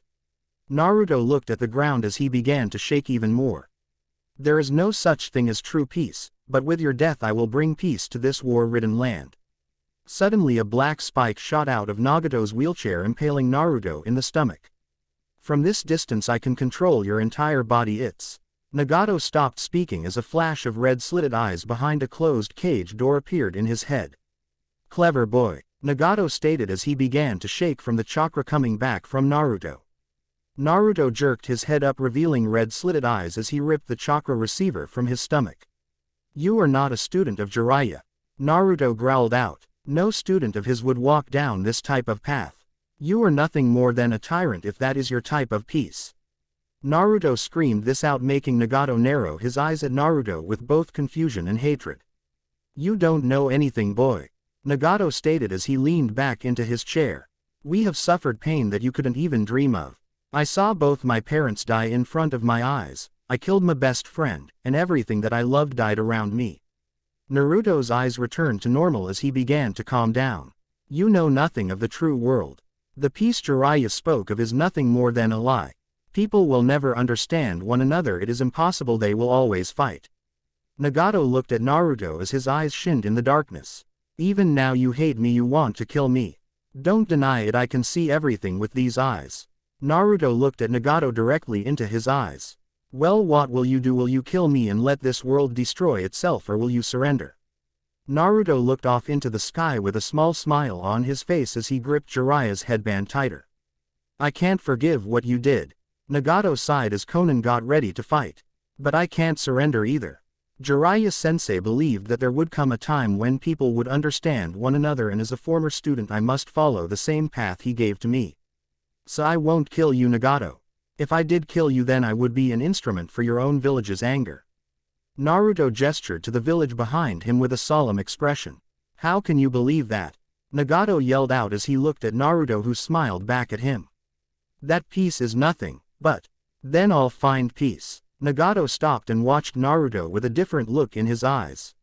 I know the road will be difficult, but I can't give up even if I have to create peace out of nothing. Naruto then pointed at himself with his thumb with a giant smile on his face. I swear this on my village, name, and clan I will make sure peace exists, for I am Naruto Uzumaki of the Uzumaki clan. Nagato eyes widened at Naruto's statement as he looked at him. Uzumaki. Nagato mumbled, making Naruto and Konan look at him in worry. My mom used to tell me of how she was from a clan that was destroyed during one of the wars. She would tell me all about them and how they were feared for their fuinjutsu. Naruto looked at Nagato as his confusion increased. Dark red hair and skilled in fuinjutsu. Naruto stated in a shocked voice. Those are signs of an Uzumaki. All those seals we encountered and that seal on the Preta path were all high level, something that even Seal Master would have trouble of doing. You're an Uzumaki, aren't you? Before Nagato could speak, another voice spoke up. What are you doing, Nagato? Madara's voice rang as he appeared next to him. Finish him off and we can go create a world of peace. Nagato didn't move or speak as Madara looked between him and Naruto. You didn't tell me. Madara's eye widened as he was shoved by a strong force into a wall. That he was my part of my family. Madara glared at Nagato as his chair slowly turned to him. I guess I should have known better than to think you would kill him if you knew who he was. Madara slowly got out of the rubble with his Sharingan morphing into his eternal Mangekyo. Troublesome Uzumaki, no matter how small the blood relation, they always have to team up. Konan, take care of Naruto. Nagato commanded as his chair opened up, dropping Nagato onto his knees. I don't have anything left to give you, Naruto, except this. You are the one to bring peace. I believe in you, Naruto. Konan went to go and help Nagato, but Nagato waved her down. Thank you for all your help, Konan. Please help Naruto. You can no longer help me in this endeavor. Yes, we can. Naruto yelled out. We can finish. I can never forgive myself for being used by this man. Then, to the surprise of everyone, with what little strength Nagato had, he stood on his two wobbly legs. But I can make sure to buy you enough time to get out of here. I'm not going anywhere. Naruto stopped when Nagato raised his hand and with his palm pointing at him. Goodbye, Naruto. Naruto was suddenly blasted by Nagato off the tower and sent straight into his village. Konan, I ask you to help Naruto in defeating Madara. I also would like you to take Yahiko's body away from here. Konan nodded her head, but tears threatened to fall as she wrapped Yahiko's body in paper. Goodbye, Nagato. With that, Konan vanished in a swirl of paper, leaving behind a smiling Madara and an angered Nagato.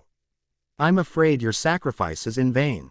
Madara slowly walked forward as Nagato tried to keep his balance.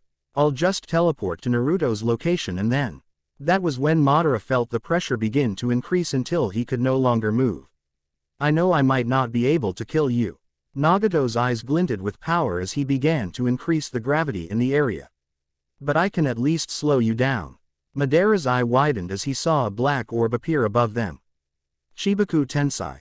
Seiyatsu, heavenly body bursting from the earth's subjugating pressure. The orb suddenly expanded until it reached the edge of Nagato's village. Suddenly the black energy shot downwards, causing the entire area to shake from the impact of the attack.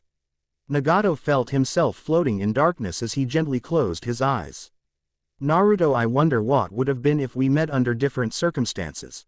Nagato smiled as he felt his life drawing to an end. Maybe we could have changed the world together. The black beam vanished, leaving behind a gaping hole in the ground. XXX. Naruto opened his eyes to find himself surrounded by Omegacure's ninja forces. What have you done to Pain-sama? One ninja questioned, holding a kunai at the ready. Stop. Everyone turned to the source of the voice. Nagato sacrificed his life to save this boy. The ninja turned as Naruto got up and looked at Konan with an almost depressed look in his eyes. Naruto, you shouldn't be saddened by Nagato's death. He believed that you would be the one to change the world for the better. Konan held out her hand as she created a bouquet of flowers out of paper. And we shall honor Nagato's finally wish and help you. The ninja of AIM bowed their heads with sad eyes full of tears at the death of Nagato. Thank you, Konan. Naruto gently took the flowers away and looked towards the setting sun. Now let's end this crusade. XXX. Madara teleported back to his hideout, arms wrapped around his stomach as he coughed. So I take it Nagato betrayed us. Zetsu stated as Madara glared at him. Yes. Then Madara began to spin his vortex as he dropped the bodies of both Nagato and Minato. But even the dead can serve a purpose. Zetsu smiled as he licked his lips as Madara bent down and picked the bodies up and walked out. Sasuke kept his eyes on Madara as he watched him go to a nearby door. Sasuke, I have an important mission for you. Sasuke just grunted as he looked away. I want you to take Zetsu on an attack on Konohagakure. This perked Sasuke's eagerness as he looked at Madara. But the moment the other hidden villages are trying to help Konoha, I want you to find Naruto and bring him to me. Madara then vanished behind the door as Sasuke smiled. Revenge will soon be mine, Sasuke announced as he walked out with the plant man following. XXX day later, Naruto looked out his window to see the people of Uzushiogakure preparing for the war ahead. Are you sure we can trust her? Yukaikan asked from behind Naruto, who smiled. Yes, I'm positive. Naruto turned as Tensa walked in. How are your forges holding? Tensa smiled as he patted his head, allowing soot to fall. Fully operational. Tensa then produced a scroll and passed it to Naruto. This just came for you, Gufukage-sama. Tensa gave the scroll to Naruto, who gladly accepted it with a smile that Tensa returned as he walked out. Naruto looked at the scroll for a few more seconds before putting it down on his desk. I want to know something, Yukaikan. Yukaikan waited for Naruto's question with a knowing smile. Did you know there were other Uzumaki survivors?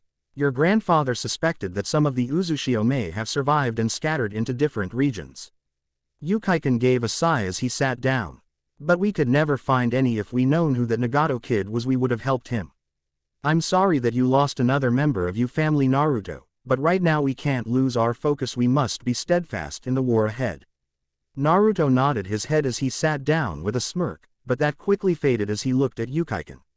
We need to watch him closely, Naruto stated with a definite tone in his voice. I understand, he will be watched. Yukaikan gave a quick bow, but before he left he gave Naruto one last piece of info. Kumo and Konoha are going to have a problem with the other, and you know it, Naruto. Naruto nodded his head as he stared at Yukaikan. I know, but we all need to work together. Yukaikan nodded and left while Naruto looked out the window as a single hawk flew into the air. What are you up to? Naruto thought as he looked at the scroll on his desk. XXX Kabuto was humming a happy tone as he walked through the hallway that was littered with bodies. I wonder if he survived my little test. Kabuto smiled at that as he walked into a wide room that was covered in blood. He looked at the creature in the middle of the room as it slowly reverted back to a human. Well, you did quite well, Jugo. Jugo walked into the light with a blank stare in his eyes as he looked at Kabuto. Naruto thinks he has me on a short leash, but he is wrong. Kabuto revealed the seal on his stomach as he reached for it. I have all the powers of Orochimaru. He rubbed the area where his seal was only for his skin to begin to shed. No harm can come to this body. Now are you ready for the final stage of my plan, Jugo? Jugo didn't answer, just kept staring off into space, making Kabuto smile. I knew I could count on you. With that, Kabuto laughed, causing it to echo down the dark hallway. XXX Madara walked out of the darkness of the tunnel as Sasuke walked up to him. Is the army ready? Madara asked as he looked at Sasuke with his new Rinnegan eye. Yes. Sasuke glared up at the rippled eye as Madara cocked his head in confusion. Why have you disgraced your Uchiha body with that eye? Because to finish what we started, I need this eye. Madara watched as Sasuke growled out. And besides, this eye belonged to me long before Nagato. So I'm just naturally taking back what belongs to me. Madara turned just as Zetsu appeared in front of him. Status. The army is moving towards Konoha and should reach there by nightfall. Madara smiled underneath his mask. Excellent. Madara turned to Sasuke, who was looking around with a bored expression. Sasuke, you know what to do. Sasuke turned his Sharingan eyes upon Madara with a smirk. Yeah. With that, Sasuke vanished in a burst of black fire. He's getting better with his control over Amaterasu, Madara stated as he looked at the burnt ground where Sasuke stood. You know he plans on killing you. Zetsu's eyes widened as Madara chuckled at that. Yes, it is quite amusing. Madara turned his eyes on Zetsu. But by the time he tries anything, it will be too late.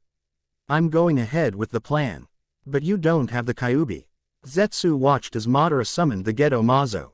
Zetsu noticed the ceiling had begun on somebody as his body fell from the dragons onto the cold ground. I don't have one half of the Kyuubi. Madara looked at the body of Minato. He placed the other half inside of himself, but now it belongs to me. But how is that possible? Zetsu asked as he narrowed his eyes at Madara. He may have sealed the other half of Kyuubi into himself, but surely the Shinigami devoured it along with his soul. He did, but he didn't foresee the last power of the eternal Mangekyo Sharingan. Madara's eyes seemed to twitch as he stared at the Minato's body. Izanami, she who invites, is the power to resurrect the dead fully by pulling their soul back from death. It can even bring them back even if they are in the Shinigami's stomach, but this is not without a drawback of its own. The longer the person has been dead, the more Sharingan eyes you must sacrifice. Now comes the beginning of the end for Konoha and the rule of Madara Uchiha. Even if you have it, your plan won't work without both halves. Zetsu watched as Minato's body slowly disintegrated into ash. I won't be able to cast Tsukuyomi on the moon, Madara announced as the statue began to glow. But I will still be able to use the Jubi, 10-tailed beast. I'm simply sealing Jubi inside of me a little early. Then when Naruto is in my grasp, I'll deal with Sasuke and then the world. Madara watched as the statue slowly sink down into the ground once again with a smile. Now I think it's time that you pay Konoha a little visit, Zetsu. Zetsu nodded his head and sunk into the ground with a smirk. Soon the world will bow at my feet. With that, Madara left to finish the last of his plan. XXX Sasuke watched with his Sharingan as the army of Zetsu began to march towards Konoha with a smile of glee. Soon Konoha will pay for what they did, brother, Sasuke stated as he began to walk towards Konoha as well. And when I get done with Naruto, I will see that Madara faces the same fate. With that, Sasuke began to laugh as he thought about fulfilling his revenge. Sasuke never noticed Zetsu beneath him listening to his every word. Such a stupid boy, Zetsu thought with a smile as he continued to travel beneath Sasuke. He has no idea what Madara is about to become. Zetsu poked his head out of the ground behind Zetsu and looked up at the moon, seeing that it was pure red. Soon everyone will fall before the power of Madara Uchiha. Zetsu turned and followed after Sasuke with a smile of pure enjoyment. Chapter 39. Kakashi looked around at Konoha with a puzzled expression until Tsunade appeared behind him. What are you doing? Kakashi turned towards her with a worried look in his eye. I just have this strange feeling. Kakashi turned back to the quiet village. Something isn't quite right. Tsunade looked around with narrowed eyes as she scanned the village as well. I know what you mean, she stated as she looked back at Kakashi. I felt the same ever since we came back. Kakashi turned to look at Tsunade when he noticed a human form slowly disappearing into the ground. I knew it. Kakashi gritted his teeth. There was something there a second ago. It kind of looked like that plant guy from Akatsuki. Tsunade turned and looked at the same spot as she slowly reached for the tag that was attached to her waist. This is bad, Tsunade murmured as she yanked the tag off, causing it to ignite.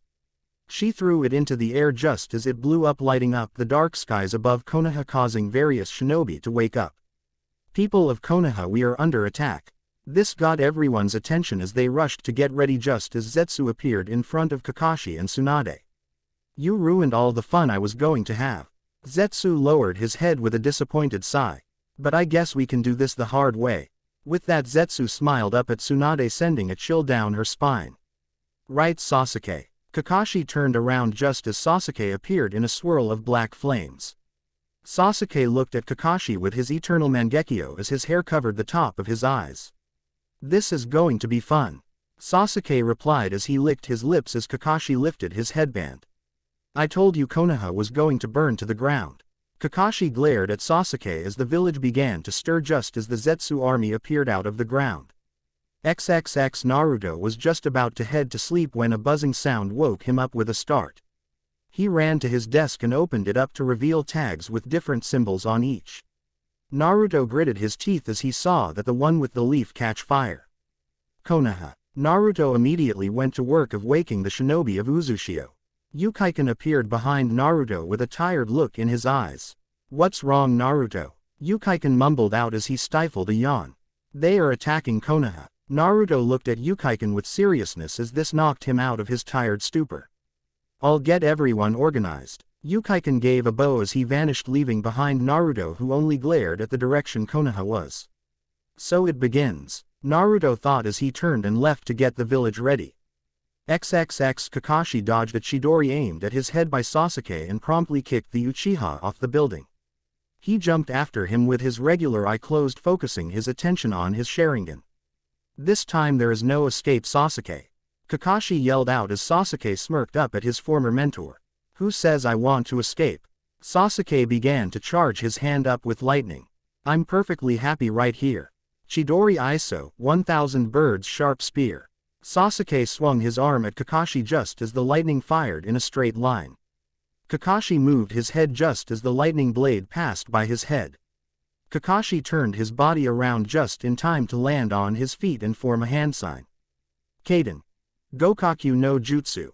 Kakashi fired the ball of flame only for it to smack into Sasuke's Amaterasu barrier. How sad. Sasuke smirked from the black fire. I guess it's my turn. Kakashi's eyes widened as the fire came at him in the form of a giant wave. If I dodge, Konoha will be burned to ash. Kakashi gritted his teeth as his Sharingan began to morph. Kamui. Sasuke watched as his fire was pulled into another dimension, leaving behind a blackened earth. Kakashi looked around as various civilians were running towards the Hokage monument with various shinobi for protection. Don't worry, after I deal with you there next. Kakashi glared at Sasuke, who smiled back. Now where were we? Kakashi watched as the black fire erupted from beneath Sasuke and expanded around him. Kakashi charged up a Raikiri as it jumped out of his hand and began to spark, hitting the ground. Raiden. Urufunita, lightning release. Wolf pack. Kakashi glared at Sasuke as 5 different lightning-shaped wolves.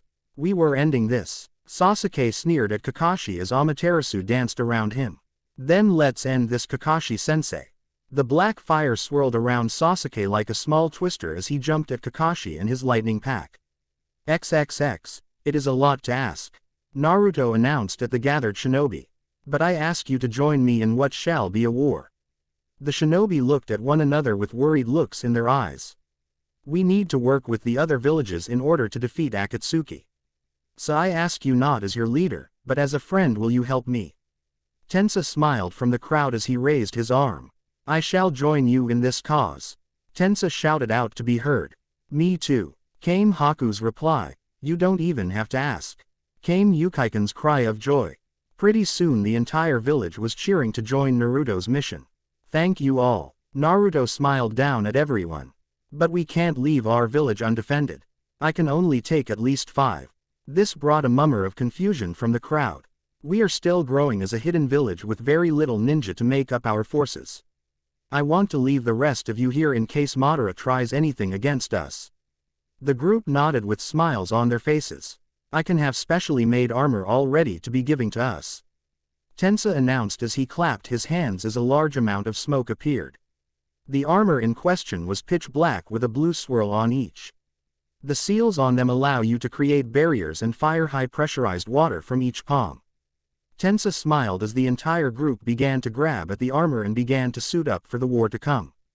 Tensa walked up to Naruto, who stood with Haku, Yukaiken, and Enmatsuki. So who is the 5th in this little group? You mean the 4th. Yukaiken looked down at Enmatsuki, who glared up at him. You are staying here. The hell I am. Enmatsuki yelled out as she punched Yukaiken in the arm. I'm not being left out again. This isn't up to discussion. Yukaiken yelled back with anger. Is there something I should know? Naruto asked as he looked between the two. No, Naruto. Enmatsuki looked at the ground with a slight blush as Naruto continued to look it up and down until he smiled. So how long? Yukaiken cursed as he turned away from Naruto. I just found out 2 days ago. Enmatsuki tried to get some distance between her and Naruto, but he quickly gave her a deep hug. Congratulations, you two. Naruto smiled at both Yukaiken and Enmatsuki, who smiled down at Naruto. You two always made a cute couple. Yukaiken looked back at Enmatsuki. I can't let you or our child be hurt in the war. Yukaiken grabbed Enmatsuki by the shoulders. Please just stay here. Enmatsuki looked like she was about to argue, but smiled instead. I guess I can play babysitter one last time. Enmatsuki looked at Yukaiken with some tears in her eyes. But promise me you will return safely. I promise. Yukaiken gave her a deep kiss as he hugged her closely. He separated as he turned away with a deep fire in his eyes. Let's end this war. Naruto nodded his head as Tensa and Yukaiken placed their hands on his shoulders. We will return. With that, the 3 vanished in a giant swirl of water, leaving behind a village preparing for battle. XXX Kakashi dodged a giant skeletal hand encased in black fire as he looked down at his last two lightning dogs. This is bad. Kakashi looked around to see the other Konoha shinobi slowly falling beneath the waves of Zetsu. At this rate we will fall from the sheer number of them. Kakashi ducked and then jumped back onto a nearby building and began to run across the rooftops as Sasuke began to laugh. This is amusing to me. Sasuke's eyes were wild and glinted in the black fire. The great Kakashi running away from me. Kakashi smiled under his mask as he saw both his hounds jump out of the ground right behind Sasuke. Sasuke turned just in time to see the hounds descend upon him in an explosion of lightning. Kakashi skidded to a stop and activated his Mangekyo, already knowing what Sasuke activated. You can't get through the power of Susanoo. Sasuke stopped as he saw the area in front of his head begin to swirl into a vortex. Kamui. Kakashi's Mangekyo spun once before ripping the piece of armor away from the Susanoo. Kakashi then took a kunai with explosive tags and promptly threw it into the hole, but Susanoo quickly brought its arm up to defend, causing an explosion that pushed the giant back. Kakashi fell to one knee as his chakra took a big hit from using Kamui. He watched as the giant loaded an arrow into its bow and aimed at Kakashi. Goodbye Kakashi. The giant fired as the arrow headed straight for Kakashi as he slowly closed his eyes knowing he couldn't dodge the projectile. Hakusho Kaden, 8 trigrams palms heavenly spin. Kakashi's eyes widened as a dome of spinning chakra appeared in front of him, allowing the arrow to collide, sending it to the right, destroying the building it smacked into. It is time you were put into your place, boy. Hiashi stopped spinning as Hinata, Shikamaru, Sakura, Neji, and Lee appeared in front of Kakashi. Sakura looked at Sasuke as he frowned at the group in front of him. Sasuke, what are you doing? Sasuke turned his emotionless gaze upon Sakura, who flinched from the cold eyes. I'm destroying Konoha. Sasuke finally let his smile be seen. That is my new dream. Sasuke let out a laugh that made the entire group shudder as he kept chuckling at them. And there is not a damn thing you can do to stop me. Shikamaru narrowed his eyes as everyone dropped into a different fighting position. Now who dies first? Shikamaru's shadow began to slither towards Sasuke, who kept his smiling going. Sasuke jumped with his Susanoo, grabbing onto a building, pulling him to its rooftop. You are all doomed. Sasuke's Susanoo loaded another arrow into the crossbow and aimed it at the group.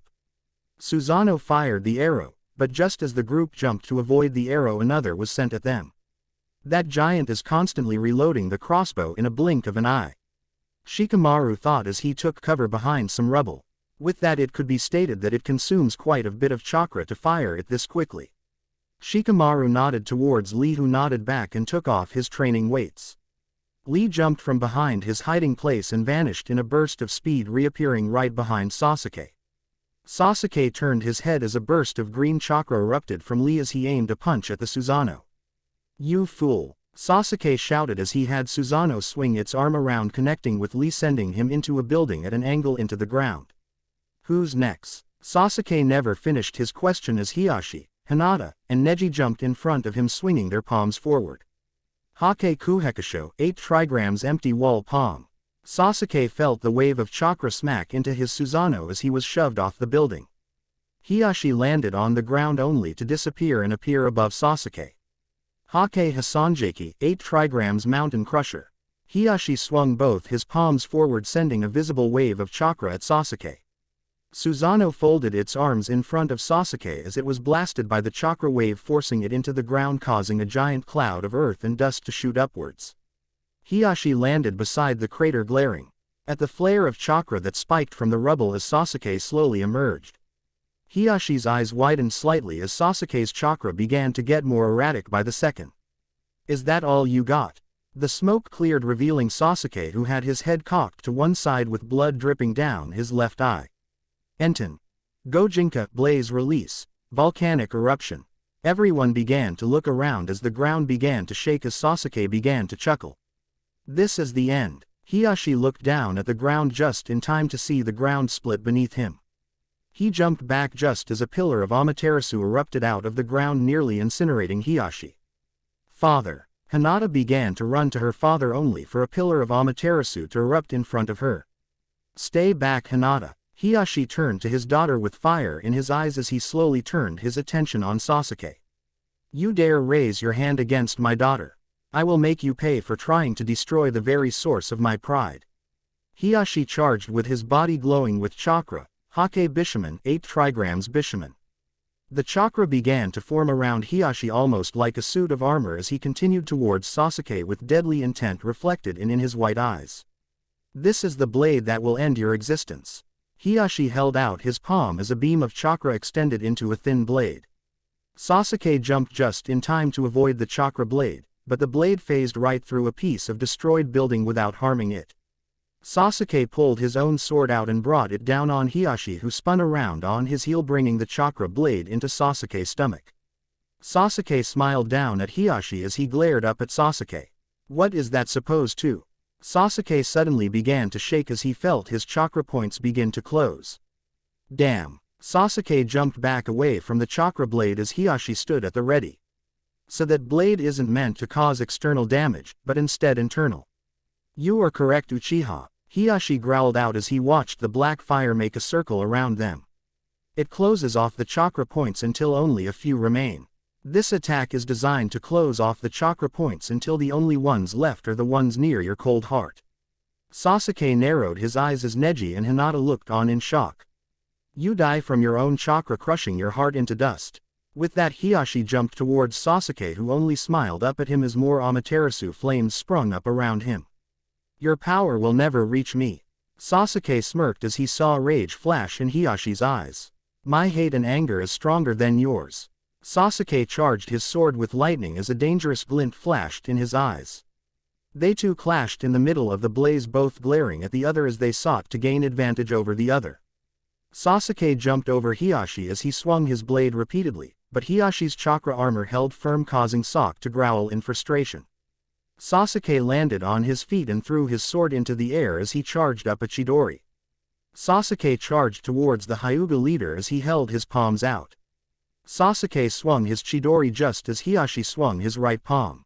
The two attacks collided, causing the ground underneath the impact to begin to crack. Hiyashi narrowed his eyes as he began to focus more chakra into his palm, forcing Sasuke back. You will die here, Hiyashi growled out as he swung his left palm directly at Sasuke's chest. Sasuke watched as the palm moved towards his chest, and just as it was about to connect, he spun on his heel. I will not die by anyone's hands. Sasuke smirked as his Mangekyo spun, making the black flames flicker. But it doesn't look so good for your daughter. Sasuke turned his head and fixed his eyes on Hinata, causing the Amaterasu rush at her. Hinata went to move out of the line of fire, but found herself unable to move. Hinata looked down to see a white Zetsu holding her legs down, keeping her perfectly still. Hinata looked back up just in time to see her father vanish in a blur of speed. Everyone covered their eyes as the flames exploded after colliding with Hinata, causing a laugh to rip through the air. It is done. Kakashi glared as his Mangekyo began to spin, fixing itself upon Sasuke, who only smiled back as the flames began to die. I would look to where Hinata is standing. Kakashi didn't budge an inch until he heard a pained groan cry out. He looked towards the source only to find Hinata unharmed, but standing in front of her was Hiyashi. Are you all right? Hiyashi asked, turning his head until only one of his eyes were looking at Hinata. Father, Hinata asked, shaking as she saw blood begin to drip from Hiyashi's mouth. Hiyashi fell backwards at that precise moment, only to be caught by Hinata. Hinata looked at Hiyashi's burnt body with fist-sized craters scattered around his chest. Why did you jump in the way? Hiyashi smiled up at his daughter as his Byakugan deactivated. It is a father's duty to protect his family. Hiyashi coughed as more blood began to pour out of his mouth. I'm sorry, Hinata. Hinata stared down at her father as tears began to build. For what? Hinata asked, but already fearing the answer he might give. For not being able to see you grow up into the strong and courageous woman I know you will become. Hiyashi gently lifted his hand and rubbed his daughter's cheek. Promise me you will never change, Hinata. I won't have to. Hiyashi smiled a little bigger at those words. Because I'm going to take you to a medic. Hinata, you and I both know it is too late. Hiyashi felt his eyelids grow heavy, but kept them open. I will always be there for you, Hinata, remember that. Hinata nodded her head as Hiyashi finally closed his eyes and fell limp. Everyone looked at Sasuke, who simply smirked at all the glares. What can I say? Sasuke shrugged his shoulders and popped his neck as he looked at them with anger. Love is point. Suddenly the hilt of a staff smacked into Sasuke's face, sending him spinning into a building. Everyone looked at the newcomers only to see Naruto holding his staff with a potent fire brewing deep within his blue eyes. Sasuke emerged from the rubble with a glare just as Ukaiken, Tensa, and Konan appeared right beside Naruto. So you finally came. What have you done? Naruto growled out with barely self-contained anger. Sasuke chuckled at Naruto's words as he looked towards the grieving Hinata. I showed her what the pain of losing a family member is like. Sasuke stopped smiling as a blast of chakra created a 2-foot-wide crater underneath Naruto. So finally you get it. I am an Avenger. Sasuke got down into a fighting position, but Naruto suddenly appeared right beside him in a burst of light. Sasuke turned his just as Naruto kicked him in the face, sending him directly out of Konoha and towards their finally fight. Naruto turned to Hinata, who looked up at that exact moment.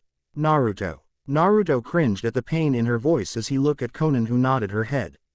Hinata, I promise this will not happen again, Naruto announced as he turned his attention back to where Sasuke landed. Hiashi-sama was a good man and a great father. I promise that his sacrifice will not be in vain. With that, Naruto vanished in a burst of speed, leaving behind 2 footprint-shaped craters. Konan, Tensa, and Ukaiken all walked towards the Konoha group. We also brought some help.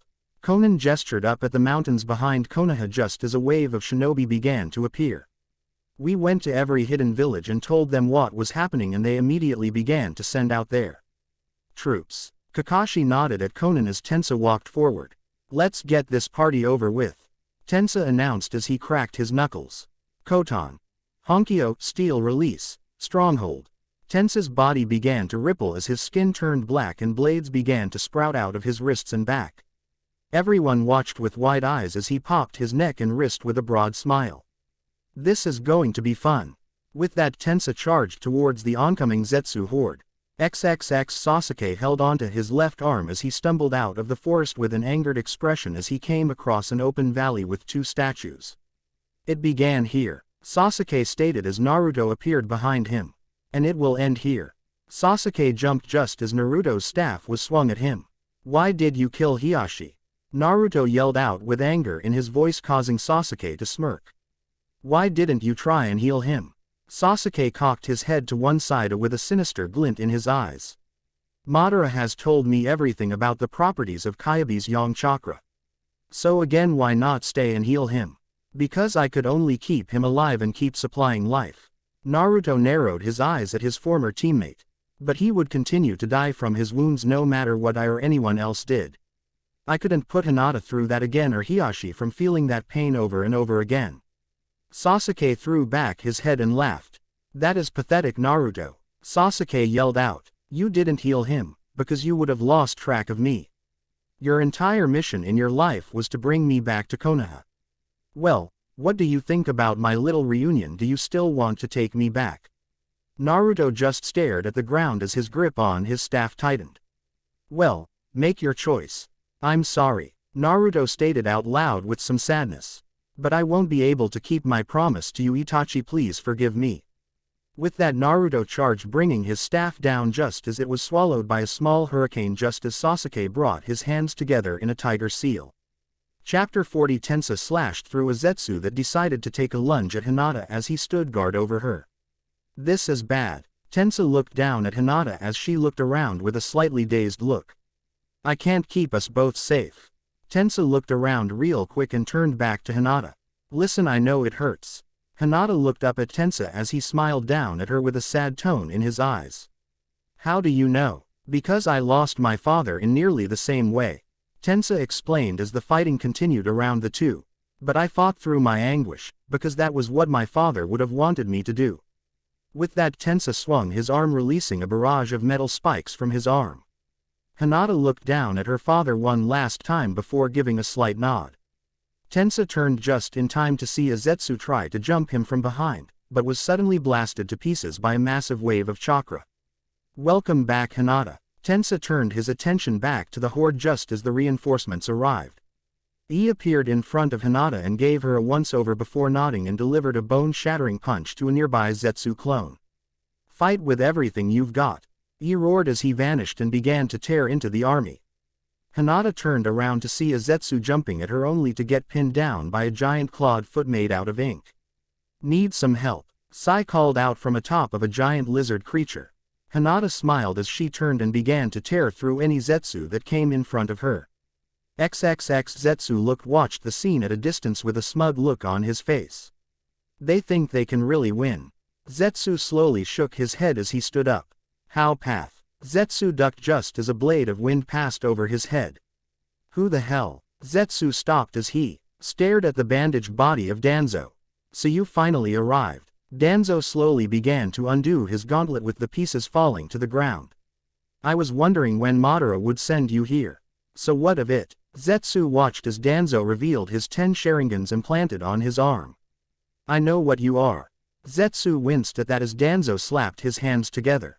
You are nothing but a construct of our Shodai Hokage created by his cells. Zetsu narrowed his eyes at that as he slowly split up into his black and white half. So I see you kept tabs with Orochimaru. Danzo opened his only revealing eye and stared at Zetsu unmoving. It matters little, because I am stronger than you. Shiro, white, and Kuro, black, jumped away from each other just as Shiro began to multiply. XXX Naruto swung his staff in a downward arch just as Sok spat out a fireball. Naruto gritted his teeth as he felt his wind-enhanced staff collide with the fireball, causing the flames to grow bigger. Naruto closed his eyes as he focused on a specific seal on his body, causing a round transparent barrier to form around him. The flames cascaded around his bubble as Naruto stood his ground until the flames died down. That won't be enough, Sasuke. Sasuke narrowed his eyes at Naruto as a smile crept into his features. I thought that might be the case. Sasuke suddenly exploded in a puff of smoke just as he appeared behind Naruto. Now die. Naruto turned to see Sasuke swinging a Chidori at Naruto's barrier. Naruto felt the impact as the Chidori began to crack Naruto's barrier as Naruto placed his staff on his back and created a Rasengan. Naruto swung his own jutsu just as his barrier broke, colliding with Sasuke's Chidori, creating an ear-splitting screech. The two were finally pulled apart when their respective jutsu exploded, sending them flying off the cliff into the water below. Naruto twisted his body in midair and landed on the water's surface, causing it to ripple. Sasuke smiled as he kept his body as straight as an arrow and dived into the water. What is he up to? Naruto thought as he got ready for whatever Sasuke had planned. Naruto continued to scan the surface until he saw lightning suddenly begin to dance across the surface towards him. Naruto began to jump backwards just as the water behind him erupted, revealing Sasuke with his hands together. Kaden. Hosenka no Jutsu, Fire Release, Phoenix Sage Fire Technique. Sasuke spat out 10 tiny fireballs as they headed towards Naruto's back. Naruto flipped over the fireballs as he threw a kunai at Sasuke, who ducked underneath the blade. Naruto landed on his feet and spun, delivering a kick to the side of Sasuke's head, but before the kick could connect, Sasuke grabbed Naruto's leg. Sasuke flung Naruto into the air as he went through another series of hand signs. Kaden. Gokaku no Jutsu. Sasuke shoot a giant fireball at Naruto just as he threw a exploding tag at Sasuke. The area was rocked by the resounding explosion as Sasuke brought his hands up to block the fire that came down at him. Sasuke narrowed his eyes in the smoke, but saw movement directly in front of him. He brought his gaze down only to see Naruto shove his fist into Sasuke's stomach, sending him skidding back across the water. You've gotten a lot stronger since the last time we fought. Sasuke began to charge up another Chidori as Naruto began to channel his wind chakra into his Rasengan. Make no mistake, Sasuke. Naruto kept his eyes permanently fixed on Sasuke. You won't live past today. With that, the two rushed the other as they swung their jutsu at each other. Chidori, Futon, Rasengan. The two collided once again, causing the water to rise around them, shielding them from view. XXX, a lone shinobi turned around just in time to see Azetsu's chest open up, revealing spike protrusions as it jammed them into his chest. The Zetsu lifted the dying man up as his blood and chakra began to pour into the Zetsu.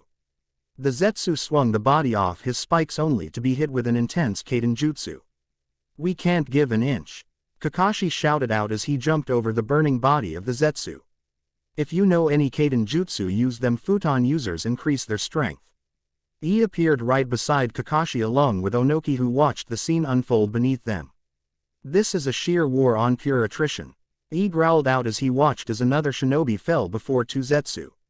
Whichever side loses the most of their army will lose this day, Onoki announced as he began to fire small squares at the Zetsu army. Onoki glared at the plant army as a wave of sand enveloped them. We continue to fight, Gaara announced as he stood on a floating cloud of sand. Gaara made a fist and caused the sand to float into the air in the shape of a ball before collapsing in on itself. We fight until we die. Onoki glanced at Gaara, who stood unmoving as his sand began to sweep across the Zetsu ranks. XXX Danzo jumped back while he spun around, releasing wind blades cutting the Zetsus down. I cannot lose. Danzo narrowed his eye as he landed on his feet with his arms in front of him. Did you know that Madara made a mistake? Kuro cocked his head to one side as Danzo looked on confused. When he went on to make our clones stronger, he made us stronger as well. The clones are roots and we are the tree. Whatever chakra they gain is transported to us.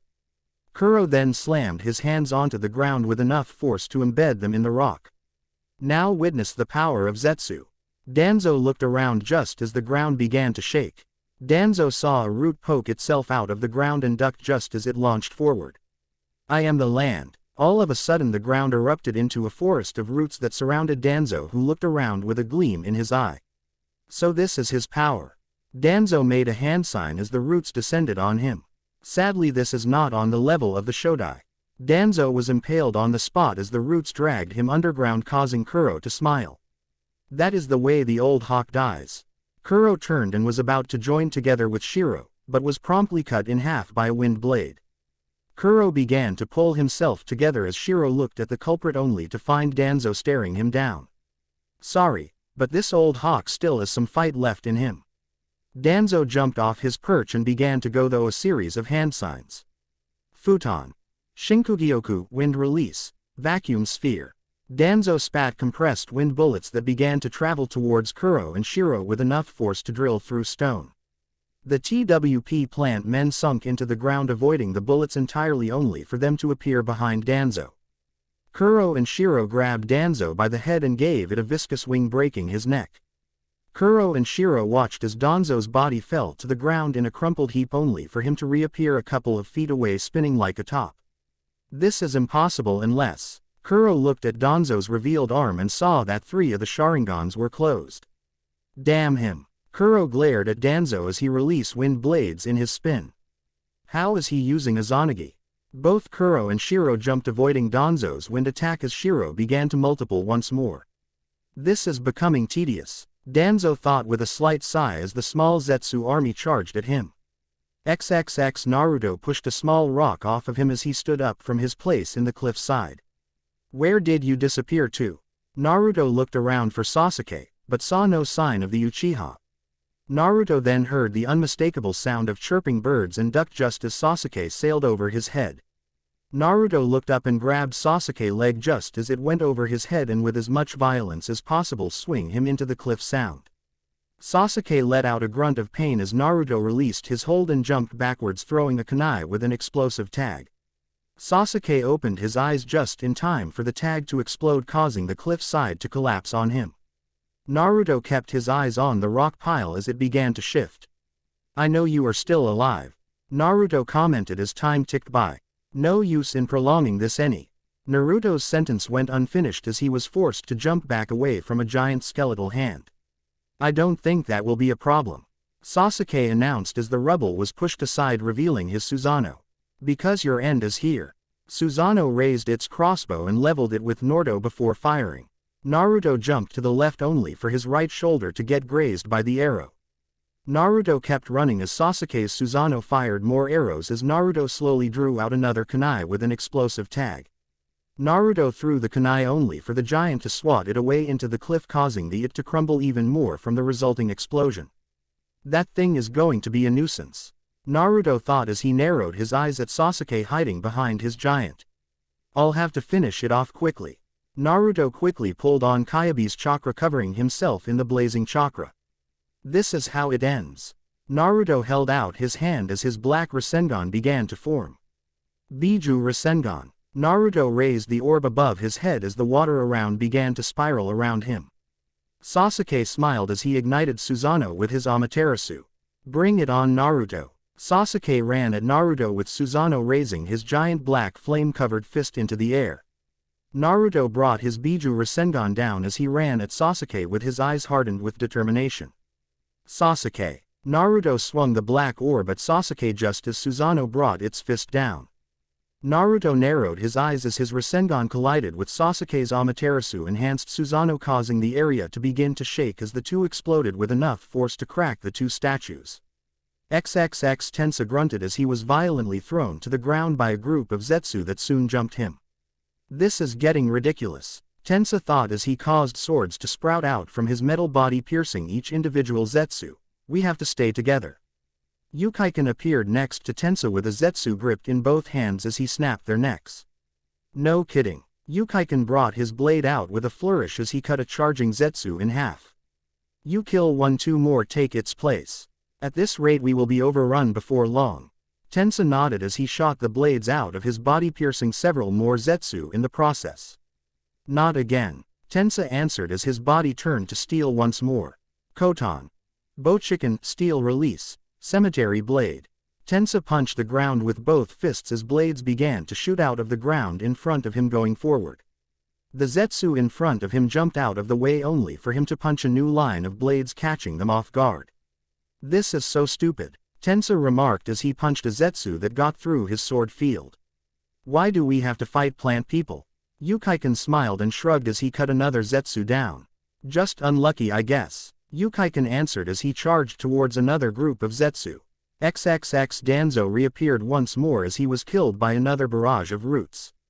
2 more minutes. Danzo recounted as he stared at his remaining eyes.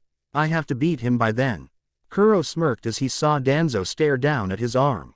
Izanagi is nearly done. Danzo glared at the dark plant as Kuro lowered himself to the ground, placing his hand on the ground.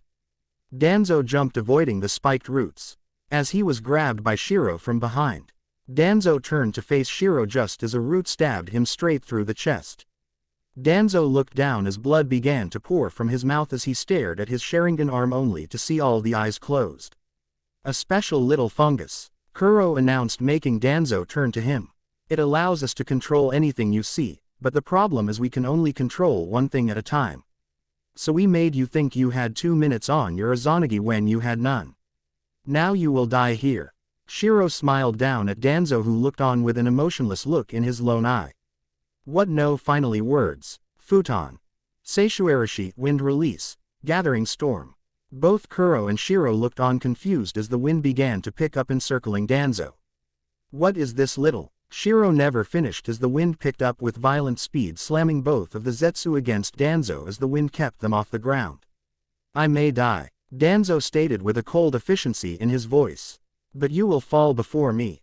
Danzo freed his hands as he slammed them together as black kanji began to spread across his body. Ura Shisho Fuinjutsu. The black kanji shot out of Danzo's body and began to spread around the area in an orb. For Konoha. Danzo shouted out his finally words as the orb closed and sucked everything caught in it into Danzo's body to die. Danzo stood on his own feet for a few more seconds before collapsing on the ground with a small smile on his face. XXX everyone watched as the Zetsu army began to wither and fall to the ground. Did we win? A random shinobi asked as he kicked a Zetsu in the side. Everyone looked at one another confused at first, but then erupted into cheers of happiness and joy. How precious, came an eerie snake voice that made everyone turn to face a horrible sight. Orochimaru stood in front of them, but right behind him stood Kakuzu, Hanzo, Kimimaro, Hakura, and Gari. Now we can grind your happiness and joy into nothing but dust.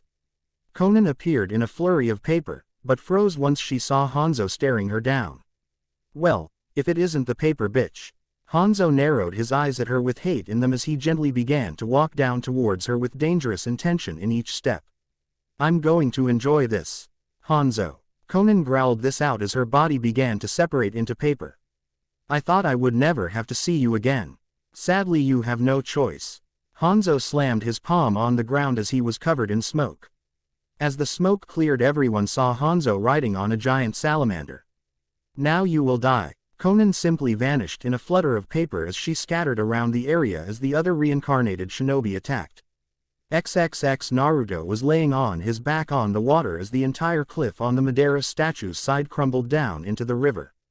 That hurt, Naruto grumbled out as he looked at his right palm to see it burnt and barely healing. I guess I put too much power behind that attack. Naruto leaned up to see Sasuke embedded into the cliff. I guess you are almost done as well. Sasuke looked up at Naruto with one Sharingan still active. I'm still stronger than you. Sasuke mumbled out as he pried himself off the wall and fell into the water. And I will kill you. Sasuke stood on shaking legs as the sound of rushing air filled both of Naruto's and Sasuke's ears. They both turned to the sound only to see some creature with vent-like protrusions on its back heading straight for Sasuke. Sasuke's eyes widened as the creature crashed into him with force as it continued on taking Sasuke with it. Naruto watched as the creature flew away with Sasuke only to see it drop him in the forest. What the hell are you up to? Naruto growled out as he stood up facing the culprit, but already knowing who it was. Kabuto. Kabuto smirked at Naruto with excitement in his eyes. Kabuto clapped his hands together making two coffins appear right next to him. Oh, you know, causing a little mayhem.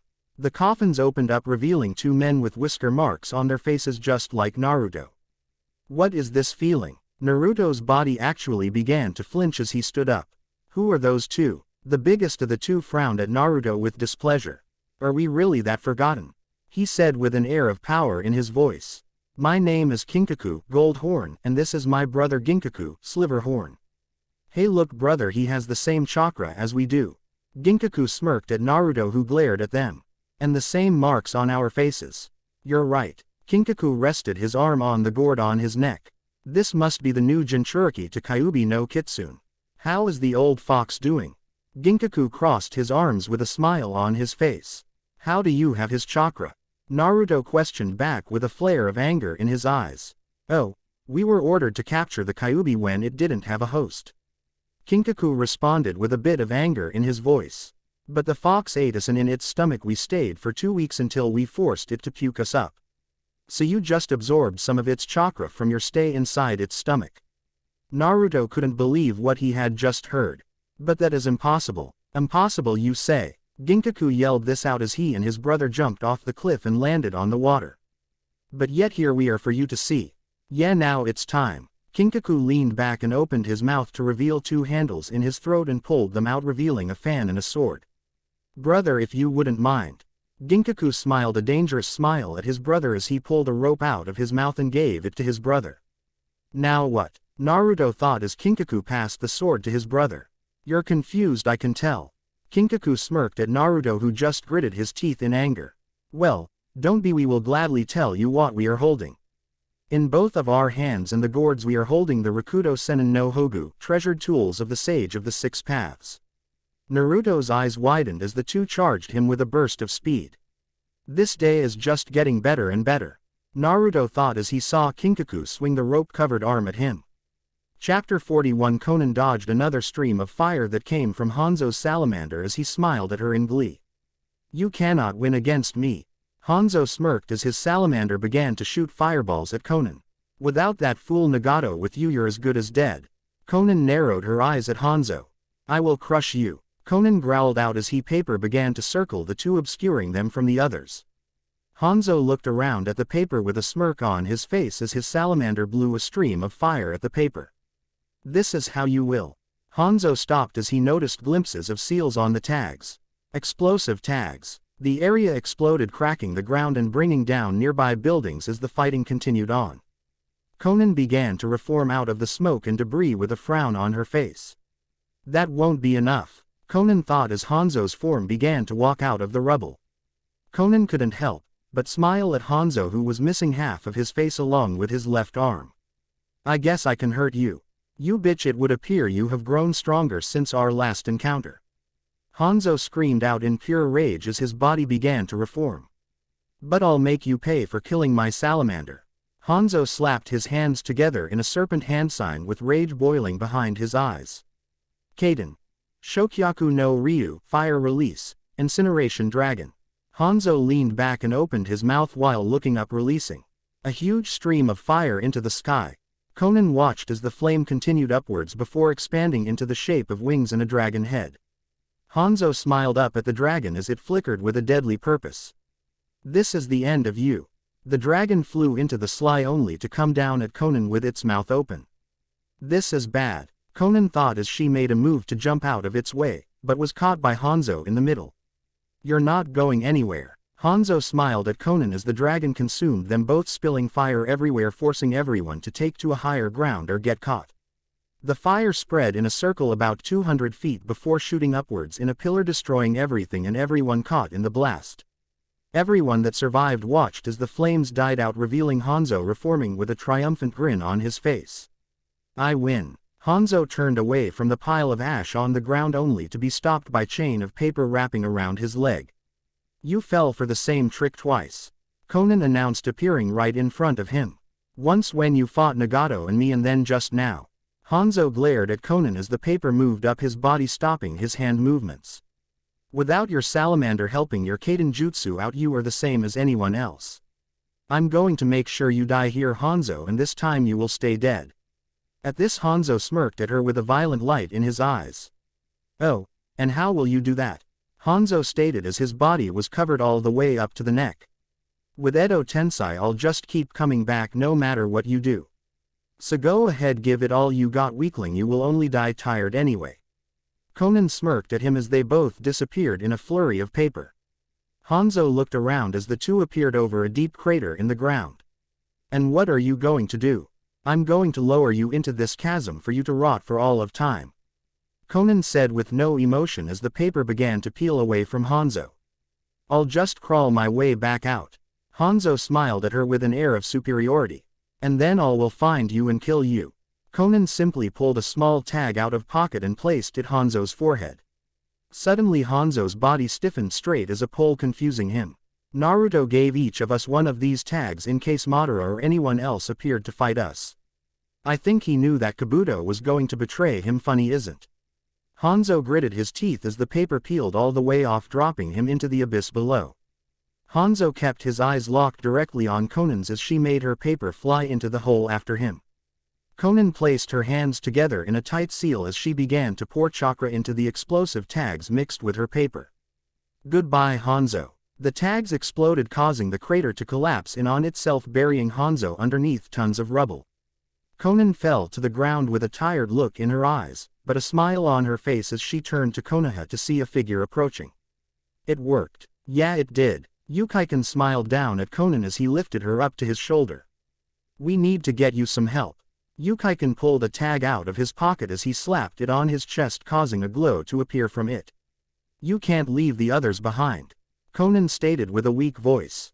Tensa can look after himself, Yukaikun announced as Conan and Yukaikun was covered in the glow. And Naruto can handle anything thrown at him. With that, the two vanished in a blast of light. But I can't shake the feeling that something bad is about to happen, Yukaikun thought before he vanished in the light. XXX Naruto skidded across the water as a pillar of black fire erupted behind him. Sasuke is handling himself. Naruto turned his attention back to the two brothers who smiled at him with glee in their eyes. I'll deal with Sasuke when I finish with these three. Naruto turned his glare upon Kabuto, who shuddered as Naruto felt his chakra spike. What just happened? Oh, Hanzo failed to eradicate Konoha, so I ended the jutsu for him. Kabuto's eyes sparked with a dangerous glint in his eyes. I have no need for a useless tool. With that, Kinkaku took his opportunity and slammed Naruto with his rope-covered arm into a wall. Naruto felt something begin to climb up his mouth until a white orb with kanji writing on it appeared in front of his face. Noro, Shichiseiken Curse, 7-star sword. Ginkaku came down from the sky, cutting the tendril that connected the orb to Naruto, causing Naruto to fall backwards. Rokuanshiro, Beni Hisago record, Crimson Gourd. Naruto watched as the orb was sucked into the gourd, leaving him both confused and a little exhausted. What the fuck was that? Naruto managed to gasp out as he coughed. Ginkaku looked at his sword as the word promise appeared on the blade. Oh, just the beginning of the end. The two brothers shared a look of excitement as they watched Naruto glare at them. XXX Lee dodged as another barrage of bones were sent his way by Kimimaro. I am sorry I have to fight you in such an unyouthful state. Lee announced with generally sadness in his voice. But in order to protect my home I will not hold back. I will protect Orochimaru-sama. Kimimaro announced with an emotionless voice. I have been given a second chance to protect him and serve him. So I will do everything in my power to crush you into dust.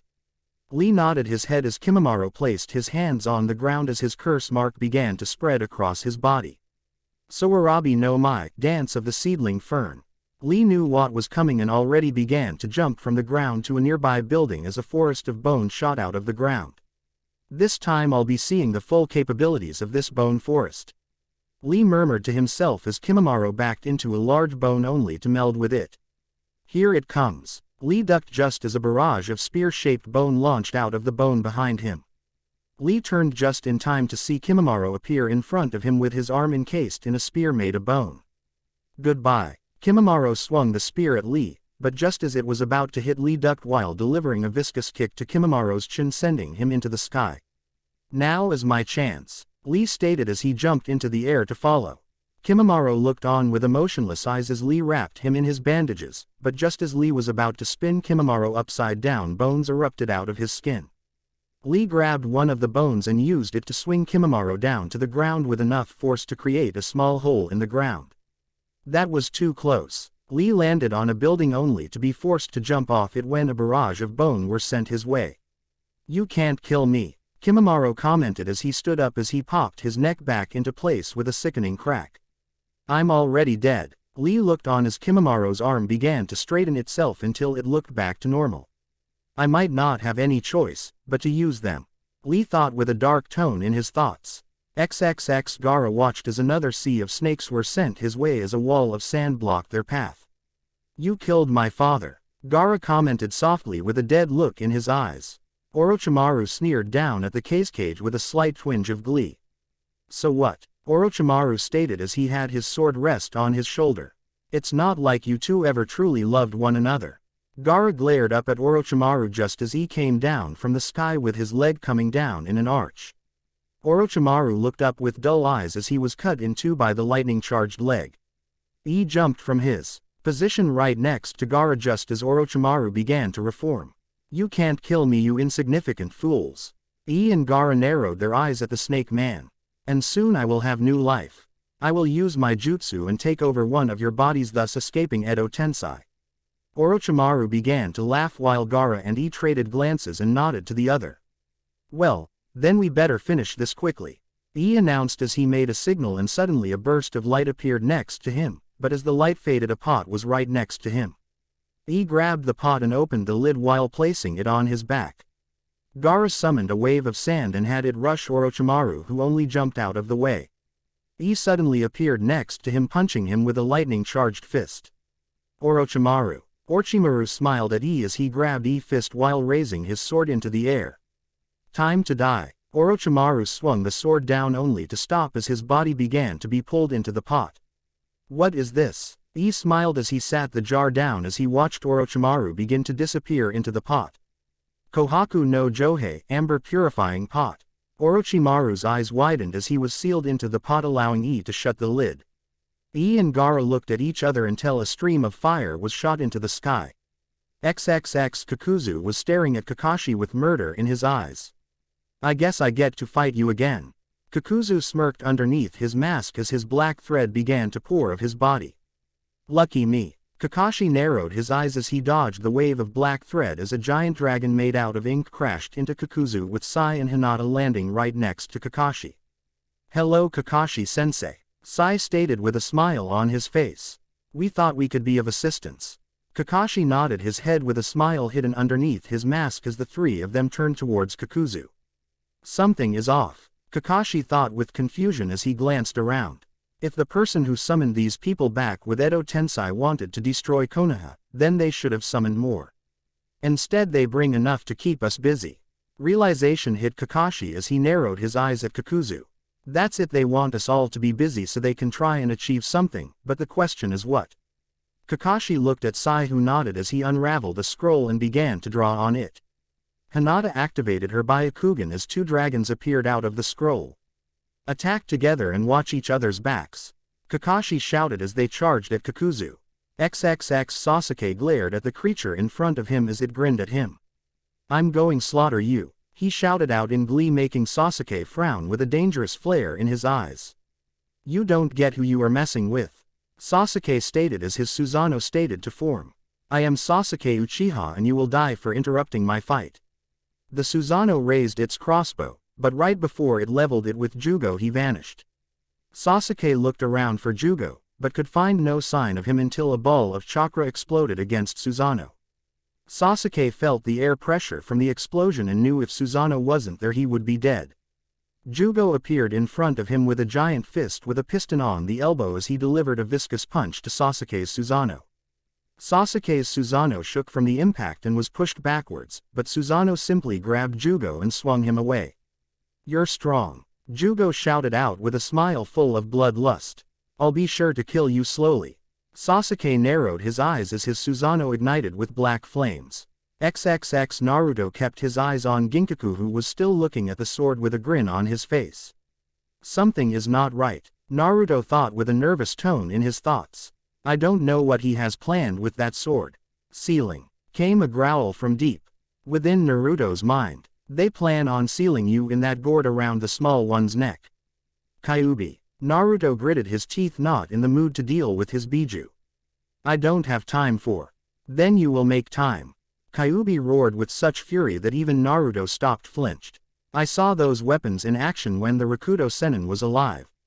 The rope pulls on the soul of whoever is hit by it. The sword then curses that soul, and the gourd records it.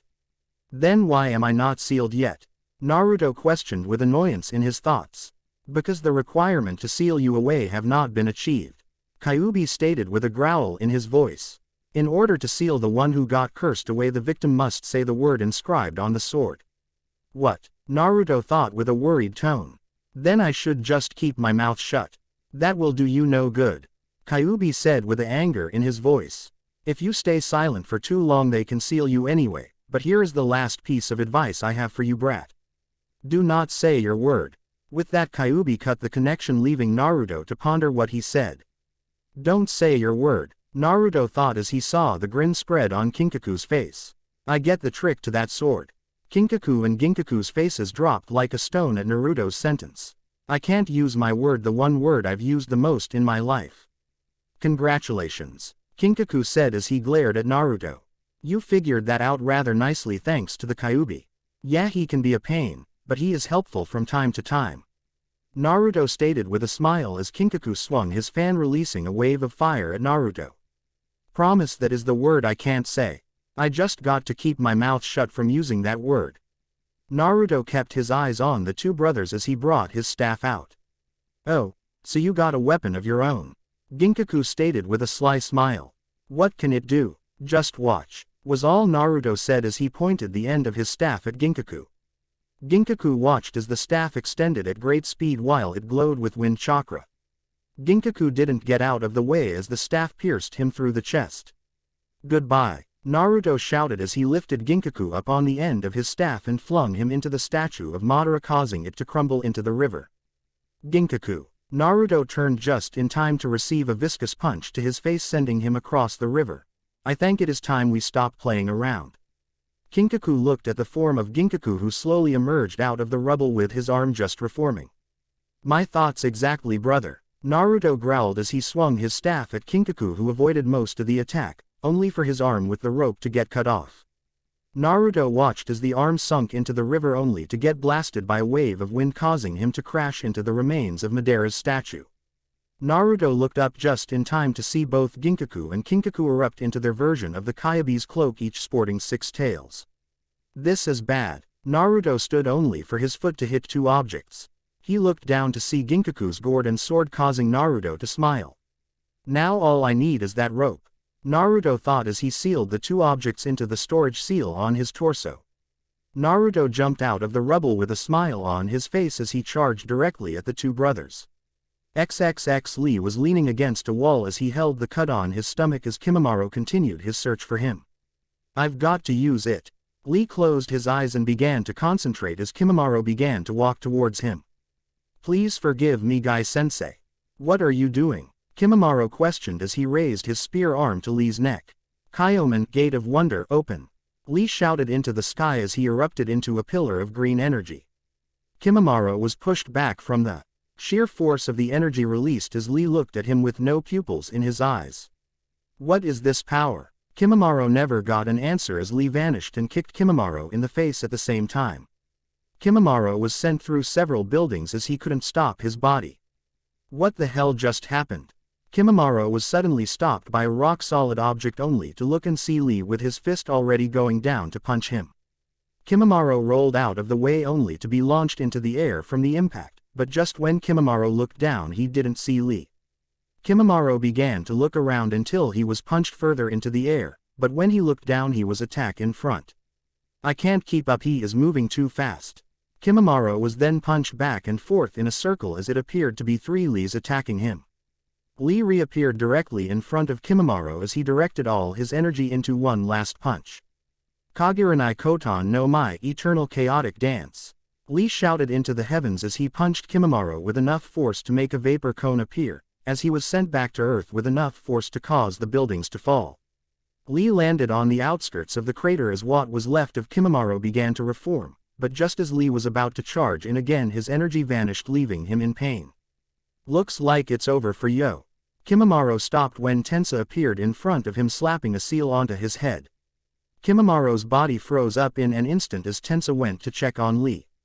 What is this? This is the end of your new life.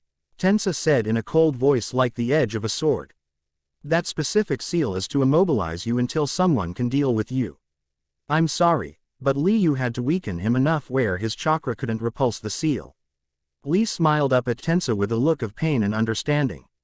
XXX Kakuzu looked around after the light of green energy died down. Looks like I'm the last man standing. Kakuzu stared at the 3-man group in front of him. Now I have the entire attention focused on me. Kakashi was about to question what he meant, but that was when Kakuzu's body exploded into a mess of black thread concealing him underneath as it took form. Threads began to wrap around the last of the standing structure and hoisted the new body up. This is my ultimate form. Kakuzu shouted from atop the creature's head. 1. The mask that represented fire and wind opened and fired together, creating a flame that enveloped everything. XXX Naruto was beaten back as he tried to fight back against Ginkaku and Kinkaku in his own Jinchuriki form. I may have the advantage in speed and power, but they are working together so well that it is starting to turn in their favor.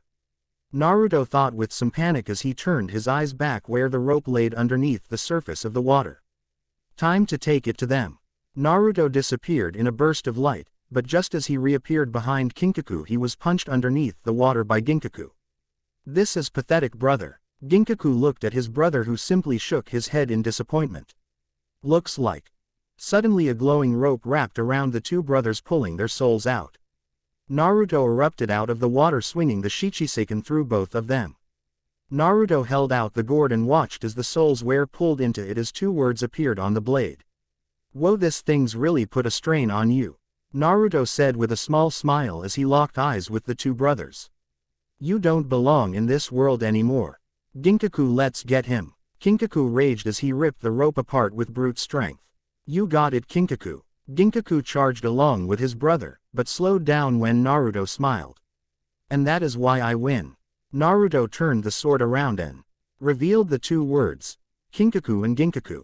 Kinkaku and Ginkaku let out a roar of defiance as they were pulled into the gourd in a second. Naruto stared down at the 2 weapons before sealing them into a simple kunai. I'm going to enjoy this, Kabuto stated with a sly smile.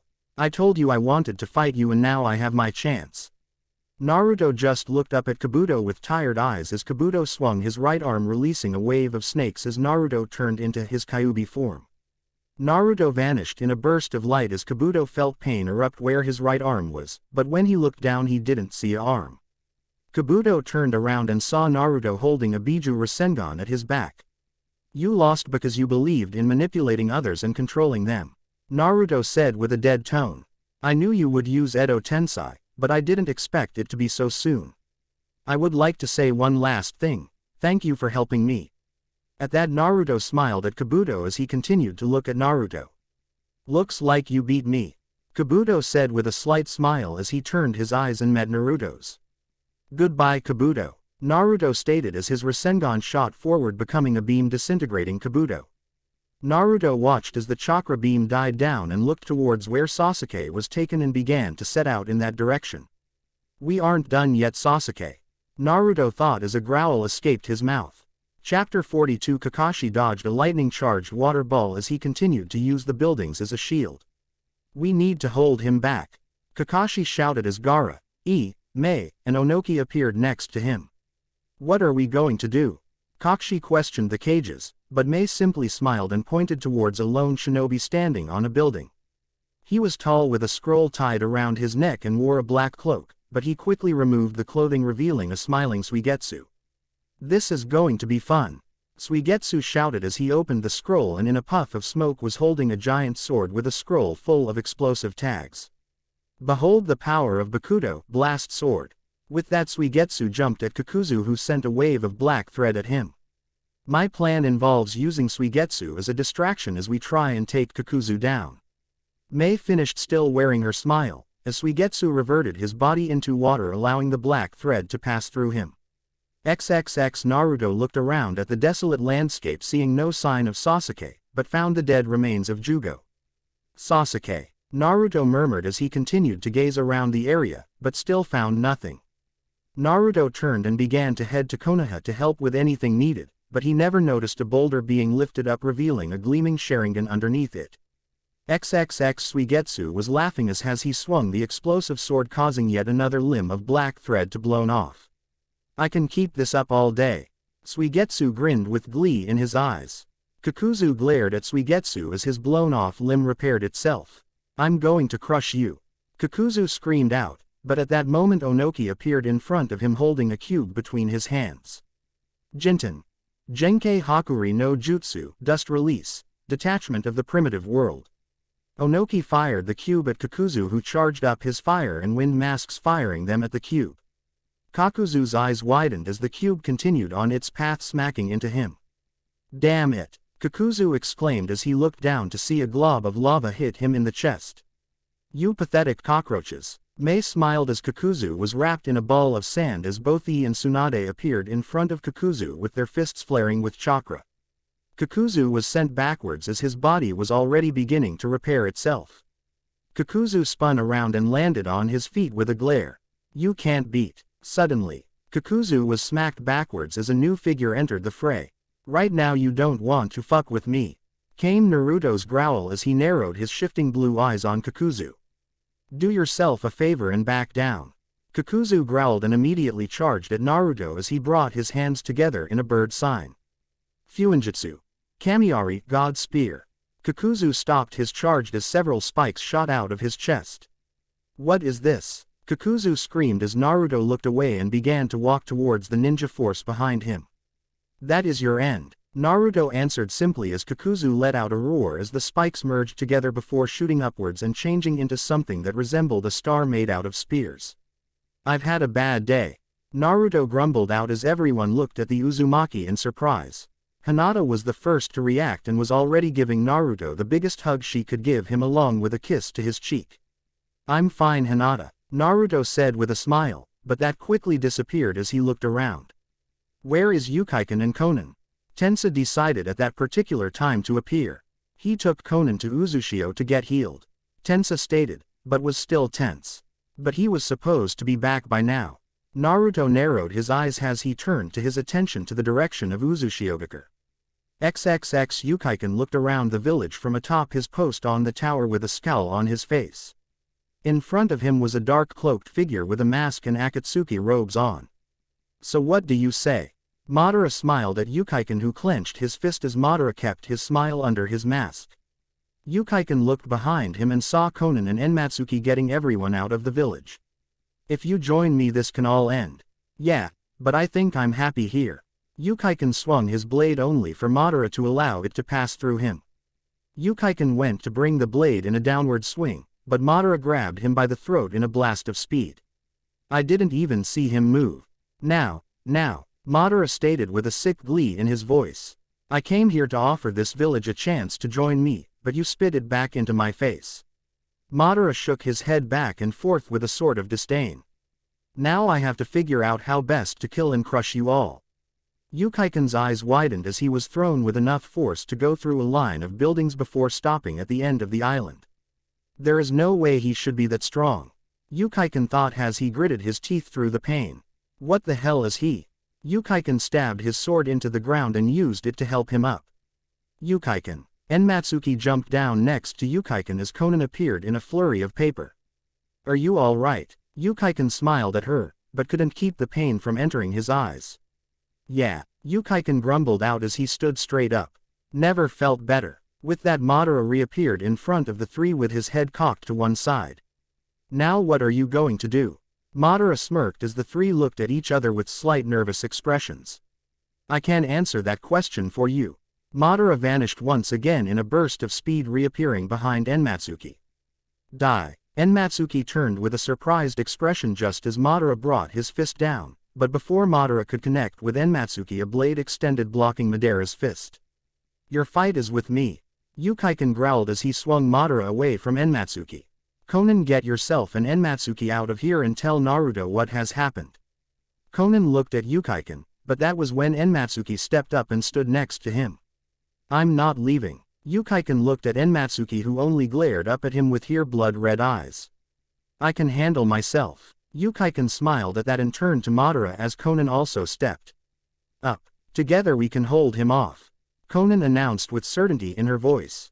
Madara chuckled at that as he shook his head back and forth. You don't know a damn thing about what I have become. Madara took off his mask, revealing a face that was cut into two halves. One half looked like it belonged to a normal man with withered skin, but the other half was pitch black with only the Rinnegan shining through. You. Konan looked at Madara in shock as he smiled at her. Yes, I took back what was mine. Madara commented, but before Konan could speak further, Madara was suddenly blasted by a wave of ice that froze him in place. The group turned to see Haku standing with a glare on his face as he turned to his allies. The others are safely out of harm's way, was his reply as he vanished and reappeared next to Enmatsuki. I came back to help.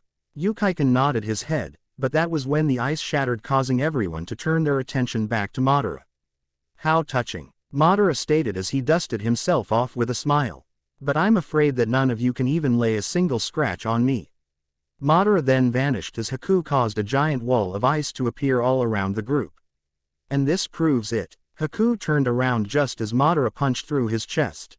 The last of the group looked at the scene in shock as Madara tossed Haku's body at Yukaiken, who caught it, but was sent skidding backwards from the throw.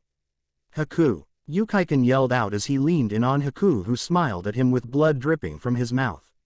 It's okay, Yukaiken, Haku managed to say with his voice barely a whisper. At least I can see Zabuza again. With that, Haku's head fell back with the ice shattering all around them. Yukaiken began to shake uncontrollable as he gently laid Haku's body down. How sad. Yukaiken jerked his head up as his sword shattered, covering his body until he resembled nothing more than a sword-turned human. Madara's eyes narrowed as Yukaiken let loose a roar as swords were fired from his body. Madara avoided the blades in a burst of speed, reappearing behind Yukaiken, but just before he could punch, swords shot out of his back. Madara vanished once again as the blades embedded themselves into the buildings. Konan, take Enmatsuki and run. Yukaiken growled out as he punched the ground, causing more swords to erupt out of the ground. No, we can. Enmatsuki never finished as Yukaiken quickly disappeared and reappeared behind her. You can't do that, Yukaiken said with a sad tone in his voice. Enmatsuki suddenly felt darkness close itself around her as Yukaiken delivered a chop to the back of her neck. Yukaiken wrapped his arms around Enmatsuki before she fell and gently gave her to Konan.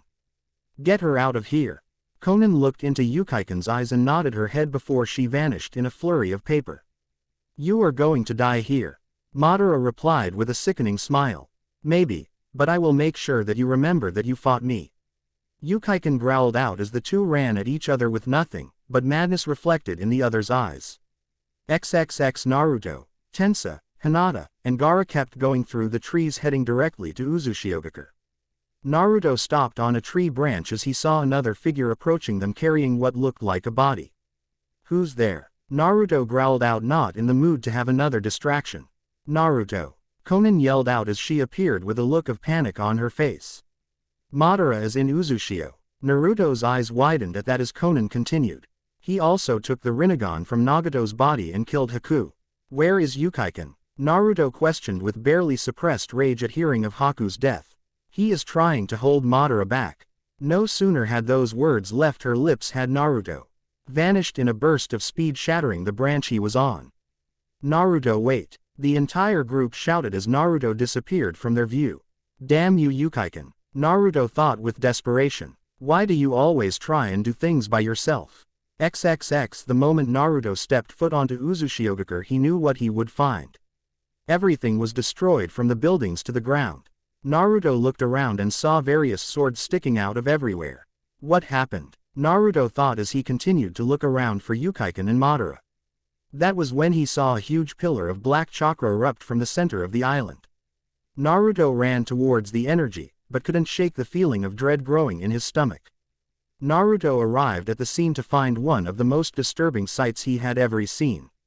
Madara was covered in a black chakra cloak supporting 10 tails as his skin began to peel back on one half of his body. Yukiken struggled to stand up and gripped the place where his right arm used to be. Oh, look if it isn't Naruto! Madara stated with an echoing voice. Run, Naruto! Yukiken shouted with panic in his voice. He is too. Yukiken's next words were cut off when Madara grabbed him by the throat and lifted him in the air. Now don't spoil the... Madara at that moment was kicked in the side of the head, sending him into the rubble of a building.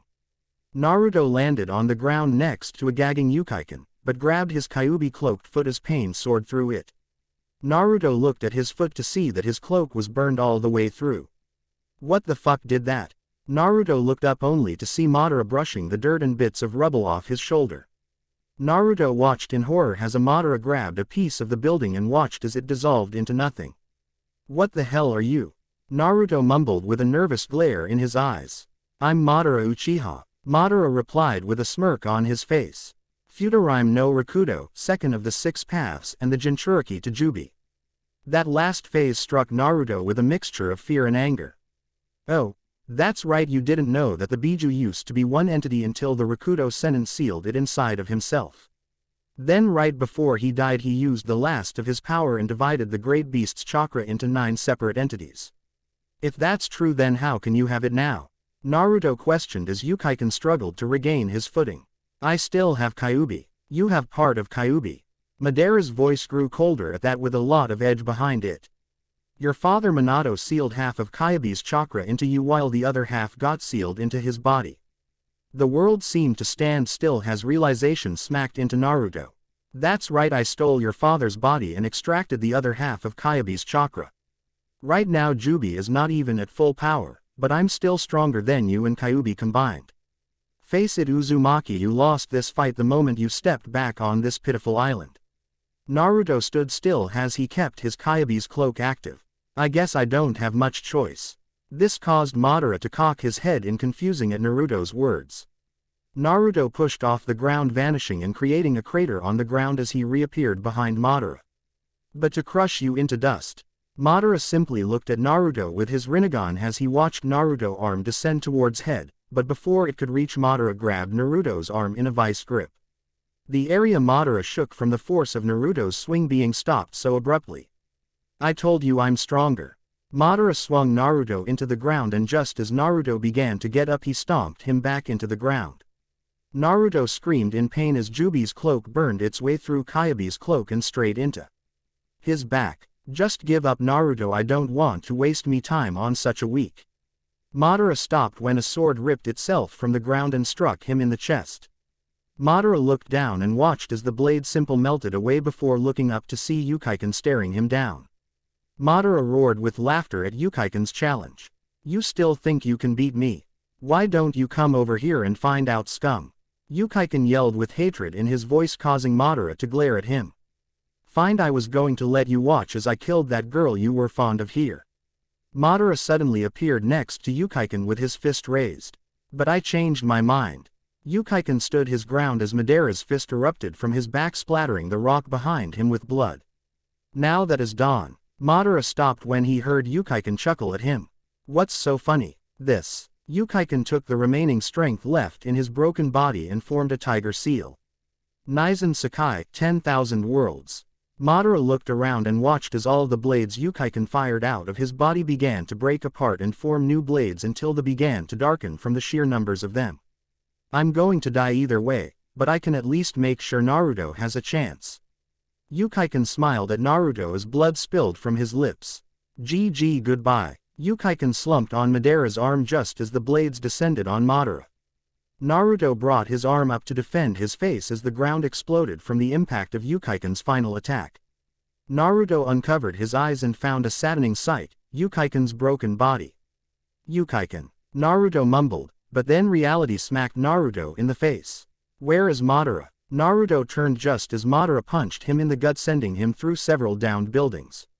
That was foolish. Madara growled out with anger and hatred in his eyes. Give you a chance to beat me. You should know how futilely that is against the new Madara Uchiha. I cannot be stopped and I cannot be killed. You cannot win against me, Naruto. Naruto pushed some rubble off his chest and gently laid his head down as Kyuubi's cloak faded away. I'm at my limit, Naruto thought with some amount of sadness in his thoughts. I can barely even move my arms. Get up. Kyuubi roared in anger and spite at his container. You can still beat him, but you need to get up. I don't know what to. Naruto began only for Kyuubi to roar in hate. You are an Uzumaki, Kyuubi stated with each word falling out like venom. You are the only clan that contain my full power. Madara may have stolen my other half, but it still calls to be reunited with me. That half of my power is what is keeping the other Biju together. If you can get close enough, I can use my chakra to pull my other half out. But I don't have time. That was when it hit Naruto as he pulled up his shirt and saw the seal containing Kyuubi glowing. I can use this seal as a medium and the remainder of my chakra has a focal point. Kyuubi growled in response as Naruto stood up, surprising Madara. But I have to ask, why are you helping me? Because no matter how much I hate the Uzumaki. Kyuubi growled with pure menace in his voice. I despise Madara even more. Naruto nodded his head as he stood his ground as Madara began to laugh. You fool, you cannot even hope to come close to beating me. Madara vanished and grabbed Naruto by the neck in the span of a second. Do you understand the difference in our powers? Madara lifted Naruto up into the air with a snarl on his face. Naruto suddenly shot his hand up and grabbed Madara's arm, ignoring the burns he was receiving. Gotcha, was Naruto's only response as his top layer of clothing was blasted off by a massive release of chakra. Madara watched with fear in his eyes, as Naruto's seal began to expand until it covered his entire body. What are you doing? Madara yelled out as he tried to free his arm, but that was when a giant clawed hand erupted out of Naruto's stomach and went through Madara's chest. Madara's body froze at the sudden intrusion as he looked down at the red chakra as it slowly began to pull back into Naruto. I'm taking back something that doesn't belong to you. Naruto mumbled as his eyes slowly began to close as his chakra supply went out. Madara let loose a roar as the other half of Kyuubi was ripped from his body, causing the other Biju to separate from Jubi's body. Naruto felt Madara's grip loosening until he fell to the ground with a thud, but in Naruto's mind something else was happening. XXX Naruto awoke to find his sewer gone, only to be replaced by a large building in front of Naruto. Naruto walked towards the building with caution in each step, but just as his foot touched the first step, the building exploded into a shower of tiles that filled every corner of Naruto's mind until he was in what appeared to be a large dojo. The building was bare except for a single pillow in the middle of the room, but it wasn't vacant. An old man was sitting on the pillow with long gray hair that fell almost to the floor. Please come closer. The man waved to Naruto to come to him. Naruto approached, but with each step as cautious as the last. The man looked up and Naruto nearly fell backwards in surprise. The old man looked almost identical to Naruto except for his eyes, which possessed the Rinnegan. The man chuckled at Naruto with amusement. I am what your world calls the Rakuto Sennin. Naruto was shocked at hearing these words, but never let it show as he glared at the man in front of him. You can't be him, Naruto said with certainty in his voice. You died years and years ago. I did die, Rakuto said with a solemn voice filled with years of wisdom. But as I died, I placed one finally seal onto Kyuubi no Kitsune, one that will allow me to appear when my true descendant possessed him. I mean to say, Naruto, that I am your ancestor. But how can that be? Naruto stated with shock in his voice as the Rakudo smiled.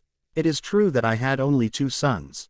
The aged man started as he looked up at the ceiling as if lost in distant memories. But here is the piece of information lost to history that no one knew about. My true name is Ase, sage of the second order Uzumaki. Ase smiled at Naruto's shocked face as he collapsed onto his butt and stared at him. How else did I deal with Jubi? I may have created ninjutsu, but I used fuinjutsu to seal him into me. But that was when the air of the room turned cold. Now you must do what I could not. What's that? Naruto asked, still confused about everything that was transpiring. Get rid of Jubi for good. Ase yelled out as he began to fade away. I don't have long, but you have the tool needed to finish the job, you just need to draw it out. Goodbye Naruto Uzumaki, may we meet in the next life. And before Naruto could question further, Ase vanished, taking the dojo and building with him. Naruto stood up as he looked up at the cage of Kyuubi as his red eyes shined down at him with malice. Now what will you do? Kyuubi growled at Naruto, who frowned up at him with his brow creased. You knew, didn't you? Naruto stated as Kyuubi growled, which felt more like an earthquake. So what if I did? Kyuubi replied with no sympathy in his voice. It wouldn't have done me any good for you to know that information. Naruto kept looking at Kyuubi until he turned and headed left towards his forest. Remember this, Naruto, I am stronger than before. I will get out of here, and when I do I will kill you. Naruto ignored Kyuubi as he entered his forest and looked around until he spotted the sword laying against a tree. I've transferred some of myself and a power into you. Itachi's words echoed as Naruto neared the tree. I guess it's time to figure out what that power is. Naruto grabbed the sword and shield and felt a jolt of power surge through him. XXX Madara watched in horror as Naruto slowly stood up with 9 distinct tails swishing behind him, but he still kept the sage-like appearance he had before absorbing the other half of Kyuubi. Madara watched as Naruto clenched his hand into a fist as an ethereal sword appeared in his grip. That can't be possible, Madara said with mounting panic in his voice. That's Itachi's Totsuka no Tsurugi. Naruto lifted the blade and looked at it in the light as a smile spread across his face. I understand how to use it. Naruto responded with an air of power coming from him. This was Itachi's last gift to Konoha, the power to destroy Madara Uchiha. Naruto yelled this out as the ground exploded, showering the area with debris as Naruto charged. Chapter 43. Madara ducked under Naruto's sword swing and held his hand palm forward at Naruto. Shinra Tensai. Madara yelled out as he attempted to blast Naruto away, but Naruto's 9 tails dug into the ground behind him, stopping him from moving. Madara's eyes widened in fear as Naruto smirked at him before roaring like a trapped animal, sending Madara's attack back at him. That can't be possible. Madara went flying an inch above the ground as a shadow appeared above him. He looked up to see Naruto stomp him into the ground, causing a pillar of rubble to shoot upwards as the ground was shoved away from the impact zone. You kept telling me to give up. Naruto growled as he bent his knees to get a closer look at Madara. But I never give up and I never surrender. With that, Naruto jumped off Madara, pushing him further into the ground. Don't let him look you in the eyes. Kyuubi warned with a hint of hesitation in his voice. He can still stop the flow of my chakra. Naruto nodded as he vanished in a burst of speed before reappearing next to Madara's head. Madara looked at Naruto just as Naruto kicked him in the head, but just as Madara began to leave the ground, a wall of sand appeared in front of him, cushioning his impact. What the hell? Naruto thought with confusion as Madara began to chuckle. I still have the other 8 Biju inside me. Madara replied as he slid down the sand onto his fight. And they will still protect their host in the hopes of being free. Madara turned around as blood slowly began to drip from his eyes. Naruto gripped his sword tighter as he felt the different chakra sources coming from Madara. Then I will just have to beat you down. Naruto roared as he was encircled by a pillar of energy that slowly began to burn the ground. Madara smirked as different colored chakra began to spill out from him. Naruto and Madara dashed at each other, colliding into a pillar of chakra as the air around them began to distort from the pure raw chakra pouring from these two. Naruto and Madara narrowed their eyes at the other as they exploded away from each other, only to disappear and collide once more. You may have Kyuubi, but I have the other Biju. Madara screamed out as a giant wall of sand came from below Naruto, forcing him into the air. Naruto looked down just as Madara's hands seemed to catch fire by blue flames. He punched the sand and Naruto watched in awe as the fire began to climb up the sand as if alive, turning the sand into glass as it went up. This is bad, Naruto thought as he roared, releasing a wave of chakra that pried the sand off of him, allowing him to escape. Naruto landed on the ground next to Madara as he swung his sword at Madara, only for him to jump into the air and float there with a smirk. He can fly. That was when he took notice of chakra wings on Madara's back.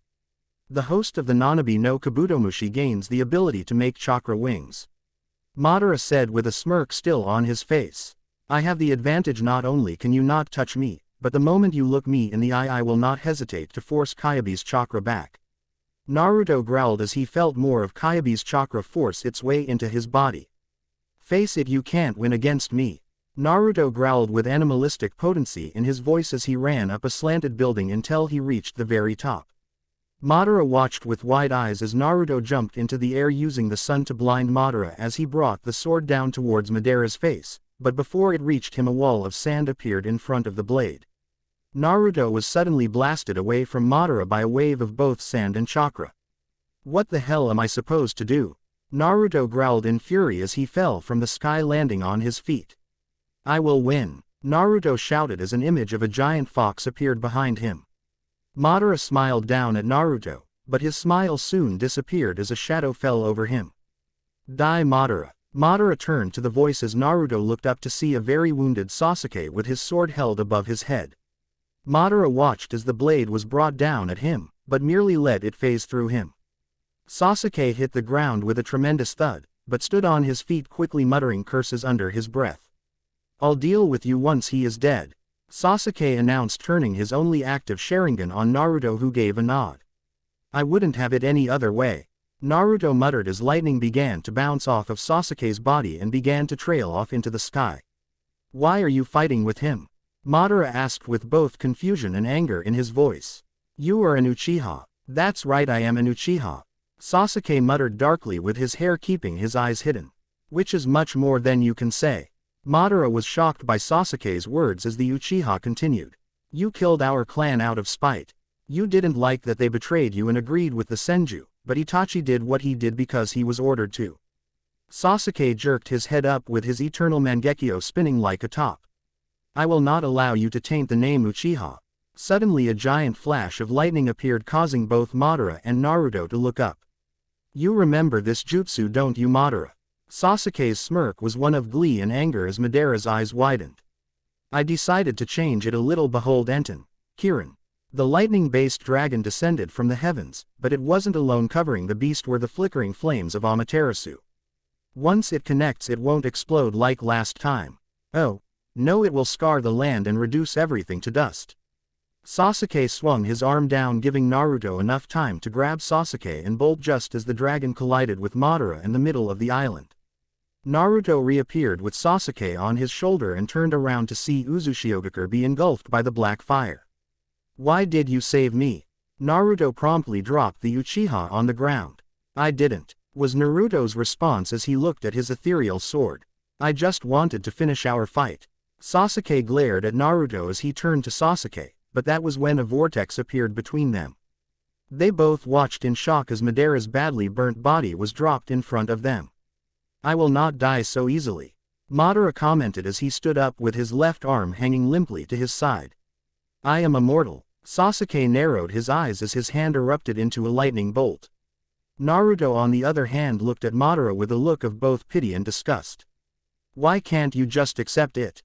Naruto asked, drawing Madara's attention. You are in no position to fight us. Naruto began to walk towards Madara as his chakra flared into a giant pillar with the faces of each Biju together on it. That will not help you. The chakra suddenly became an oversized chakra ball that slowly began to shrink in size. I will crush you, Uzumaki, Madara shouted as he threw the orb at Naruto, who stood his ground. The orb smacked into Naruto and shot upwards in a beam of black energy as the ground began to crack from the force. Sasuke brought his entire arm up to block his face from the rubble sent his way as Madara began to laugh. I will rule the world and bring about everlasting peace. Madara stopped as Naruto reappeared right beside him, already swinging his ethereal sword at him. Madara felt the blade pass through him as blood shot out of his mouth, causing him to collapse to his knees. "This is over, Madara," Naruto replied as the sword went to work on sucking Madara in. Madara glared up at Naruto with his Sharingan gleaming with hate. "Why do you fight to stop me?" Madara questioned as he tried to fight the ceiling. "My peace is the only true peace." Naruto stared at Madara directly into his eyes with no hate, but with understanding. "Because I'll make sure that the entire world ceases their fighting." Naruto looked at his blade as he stabbed it through Madara's chest. "But the first thing needed to be done is to get rid of the Biju." "Goodbye, Madara Uchiha." Madara glared at Naruto as his entire body was absorbed into the blade, leaving only Naruto and Sasuke. Naruto released Kyabe's chakra and watched as the sword faded into the wind. "Now we finish what we started." Sasuke smirked as his lightning ball began to turn black. Naruto nodded to his as he formed a Rasenshuriken in his palm, causing Sasuke's smile to grow bigger. "No holding back, I see. I don't want any more interruptions," was Naruto's response as Sasuke laughed. "This is the end of the road, Sasuke. Now the question becomes who will be the last man standing." Sasuke snarled at Naruto as the two stood opposite each other with the wind cascading through the field. The two dashed off their perches and swung their jutsu at each other. XXX Enmatsuki and the others jumped into a nearby clearing only to see a giant crater and to see Uzushiogakure burning. What happened here? She and the others suddenly heard the clash of metal against metal. They all turned to see Naruto and Sasuke standing on the opposite side of each other.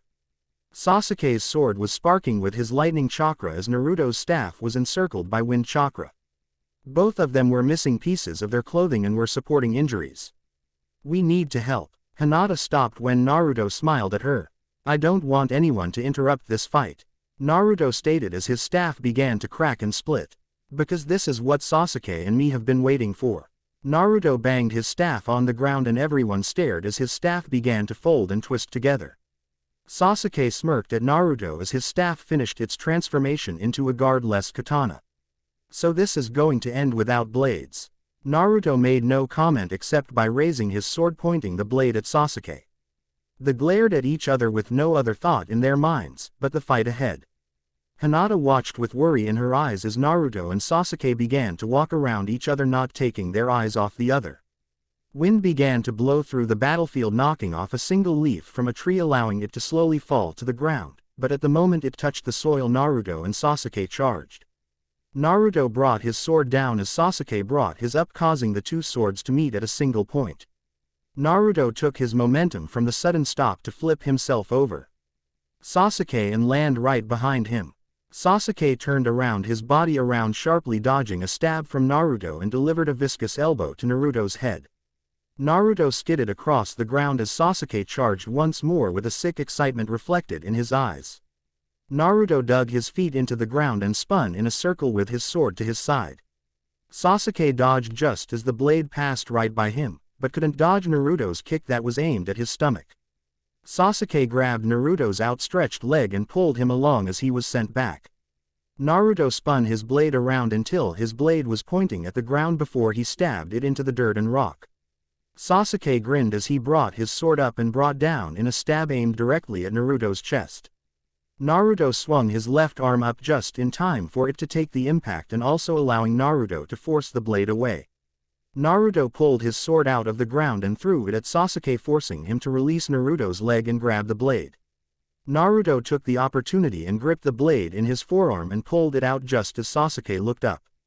Naruto swung the sword in a downward arch at Sasuke's head, but Sasuke jumped backwards only to receive a cut that went down his eye.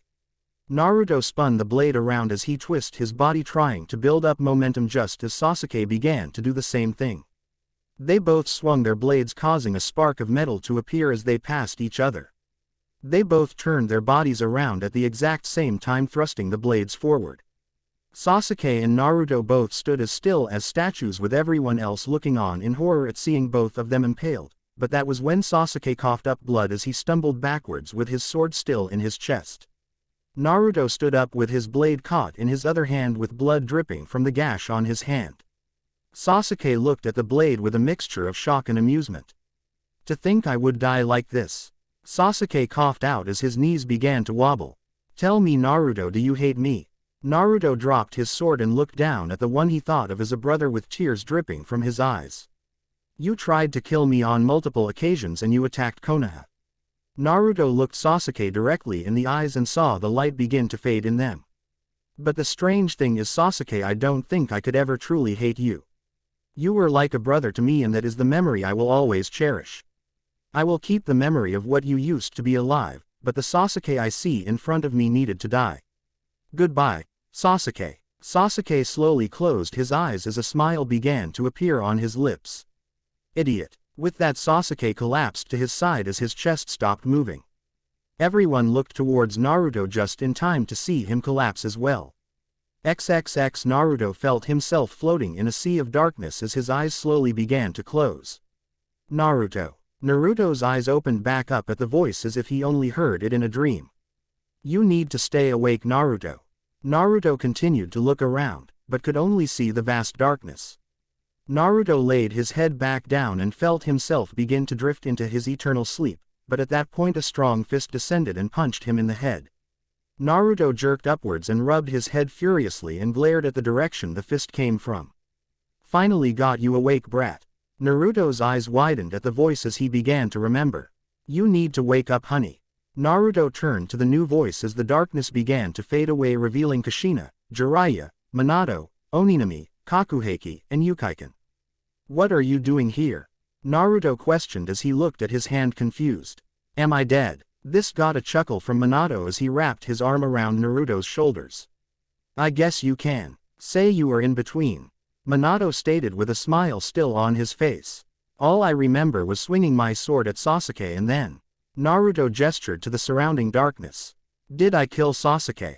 Kakuheki gave off a yawn, causing everyone to glare at him. Yeah, the Uchiha kid is dead. Kakuheki looked at Naruto with the same tired look he had when he was alive. Naruto gave Kakuheki a sad smile as he sighed. Don't apologize now, Naruto. I made my bed and now I can finally get my well-deserved nap. Naruto chuckled at that and looked to Yukiken, who slowly approached Naruto. Naruto, tell Enmatsuki that I'm sorry. Yukiken looked at Naruto with deep regret in his eyes. But I did what I did to try and make the world a much more safer place for our child. Naruto nodded his head and shook Yukiken's outstretched hand. I promise, Yukiken. This brought a wide grin to Yukiken's face as Jiraiya pulled him away. Now you can't go off and be the same brat, you understand? Jiraiya replied sternly, but couldn't keep the smile off his face. But either way, I am proud of my student and godson. Jiraiya turned and walked away as Kushina and Minato gave Naruto a big hug. You did it, Naruto, they both said with happiness in their voices. We couldn't be more proud of you than we are now, but it is time for you to wake up, your friends are waiting. Wait, are you saying this is all a dream? Naruto asked, looking from face to face, but the only response came from his father. You could say that. Minato looked up as the darkness began to open, spilling sunlight through the area. But of course, what is a dream? People talk about dreams and how they will make them a reality, but is it really true? I'll have to say yes to that, because dreams are what make you, Naruto. Without dreams you are nothing, but an empty shell looking for a place to belong. Now you asked, was this a dream? Well, that is for you to decide, Naruto. Naruto was about to open his mouth to speak when a beam of light hit him, blinding him from seeing and hearing anymore. XXX Naruto's eyes flew open only to get blinded by a small flash of light, forcing him to close his eyes. Naruto slowly opened his eyes once more to see that he was in a hospital room filled with all his friends. Naruto continued to look around to see a crying Hinata in front of him. What's going? Naruto never finished the question as Hinata threw herself at him and wrapped him up in a bear hug. Naruto looked down at Hinata's head as she cried, allowing Shikamaru to speak up. You've been out for almost 2 months, Naruto. Naruto turned his head in surprise as Shikamaru continued. The combined effect of fighting in 3 different fights and then sealing Madara away put you in a coma. Naruto smiled at his good luck of having came out as he gently began to rub Hinata on her back. I thought I was going to lose you like father. Hinata managed to choke out amid her tears. I'm not going anywhere, Hinata. Naruto continued to rub Hinata's back as her tears slowly began to die. I promised Hiashi to keep you safe and I will not break that vow. The others began to leave, deciding to leave the two alone. Hinata, can you help me? Hinata looked at Naruto as he stared out the window with a slight smile. I want to see the sunrise with my girlfriend. Hinata looked around a little and as gently as she could she picked Naruto up and helped him to the window. They both watched as the golden orb began to rise in the distance as Naruto grabbed his necklace he won against Tsunade. What are you doing? Hinata asked as she felt the necklace wrap around her neck. I won this from Tsunade when I went to get her. Naruto explained as he gently grasped Hinata's hand in his. I want you to have it, because I always meant to give it to you, but what Naruto? Hinata asked as Naruto looked her in the eyes with pure happiness. But only when I could get the nerve to tell you. Naruto kept looking at Hinata in the eyes as he watched her shake a little. So I guess here it goes. Hinata Hyuga, ever since we started to go out I've never been happier. All my life I never knew what it was like to be completely loved by somebody, but that changed on that one day. At this point Naruto had some tears in his eyes as he looked back at the sun. So I guess I'm asking. Naruto was silenced when Hinata turned his head back to her and kissed him fully on the lips. You don't need to ask, was Hinata's only response before they both kissed once more. They separated only after needing to take a breath, but both were still wearing smiles. So what happens now, Naruto? Naruto wrapped his arm around Hinata's waist and looked back out towards the sun. I don't know what the future is going to be.